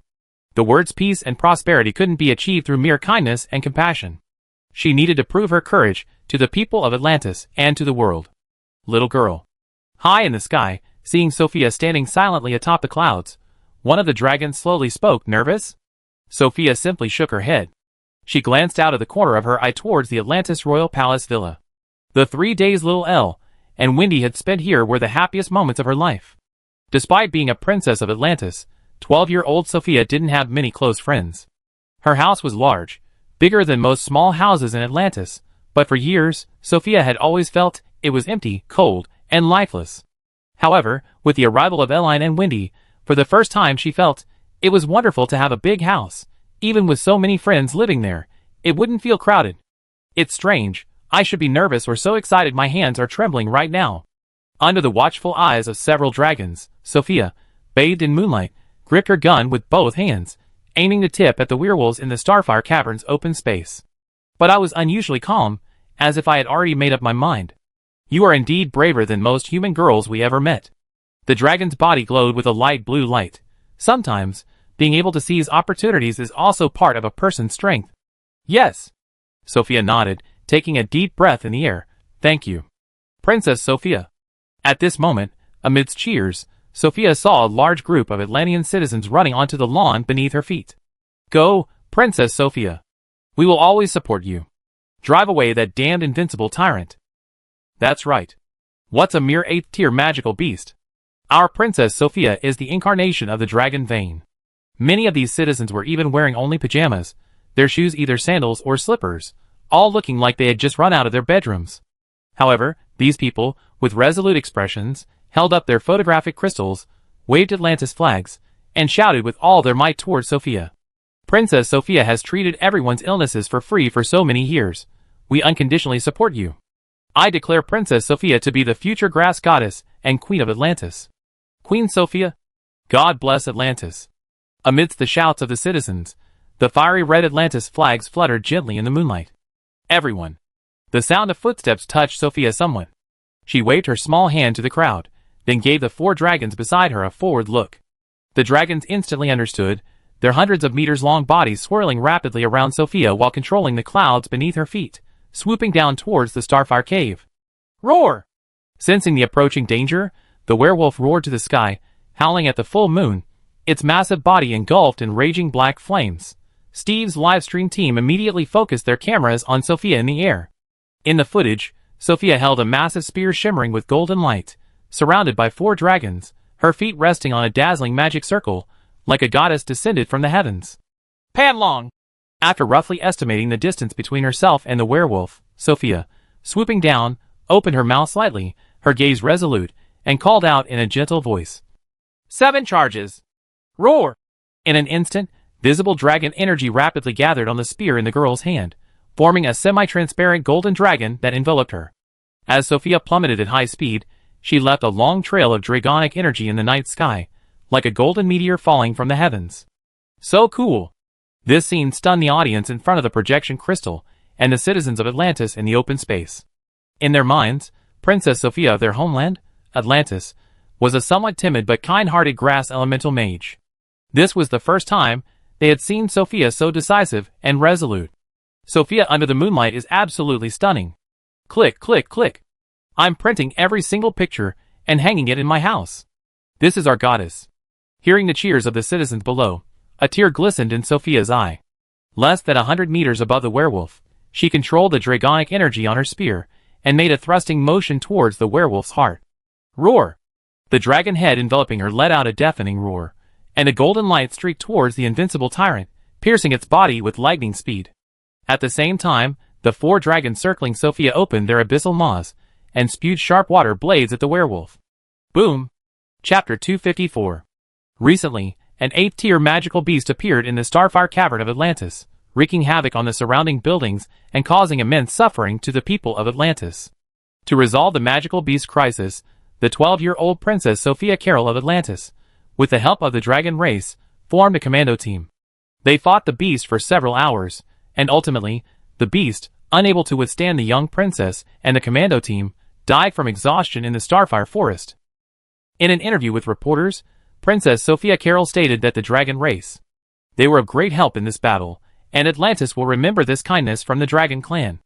Now, please see a brief news report. Hello viewers, I am reporter Kara Chupiarista. Welcome to the first episode of the Lehman Empire Briefing, Black Paradise. Recently, we received information from Atlantis that a mysterious organization called Black Paradise exists on the continent of Eve, whose purpose is to resurrect monsters. The high-ranking members of this organization are incredibly powerful and possess a large amount of black magic currently unknown to us. The Maple Leaf Village explosion several years ago and the Invincible Tyrant that occurred in Atlantis yesterday were both the work of Black Paradise. Black Paradise is currently active in every dark corner of the major empires and has been classified as a cult by Lehman. If you notice anyone trying to recruit you under the guise of establishing a perfect new world or resurrecting the Dark Emperor, please be vigilant and report them to the Lehman authorities. This is our reporting hotline. The rest of the time will be given to the Lehman Palace to hear King Cassius's opinion on the Invincible Tyrant of Atlantis incident. In the fire elemental living room of the Lehman Piarista family, after watching the images projected on the crystal, Juliana slapped Carrick's thigh hard. Not bad. Our little Carrick has actually become a journalist. Ouch. Carrick, having just been slapped, let out a scream like Tom got hit, followed by the same slap on Juliana's thigh. Awah! Juliana let out a pig-like scream, then her face changed. Just kidding. Hee, little sister doesn't hurt when she hits. You hit hard. Carachow glared at Juliana beside her. Being a journalist is a new profession. Nobody knows what we do on a regular basis. We have to figure it out ourselves. I almost did last night, and instead of comforting me, you hit me. Hee, sorry. We grew up wearing the same dress. It's a habit. Juliana quickly pulled the girl beside her to her side. By the way, what's the pay like for being a journalist? Did His Majesty the King specify? 5 gold coins a month, 5. Carachow held out a hand. Not silver coins, gold coins, 5 Riemann gold coins. Wow. Juliana was somewhat surprised. His Majesty the King is so generous. Of course, we're all from the Piarista family. His Majesty the King is too busy coaxing us. Carrick smiled. This is all thanks to Little Ire. Little Ire is almost being kidnapped by Wendy now. Juliana complained a little. We found Little Ire first. Oh, it's alright, as long as Little Ire is happy. Besides, as a journalist, I can interview Little Ire however I want, right? Carrick blinked her sly eyes. So, Julie, do you want to come along? Journalism is a new profession. I already discussed it with the family and the counselors. It's a very promising career. Why? Juliana was clearly interested. I saw you only appeared on the news for less than 10 minutes. Does this profession of journalist not have that much material? And right now, it seems only Riemann and Atlantis on the Eve continent have nationwide base station interconnection. Then, not necessarily. Carrick, you shook a finger. This is the age of dragons. The age of humans is over. Only by catching the dragon train can a nation develop rapidly. Minar Academy has the backing of the dragons. Before, when Minar Academy wanted to do a live stream, only Lehman and a few other countries agreed. And what happened? One live stream, and the number of tourists and visitors to Lehman skyrocketed nearly tenfold. Among these people are merchants, nobles who came to develop their businesses, and many investors. They brought wealth to Lehman just like that. We can say we're making money hand over fist. His Majesty the King is so busy, he doesn't even have time to sleep. On the other hand, Hespera, because of poor communication, was running back and forth and couldn't even put out the fire in time. They had to apologize to Minar Academy and sign so many treaties with Atlantis. I bet when they get back, Hespera will probably have to beg Minar Academy to install a base station there. Once base stations are set up all over the world, every household will be able to afford projection crystals. With the demand for viewing projection crystals, our profession as journalists will only grow stronger. Carrick's words made Juliana's eyes widen. Is Hespera also planning to build a base station? Yes, inside information. Their King Ruggiero is working diligently to set up base stations. Once they connect to the Minar Academy's base station, any news from Lehman will be transmitted to Aspera immediately. Of course, we can also receive their news immediately. If everyone connects their base stations to Minar Academy, who will manage this main station? What do you think, my dear sister? Carrick chuckled. Minar Academy is backed by the Dragon Clan, so it will definitely be managed by them. Or rather, by the Dragon Clan, or by Mo Xian, the guardian of Minar Academy. This means that the only voice in the future world will be in Minar Academy. Then, Juliana seemed to realize something. Minar Academy will have the only voice in the future world, and then Minar. The Academy's administrators are dragons, and the Dragon Princess, Eline, is from our family. We even have a treaty with the dragons, so... That's right. In other words, our Piarista family will be the most mysterious rulers of the clothing continent in the future. As she spoke, seemingly a little embarrassed, Karachu coughed lightly. Just kidding. Our Piarista family was able to escape the Osborne family's conspiracy entirely thanks to little Eline. That's why I wanted to become a journalist, and I discovered this job. That suits you perfectly. That suits you perfectly. You always been fearless since you were little. Juliana glared at Carrick. Thinking back on it now, I'm a little scared. What level were you at? You actually thought about slaying a dragon. If it weren't for the dragon's magnanimity, my sister would probably be ashes by now. Ha. Carrick laughed awkwardly, glancing at the speech by King Cassius on the projection crystal. A speech about Riemann's future crackdown on corruption, severe punishment of corrupt officials, and a focus on improving people's livelihoods, before turning her gaze to the window. Speaking of which, little Elle should be back soon, right? The new life or death struggle at Minar Academy starts tomorrow. Chapter 255. The warm sun, like a giant red Angora rabbit, hung high in the Atlantis sky. Sister Seren. At noon, at the exit of the palace's back garden, Sophia found Seren teasing a rabbit with a carrot. She quickly held up the Panlong 7-strike spear with both hands and offered it to the girl before her. This is too precious, I can't accept it. What's wrong, little one? Seren didn't take the spear. You don't actually think we dragons would use such human weapons in battle, do you? Sophia was a little embarrassed, but you already helped us so much. I'm really embarrassed to ask for anything more from you. Little one. Under Sophia's gaze, Seren fed the last carrot to the rabbit and slowly stood up from the lawn. How about I tell you a story? A long time ago. The world was in chaos. Monsters roamed the land, demons ravaged it, war raged almost daily, and lives were lost every moment. A young dragon, unable to bear such chaos, raised his arm and called upon all races to unite, declaring that they should not be enemies, but friends living in peace. He said that only those demons who sought to disrupt peace and harm others were our common enemy, and we should unite in hatred against them. At that time, the world was inhabited by countless monsters, sacred beasts, and demonic creatures. Some were enormous, some small, and some were even purely elemental beings. That young dragon forged different weapons for each of these races. Some sacred beasts were robust, so he crafted colossal weapons for them using dragon scales. Others were agile magical beasts, so he created numerous tunics for ease of movement. At this point, Seren looked at the golden spear in Sophia's hand. Now, that young man has largely faded from this world, but his spirit remains forever in my heart. Child, this is a weapon I forged for you using my own dragon scales. It's the first weapon I ever forged for a human. While forging it, I placed a hair of yours inside. Of all the humans in the world, only you can wield it. Sophia's eyes widened. For me alone? But Atlantis has a special geographical location. Once a large-scale war breaks out among humans, it will be a battleground for all empires. Therefore, Atlantis must maintain peace. Seren took the spear and gestured for the girl to come closer. Sophia leaned closer obediently. This line of text is the dragon language's peace and prosperity. It's located in the center of the gun, the heart of the dragon soul, symbolizing the principles that young man summarized when he swept away all demons, benevolence and perseverance. Seren slowly repeated the dragon language on the gun handle and said, "Repeat this dragon language phrase once." Sophia hesitated for a moment. Peace and prosperity. Very good. Have you learned dragon language before? No. Once you sign the dragon servant contract with Her Highness the Princess, you can use many dragon language spells, including the light magic you've been longing for. Seren returned the spear to Sophia and patted the little girl's head. Now, you learned your first dragon language phrase, peace and prosperity. This is your goal. To bring peace and prosperity to your homeland and the world.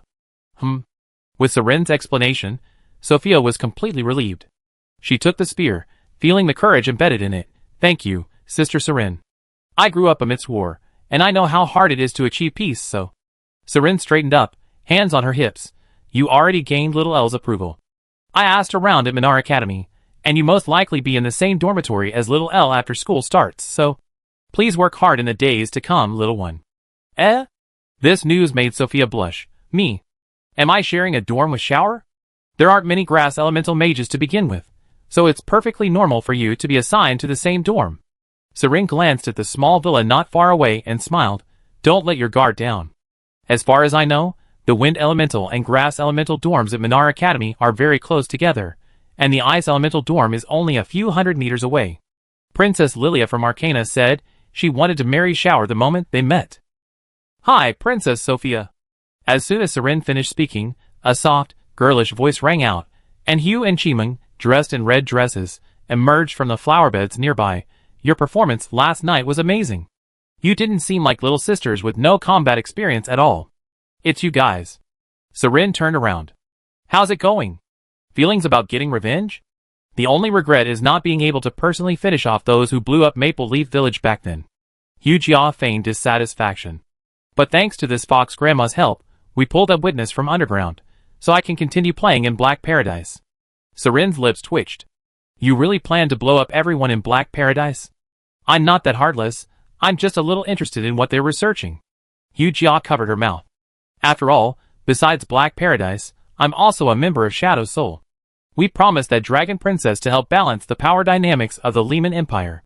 Now, with Black Paradise's technology as a safety net, things are bound to get very interesting. As she spoke, Hugh Jia pointed curiously to the small villa behind the garden. Is that Dragon Princess still sleeping? Yes, I usually don't get up until the afternoon. Seren chimed in. Is there anything you need me to tell you? I already owe her 3 times. I don't know what to say anymore. Hugh said helplessly. Just wish her a speedy recovery. I'm also planning to visit Minar Academy in a few days. It's said to be the strongest magic academy for humans. Chimeng stepped forward. I never imagined that the human race could develop to this scale in just a few thousand years. I originally thought they were just a barbaric species that only knew how to fight and kill. You, a 9-tailed fox clan leader, is going to Minar Academy? To see what? Surely not to watch the magic apprentices burn down hornets' nests with fireballs, is it? Seren was somewhat surprised. Is it something else entirely? Huh? Did you see through me? Chimeng deliberately feigned surprise. Is it that obvious? You practically have I want to be intimate with Little L written all over your face. Seren sighed. It looks like Minar Academy is going to be in for some trouble this year. Chapter 256. The scene of Sophia fighting the monster wolf left a very deep impression on Ellen. She vaguely remembered that the two first met at the grass element testing point at Minar Academy. This little girl's voice trembled slightly when facing the testers. She was the kind of shy girl with social anxiety. At the time, some spectators said Sophia was a princess of Atlantis, and Ellen assumed she was a pampered child who had been spoiled since childhood. Later, during the freshman wilderness survival training test, Sophia's performance showed absolutely no signs of being a spoiled princess. Although she was socially anxious and shy, she knew what she should and shouldn't do. Ellen had seen many children like this during her time on Earth, almost all of them her age. So, during the wilderness survival training, Ellen guessed that Sophia must have gone through something, and she knew that such a small test shouldn't be a big problem for her, but she never expected this little girl to perform so well. Not only did she resolve the monster crisis in front of so many cameras and citizens, but she also brilliantly demonstrated her courage to everyone. Therefore, regarding Sophia's earlier statement, I have made my choice, Ellen believed that she had indeed given it serious thought. Ring ring. As sunlight slanted onto the windowsill of the small room, Ellen opened her golden eyes on the small bed. The mystic river, the Eldar Elves. In the warm sunlight, the Dragon Princess's dream about the mystic river from the previous night resurfaced in her mind. Last night, after Ellen saw Sophia pierce the invincible tyrant's heart with a single shot, and the audience erupted in thunderous applause, she turned off the projection crystal beside her and went to sleep. In her dream, she once again arrived at the shimmering center of the universe. This time, the little elves who called themselves Eldar explained to her what the mystic river was, and what little Eldar had done. The mystic river is the meeting place of all worlds and universes. Some people call it a dimensional rift because the only way to get here is to carefully crawl through a crack created in the wall. That's the Earth world, that's Little L's world. Currently, only Little L has the ability to travel between worlds. Back then, Little L's parents accidentally opened the dimensional rift, allowing Little L to enter. At that time, Little L was very, very small, weaker than many of our Little L's. We used the power of Eldar to nurture Little L little by little. Because we are all Eldar, we named you Little L. Later, Little L grew up under our care and became a mysterious river spirit just like us. Because Little L absorbed the essence of almost all the elemental spirits, he could use everyone's power. In her dream, Eline knelt on a small paper boat, listening to the surrounding elemental spirits, the Eldar, chattering about their past and present lives. Through these little spirits' descriptions, Eline learned that the world in her dream was a place like a transfer station. It connects to Earth, to the continent of Eve, and to trillions of universes and new worlds. Some universes, like Earth, lack magic, martial arts, and strange monsters or demons. They are governed only by ironclad cosmic laws and natural laws, where humanity can only develop technology to improve their lives. Some worlds are entirely magical continents, inhabited by countless magical or divine beasts, where humanity can only eke out a living like ants under the rule of these savage monsters. Some worlds contain races such as the Mechs, winged races, elves, and humans, with each race maintaining a delicate balance through mutual checks and balances. Some worlds haven't even given rise to humans, existing only as a desolate wilderness. This transfer station connecting all worlds is the Mystic River. The power used by the elves is called Mystic Power, or Primal Power. The Mystic River is like the trunk and roots of a great tree. Each leaf that grows from this tree is a world in itself. Furthermore, time within the Mystic River is out of sync with the outside world. Without familiarity with its rules, one will never know what time it will be upon entering. Coincidentally, the Mystic River was in its nascent stage at the time, meaning a relatively early period, and Erin was the first intelligent being to enter. Back then, Erin, still a remnant soul, entered the Mystic River by chance due to Nasod and Fafnir's space-tearing technique. The fairies saw her as an abandoned child and helped this remnant soul, who had merged with the spiritual power of Nasod and Fafnir, through a dangerous period. After that, Eline and the elemental spirit Elda became good friends. Then came the story of the Mystic River facing a crisis, and Eline and Elda fighting side by side, risking everything to save the river, ultimately succumbing to exhaustion and falling into the stars. Little Elda entered this world, which is Earth. The Elda spirit in the dream brought up the scene from that time. It can be seen that Eline's body, which was originally like the Elda spirit, was reduced to a last glimmer of light, like a flickering candle, so small it was almost invisible. This glimmer of light fell into Earth's universe, and drifted towards a dying baby lying in the mud near a small village. The baby's cries attracted passing vehicles, and two drivers, unable to bear the sight, took the baby home and took it to a nearby orphanage. It took us a long time to rescue Little L from Earth's universe. Yes, yes, said the little sprite in the Mystic River. That's the bond between us and Little L. Although Little L is still very weak after returning, at least he can go home. Little L is still recovering. We wait for the day Little L fully recovers. Then, we can all watch the stars together on the boat again. On the small bed on the second floor of the Atlantis villa, amidst the melodious sound of a piano, Eline seemed to recall the dream memories deeply etched into her mind several times over. So, this is my birth, born in Dragon Forest, traveling for a very long time in the Mystic River, passing through Earth, and finally returning to Dragon Forest. Thinking of this, Eline raised her little head, looked at the sunlight on the bed, and revealed a contented smile. Good morning, Atlantis. Chapter 257. Today, the Atlantis Royal Garden was filled with ethereal harp music.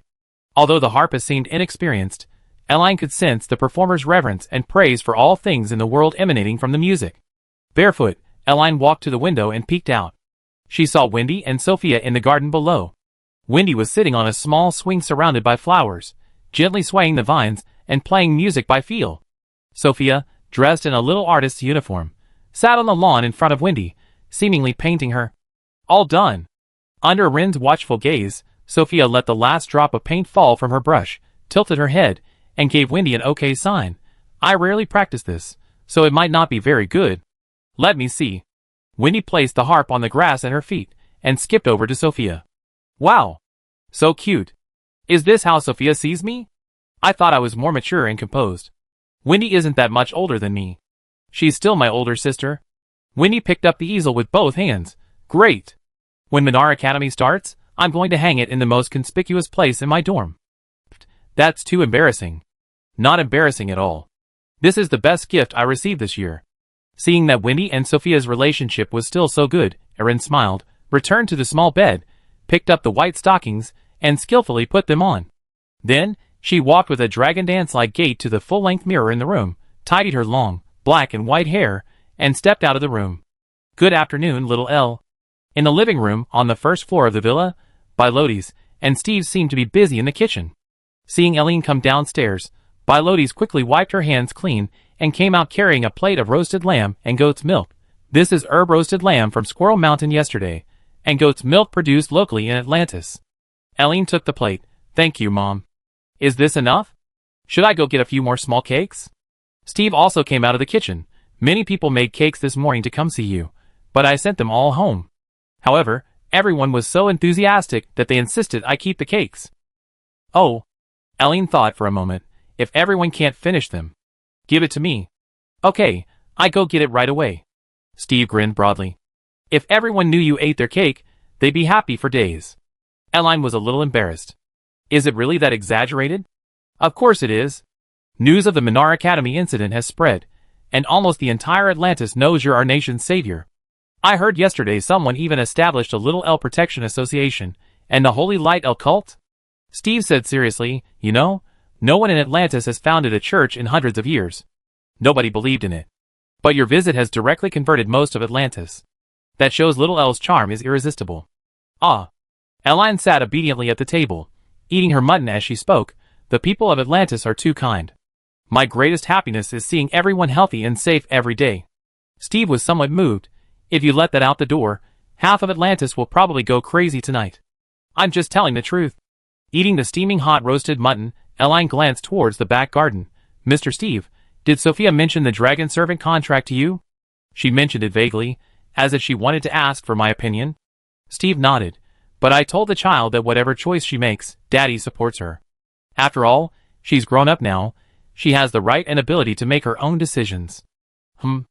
Eileen blinked. You are a good father. Haha, my wish is actually very simple. Just to make Sophia happy, that's enough. Steve turned and walked towards the back garden. Then I go get you the little cake. Thank you. Watching Steve walk away, Eileen tentatively asked Bilotes, Mr. Steve and Mr. Linton seem alike. Absolutely, they're practically identical, and before meeting Little Elle, they both bore immense pressure alone. Bilotes understood the subtext in Eileen's words. What's wrong? Does Little Elle think Wendy will make the same choice as Sophia? Bilotes didn't know about the dragon servant contract, but as a mother, she could guess from the children's whispers and Eileen's recent actions that Sophia might make some kind of decision because of Eileen. And this decision will most likely affect each other's entire lives. Wendy and Sophia look alike. After quickly finishing her roast lamb and drinking her goat's milk, Erin carried her tray to the kitchen. Thank you, Mom. Just leave it there. I wash it in a bit. Bilotes proactively took out a towel to wipe the little girl's mouth, then cleaned her face with a wet wipe. Okay, Wendy and Sophia are in the back garden. Go on. Erin nodded. If Mr. Steve comes back later, ask him to wait a little while. Sophia and I have some private things to say. Okay. Bilotes gave a relaxed look. I hold Mr. Steve off for you. Hee. Coming out of the kitchen, Erin walked along. Wendy and Sophia were blowing bubbles together at the back door of the villa. Good afternoon. Wow. Little Elle's up so early.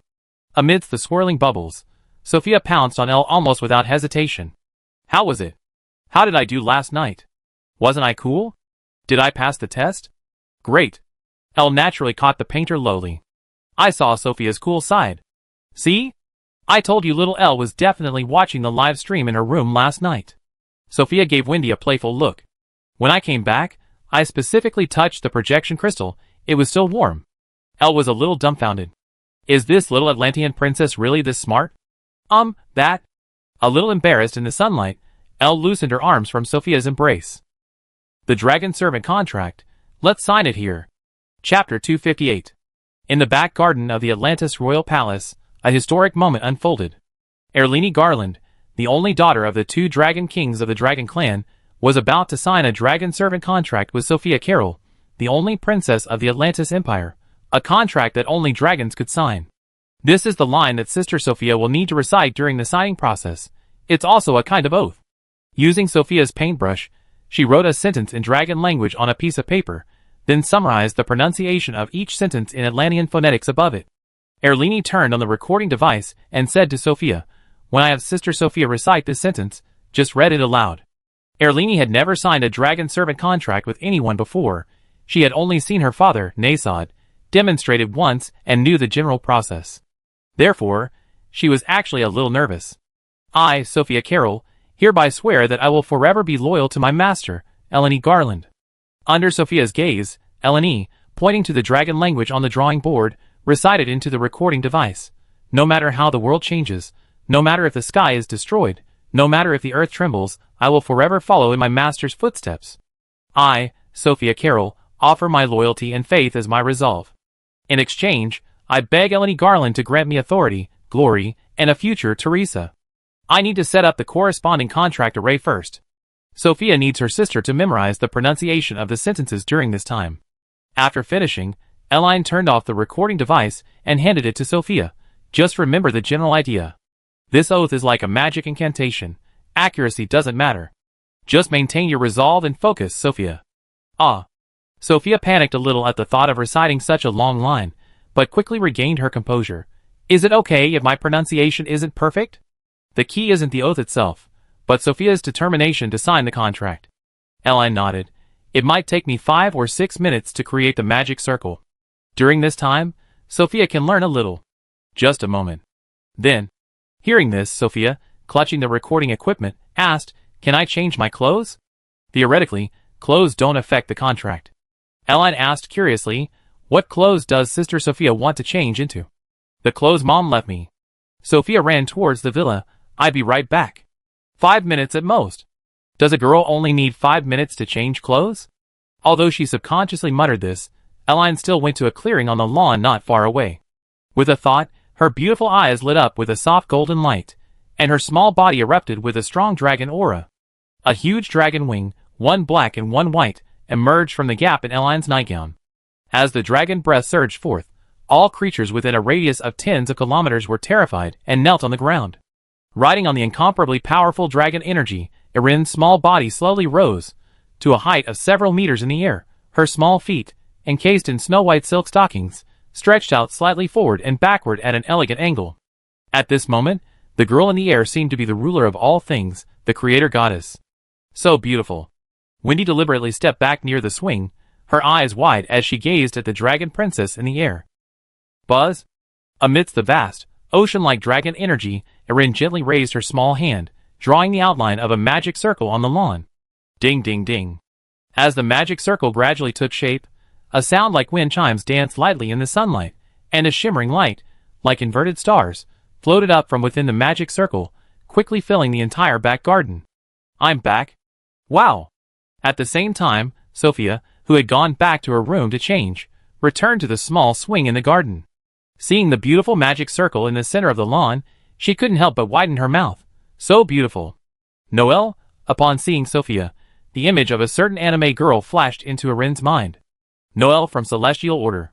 Sophia, with her long, light blue hair tied in neat pigtails, and wearing a simple white dress, immediately reminded Irin of the anime Celestial Method she had watched on Earth. Moreover, perhaps because she was in such a hurry, Sophia hadn't even put on shoes when she came out. Just stand in the center of the magic circle. Feeling the warmth brought by those memories from Earth, Irin gestured with her eyes to the center of the magic circle in the open space. Okay. Sophia walked straight towards the magic circle without hesitation. Almost the instant the little girl's snow-white feet stepped onto the edge of the magic circle, the golden light that had been continuously surging from the center of the circle instantly rushed towards her body. These shimmering starlight and energies, upon contact with Sophia's skin, quickly penetrated her. The overwhelming dragon breath instantly caused the little girl's eyes to glow with a golden light, and her originally human pupils rapidly transformed into the vertical pupils of a dragon. Despite the somewhat painful process, Sophia still forced herself to walk step by step to the center of the magic circle, raising her little head to look at Eline in the air, seemingly awaiting the next instruction. "If you're ready, recite the oath you just recited." Under Eline's control, the magic circle emitted a dingling sound, like wind chimes being blown, and more energy and dragon energy were injected into Sophia's body, beginning to reshape the girl's magic circuits. I, Sophia Carroll, hereby swear that I will forever be loyal to my master, Eleni Garland. Sophia repeated the sentence Eleni had just recited in dragon language, her pronunciation surprisingly accurate. No matter how the world changes, no matter if the sky is destroyed, no matter if the earth trembles, I will forever follow in my master's footsteps. I, Sophia Carroll, offer my loyalty and faith as my resolve. In exchange, I beg Eleni Garland to grant me authority, glory, and a future. Teresa. After reciting the last sentence, her small body seemed unable to withstand the immense energy infusion. Sophia could no longer hold on, and slowly knelt before Eleni. However, even though she could no longer hold on and knelt, Sophia maintained her head-up posture, awaiting the instructions of her master in the air. I accept your oath. Seeing this, Eleni casually summoned an ice spike and cut her finger. Drip. A drop of dragon blood fell from the sky, landing on Sophia's forehead and seeping in. The magic circle erupted with dazzling light, and a tidal wave of energy surged into the girl's body on the lawn. Eleni also slowly descended. Contract complete. Chapter 259. As the golden light on the lawn gradually faded, Sophia, at the center of the magic circle, could no longer withstand the surging dragon magic within her and fainted. Erlen quickly reached out and pulled the girl into her arms. The golden magic circle in front of them vanished in a burst of dazzling starlight. Thank you for your hard work. Erlen whispered a comforting word in Sophia's ear, then turned to Wendy, who was not far away. Mr. Steve should be back by now. Could you bring over some small cakes and the mung bean soup I made yesterday? Oh. Only then did Wendy recover from her shock. She quickly ran towards the villa, turning to the side as she ran. How much? Should I bring it all? Just enough for afternoon tea, mainly to help Sophia replenish her energy when she wakes up. Okay, I go right away. Wendy finished speaking and quickly slipped through the back door of the villa, riding the wind element. Watching Wendy leave, Erin adjusted her posture slightly, sitting down on the lawn in a duck-like position, resting Sophia's head on her lap. Feeling the girl's even breathing, Erin reached out and gently smoothed her long, flowing hair. Although the ritual was over, Sophia's body was still emitting a faint golden light, and a vibrant dragon aura was constantly seeping out. Erin sensed an aura similar to that of a familiar emanating from Sophia. This indicated that the contract had been successfully completed. Erin's slightly tense mood relaxed considerably. She knew that this kind of dragon servant contract primarily utilized the abilities of the dragon race. The specific principle was to use Erin's dragon body as a medium, allowing dragon breath to modify the magical circuits within Sophia's body. This modification was similar to major surgery, not only forcibly increasing the magical circuits and channels within Sophia's body, but also strengthening her human form and incorporating some dragon aura and abilities. That's why Sophia couldn't withstand it and fainted. At this point, Sophia, strictly speaking, was no longer purely human. She possessed dragon energy and could use some dragon abilities, making her a being somewhere between human and dragon. Of course, as the price, Sophia also entrusted her future to Erin. Under the warm sunlight, to Erin's surprise, Sophia, lying on her lap, slowly opened her eyes after a short while. The girl's golden vertical pupils emitted a bright light. Then, as if completing a finishing touch, the light gradually faded, and the girl's golden eyes returned to their human form. After her eyes recovered, the little girl first looked at Erin above her head, then forced herself to sit up. Did it work? Yes. Erin nodded. Congratulations, Sister Sophia. There's a strange energy in my body. Sitting on the lawn, Sophia raised her snow-white hands to her chest, clenched her fists, and then relaxed them, then pushed off slightly with her feet, seemingly preparing to stand up. However, perhaps she hadn't yet adapted to the domineering power within her, or perhaps her newly modified body was still weak. Sophia wobbled and fell back into Erin's arms after only a short while of standing. You just signed the contract. You might be a little weak. Rest for a bit. Eleni smiled. Once Minar Academy starts, we can practice magic together after class every day. The reason she made Sophia express her determination was because Eleni had a general premonition in her dreams these past few days that she might one day return to the Mystic River or travel to other unknown worlds. If Sophia wanted to follow her then, she would need sufficient ability and courage. Therefore, Eleni set certain requirements for girls who wanted to sign a dragon servant contract with her. Thank you. Sophia was touched by Eleni's comforting words. Little Eleni has done so much for me. Aren't we friends? Eline grasped the girl's hands. It's only right for friends to help each other. Hearing this, Sophia lowered her head, lost in thought. I'm back. At that moment, Wendy emerged from the back door of the villa, carrying a tray filled with several small cakes and mung bean soup. Is Sophia awake already? Wendy quickly returned to Eline's side, placing the tray on the warm lawn, and asked curiously, How are you feeling? It seems, aside from a strange power within me, and a slight weakness, like after a serious illness, I don't feel anything particularly special.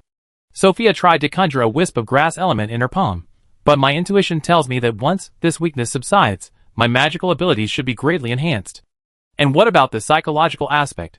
Wendy placed a slice of cake on a disposable paper plate and handed it to her. It's like what Little Ire said before. That she really likes Little Ire, or unconsciously wants to be close to Little Ire, thinks Little Ire is unparalleled. Or something like that, right? I already thought that before signing the contract. This time, Sophia said almost without hesitation, so now I really don't have any very strong feelings maybe? The feelings are a little too intense? Erin was a little embarrassed. Control yourself. Control yourself, these are all side effects of the Dragon Servant contract.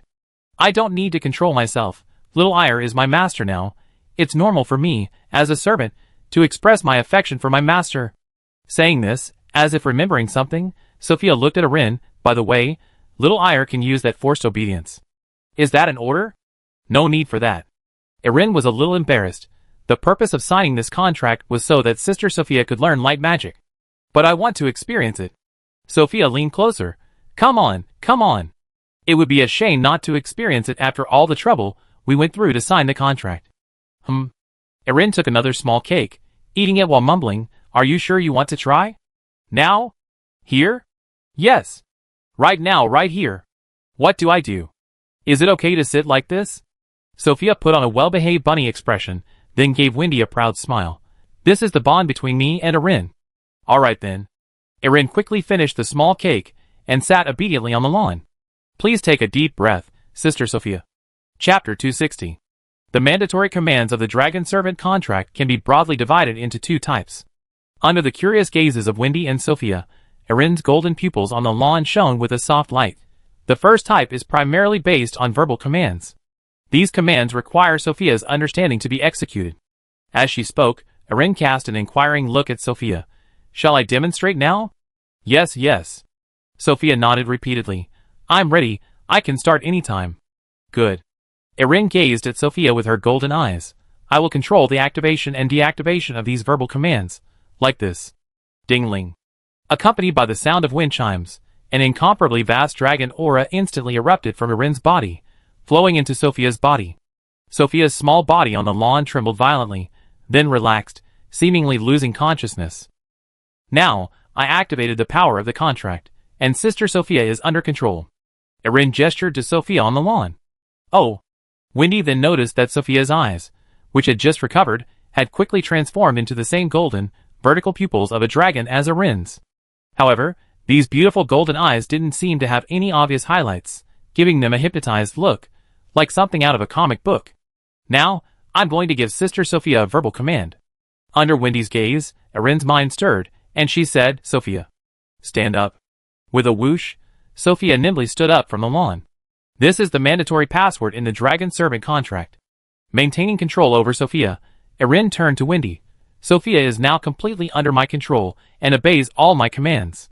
In this state, while Sophia retains bodily sensation, she cannot move freely. As soon as she finished speaking, Erin raised her small hand and said to Sophia, Sophia, use the catalysis spell from the grass element on the lawn 1 meter behind you. The exact same scene as before repeated itself. After hearing Erin's words, Sophia turned around almost without hesitation, stretched out her small hand, and used the grass element spell on the target area. Nourished by the grass element, the grass in front of the girl began to grow wildly. Erin then said, All right, Sophia, now use the light element on the lawn.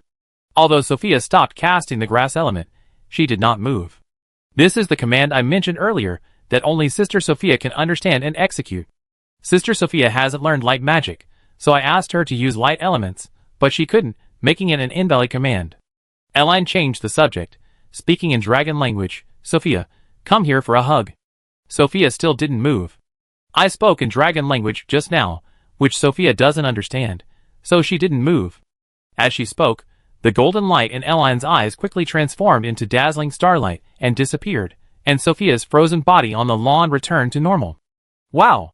Sophia, having just regained her freedom, quickly turned around. What an amazing experience! It's like someone took over my body. I couldn't move, but I could feel myself breathing, moving, and even using magic. Right?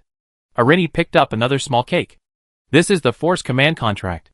As long as Sister Sophia can understand me, she will unconditionally carry out my commands. I completely understand. Perhaps a little excited, Sophia's face flushed slightly. Little Irini said, there are two kinds of Force commands.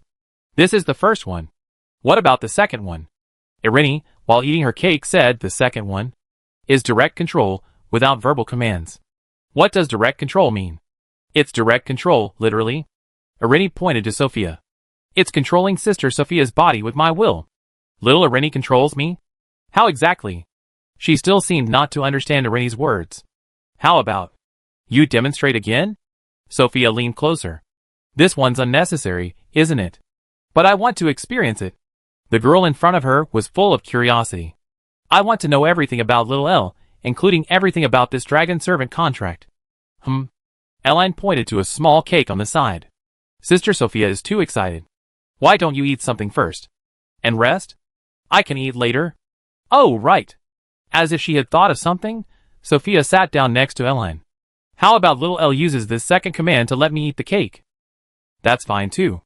Seeing that Sophia was indeed very interested in this kind of magic, Elaine put down the food in her hand, and her glasses transformed back into the vertical pupils of a dragon, shining with a soft golden light. This second type of force command can basically be considered as me directly controlling Sister Sophia. As the light in her eyes shone, another stream of dragon energy flowed into Sophia's body. The girl's body trembled again, her small head drooping limply. Now that Sister Sophia is under control, I can transfer my spirit to her. As soon as Irini finished speaking, Sophia's head lifted again. Now I'm controlling Sister Sophia's body. The next second, Sophia spoke, using Irini's adorable tone. I can control Sophia's body to use grass elemental magic, and I can also speak dragon language.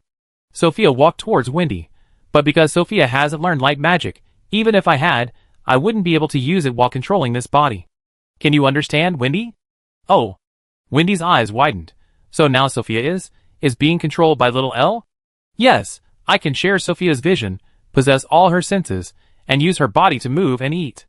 Elle controlled Sophia's body to sit down, and picked up a small cake. Eating cake in Sophia's body makes me feel sweet and happy. I understand. Wendy pondered. Is there a distance limit to this second type of control? As for me. Sophia tilted her head, thinking for a moment. It's probably about 30 or 40 kilometers, right?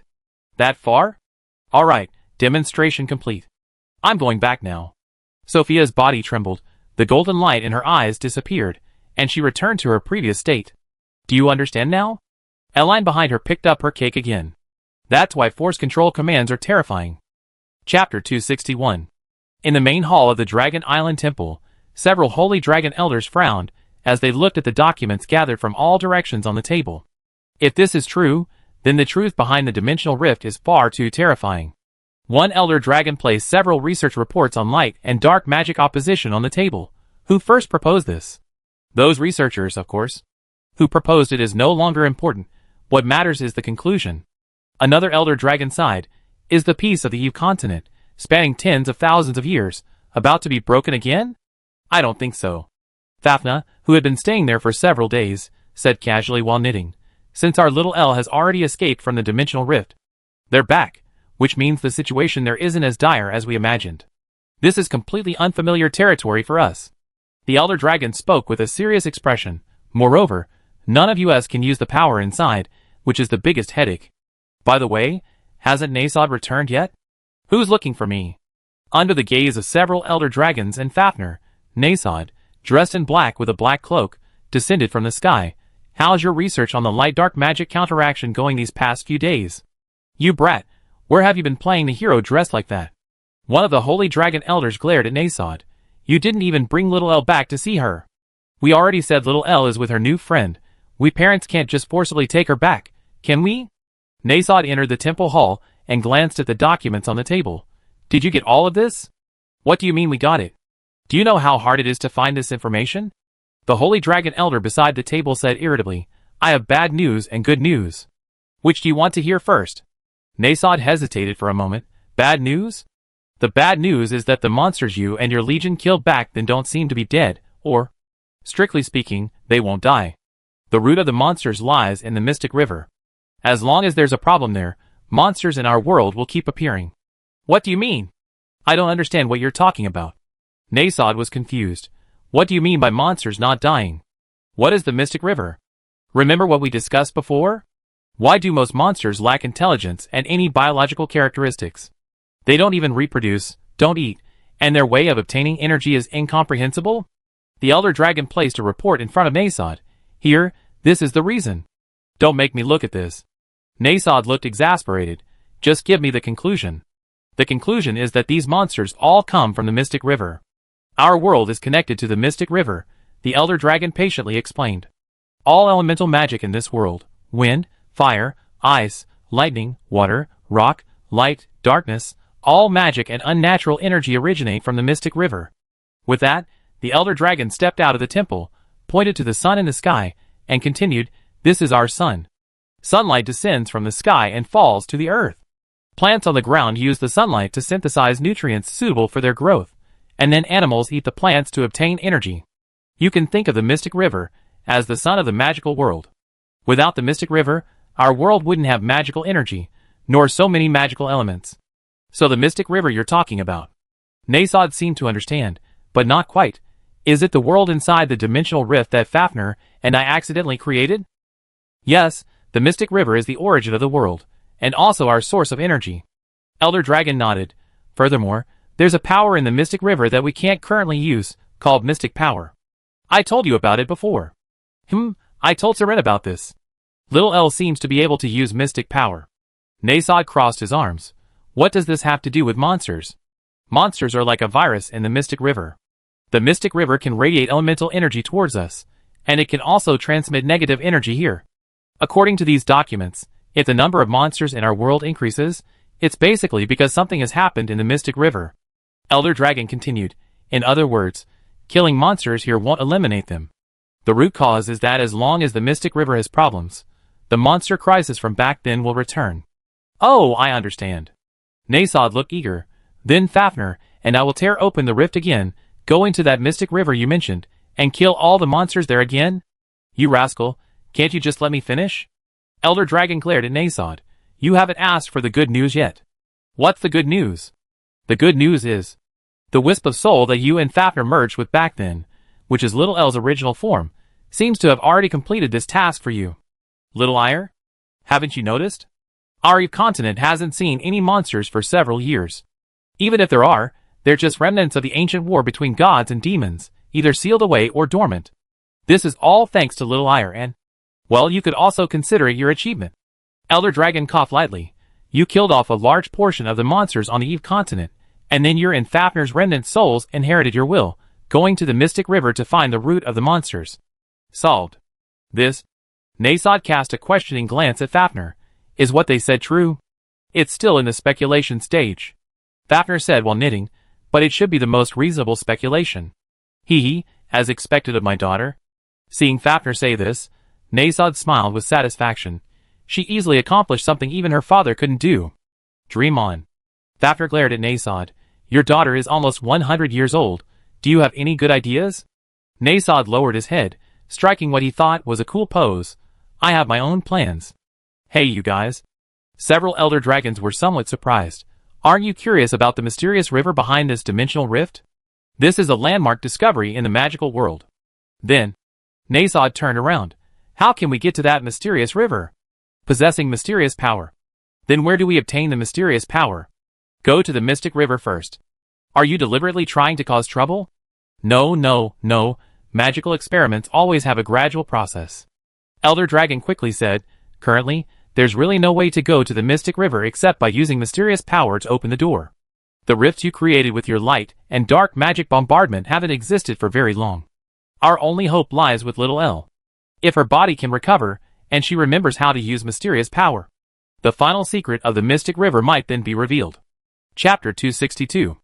After Sophia's health improved somewhat, everyone had a simple dinner together at the villa. Then, Steve arranged a small little fan meet and greet in the back garden of Atlantis. This meet and greet was decided upon after a brief discussion between Eileen, Sophia, and Steve. Its main purpose was to reassure the people of Atlantis. After all, Atlantis, as a small country, had experienced so many ups and downs in less than a week, inevitably leading to various suspicions among the populace. Can I really meet Little L?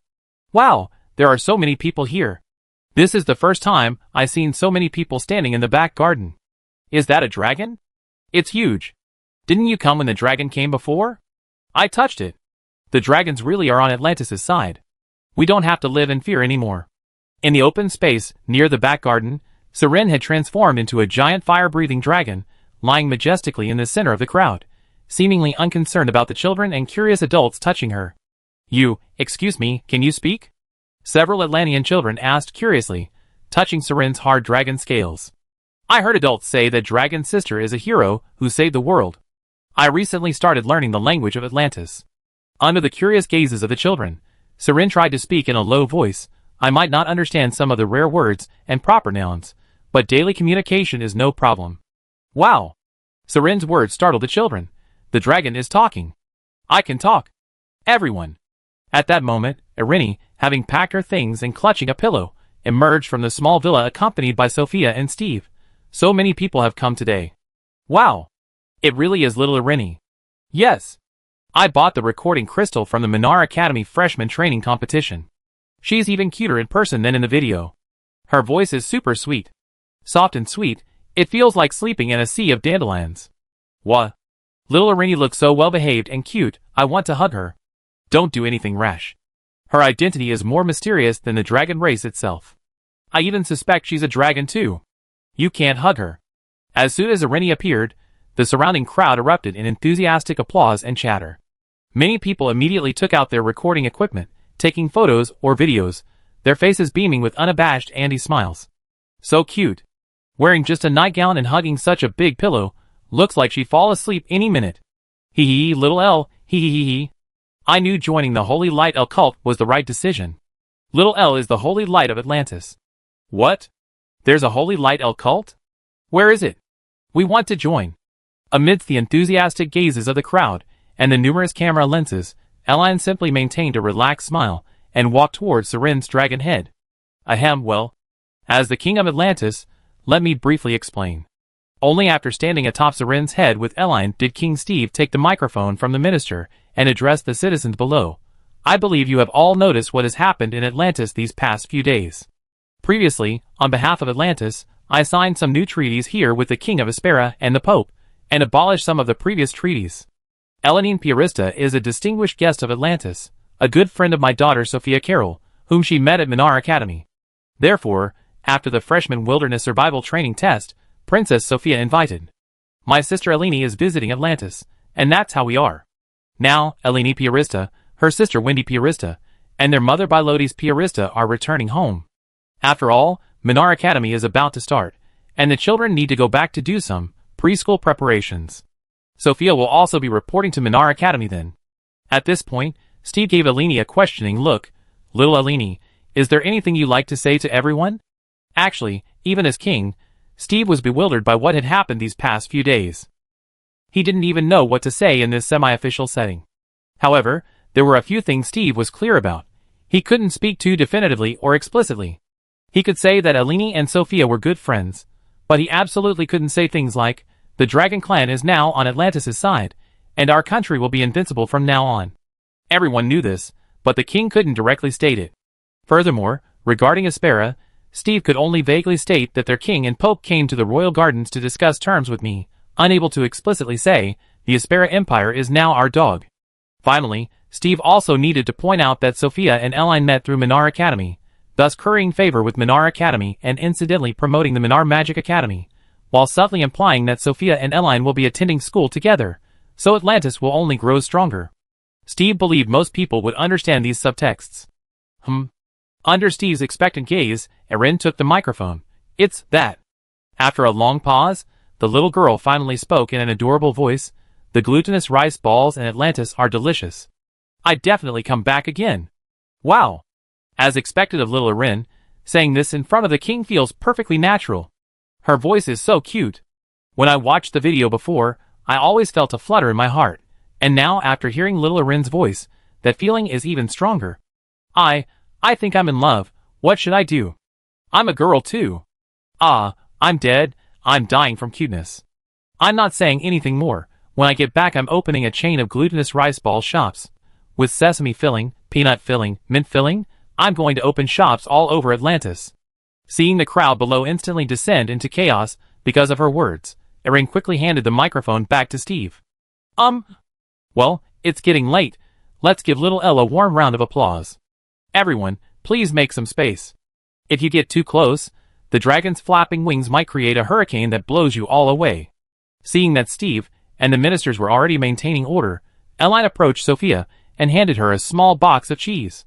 Dragon milk cheese, it's sweet, and it helped you adjust to the dragon energy in your body these past few days.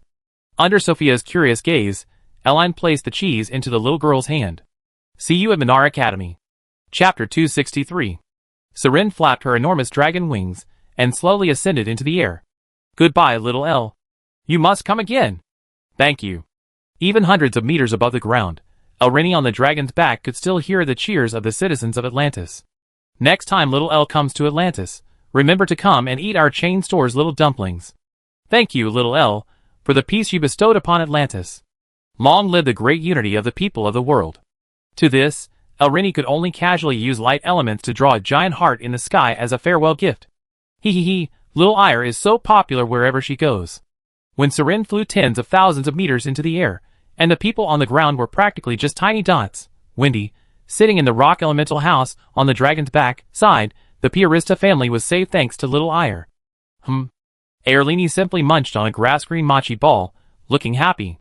Speaking of which, has little Ire's strange sleepiness improved? Wendy looked at the little girl beside her with some concern. From my perspective, little Airlini has indeed been waking up earlier and earlier lately, but we don't know how we can help. Well, if possible, could you tell us about your experience living with everyone in Dragon Forest compared to what you experienced there? Being with everyone is great, Airlini said while eating her mochi ball. I can feel my body recovering. Regarding her strange sleepiness, after the constant hints from the Eldar sprite in her dreams, Elline had already guessed the general idea. Her soul originated from the fusion of Nasod and Fafnir's remnant souls. In essence, she was indeed the Dragon Princess of Dragon Forest. However, the problem lay in her past experience in the Mystic River, where she underwent extensive training, resulting in an exponential enhancement of both her original power and soul power. After returning from the Mystic River, while the dragon egg laid by Fafnir could indeed accommodate Elline's soul, even a dragon's body was far too different from a soul enhanced by mystic power. Prolonged wakefulness meant Elline's body was under constant overload, leading to her lethargy. This is somewhat similar to overclocking a computer, increasing performance by adding voltage. The reason Elline could rapidly learn various magics, martial arts, and languages during her waking hours was because her body, driven by her powerful soul, was constantly overclocked. However, this overclocking phenomenon won't last forever. Airlini can feel her body adapting to the power of her soul, while her soul is slowly adapting to her dragon body. In other words, even if Airlini does nothing, once her dragon body grows up strong enough, or her soul fully adapts to her new body and stops overclocking, her excessive sleepiness will be alleviated or even completely cured. But if we want to solve this problem through external forces before that happens, we need some rather special methods. Unfortunately, Elline can't think of any such special methods for the time being. Speaking of which, Wendy lowered her voice, curiously asking while eating a small dumpling, if I also sign a dragon servant contract with little Ire, can little Ire control me like she controls Sophia? The effects of dragon servant contracts are mostly the same. Erin nodded. Although some people might have different magical talents, as for force control. According to my father, currently no race can disobey the control command. No, what I mean is... Wendy quickly organized her thoughts. If I also sign a dragon servant contract with little Ire, and Wendy and I stand in front of little Ire at the same time, can little Ire control both of us simultaneously? Erin recalled the feeling at that time. Yes, she can. Is there a limit to the number? That seems to be related to the strength of our willpower. Erin thought carefully for a moment. For me, theoretically, I can control more than a dozen people at the same time without any problem. Is the second type of control the same? The second type of control? That's Little Ire's sole possession. That's Sophia's sister thing. Wendy perked up her ears, seemingly not wanting to miss a single detail. I remember when Little Ire controlled Sophia's sister, Little Ire's body was sitting on the ground. I can control my own body in that state too, it just requires a little bit of my attention. Erin quickly finished the rice ball in her hand, then lightly tapped the table with her left and right hands. It's like drawing a circle with your left hand and a square with your right. If you relax, draw with your left hand first, then your right. If you concentrate, you can do both hands at the same time. So that means... Wendy's eyes widened. In that state, can little Erin control her own body and also control Sophia's body? Absolutely. Erin noticed that Wendy seemed very good at observing all sorts of strange details, and couldn't help but ask curiously, "What's wrong?" I'm thinking, is this control related to little Erin's mental state? Wendy adopted a thoughtful expression. Little Ire mentioned before that she could control Sophia's sister from a distance of 30 or 40 kilometers. What factor influences this distance? Magic? Mental power? Or dragon energy? It should be mental power. Erlini understood Wendy's meaning. The control distance seems to be similar to the range of influence from playing the harp before. It's not constant, and it seems to increase with practice. So it's something like mental power or soul power. And it has nothing to do with the body? That's a reasonable understanding, right? Then if Little Ire controls both her own body and Sophia's sister's body at the same time, she needs to focus her mind, which would be extremely tiring, right? If it's just two people, it hasn't reached that distance yet. That's exhausting. I mean, compared to controlling two bodies simultaneously, controlling only Sophia would be a little easier, right? Yes. So I was thinking. Wendy had a sudden inspiration. If Little L spent the whole day controlling Sophia's body, and just lay there like this, trying to clear his mind as much as possible, wouldn't his waking hours be longer? Huh? Wendy's words surprised Eline. I hadn't thought of that. Besides, who controls someone else's body for a whole day? Then, Eline added, that's so unfair to that person. If it were me, I'd be very willing. Wendy blinked. All right, now I have a reason to become Little L's dragon servant. Chapter 264. As the sun, like a glutinous rice ball, slowly rose from the east, the more giant lizards of Wiltonhera Island welcomed a new day. Mommy, I did it. I did it. A cute little girl's voice rang out, and a little girl with a long brown tail and golden vertical pupils popped out of the grass with a poof. I became human. The little girl looked to be about 10 years old, with dark green hair, a petite figure, bare feet, and very long eyelashes. However, the scales covering her body, and the long tail behind her seemed to indicate. This little girl was not an ordinary human. Yes. Under the little girl's gaze, a gigantic Mora lizard with dragon horns slowly emerged from the cave and spoke in the Mora lizard's language. But child, I must remind you, that person is a dragon. Dragons are very busy. Our encounter with them before was purely a stroke of luck. In other words, no matter how hard you try to transform into a human in this lifetime, it's highly unlikely you ever see that person again. It's all right, Mom, it's all right. The little girl in the grass simply shook her head at her mother's somewhat cruel warning. I'm already very satisfied. With that, the little girl raised her long tail, using the power of wind elements to spin it rapidly like a helicopter propeller. The wind elements quickly lifted the little girl's body 2 or 3 meters above the ground. Mom, look. Pointing to the tail propeller above her head, the little girl boasted, I spent the whole night with the Dragon King. I'm the most powerful lizard. You naughty child, get down now. The Mora giant lizard mother, praising her daughter, quickly straightened up and grabbed her tail. What's the point of using wind element like this? There is. The little girl said unwillingly, this way I can fly very, very high, and then the Dragon King can see me. Hearing this, the Mora giant lizard mother reluctantly put the little girl down. I already told you. That Dragon King is gone. Dragons and us are two races that almost never interact. We were already blessed to see them. I know. Mom said that even if I grow up and become very, very big, and can stand on my own on Wiltonhera Island, it's basically impossible for me to encounter any dragons again. The little girl, after landing, showed a very innocent smile. But the probability of us encountering a dragon isn't exactly 0, right? The lizard mother was about to say something when a familiar scent approached from afar. This scent made both the lizard mother and her daughter subconsciously look towards the beach of Wiltonhera Island. Someone's coming. Then, the mother and daughter exchanged a glance. Let's go see. On the beach of Wilton Haru, several staff members from Minar Academy were installing various live streaming equipment and signal-based stations in designated locations. Speedboats shuttled back and forth, constantly transporting various supplies from the other side to the island. So, who do you think will win this year's deathmatch mode? While installing equipment, two staff members unconsciously chatted. That mysterious Nasod? Benson? Or Eline? Didn't you see the end? Nasod forfeited. One staff member said, while setting up the live streaming equipment, the first place in this deathmatch is undoubtedly Eline. Just based on her one-hit kill of a level 4 magical beast, I bet no one will dare mess with her. Who? One-hit kill of a level 4 magical beast? Another staff member nearby leaned in. Brother, who are you talking about? Mo Xian? This year's freshman, who else could it be? The staff member who spoke looked incredulous. You? Are you kidding me? This year's freshman can one-shot a tier 4 magical beast? Wait, bro. The staff member next to him gave him, are you talking to a human? Look, didn't you watch the replay of this year's freshman's wilderness survival test? No, why? I went back to my hometown to visit relatives for a few days.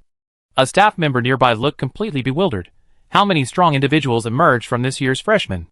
More than just a few. Bro, I'm telling you, you're really missing out if you didn't watch the replay. I strongly suggest you watch it as soon as you get back. Yeah, this year's freshmen are incredibly mysterious, and they confirmed that our Minar Academy is backed by the Dragon Clan. Let me tell you, that girl who one-shot the tier 4 magical beast not only has a mysterious background, but she's also a grass mage with S+ elemental talent. A grass mage, can you believe it? A grass mage one-shotting a tier 4 magical beast. How powerful do you think her grass elemental magic is? The words of the staff at the live streaming equipment left the staff further away dumbfounded. Are you telling me a myth? What myth? Go read it yourself. One staff member couldn't stand it anymore. Fine, I suspect that once the deathmatch mode opens, there will still be a few daredevils challenging Eline. Yes, quite a few people don't care about this news.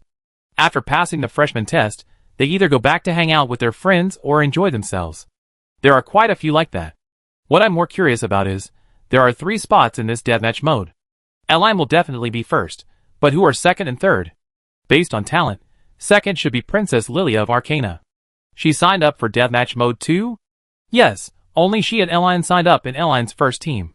Beside the noisy beach, amidst the rustling sounds, a small head popped out of the grass with a whoosh. Mommy, they're humans. The little girl looked around at the people on the beach, then turned to her lizard mother behind her. Should we go up and say hello? Can you even speak human language? Just to go up and say hello? The lizard mother said irritably, look at you. You're only a few weeks old, and you're already learning wind magic and shape-shifting. Now you want to flirt with humans? Can't you be a little more well-behaved like your younger siblings? No way. Mommy has so many children. My siblings are the teachers, and I'm the one who's causing trouble. There's nothing wrong with that. The little girl looked around the beach. So many men. If only a girl came, I could perfect my shape-shifting magic. Just then, a speedboat carrying several girls arrived on the beach with a whoosh. Here they are. Seeing the speedboat, the little girl in the bushes instantly dove into the grass. Mommy, I'm going to say hello to them. I'll be right back. Chapter 265. Today is the day Minar Academy launches its new deathmatch mode. Starting at 8 a.m., Wilton Haru Island, previously used for freshman wilderness survival training, will reopen. Minar Academy staff will select an open area on the island, set up the necessary live streaming equipment, and begin hosting the deathmatch tournament once all registered freshmen are ready or the time is up. Erlini remembers that the deathmatch mode has 3 main rules. First, all freshmen must confine their combat to the designated deathmatch area. The area's boundaries are clearly marked by a circle. Stepping outside the circle results in elimination. Freshmen who are exhausted or intend to forfeit can voluntarily step outside the circle.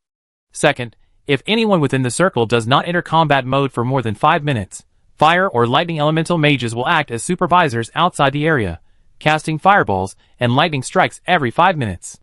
Those confident in their defense, such as rock elemental mages or grass elemental mages with strong recovery abilities, can choose to withstand the supervisor's attacks.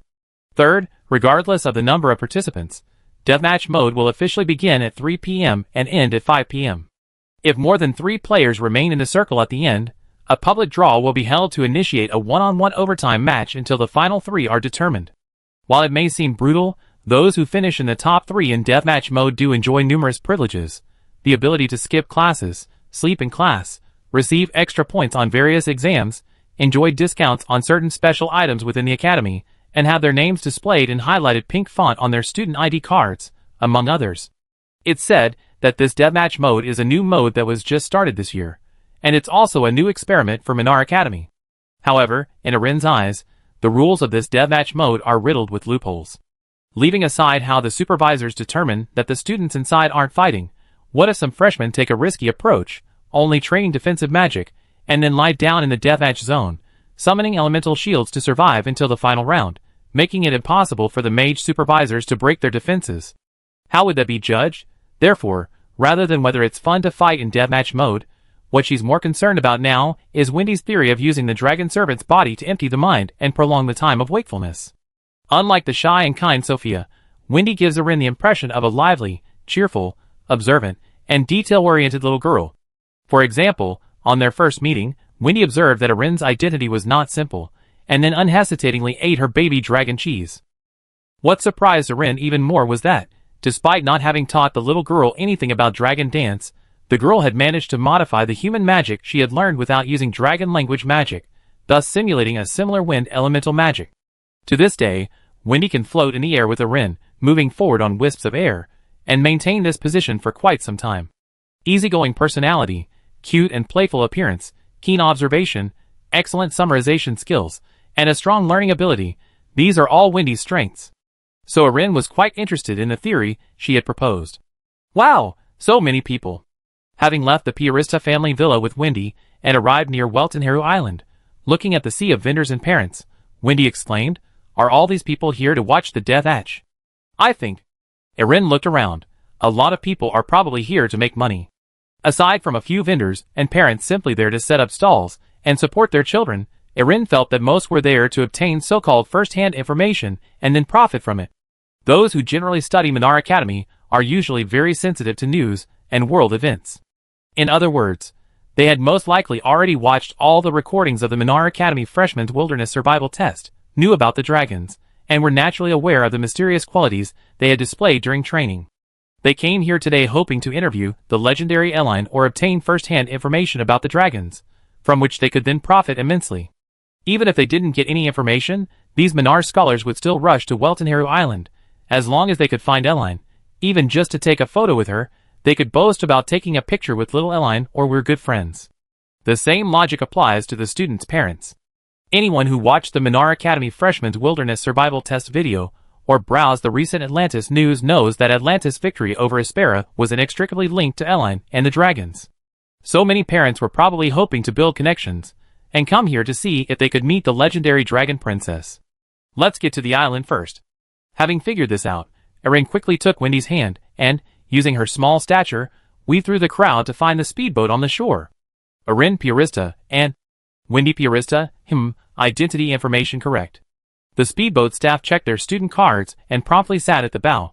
The race starts in half an hour.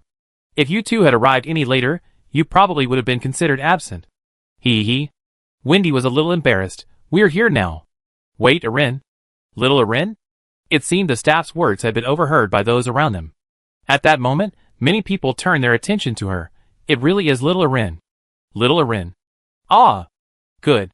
Cunning. She even came in her school uniform. Yeah. I should have known. All the students in deathmatch mode are wearing school uniforms. What was I even looking for in my nightgown? Little Arin, could we interview you? Ah. Facing the swarming crowd, Arin gave an awkward smile. I'm going to be late, so... Everyone, please make way. We can talk about the interview after the match. The crew at the bow started the engine. All right, make way. With a whoosh, the speedboat pulled away from the shore, heading towards Weltenheru Island. Phew, thankfully we weren't spotted. Looking at the large group of passers-by taking photos with their cameras, Wendy breathed a sigh of relief. Looks like being short has its advantages. Arin tilted her head, looking towards Weltenheru Island. Wendy turned around. What's wrong? There seem to be some people we know on the shore. It's that Mora Monitor Lizard, and her little lizard. Chapter 266. Mommy!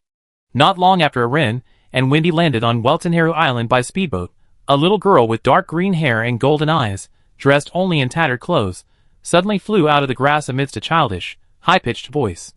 She really flew out. Using the lizard tail behind her as a propeller, she spun rapidly while channeling her wind element, propelling her small body like a cannonball straight towards Erin with a bang, so fast that she even left after images in midair. Although Erin reacted quickly and caught the little girl, she was still thrown back by the powerful momentum, and the two of them fell onto the soft sand together. "Mommy!" The little girl jumped up immediately, her large golden eyes shining with innocent light as she looked at Erin, her face full of excitement. "You're back. I'm not your mommy." Erin, recognizing the little girl, brushed the sand off herself and pointed to the jungle ahead, a mixture of amusement and exasperation on her face. "Isn't your mommy over there?" Clearly, this was a Mora monitor lizard that had learned shape-shifting. Actually, calling it a Mora monitor lizard wasn't entirely accurate, because this lizard carried a faint dragon aura, suggesting it was an evolved species of the Mora monitor lizard, albeit one that had undergone artificial intervention. It seemed to be somewhere between a pseudo-dragon and a Mora monitor lizard. What intrigued Erin most was that Weltenheru Island was supposed to be an isolated island, where no intelligent beings usually came. How could this lizard have learned shape-shifting without any instruction? Although, well, her shape-shifting wasn't particularly skillful, many parts of her body were still covered in scales, her hands resembled lizard claws, and even her lizard tail was still intact. But for a lizard less than a week old, this was already quite remarkable. Lizards are different from humans. Human babies can only cry at birth, and need several years to walk and speak independently, but most lizards can run and jump right out of their eggs, or you could say their birth date is the day they were laid by their mothers as eggs. "Lord Dragon King, you're my second mother." Seeing that Erin could speak the lizard language, the little lizard became even more excited, shaking its head and asking, "Does Mom remember me?" "Of course I remember." Erin smiled. "One night you stayed close to me." "Wow." Stars lit up the little lizard's eyes. "Mom is so great. She really remembers." "I told you, I'm not your mother. My name is Erin." "Erinini? Erinini?" "Erlini. Erlini's mother." At this moment, Wendy also stepped off the speedboat, curiously examining the lizard girl. "Who is she?" "One of the children of the Mora giant lizard in the cave."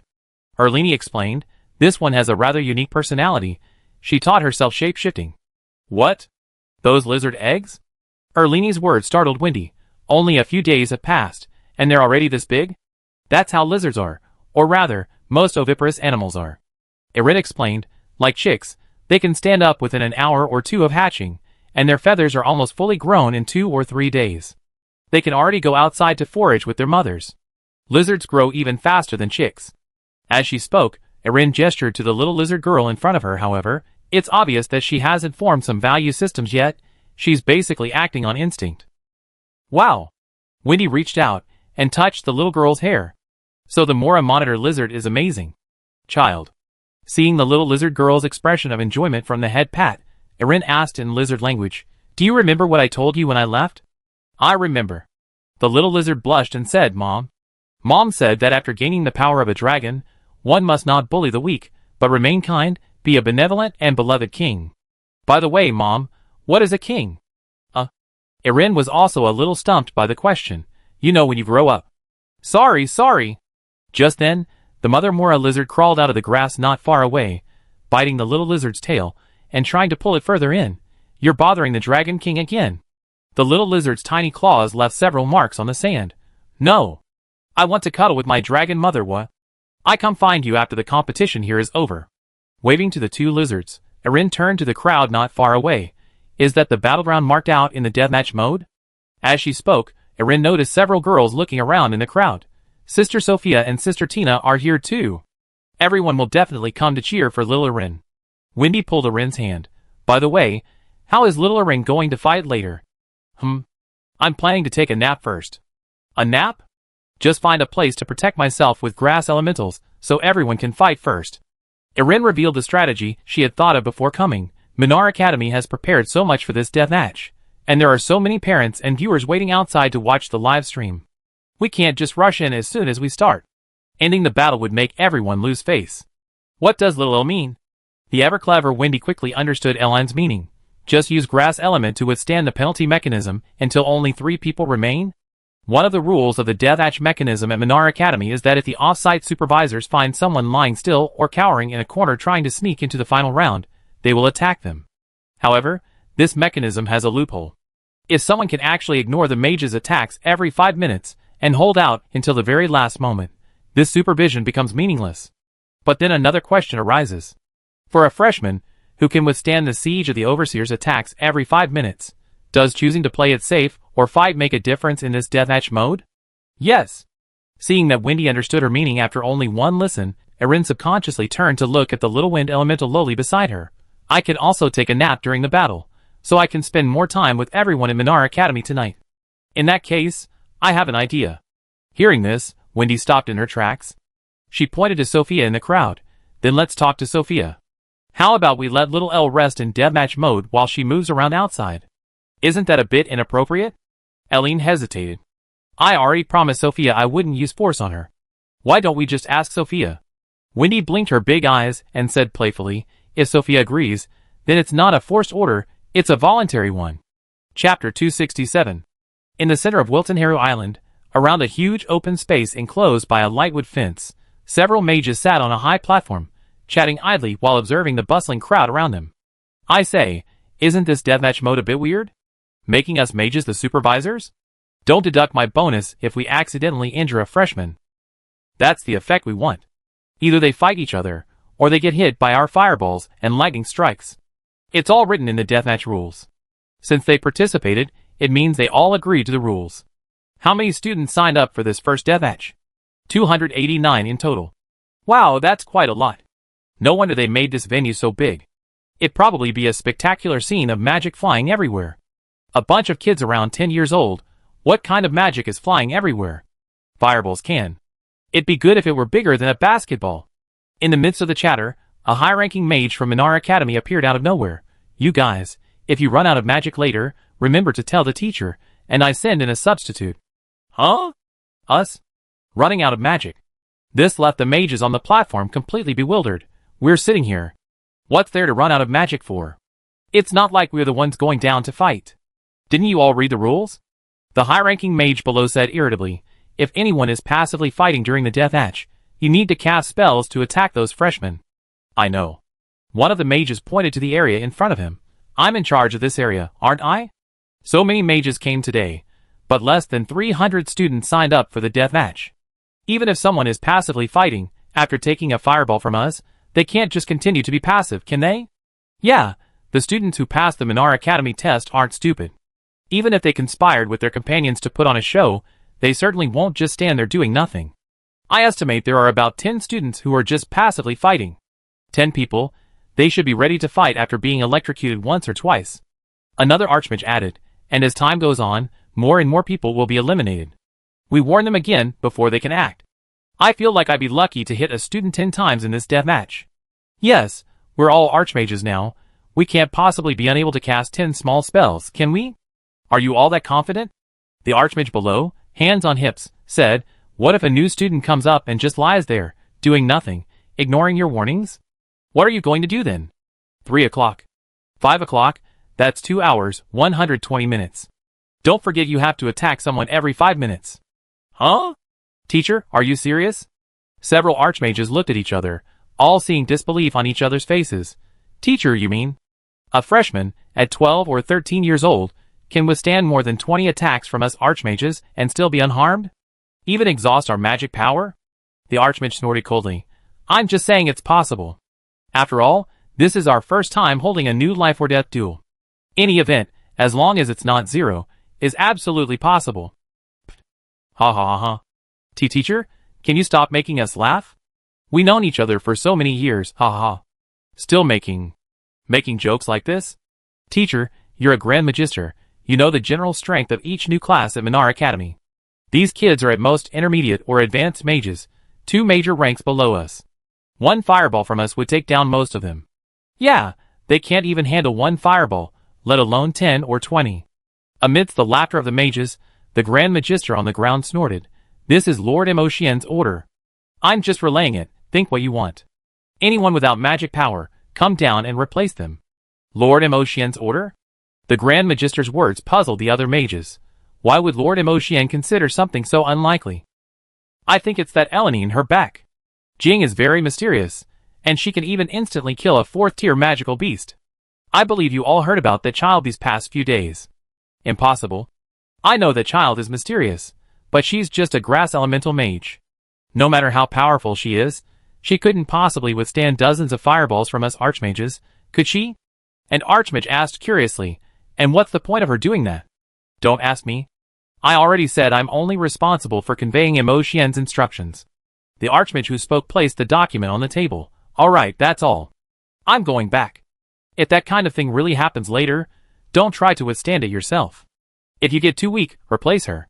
How could we be weak? We have so many archmages here. We can't possibly be unable to break through the defenses of a grass elemental newbie just by her standing still, can we? Exactly. In my opinion, Lord Emotien is just too cautious. I agree. At the entrance to the Death Hatch, not far from these mages, after hearing Wendy's explanation, Sophia grabbed Arin's hands almost without hesitation. If this can help little Arin, I'd be happy to use my body for a whole day. Ah, it doesn't need to be a whole day. Arin felt a little embarrassed by this.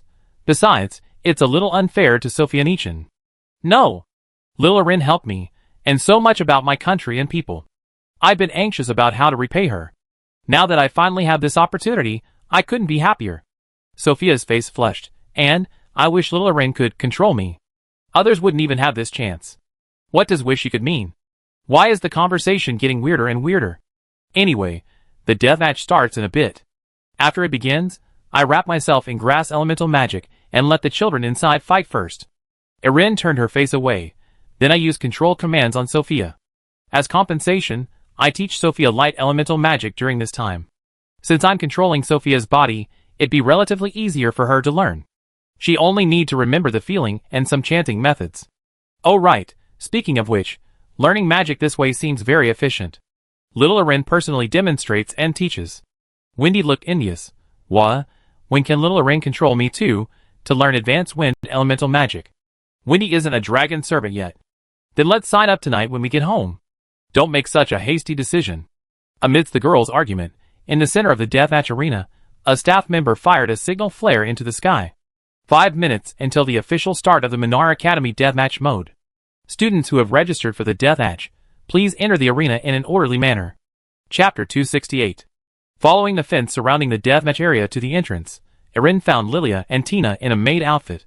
Sister Lilia. Sister Tina. Running towards them, Arin looked Tina in her maid outfit among the crowd, her large golden eyes sparkling. So pretty. Tina's maid outfit, in both style and design, was very similar to the one worn by Ram and Rem in the Earth anime Re:0 starting life in another world. It was predominantly black and white, with an elegant maid headband adorned with star hair clips, a white necklace, and arm sleeves fixed at the mid-arms. The one-piece, belted maid outfit was paired with flowing white stockings and maid shoes, making her stand out in the crowd. This outfit seemed to be Tina's everyday wear at the Aspera family. However, unlike Rem and Ram in the anime, Tina had short, choppy blonde hair. Huh? Arin's praise made Lilia give a "oh, I see" look, muttering, "Little Arin likes maid outfits, write that down." No. Hearing this, Arin quickly explained, "It's just that it's the first time she's seen a real maid, she's a little surprised." Lilia nodded. Little Arin is very surprised by maid outfits, write that down. Seeing Arin's bewildered expression, Lilia stepped forward and asked in a slightly forceful tone, "Can I wear a maid outfit when I get married?" Marriage? What the heck? Found her. It's Eline.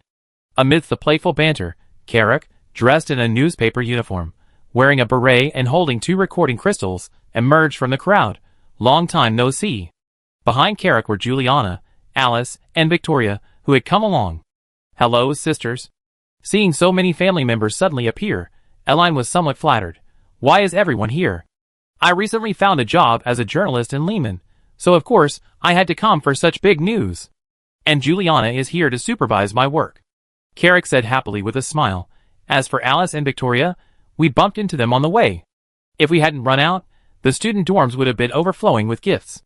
Alice, dressed in a Lolita dress, said helplessly, although Minar Academy is small, it was the first to popularize communication crystals and projectors. Any small thing can spread throughout the entire academy in less than 3 days. Recently, Eline became the Minar Magic Academy. The academy's superstar, so many people came over wanting to get information. Arin instinctively hid behind Wendy, only peeking out her head, Sorry. Sister Alice wasn't scolding little Erin. Wendy covered her mouth and chuckled at Erin's appearance. Little Erin is the glory of our Arista now. Everyone dotes on you. I also have many questions for little Erin.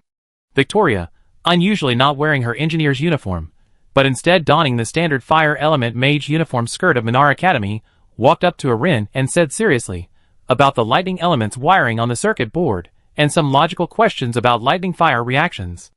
Ah. Erin nodded. I come help after school starts. Victoria has been tinkering with her robot almost all the time these past few days, except for eating and sleeping, Alice said helplessly. Sometimes she doesn't even sleep. Exactly, that's bad for her health. Carrick pulled Victoria over. Look at little Erin, she makes sure she gets enough sleep every day. You're the older sister, you should set a good example. A question mark automatically appeared on Erin's ahog, a single strand of hair sticking up on her head. You guys are teasing her like that. Little Ire's going to cry, aren't you? Tina, the maid-dress girl standing nearby, felt a pang of sadness seeing the harmonious scene between the girls from the same family. All right, let little Ire and Lilia get ready first. The deathmatch is about to begin. Oh right. Tina's words jolted Carrick awake. I need to hurry and find the best angle to film this. With little Ire in it, and Minar Academy's first time doing it, it's sure to be very exciting. Speaking of which, little Ire. Really? This battle should be over in less than 5 seconds, right? Alice asked curiously. What if only little Ire is left in the circle at the end? No. Hearing this, Airlini quickly explained, I never make a move until there are only 2 people left in the circle. Right. Wendy added, little Ire is planning to just fall asleep in a bit.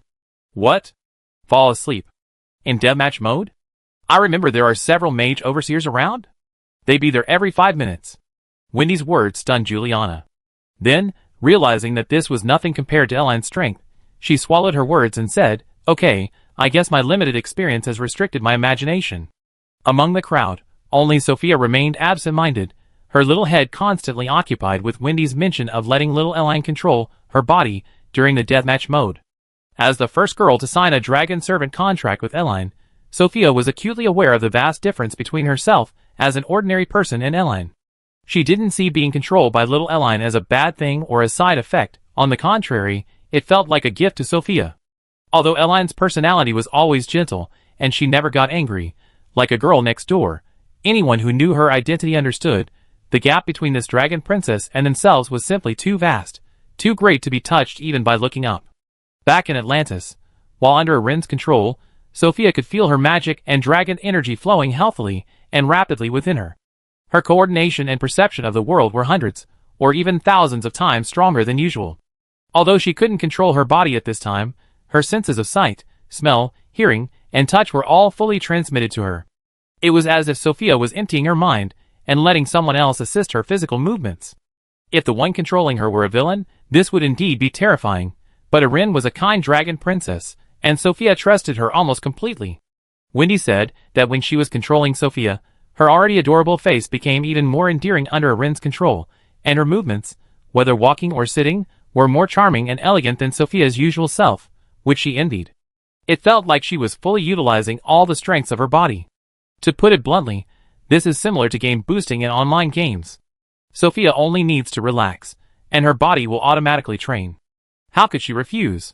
Moreover, at this stage, she can be one with a little elf she admires, so there's even less reason to refuse. Then, Sister Sophia. Seeing that Sophia hadn't spoken before entering the deathmatch circle planned by Minar Academy, Erin cast an inquiring glance in their direction. Okay. I lie down and wait outside. Understanding perfectly, Sophia quickly said, little Elle can start anytime. Erin and Sophia's conversation left the surrounding girls puzzled.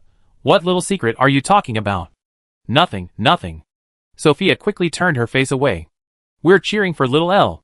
Chapter 269. With less than a minute remaining before the deathmatch began, staff signaled the crowd to move away from the area surrounding the deathmatch zone and directed the supervisors to their positions. Last minute. Anyone who hasn't entered in 1 minute will be disqualified. A man who appeared to be a Minar announcer picked up a megaphone and loudly proclaimed to the crowd, the first Minar Academy New Deathmatch Tournament has 289 registered participants, and only 274 have registered and entered so far. The remaining participants will be disqualified from the deathmatch if they don't enter soon. Following the staff's instructions, Over 200 new students moved into the designated deathmatch area. Their friends, family, vendors, and Minar scholars retreated to the rest area about 10 meters away. Because the deathmatch area was cleverly positioned in a low-lying area between several mountains, the surrounding spectators had a clear view of the area from almost anywhere, making it ideal for taking photos and videos. Eline. Just as Eline and Lilia were searching for a suitable spot in the deathmatch arena, Vincent suddenly appeared out of nowhere. This young nobleman from Aspera had a very respectful expression on his face. I need to discuss something with you. When the fight starts later, could you not attack me first? As a native of Aspera and a nobleman, Vincent, although pampered since childhood, loved to boast, cared a lot about his image, and had all sorts of flaws, knew the principle of being flexible and adaptable. Upon returning from Welton Harrow Island, Vincent immediately reviewed the footage with his family, learning of Arin's special relationship with the dragons. The image of Arin's leaf blade instantly killing a Tier 4 magical beast in the projection crystal was deeply etched into his DNA. What does instantly killing a Tier 4 magical beast mean? A Tier 4 magical beast is equivalent to a human mage. To be able to instantly kill a mage, her level is probably even more terrifying than some archmages. How could he, a mere child just beginning to learn magic, possibly contend with such a terrifying being? He might end up losing his life after Arin slit his throat with a single leaf, instead of securing the exclusive privileges of Minar Academy. After that, Vincent learned from his elders about the captive breeding of dangerous magical beasts incident in Atlantis and the fate of King Ruggiero, further confirming Arin's mysterious background and terrifying strength. Without a doubt, Arin will be number 1 in this year's Minar New Deathmatch mode. His goal is to compete for 2nd or 3rd place. To achieve this goal, the most crucial point is, of course, to avoid confronting Eline from the start. So Vincent took the initiative to sue for peace. Don't worry, I won't fight anyone. Faced with Vincent's overtures, Eline simply smiled faintly. She walked to the open space she had already chosen and pointed to the ground beneath her feet. I might take a short break in a bit. A break? Eline's words stunned Vincent. A break? What do you mean? All right. Time's up. All students in the arena, please prepare for battle. At that moment, the Minar staff member holding the microphone raised his flare gun. 10 seconds left on the countdown. Beep. As soon as the announcer finished speaking, more than half of the surrounding crowd raised their recording crystals and started recording. Please remember the rules of the deathmatch. Leaving the circle is considered a forfeit, and passive fighting will be punished. 5, 4, 3. As the announcer counted down, Irini picked up a lily seed from the ground. The surrounding trainees also assumed their attack stances. Some stood back to back, some hid in corners, and some were having a final discussion with their coordinated partners. We agreed not to fight each other later. Bro, let's pick the weaker ones first. Like that one in the grass element uniform over there. Let's team up and knock her out. You won't betray me, right? Remember the grass element talent S+. Is it Eline? The one over there? If we take her down, we'd be famous. Are you sure we can take her down? Didn't you watch the recording? What do you mean by recording? I've been traveling these past few days. 3, 2, 1. I hereby declare. The first annual Minar Academy Freshman Deathmatch Tournament officially begins. Amidst the students' whispers, the announcer at the entrance pulled the signal gun. Bang! The pale yellow signal flare emitted a sharp sound, soaring into the sky and exploding violently. Boom! Fireball! Oh fire spirit wandering the sea of lost souls, allow me to summon your power. Frosty sandstorm. At this moment, the 200+ students in the deathmatch area seemed to erupt into chaos, each unleashing their magic and hurling it at nearby enemies. Hey! Cole, you promised not to hit me, but you're shooting me in the back, aren't you? Heh, this mode is survival of the fittest. Who told you to turn your back on me? Rock assault. Why are you hitting me? Do we have a grudge? No grudge, just that you're weaker. If I don't hit you, I get a beating from those mages around me. Brother, how about we make a gentleman's agreement? We fight each other here, but neither of us will go all out, and we last until the final round. What do you say? In the center of the deathmatch arena, which was completely chaotic, there were naturally those who had chosen Eline as their target. Hee little lowly, you must be alone, right? A grass elemental mage? Then don't blame us for being impolite. You're cute, but sorry, if we don't fight, we get beaten. Ice spikes. You're that mage with S+ grass elemental talent? Facing the ice, and fireballs flying from all directions, Erin didn't even turn her head. With a thought, these spells underwent a 180-degree turn right before everyone's eyes, each shooting back towards its owner. Irin's soul came from the Mystic River, and most of the magic in this world came from the gifts of the Eldar elves of the Mystic River. Therefore, for such small-scale spells, Irin basically only needed a general thought to make them return the way they came. What? How is this possible? This is also grass elemental magic? This bizarre scene caused the freshmen, who wanted to attack Irini, to widen their eyes in disbelief. However, before they could react, their spells were redirected back at an even greater speed, and with several times the power. Boom! Taking advantage of the surrounding mages being repelled by her magic, Irini placed the lily seeds on the lawn, and used a catalytic spell. Whoosh! A pure white and enormous lily burst forth from the ground beneath Irini's feet at a visible speed, its pale pink stamens rapidly opening, enveloping the little girl. Immediately afterwards, the lily's petals, symbolizing purity and beauty, quickly closed, and a pale green circular magical protective membrane rapidly formed, protecting the flower from all sides. Huh? They're really doing this? Are we really going to attack such a cute little girl in a bit? This scene made the surrounding overseers' hearts involuntarily skip a beat. Could a grass mage like her withstand 20 fireballs from a fire mage? Chapter 270. It's clear everyone's fighting spirit is incredibly high. The atmosphere in the deathmatch area is absolutely electric. Less than a minute into the deathmatch, seeing the chaotic battle within the arena, the commentator immediately and enthusiastically announced into the microphone, "We can see quite a few junior mages know each other. They formed a united front. Oh my god! A junior student has fallen. Does he need help? Oh! Look here. These two fire mages had already formed an alliance and were just working together against another alliance, but a stronger alliance behind them has begun to exert its power. Is this alliance planning to take down the previous duo? Why are there two more lightning mages? Oh, it seems the crowd doesn't want this alliance to become too powerful either. The scene has turned into a three-way free-for-all. Who will win?" As they spoke, the commentator seemed to notice the situation with Irin's side, and his previously impassioned voice trembled instantly. What's going on? So many students are actually ganging up on a little grass elemental girl? I remember her name is Irin? Yes, that's right.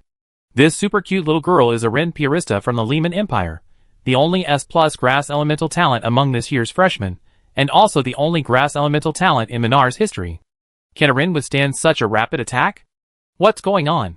Why are everyone's attacks being deflected? Did anyone notice what just happened? Good heavens. Those students who attacked Eline were all injured by their own magic. They seem to be seriously injured. Many can't even stand up. What happened? Eline conjured a flower. What kind of flower is that? A lily? Oh yes, lilies symbolize purity and elegance. Wait, how come this lily ate Eline? No.